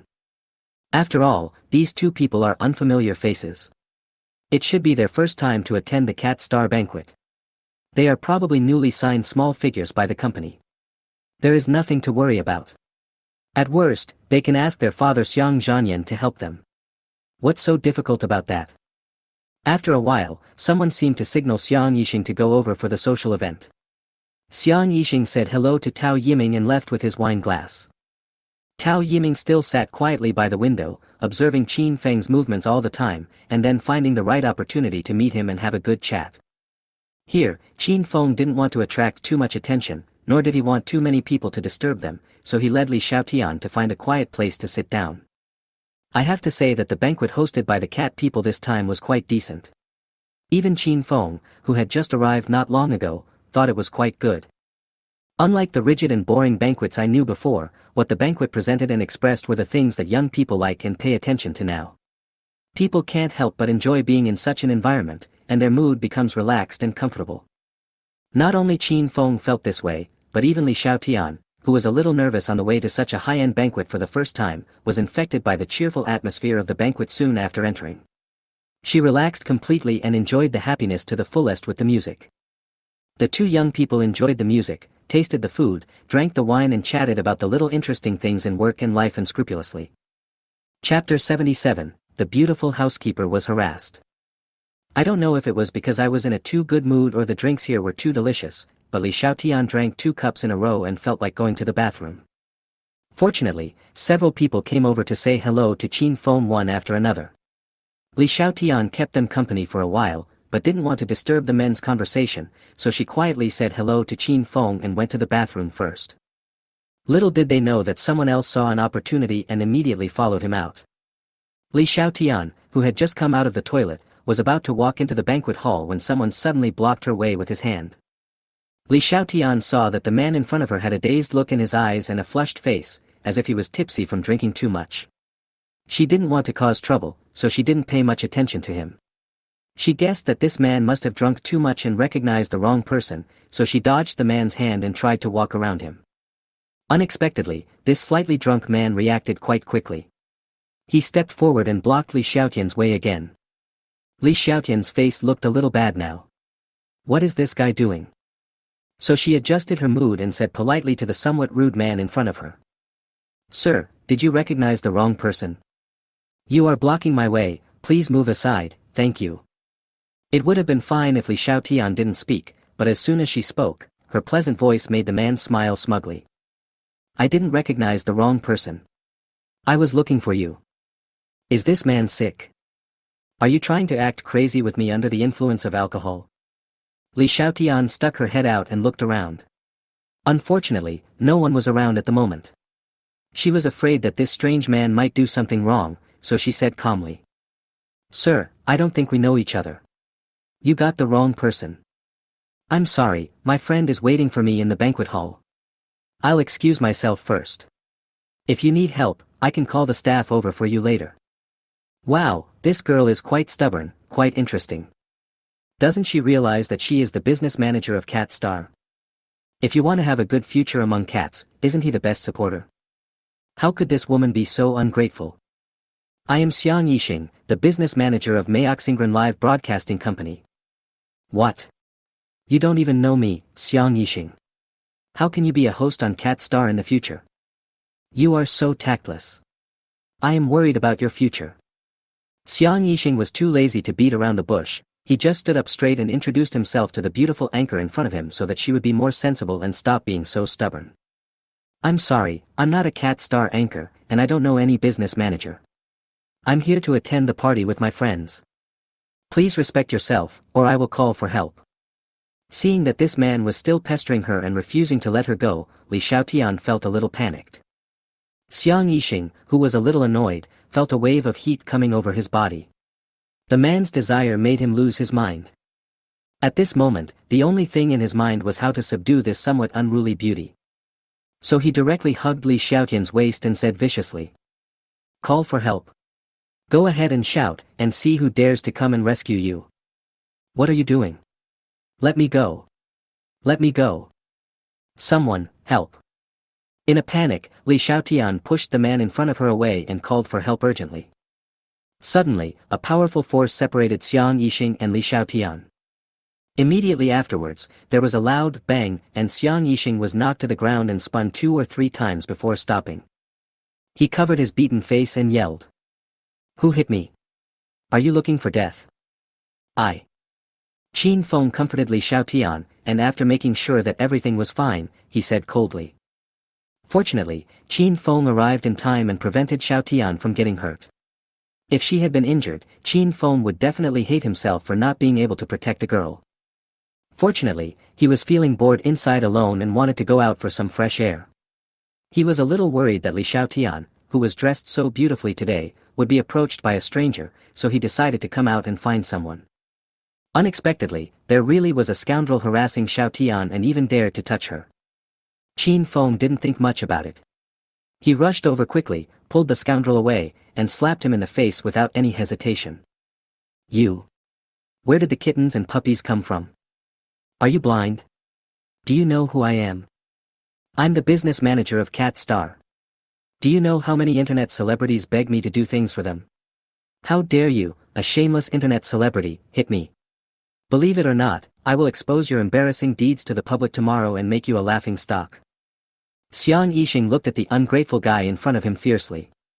How dare he hit him? Damn it, the person who dares to hit him hasn't been born yet. Xiang Yixing became angrier the more he thought about it, and his expression suddenly turned ugly. He had to kill these two anchors. Really? I want to see how capable you are. Qin Feng looked at the self-righteous guy with disdain, then took off his suit and put it directly on Li Xiaotian. Don't be afraid, I'm here, everything will be fine. Qin Feng gently comforted the frightened Xiaotian, fearing that she would be frightened. Although she was indeed scared to death just now, fortunately Qin Feng was the first to rush over and rescue her, and she immediately felt less scared. At this moment, wearing Qin Feng's clothes and breathing the air with his scent, a sense of security surged in my heart and I felt warm in my heart. Looking at the intimate behavior of the two, Xiang Yixing suddenly became even more angry. He pointed his finger at Qin Feng's face and cursed viciously. I think you are tired of living, kid. Tomorrow I will let you see the consequences of offending someone you shouldn't offend. I, Xiang Yixing, will kill you. Just as he finished speaking, Xiang Yixing was kicked hard from behind, and he rolled on the ground for several times before he stopped. Qin Feng and Li Xiaotian looked back curiously, only to see a young man in a haute couture suit walking towards them and smiling at them.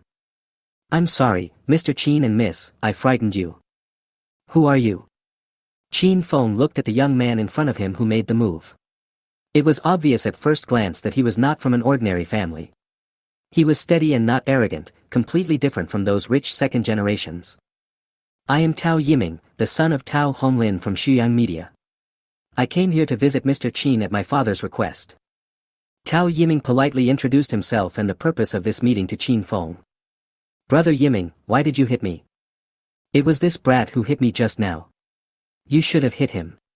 Do you know that you hit the wrong person? Oh my god, you're too cruel. My waist is almost broken. Chapter 78, Problem Solved. Xiang Yixing got up with difficulty. It turned out that the person who kicked him was Tao Yiming. He felt so aggrieved that he wanted to cry. I'm hitting you, you idiot. Tao Yiming cursed Xiang Yixing viciously. If it weren't for the fact that he had some friendship with Xiang Yixing, it wouldn't have been as simple as just kicking him. Brother Yiming, why are you speaking for an outsider who doesn't want to do it?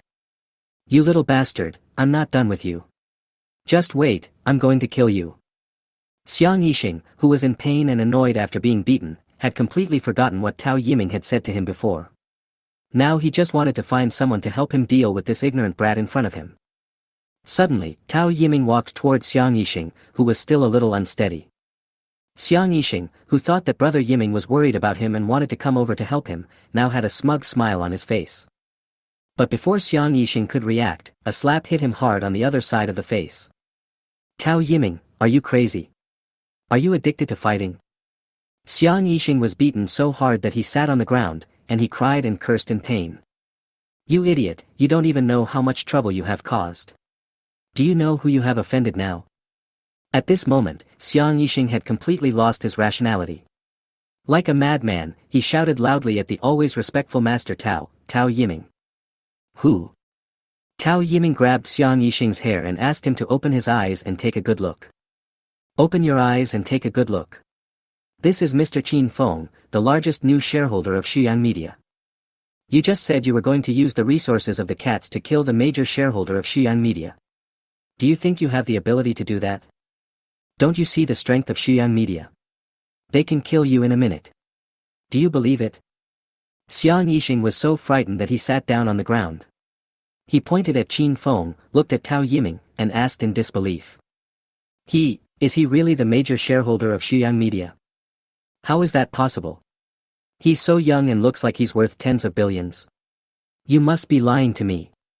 At this moment, a shoe flew over and hit Xiang Yixing's face with a bang, leaving a deep shoe mark on his face, and blood flowed down the corner of his mouth along the mark.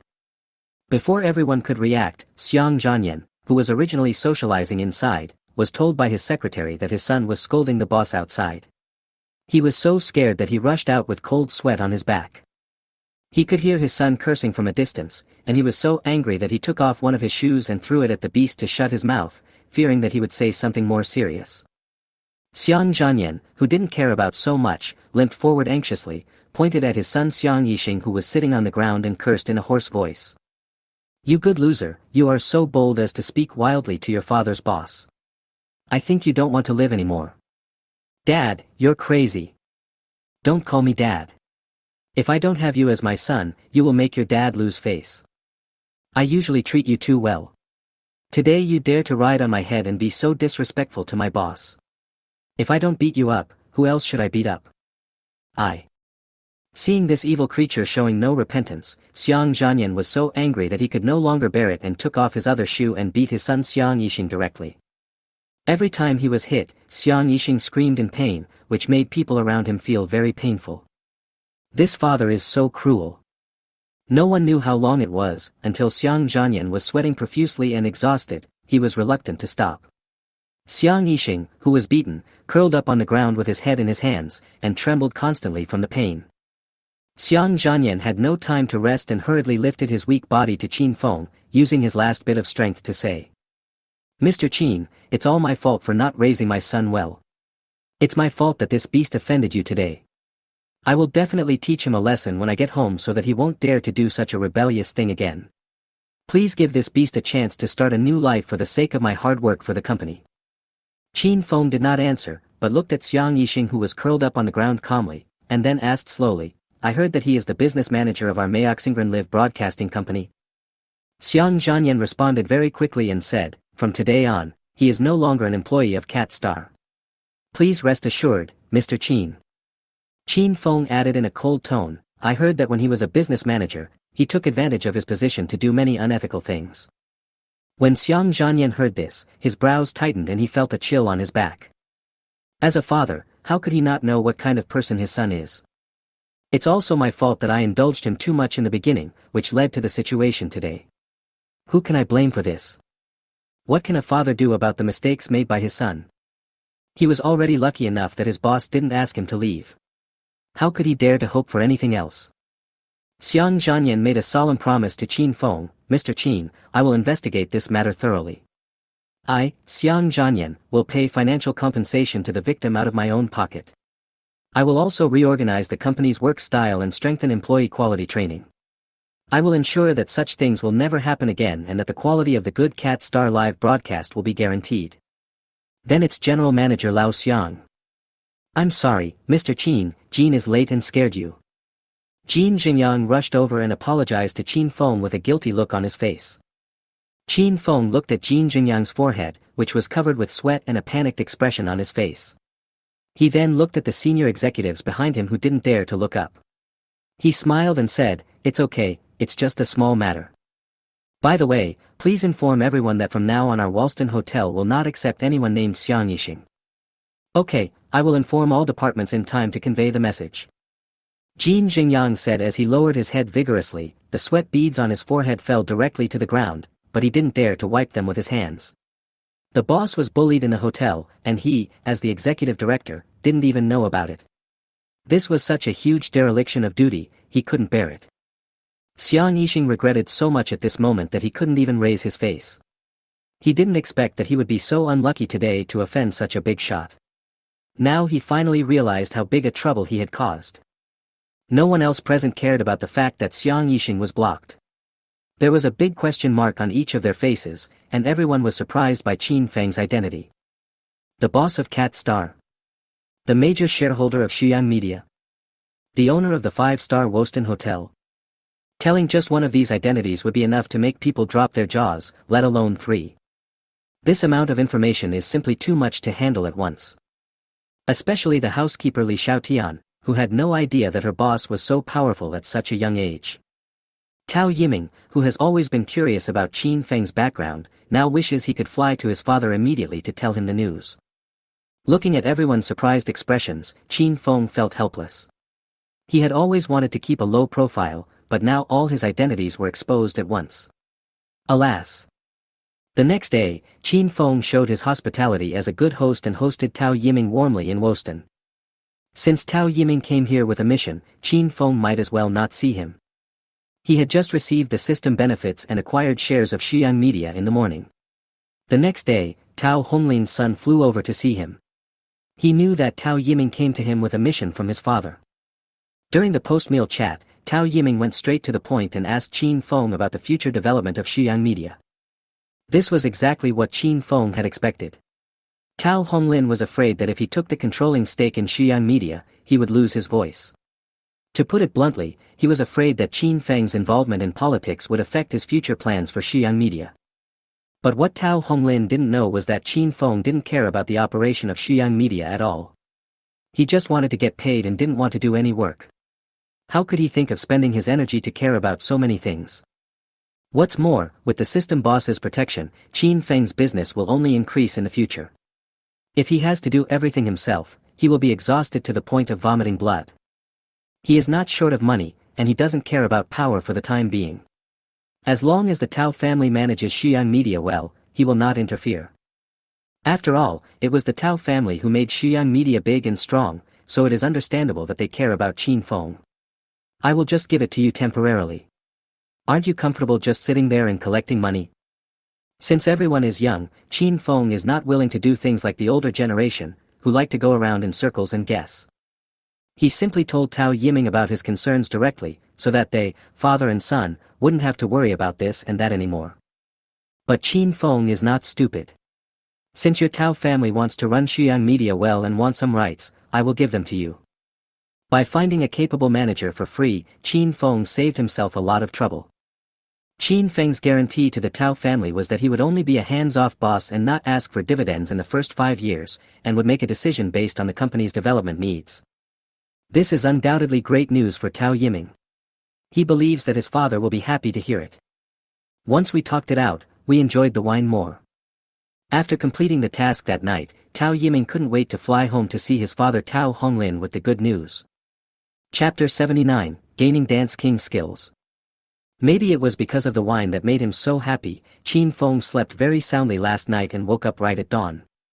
Hearing the chirping of birds outside the window, Qin Feng, who had just had a good sleep, stretched out with a look of contentment on his face.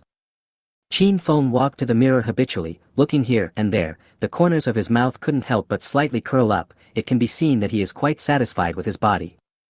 Ever since drinking the perfect physique nutrient solution given by the system, Qin Feng has been very satisfied with his figure. However, in order to maintain better results, Qin Feng still insists on jogging and swimming every morning, and occasionally goes to the gym downstairs to play with sports equipment. I have to say, good sleep quality makes the body full of energy like a tank of gas. The next day, the whole person looks particularly energetic and feels refreshed. Suddenly, a familiar voice from the system came into my mind. Ding dong. System activated. Host, please kill instantly. The title of Dance God, flash sale price 0.3 yuan. Universal ointment, flash sale price 0.2 yuan. It's easy to understand that this universal ointment is useful. If you accidentally get injured, applying it can effectively help the wound heal. I think it's quite useful to keep it. But could this title of God of Dance allow him, a person without any dancing talent, to master all kinds of dancing skills? Interesting. Thinking about the fact that I might have to attend some banquets in the future, if I am invited to dance by my companions or other beauties, wouldn't it be too embarrassing if I don't have some dancing skills? Having many skills is never a problem, so keep them just in case. Second. Qin Feng figured it out and decided to take both. Okay, the data is loading, please wait. After the system finished broadcasting, after a while, Qin Feng's brain seemed to be loaded with data. Suddenly, many images of dance moves flashed in his mind, making Qin Feng dazzled. When Qin Feng came to his senses, the system had been loaded successfully. Qin Feng realized that he was holding a bottle of something in his hand. After taking a closer look, he found that it was the universal ointment rewarded by the system. Qin Feng casually put it into the storage space given to him by the system. In this way, he can store his own items at will, which saves space, is convenient and very practical. After putting the universal ointment in place, in order to test the skills of the god of dance, Qin Feng improvised, walked directly to the bedside, picked up his mobile phone and randomly ordered a song to try. You won't know unless you try. As soon as the music started, Qin Feng's body magically twisted to the rhythm of the music, just like he had danced before. The movements were sometimes fast and sometimes slow, smooth and graceful. Not only is the strength of each movement just right, but it is also precisely timed, perfectly interpreting the mood of the song, just like the style of a dance master. If you say you have never learned it, no one will believe you. This made Qin Feng very happy. He was so excited that he immediately ordered a popular boy band song to try. Unexpectedly, he could easily complete the difficult moves that others had done in the videos before. OMG, this is so cool. Qin Feng looked at himself in the mirror and seemed to feel that he also exuded the unique light of a dancer. Now that he had an additional skill, the blessing of dancing, he suddenly felt that he was more handsome. After washing up, Qin Feng went downstairs to prepare for breakfast as usual. There was a rich and nutritious breakfast on the table, but there was no sign of Lai Shutin. Qin Feng called a few times, but there was no response. Qin Feng then discovered that there was a piece of paper under the milk cup on the table. He picked it up and took a look. The handwriting was neat and tidy, and it was obvious that it was written by Lai Shutin. Sir, I'm going to check the account status at Cat Star this morning. I've prepared breakfast for you. Please have a good breakfast by yourself. He also drew a cute smiling face at the end of the signature. After reading the contents of the note, Qin Feng was involuntarily moved by the girl's thoughtful behavior, and a smile appeared on his face. No wonder I couldn't find anyone when I came down just now. It turns out that the girl went out to help me with something. No wonder I didn't see her. That day, Cat Star Live held a banquet, and Qin Feng specially brought Li Xiaotian to attend it. He took this opportunity to meet the senior executives of both Watson and Cat Star and meet them in advance. This would also make it convenient for her to do things for him in the company in the future. But he didn't expect that Li Xiaotian had such strong execution ability. She immediately started to do what she was told. Qin Feng was quite satisfied with her efficiency. Qin Feng couldn't help but sigh. If he had one or two more capable, careful and proactive assistants like Li Xiaotian to help him, wouldn't he be able to just lie down and enjoy life? Although his daily life now is not much different from the kind of life that others yearn for, but under the care of the system, Qin Feng also began to slowly worry that there will be more and more industries in the future, and he will not be able to take care of them all by himself. In the future, he will really need a few capable assistants to help him manage these industries, otherwise there will be too many and he is afraid that they will be forgotten accidentally. However, now that he has met Li Xiaotian, who is so easy to deal with, Qin Feng is already feeling very satisfied. Just thinking about this makes people secretly happy. Qin Feng sat down happily and enjoyed the breakfast prepared for him by Li Xiaotian. Just when I was halfway through my meal, I received a WeChat message from Yang Yihan on my phone. It turned out that Yang Yihan was about to represent her school to participate in the college dance competition held in the city. She was worried that she would be too busy during this period and would not have time to ask him out for dinner, so since she had few classes today, she wanted to ask Qin Feng to accompany her to the dance studio to practice dancing first, and then the two of them would go out for dinner together. Seeing that Yang Yihan was so busy but still thought about him, Qin Feng readily agreed. They haven't seen each other for some time since the last time they visited the children in the orphanage together. Qin Feng still remembered that when they parted that day, Yang Yihan vowed that she would definitely ask Qin Feng out for dinner next time. Qin Feng donated so many gifts to the children in the orphanage, so she had to act as a host and express her gratitude. Qin Feng didn't feel like refusing at the time. After all, the two of them had gotten along quite happily before, and Qin Feng had a good impression of the kind-hearted Yang Yihan, and in his heart he already regarded her as his friend. Qin Feng didn't think much about it and decided to wait until she was free to ask him out. After all, Yang Yihan was still in college and was very busy with her studies. As long as she remembered to ask him out, he would definitely show up at her own time. After hearing this, Qin Feng suddenly realized that it seemed that he hadn't seen this kind and lovely girl for some time. No wonder she hadn't taken the initiative to ask him out for dinner during this period of time. It turned out that she was busy preparing for the dance competition.